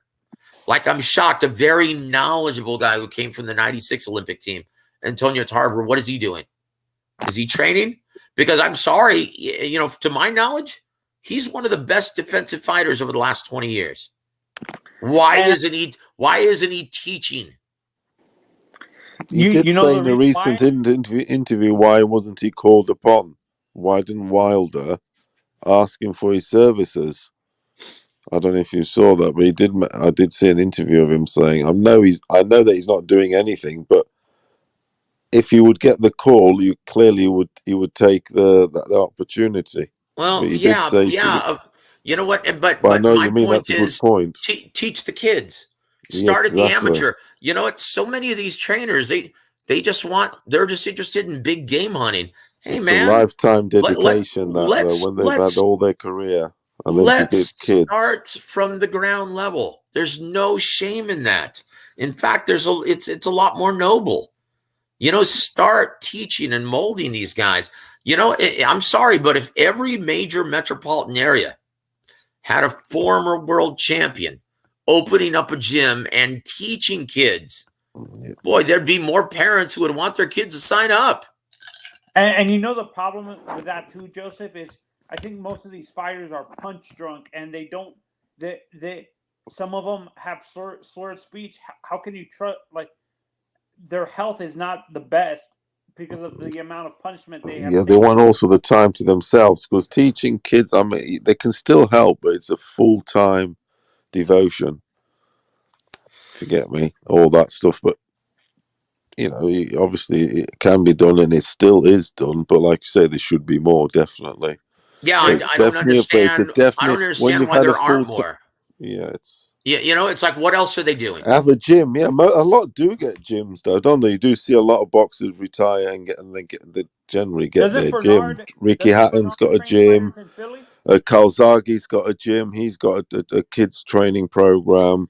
They've all got their little things, but not all of them come out with money and afford something. And then they don't want to, and they don't want to go and work for someone, so to speak. There's so many things that come into it. But the ones that do come out with money, I do notice they have their gym, and they're training people. I could name at least 10 straight away. That have like Calzaghe, Hatton, Pat Barrett, who trains, loads of guys. But it's the finance also. And a lot of them have squandered their money, and they're a bit brainless also. Yeah. Well, you know what? Didn't stop Freddie Roach, even though he had a disability. Certainly, that's all I'm saying. You should geniuses. But the BA10 in the comment section asks Joseph Heron, why are you beefing with Canine Bundridge? I'm not beefing with anyone, man. Can you put up that comment, please? Yeah, it says, why are you beefing with Canine? I'm not beefing with anyone. Someone brought his name up in a discussion, and I said, you know what? I'm not talking about Canine Bundridge. In fact, I'm not interested in anything that he's doing, because in my opinion, he's an absolute piece of shit for treating Emmanuel the way he did before he passed away. And I said, in my personal opinion, once again, this is just my opinion, it contributed to his bad health. It did. And I'm sorry, man. He treated him like shit. He said, I'm a cokehead. The only drug that I do proudly is just I drink a little bit. And that's it. Joseph, this is a question. This is a question I'm wondering. Do you think I've noticed that it's rare that you see a lot of trainers train heavyweights. Is that a whole different animal training heavyweight fighters? That's why you don't see a lot of trainers in general training that division? Well, the great majority, and one of the things that attracts smaller men to boxing is that they can compete at the elite level without having to be giants, right? Just like baseball. A lot of smaller athletes are attracted to baseball, tennis, all other sports. But look at all the big men in America. They all go to NBA. Look at all the big athletes in America. They all play football, either collegiately or professionally, right? Mm-hmm. And so, yeah, it's very difficult to get a ton of big men wanting to compete in boxing at the amateur level. And it's like, if you ever do work or know a heavyweight fighter, it's very hard to get quality sparring as an amateur. That's why you see a heavyweight will turn pro just after like 20 or 30 amateur fights. Like you see, as a whole, you see smaller fighters start earlier and have a much larger, more extensive amateur pedigree. And what we also see is guys going into the American football, not sort of making it or have some sort of injury or something, then coming into boxing a lot more now. I mean, there is those, but they're at a severe disadvantage because they got such a late start. I mean, guys like Deontay Wilder and Anthony Joshua, those guys are anomalies. That very rarely happens. What's his name? Washington. Gerald Washington. There's a few. Yeah. Dominic Brazil's another one. But once again, those guys haven't had the kind of success as Anthony Joshua and Deontay Wilder. That's why I'm saying you're going to be very limited in the kind of success that you have consistently, right? No, that's what I'm wondering. What is training in general? Because these guys start later. Do you think it's a different animal training heavyweight fighters? That's why you don't see a lot of these elite trainers training that being in that division. Hold on. Go back to that comment. Would you fight Canine Bundage for charity? Man, I wouldn't. I couldn't fight anyone right now because, dude, one, I'm over 50 years old. Two, I have a repaired hip and pelvis because I was in a terrible, debilitating car accident several years ago. But yeah, man, and I've got a hernia. I couldn't fight with anyone. But you know what? To tell him to suck it up, man. Tell him to deny everything. Like, seriously, just be honest. Be honest, man. Like, Don't seriously, you think it could just be timing, though, Joseph? The timing of it all. If he's that upset about it, okay. Anyway, prove me wrong if you want to. Look. If it weren't true, why would he be getting this upset about anything? Okay. Why is he giving so much credence to what I said and reacting this way to what I said if it weren't true? He knows he was there. He knows that he shit on Emmanuel after Emmanuel did so much for him. He knows that he treated him like shit, and he probably regrets it. That's the reality of it, guys. Like I said, I know everything. Okay, Emmanuel, he trusted me with a lot. He confided in me with a lot, right? And I was very close with Emmanuel at that time. So I don't give a fuck what he thinks. I don't care what he says. If he has a problem with it, that's his problem. You know, and once again, I won't talk about it anymore if he has a problem with it, but he knows what happened. I know what happened. And once again, go read Rummy's article on Eastside Boxing. He wrote an article about it, basically corroborating everything that I said. And once again, it's my opinion that it contributed to his failing health. It contributed to the decline of his condition. It really hurt him. Okay, so that may be why he's getting so mad about it, because he knows it's true, right? And once again, I really couldn't care less.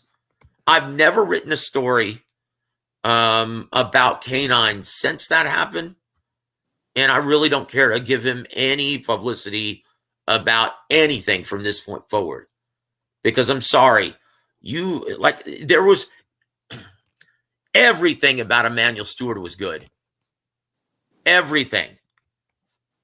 Like, there was nothing.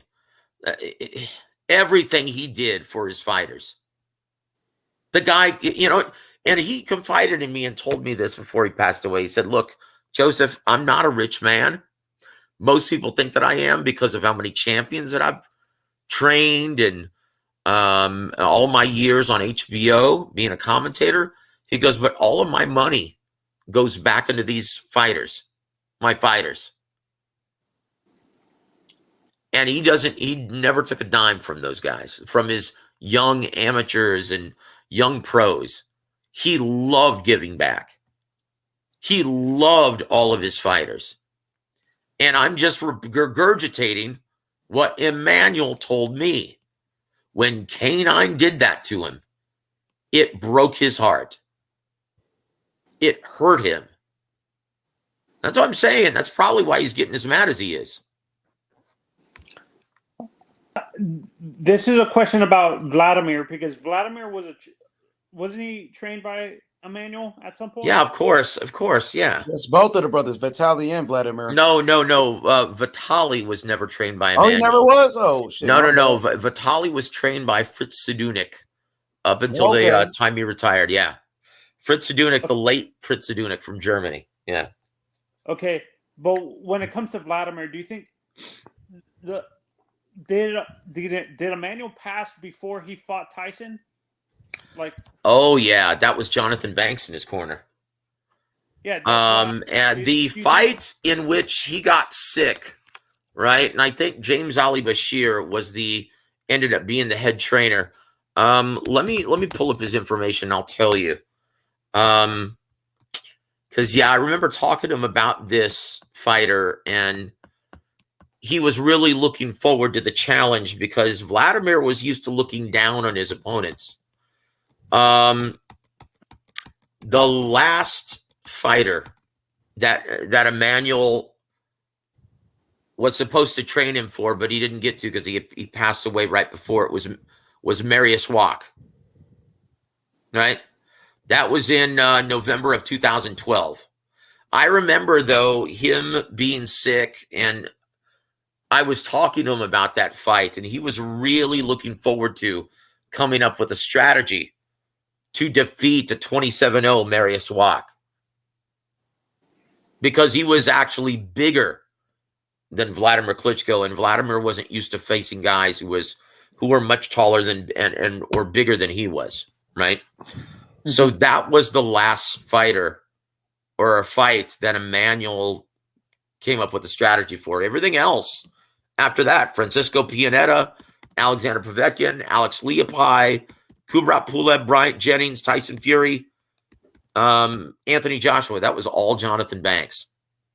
And I'm sorry, James Ali Bashir, who was in the corner for Marius Wack fight.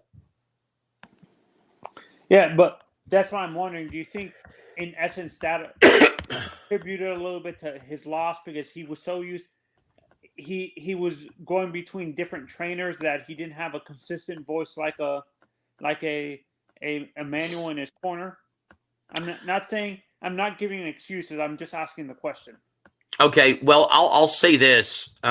What lost Vladimir Klitschko, because once again, Jonathan Banks, the reason why he chose Jonathan was he was already used to working with Jonathan and spending a lot of time with him, because he would regularly spar Vladimir to get him ready for these fights, right?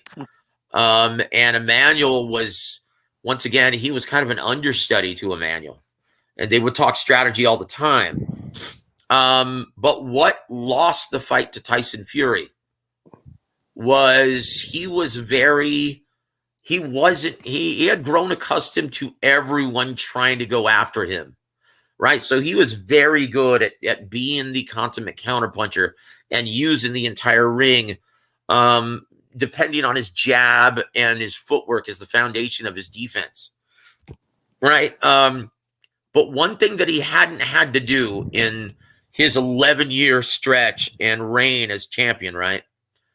He very seldom had to take the lead and be the effective aggressor. So when he fought a guy like Tyson Fury, who had great footwork, long, intelligent jab, taller, rangier, he uncharacteristically had to take the lead, and he didn't know how to do it. He was a pocket counterpuncher and a guy that liked to use his footwork to move in and out of the pocket. So with Tyson Fury, he's like, oh shit, I'm not the taller, rangier guy in this scenario. I'm going to have to uncharacteristically take the lead. And you go back and look in that fight, he looked like he didn't know how. That's what lost him the fight. And so you think I'm making excuses for Vladimir as a fan, in essence? I don't know. I mean, most fans do, but can you blame them though? You're a fan for a reason, because you're a fan of these guys. You're not expected to have an objective scope. And, every healthy sport has, fanatics. They have biased fans. Like, I'll be honest with you, as far as NFL goes, I am a diehard Dallas Cowboy fan. And so I don't want to look at that sport objectively. I love being a fan. So I think diehards, they give casuals and they give mainstream fans, they give them too much grief for being fanboys. Every sport, every healthy sport needs fanboys, right? They need guys who actually have an emotionally vested interest in we all fighters. gravitate to one or another. Yeah, every healthy sport has them. And unfortunately, we don't have those. Like every other sport has teams that you get behind, and that it doesn't matter who's wearing that jersey. As long as they're wearing that jersey, you're going to cheer them on, regardless of what race, regardless of what country they're from. You really don't care. Yay, go Cowboys. Right on, man. Let's hope we bounce back from this horrid showing against the Broncos this past Sunday. But anyway, in boxing, we don't have that luxury. So that's why in boxing, fans have always gravitated towards ethnicity, culture, country, state, city. That's why it was such a really popular Olympic sport for such a long time. Right? But in my opinion, boy, the fight game would be much better off if these fighters would adopt the colors of their home big franchise from their city, right? Like Baby Joe Macy, being from Buffalo, he used to always wear the colors of the Buffalo Bills. Yeah, the Buffalo Bills, or what's the hockey franchise from Buffalo, man? Sabres. Yeah, the Sabres. He used to always wear the colors of the Sabres or the Bills. And so he developed a very popular fan base out of Buffalo. He was considered the third major franchise in that city. Yo, he was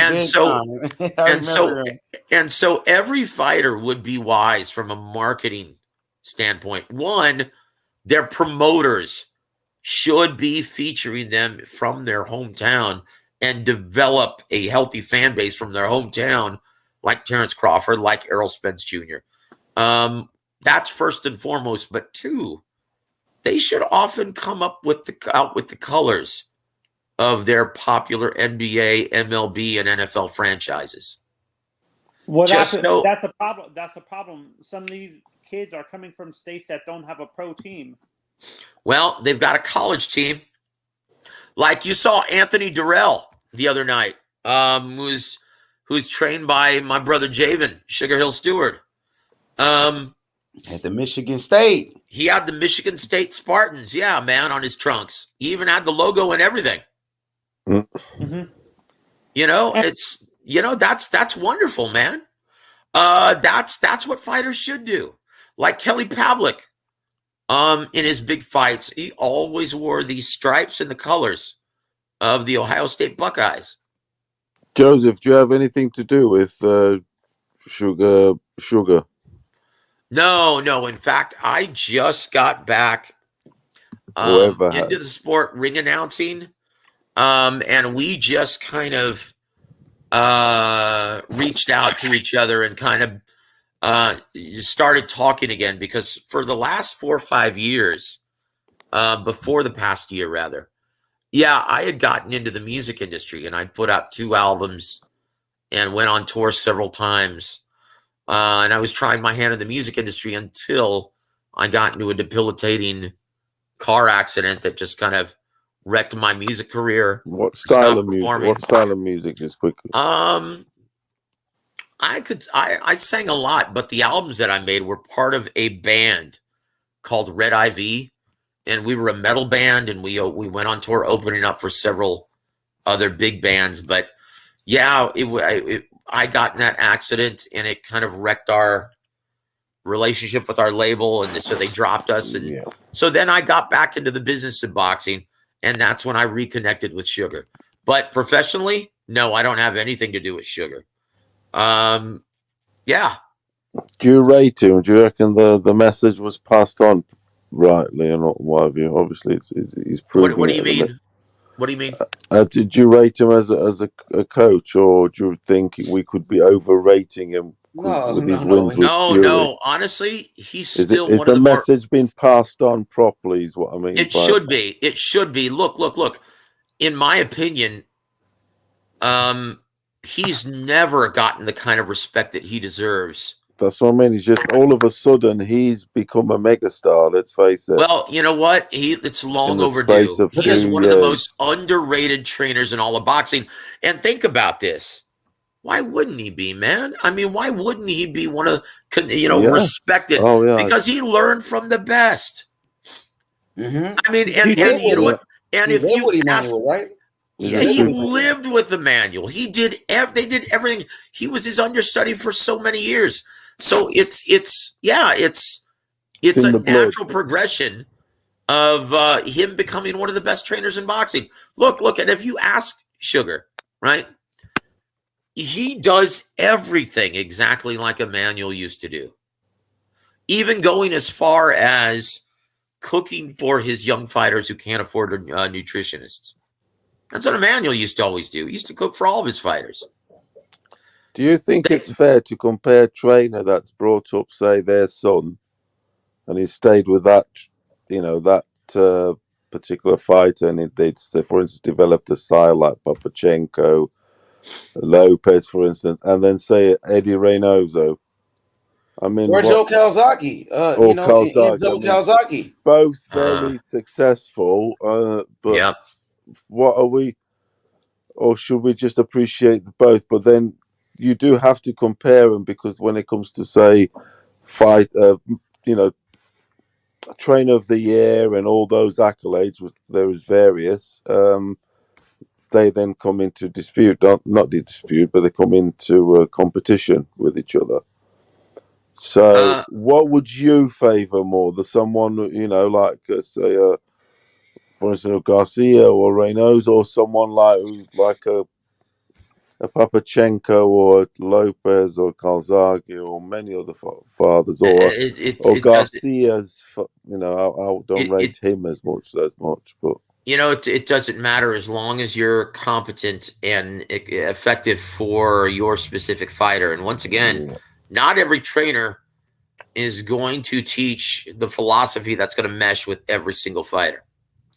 Not every trainer is going to mesh with is right for every single fighter. It's question, you're going to have different varying successes with varying types of fighters. Normally, the father thing is it's a unique style. Honestly, though, there are more. Here, listen for a second. Apparent. There are more unsuccessful father/fighter relationships that do more to hinder their sports progression or their son's progression in the sport. I understand that. Than actually does any good. The parents are so eager. That's a huge problem in boxing right now. In all sports, actually, because I've had my kids in sport, and I know what you mean. Too many fighters or too many fathers.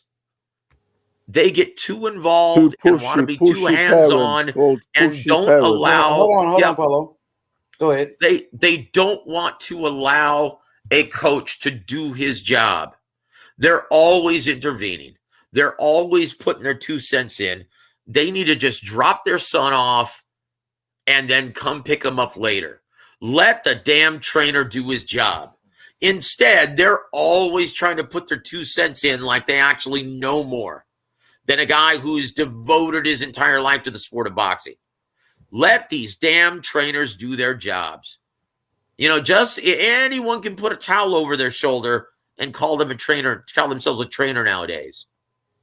Or anyone can just watch a mitt video on YouTube or Instagram and think they're a trainer now. No. Maybe it's in 1 or 2% of all fathers who are trainers do an effective job for their son. But it's very, very rare. I like the job that, of course, Teofimo Lopez Sr. is doing with his son. I like what Kenny Porter is doing with Shawn Porter. Yeah, I'll say this. Teofimo Sr. In order for a father to do an effective job for his child, he has to be humble and understand where his shortcomings are. Like a guy like Kenny Porter, he's reached out for assistance from guys, very knowledgeable boxing guys like Barry Hunter, Mike Stafford, and he'll reach out to anyone if he thinks they can help. But you have to be humble, and you can't think that you know everything. And too many of these dads, they try to act like they're the biggest swinging dick in the room. And in reality, they don't know shit about teaching the X's and O's of the sport. And Teofimo Sr. did a really smart thing by incorporating the tutelage or the knowledge of a very underrated coach like Joey Gamache. Yes, right? yes. Yes, that's a good shout. Yes, and I think they brought him back for that. Yeah, or they brought him for that Lomachenko fight, right? Well, I'll say this: it's been such a huge travesty. What's happened to Teofimo Lopez this year? He was hard done by, terrible. Wasn't he? He had a big court case, didn't he? Jamal, didn't he have a fight where he was seriously hurt or what have you?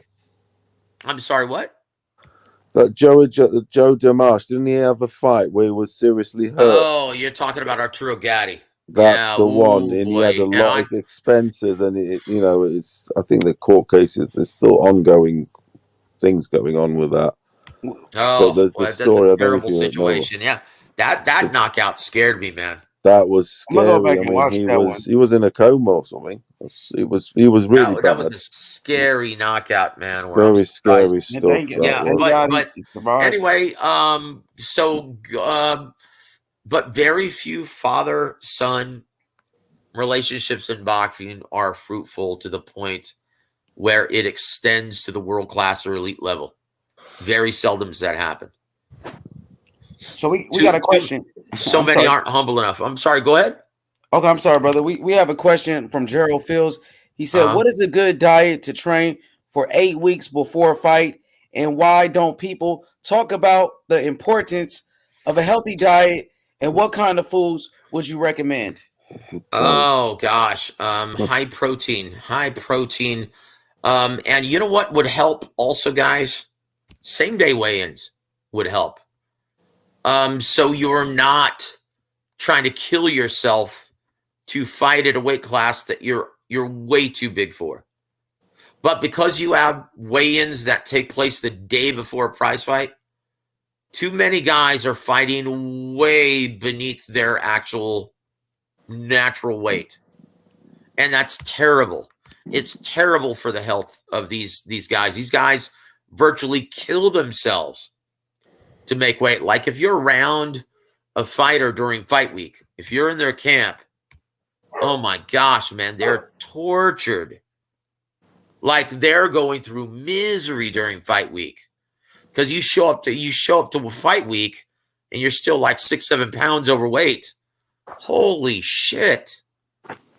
It's miserable. So you know what? Rather than starving yourself and killing yourself, have a sensible diet. We're eating lots of greens, lots of raw vegetables, a lot of protein, a lot of water. Just be sensible and fight in your more natural weight. And that's the healthiest thing a fighter can do. Because think about this, when you're having to starve yourself and dehydrate yourself, you're mostly made out of water. That means when you start doing that, your brain doesn't work properly. Your heart, your liver, your kidney, your vital organs don't work as well as they should because you're so dehydrated. It's so dangerous. And then you're taking shots to the head. There's nothing worse than that for boxing, for fighters, the health of prize fighters. And in my opinion, they need to go back to same-day weigh-ins. So there are too many guys that are fighting 20, 25 pounds below their normal weight. Yep. So that's just my opinion on it. And guys like Jerry Hurd, Jerry Hurd was so big, and he was fighting at 154 pounds. That shit was crazy. Yeah, that was. Yep. I mean, guys, you know what? You shouldn't have to kill yourself during fight week to make weight. If you're having to do that, you know what? Go fight in a higher weight division. Do the healthy thing. Quit killing yourself. You know? Stop killing yourself, man. It's bad for the sport. It's bad for your career. Bad for your personal long-term health. I mean, geez, man. You're already in a sport where you take punishment for everyone's entertainment. Okay, quit contributing to your long-term health issues. Quit killing yourself and fight in your natural weight. That's the best thing these fighters could do. For sure, Mad Chad Boxing. He giving you props in the chat. What's good, Mad Chad? Make sure you subscribe to Joseph Haran, his YouTube channel, War a Week Radio Network on YouTube. Man, his brother's very knowledgeable. You know, he has a show with Ronnie Shields every week on his YouTube channel. He just recently did an interview with Sugar Hill. I believe, you know, the week of the fight with Deontay Wilder. Yeah, and the week after the fight. The week the after Monday, the fight. Yeah, I watched that. Yeah, that was fun, man. Sugar's a great beast, dude, man. bro. And once again, man, I'm so happy that he's finally getting the recognition and the credit that he's deserved for a very long time. And once again, it hasn't been easy for him. People have been, you know, they haven't been all that kind to him because he's really walking in some very big footsteps, right? And they've never been as kind to him in this business as they were to Emmanuel. So he's kind of had to make his bones in this business kind of the hard way. But I will say this, they've been a lot less respectful in America than they have been in Europe, where Vladimir was a huge star. Yeah, everyone loved Javen and the Kronk brand in Europe. He was actually thinking of moving over there at one time. But, yeah, I tell you what, man, I'm just really happy that he's finally getting the credit that he justly deserves. Yeah, absolutely. The way he turned Tyson Fury to just a killer the way he did. You know what I mean? And overnight, like you said, only with one training camp with this man, and he destroyed Deontay Wilder, bro. You know, that would make he's a heavyweight Hitman Hearns.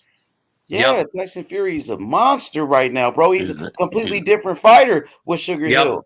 Yep, he's all balls, man, and God bless him for it. Really makes for a much more entertaining fight, doesn't it? What American heavyweight prospect excites you the most out there? Jared Anderson. Yeah, that's what I was going to say, Jared Anderson. Baby, and just speaking with Sugar, he said, boy, Jared Anderson is the real deal. And right now he's only in the 6-round stages.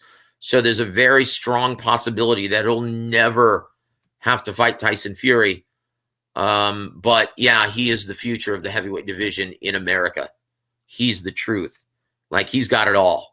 According to what Javen tells me, he's got it all, man. So he's Olympian, is he? No, I don't believe so. Not that I know of. No, because he would have medaled if he were in the Olympics. What were the programs? And you would have come just through the Golden Gloves and you amateurs. You Golden must have Gloves, done nationals. I'm sorry, what? He must have done worlds or like. Well, yeah, he competed in all of those, like the Pan American Games, the Nationals, the World Games. You know, he competed in all of that. Yeah, man. I mean, Fury likes him, so. Once again, man, it's yeah. I mean, look, if you get the endorsement of Tyson Fury and Javen Sugar Hill, then yeah, you're the truth. Sugar's getting all the jobs. He's getting some lot of jobs. I mean, he's with Ali's son, grandson. Nico Ali Walsh. Yeah, he was. Listen, when you do a great job like he did with Tyson Fury, everybody knows what he did with Tyson Fury, and everybody wants to train with this guy now. You should, and you know what? His phone should be ringing off the hook. And I guarantee you, the only reason why Anthony Joshua isn't training with Javen because of the success that he's had with Tyson Fury is because, they're going to be fighting each other very soon, I'm sure. They're rivals. Otherwise, why wouldn't you? want to It be is a trained by shame sugar. that, because that's sort of a solution for AJ. Really, I mean, he is kind of the guy. I'll say this: I feel It's bad one for of those Anthony things, Joshua. isn't it? I'll say this: I feel bad for Anthony Joshua because once again, he doesn't have. I mean, he kind of does. He's such a big ticket seller and a big attraction that he could actually elect not to do the rematch immediately and elect to just have 2 or 3 tune-up fights, and his popularity would still be there. In my opinion, that's exactly what he should do. The problem with him is he didn't evolve. He stayed with the same trainer, doing the same habits. Yeah, he changed his style, which was just to run away from a bigger Ruiz. Well, no, that's my and point. His chin, and he's never recovered from the chin. He fights a scared guy. Well, I don't know about that, man. I mean, he does a bit. His chin's he hasn't got a good chin. He hasn't. Look, well, I don't know about that either, man. Look, this is the heavyweight division. It certainly is. I mean, you know what? Look at Tyson Fury, man. He got floored twice, 4 times by Deontay Wilder. And it's very difficult to be able to get back up and recover so quickly. Not everyone has those recuperative powers like a guy like Tyson Fury. What other fighter in the heavyweight division can do that? I mean, look, in this division, one punch can change everything. When you're getting hit by guys 225 and bigger, yeah, you can get floored by one punch. And it's not about you having a bad chin. It's just that's how effing strong these guys. And physically, the laws of physics still happen in the ring, guys. If you can get your brain shaken, you can get knocked out. And physically, yeah, anyone can get knocked out on any given day. And this is what makes the heavyweight division the glamour division, right? And it's always been had the most allure, because very few weight divisions in the lower weight divisions, right? Very few at the elite level end in knockout. In the heavyweight division, boy, you can get knocked out against the number 50 ranked fighter. Right? That's just the nature of the division. So it's not a matter of having a weak chin, because you don't get to this level and you don't become a 2-time champion if you can't endure the rigors of battle. Like people excuse me, people discount the importance of being able to take a punch. Like if you're competing at the elite level in any division, you have to have a decent chin. You have to be able to take punishment. It's not his strongest attribute, though, is it? No. That's of course what I'm not. getting at, and it's cost him. That's a far cry from it makes him have to change his game because he's fearful. No. He's not fearful. He just understood that he had a greater advantage if he kept Andy Ruiz Jr. from mid to long range and then tied him up on the inside.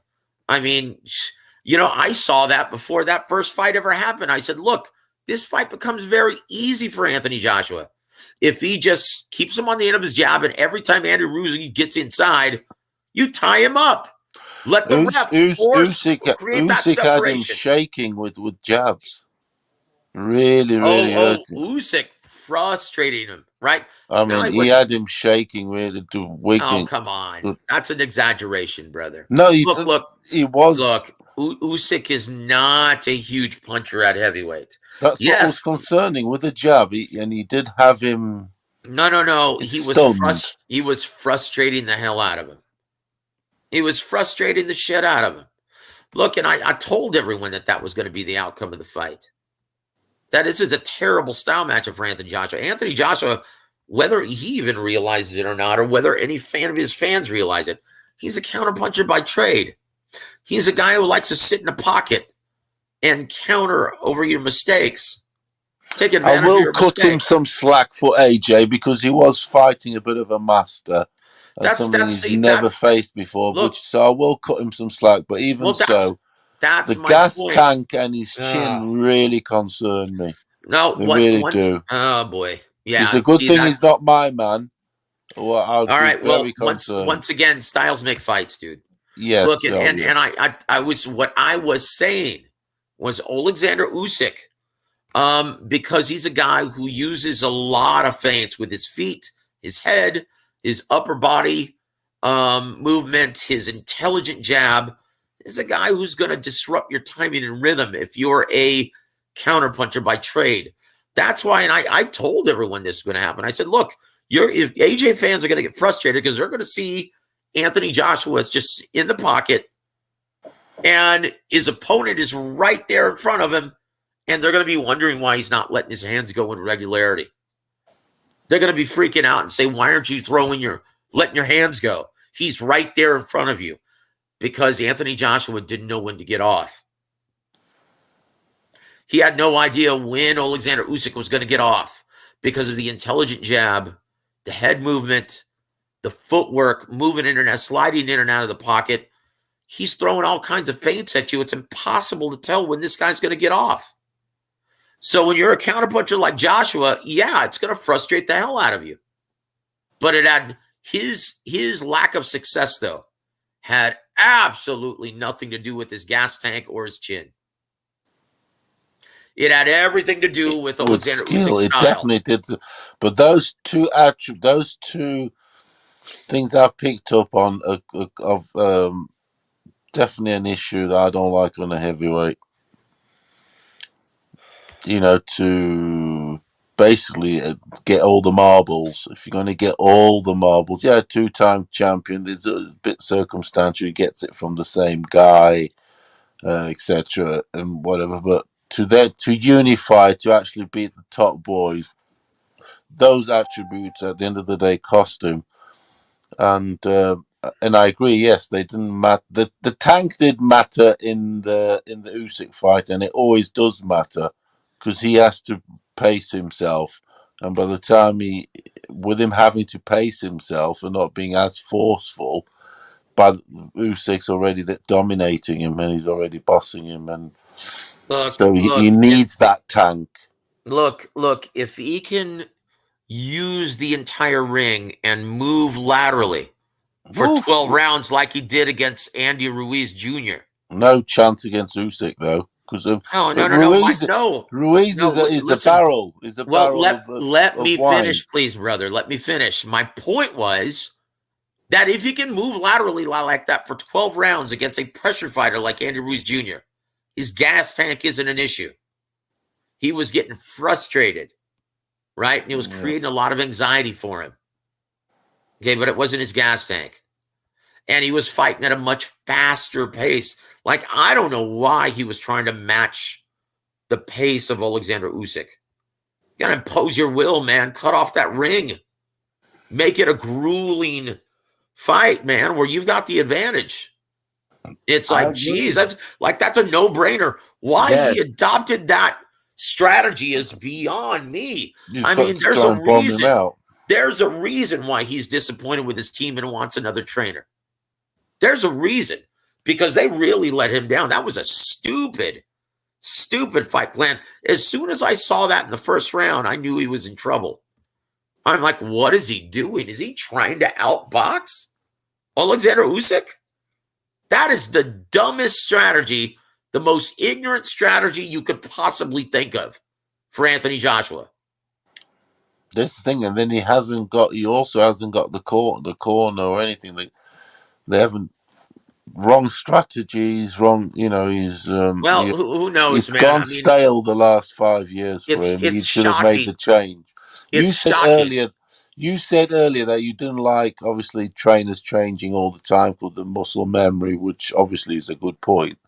Yep. But I do think that yes, change, but then I think there must be a time, like the years where you can say, right, it's time. You had time to learn, develop, and instill. I would say something like 5 years or something.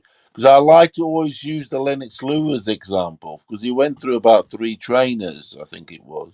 Pepe Correa, Manuel Stewart, and he had the guy before. Well, once Pepe again, Correa. when he got, And he learned every time. It was 5-year periods. Do you get me? So yes, I do. And with AJ, he's been with that Olympian trainer, and it's the same old thing, and say more than 8 years have gone by, and he's just done the same old thing. Do you get me? There's been no changes up. Well, okay, changed it up for Ruiz, but all these other fights was the same old thing where he was looking in trouble against Takam. He was, so that's where he's then come short. It all comes tumbling, crashing down. He didn't develop. He didn't evolve Well, for his attributes.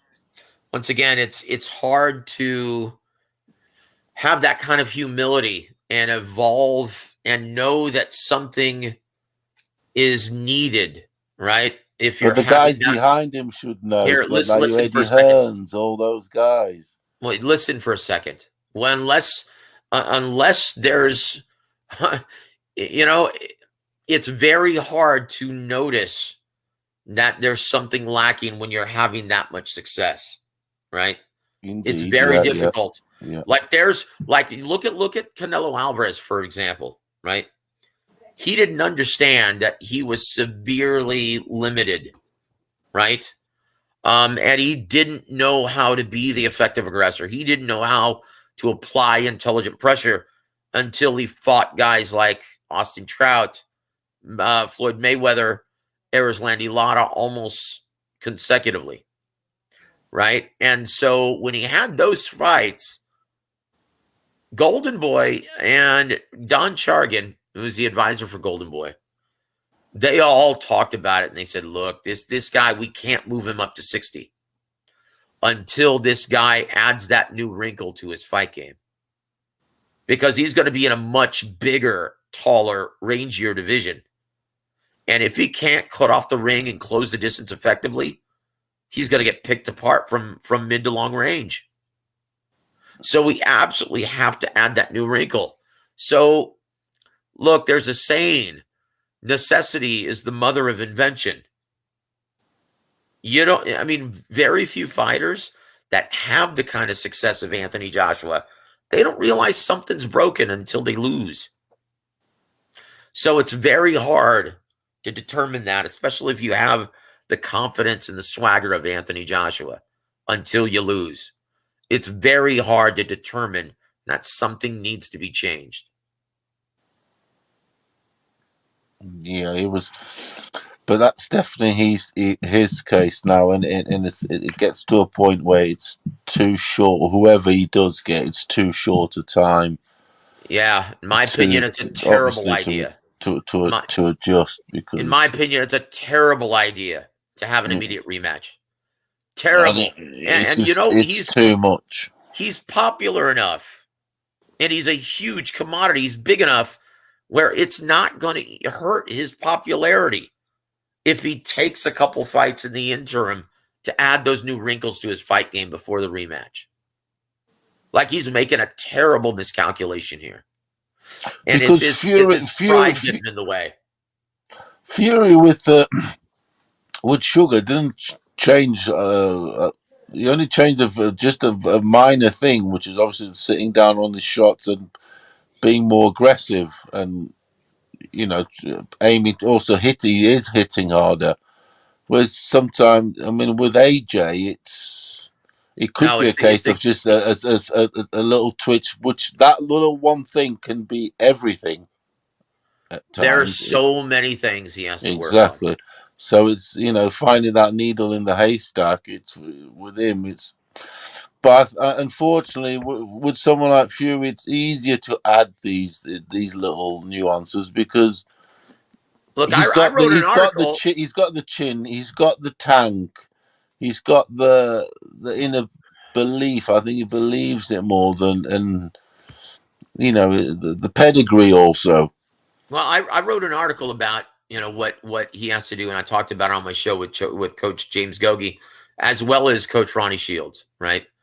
And I made a list of everything he needs to work on. He needs to develop a more intelligent and assertive jab, right? He needs to be able to get off first and be the predator. And when you're used to being a counterpuncher, you don't easily fix that. Right? That's how it's not a boxing you've been wired. I know what you right? mean. It's not. And also he needs to do a much better job of being able to cut off the ring, and especially against a southpaw. Okay, you need to start learning how to cut off those escape routes. That means don't let a southpaw pivot around you to their right. You've got to put your front foot on the outside of their front foot, and you've got to get used to being there. That means you have to spar enough to where it's muscle memory and you're used to it. And that's virtually impossible in one fight. And also, if you're cutting off the ring and closing, if you're having to be the aggressor, you're going to take some incoming. So that means you're going to have to start using a much more intelligent high guard earmuff defense. Also, you've got to be able to read feints. He was biting on every single feint. He had no idea when Usyk was going to get off. Facts. You have to read feints. Okay, and another thing, you can't abandon the body. When someone is moving that much, go to the body in the early rounds. Limit his movement. Add more creative combinations to your arsenal. Don't just throw the 1-2 down the middle. That's all he was doing. He completely abandoned the uppercut. He abandoned the left hook. Okay, Usyk was never there. He was never there. Though. No, that's not true. Go watch the fight again, brother. I mean, he does get him. No, he's in the pocket. He's in the pocket, and he just let Usyk tie his ass up every time he got in the inside. Why wasn't he throwing hooks to the body at that time? He would extend his arms out and let him tie him up. That side of his game is awful. That's another thing. Why would he do that? That side of his game is awful. You've got to get used to the old tricks and whatever. He hasn't got that. He's a puncher. Throwing more creative combinations to the body and head. Okay, you impose your size, impose your size, your athletic advantage. He's not good at doing all that stuff, the old school stuff. Force Usyk to use more energy. Now that's what I'm saying. Once again, he's going to be hard pressed to be able to add those new wrinkles to his arsenal in just 3 months. Good luck. You've got to be working morning, noon, and night, and no days off. You've got to live boxing with no days off. The dude's going for 3 time. Fair play to him. I'm sure he'll be using that as a motivation. Because when you get 3 time, it takes away the pain straight away. Fair play to him. He's going for 3 time. I mean... Well, good luck, man. Yeah. I want to read this comment. Mad Chad says, AJ gets hit and panics. Think his run as a top dog is over. The silky sheets are no joke. That's what Mad Chad said. He also said, if AJ tried to bully Usyk, he gets hit with a 3-piece all night long. Usyk faster, better angles, quicker twitch, possibly best footwork in the world. Hasn't lost a boxing match in a very long time. Oh, he's a big time fan of Usyk. He loves Usyk. You know what? I can't argue with any of that, man. Honestly, that's why I outlined everything that he needs to work on.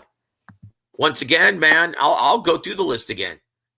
He's got to establish and fight behind a more intelligent and assertive jab. 1. 2, cut off the damn escape routes. Keep your front foot in the outside of his front foot so he doesn't pivot around you to his right. 3, use a high guard earmuff defense when cutting off the ring.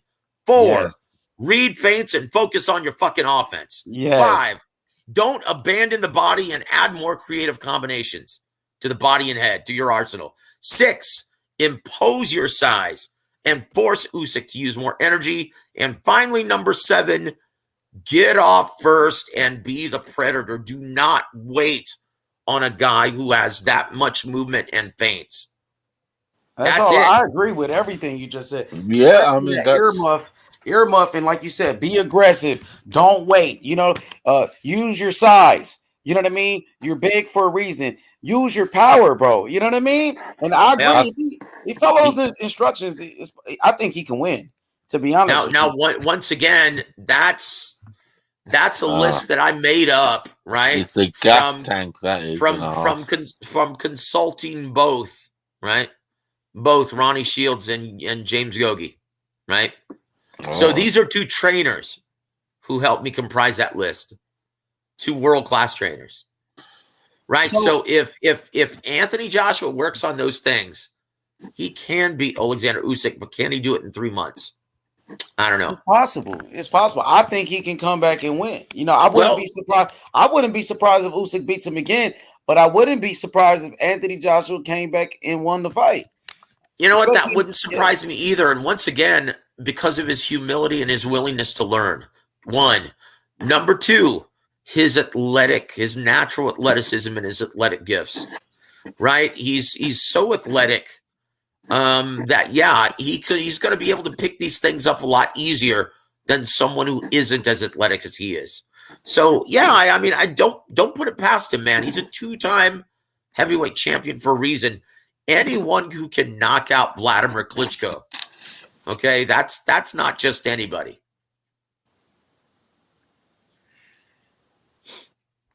So anyway, but still, one camp. I don't know if that's going to be good enough, man, for Usyk. But like I said, this is the heavyweight division. Anything can and often does happen. I mean, it's definitely possible. Anything can happen.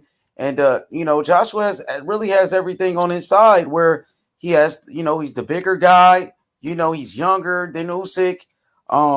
He has the power advantage. He should win the fight, and he was the favorite in the first fight for a reason.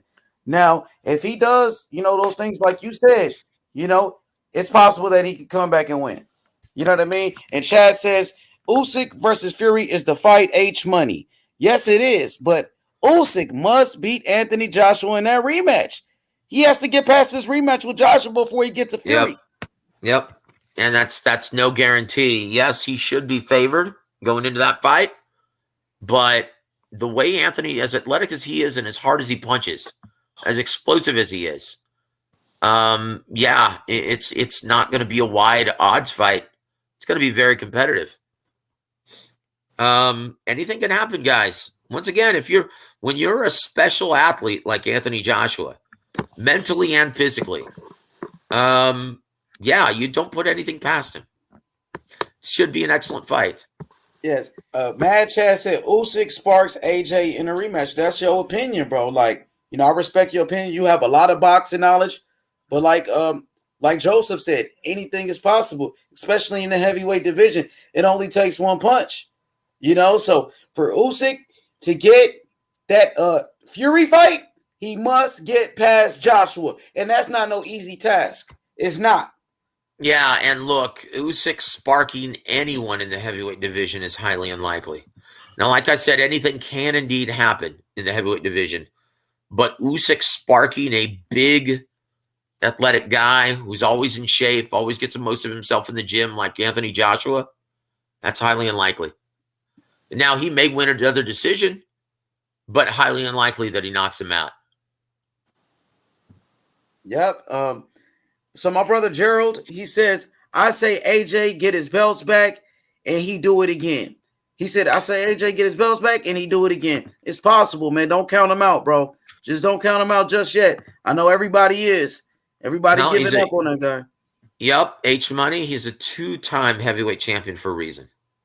Absolutely. Right? Gold medalist for a reason. Yep. For a reason. And once again, he's confident, but he's humble. He's got character. You can never put it past anyone with that kind of character. They're capable of overcoming the odds. You know what? He's a 2-time heavyweight champion for a reason.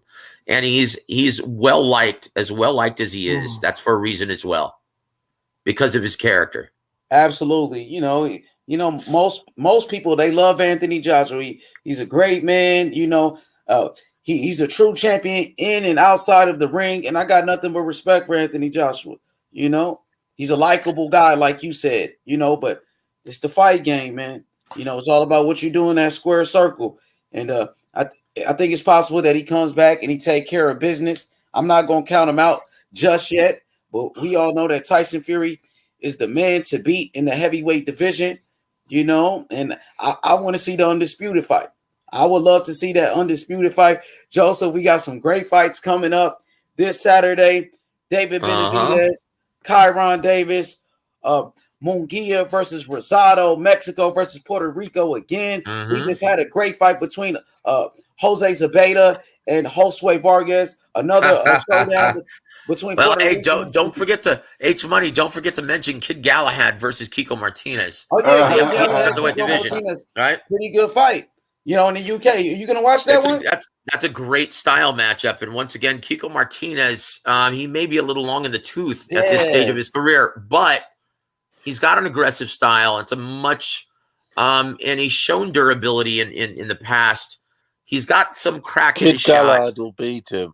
He'll box his ears off. He should. Well, once again, I'm not saying he's not going to beat him. I'm saying it's a great style match. It should be very entertaining. Are you watching for the fans? Do you watch that? Do you? Of course, brother. I have to watch everything, man. Do you know anything about? Will you watch the most even fight in boxing till December for a title? What is that in your opinion, sir?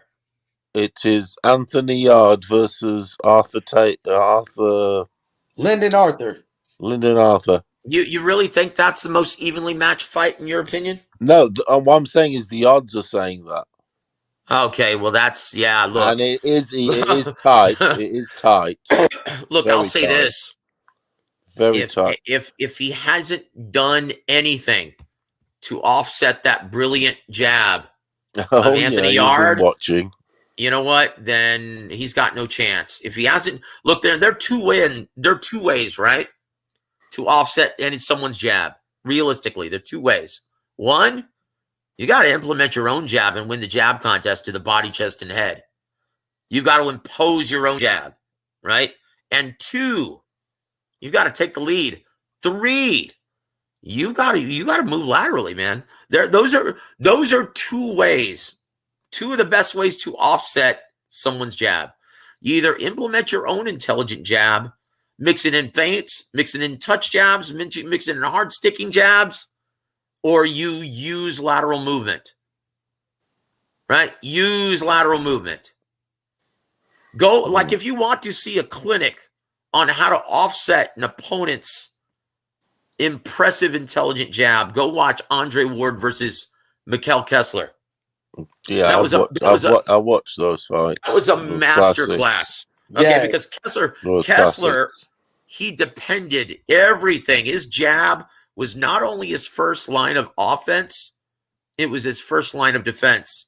It set up Kessler everything. Gave everybody a fight, though, didn't he? Bloody hell. Except for Andre Ward, man. Yeah, he was rendered ineffective by the third round. As soon as Andre Ward took that jab away, winning the jab contest, imposing his will, it was all over. Because everything is set up. All of his other shots are set up by the jab.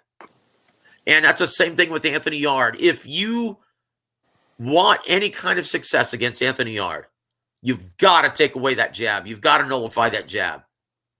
And the only way to do that... He's got to be busier also. He's got to be busier. Well, once again, that jab... It's like you've got to implement your own jab or use lateral movement. We already know that he's not one to use lateral movement, right? So his best course of action, he's got to implement an intelligent jab. There's been enough time since the first fight that he can do it, but has he? Good luck. Best of luck. Do you think in my opinion, that's not an even money fight. Do you think Fulton would beat a Luis Neri? Stephen Fulton? Yeah. Oh gosh, he's fighting it soon anyway. No. It's Brandon Figueroa. versus I know it Stephen is, Fulton. but do you think you'd beat the other guy, Luis Neri? No, Luis Neri is too small for 122. That's why he got stopped by Brandon He's Figueroa. 122, and he Larry. No, he's moving back down to 118. Oh, is it? All right, okay. Yeah, he's too small. He's too small for the super bantamweight division, in my opinion. What about with Figueroa then?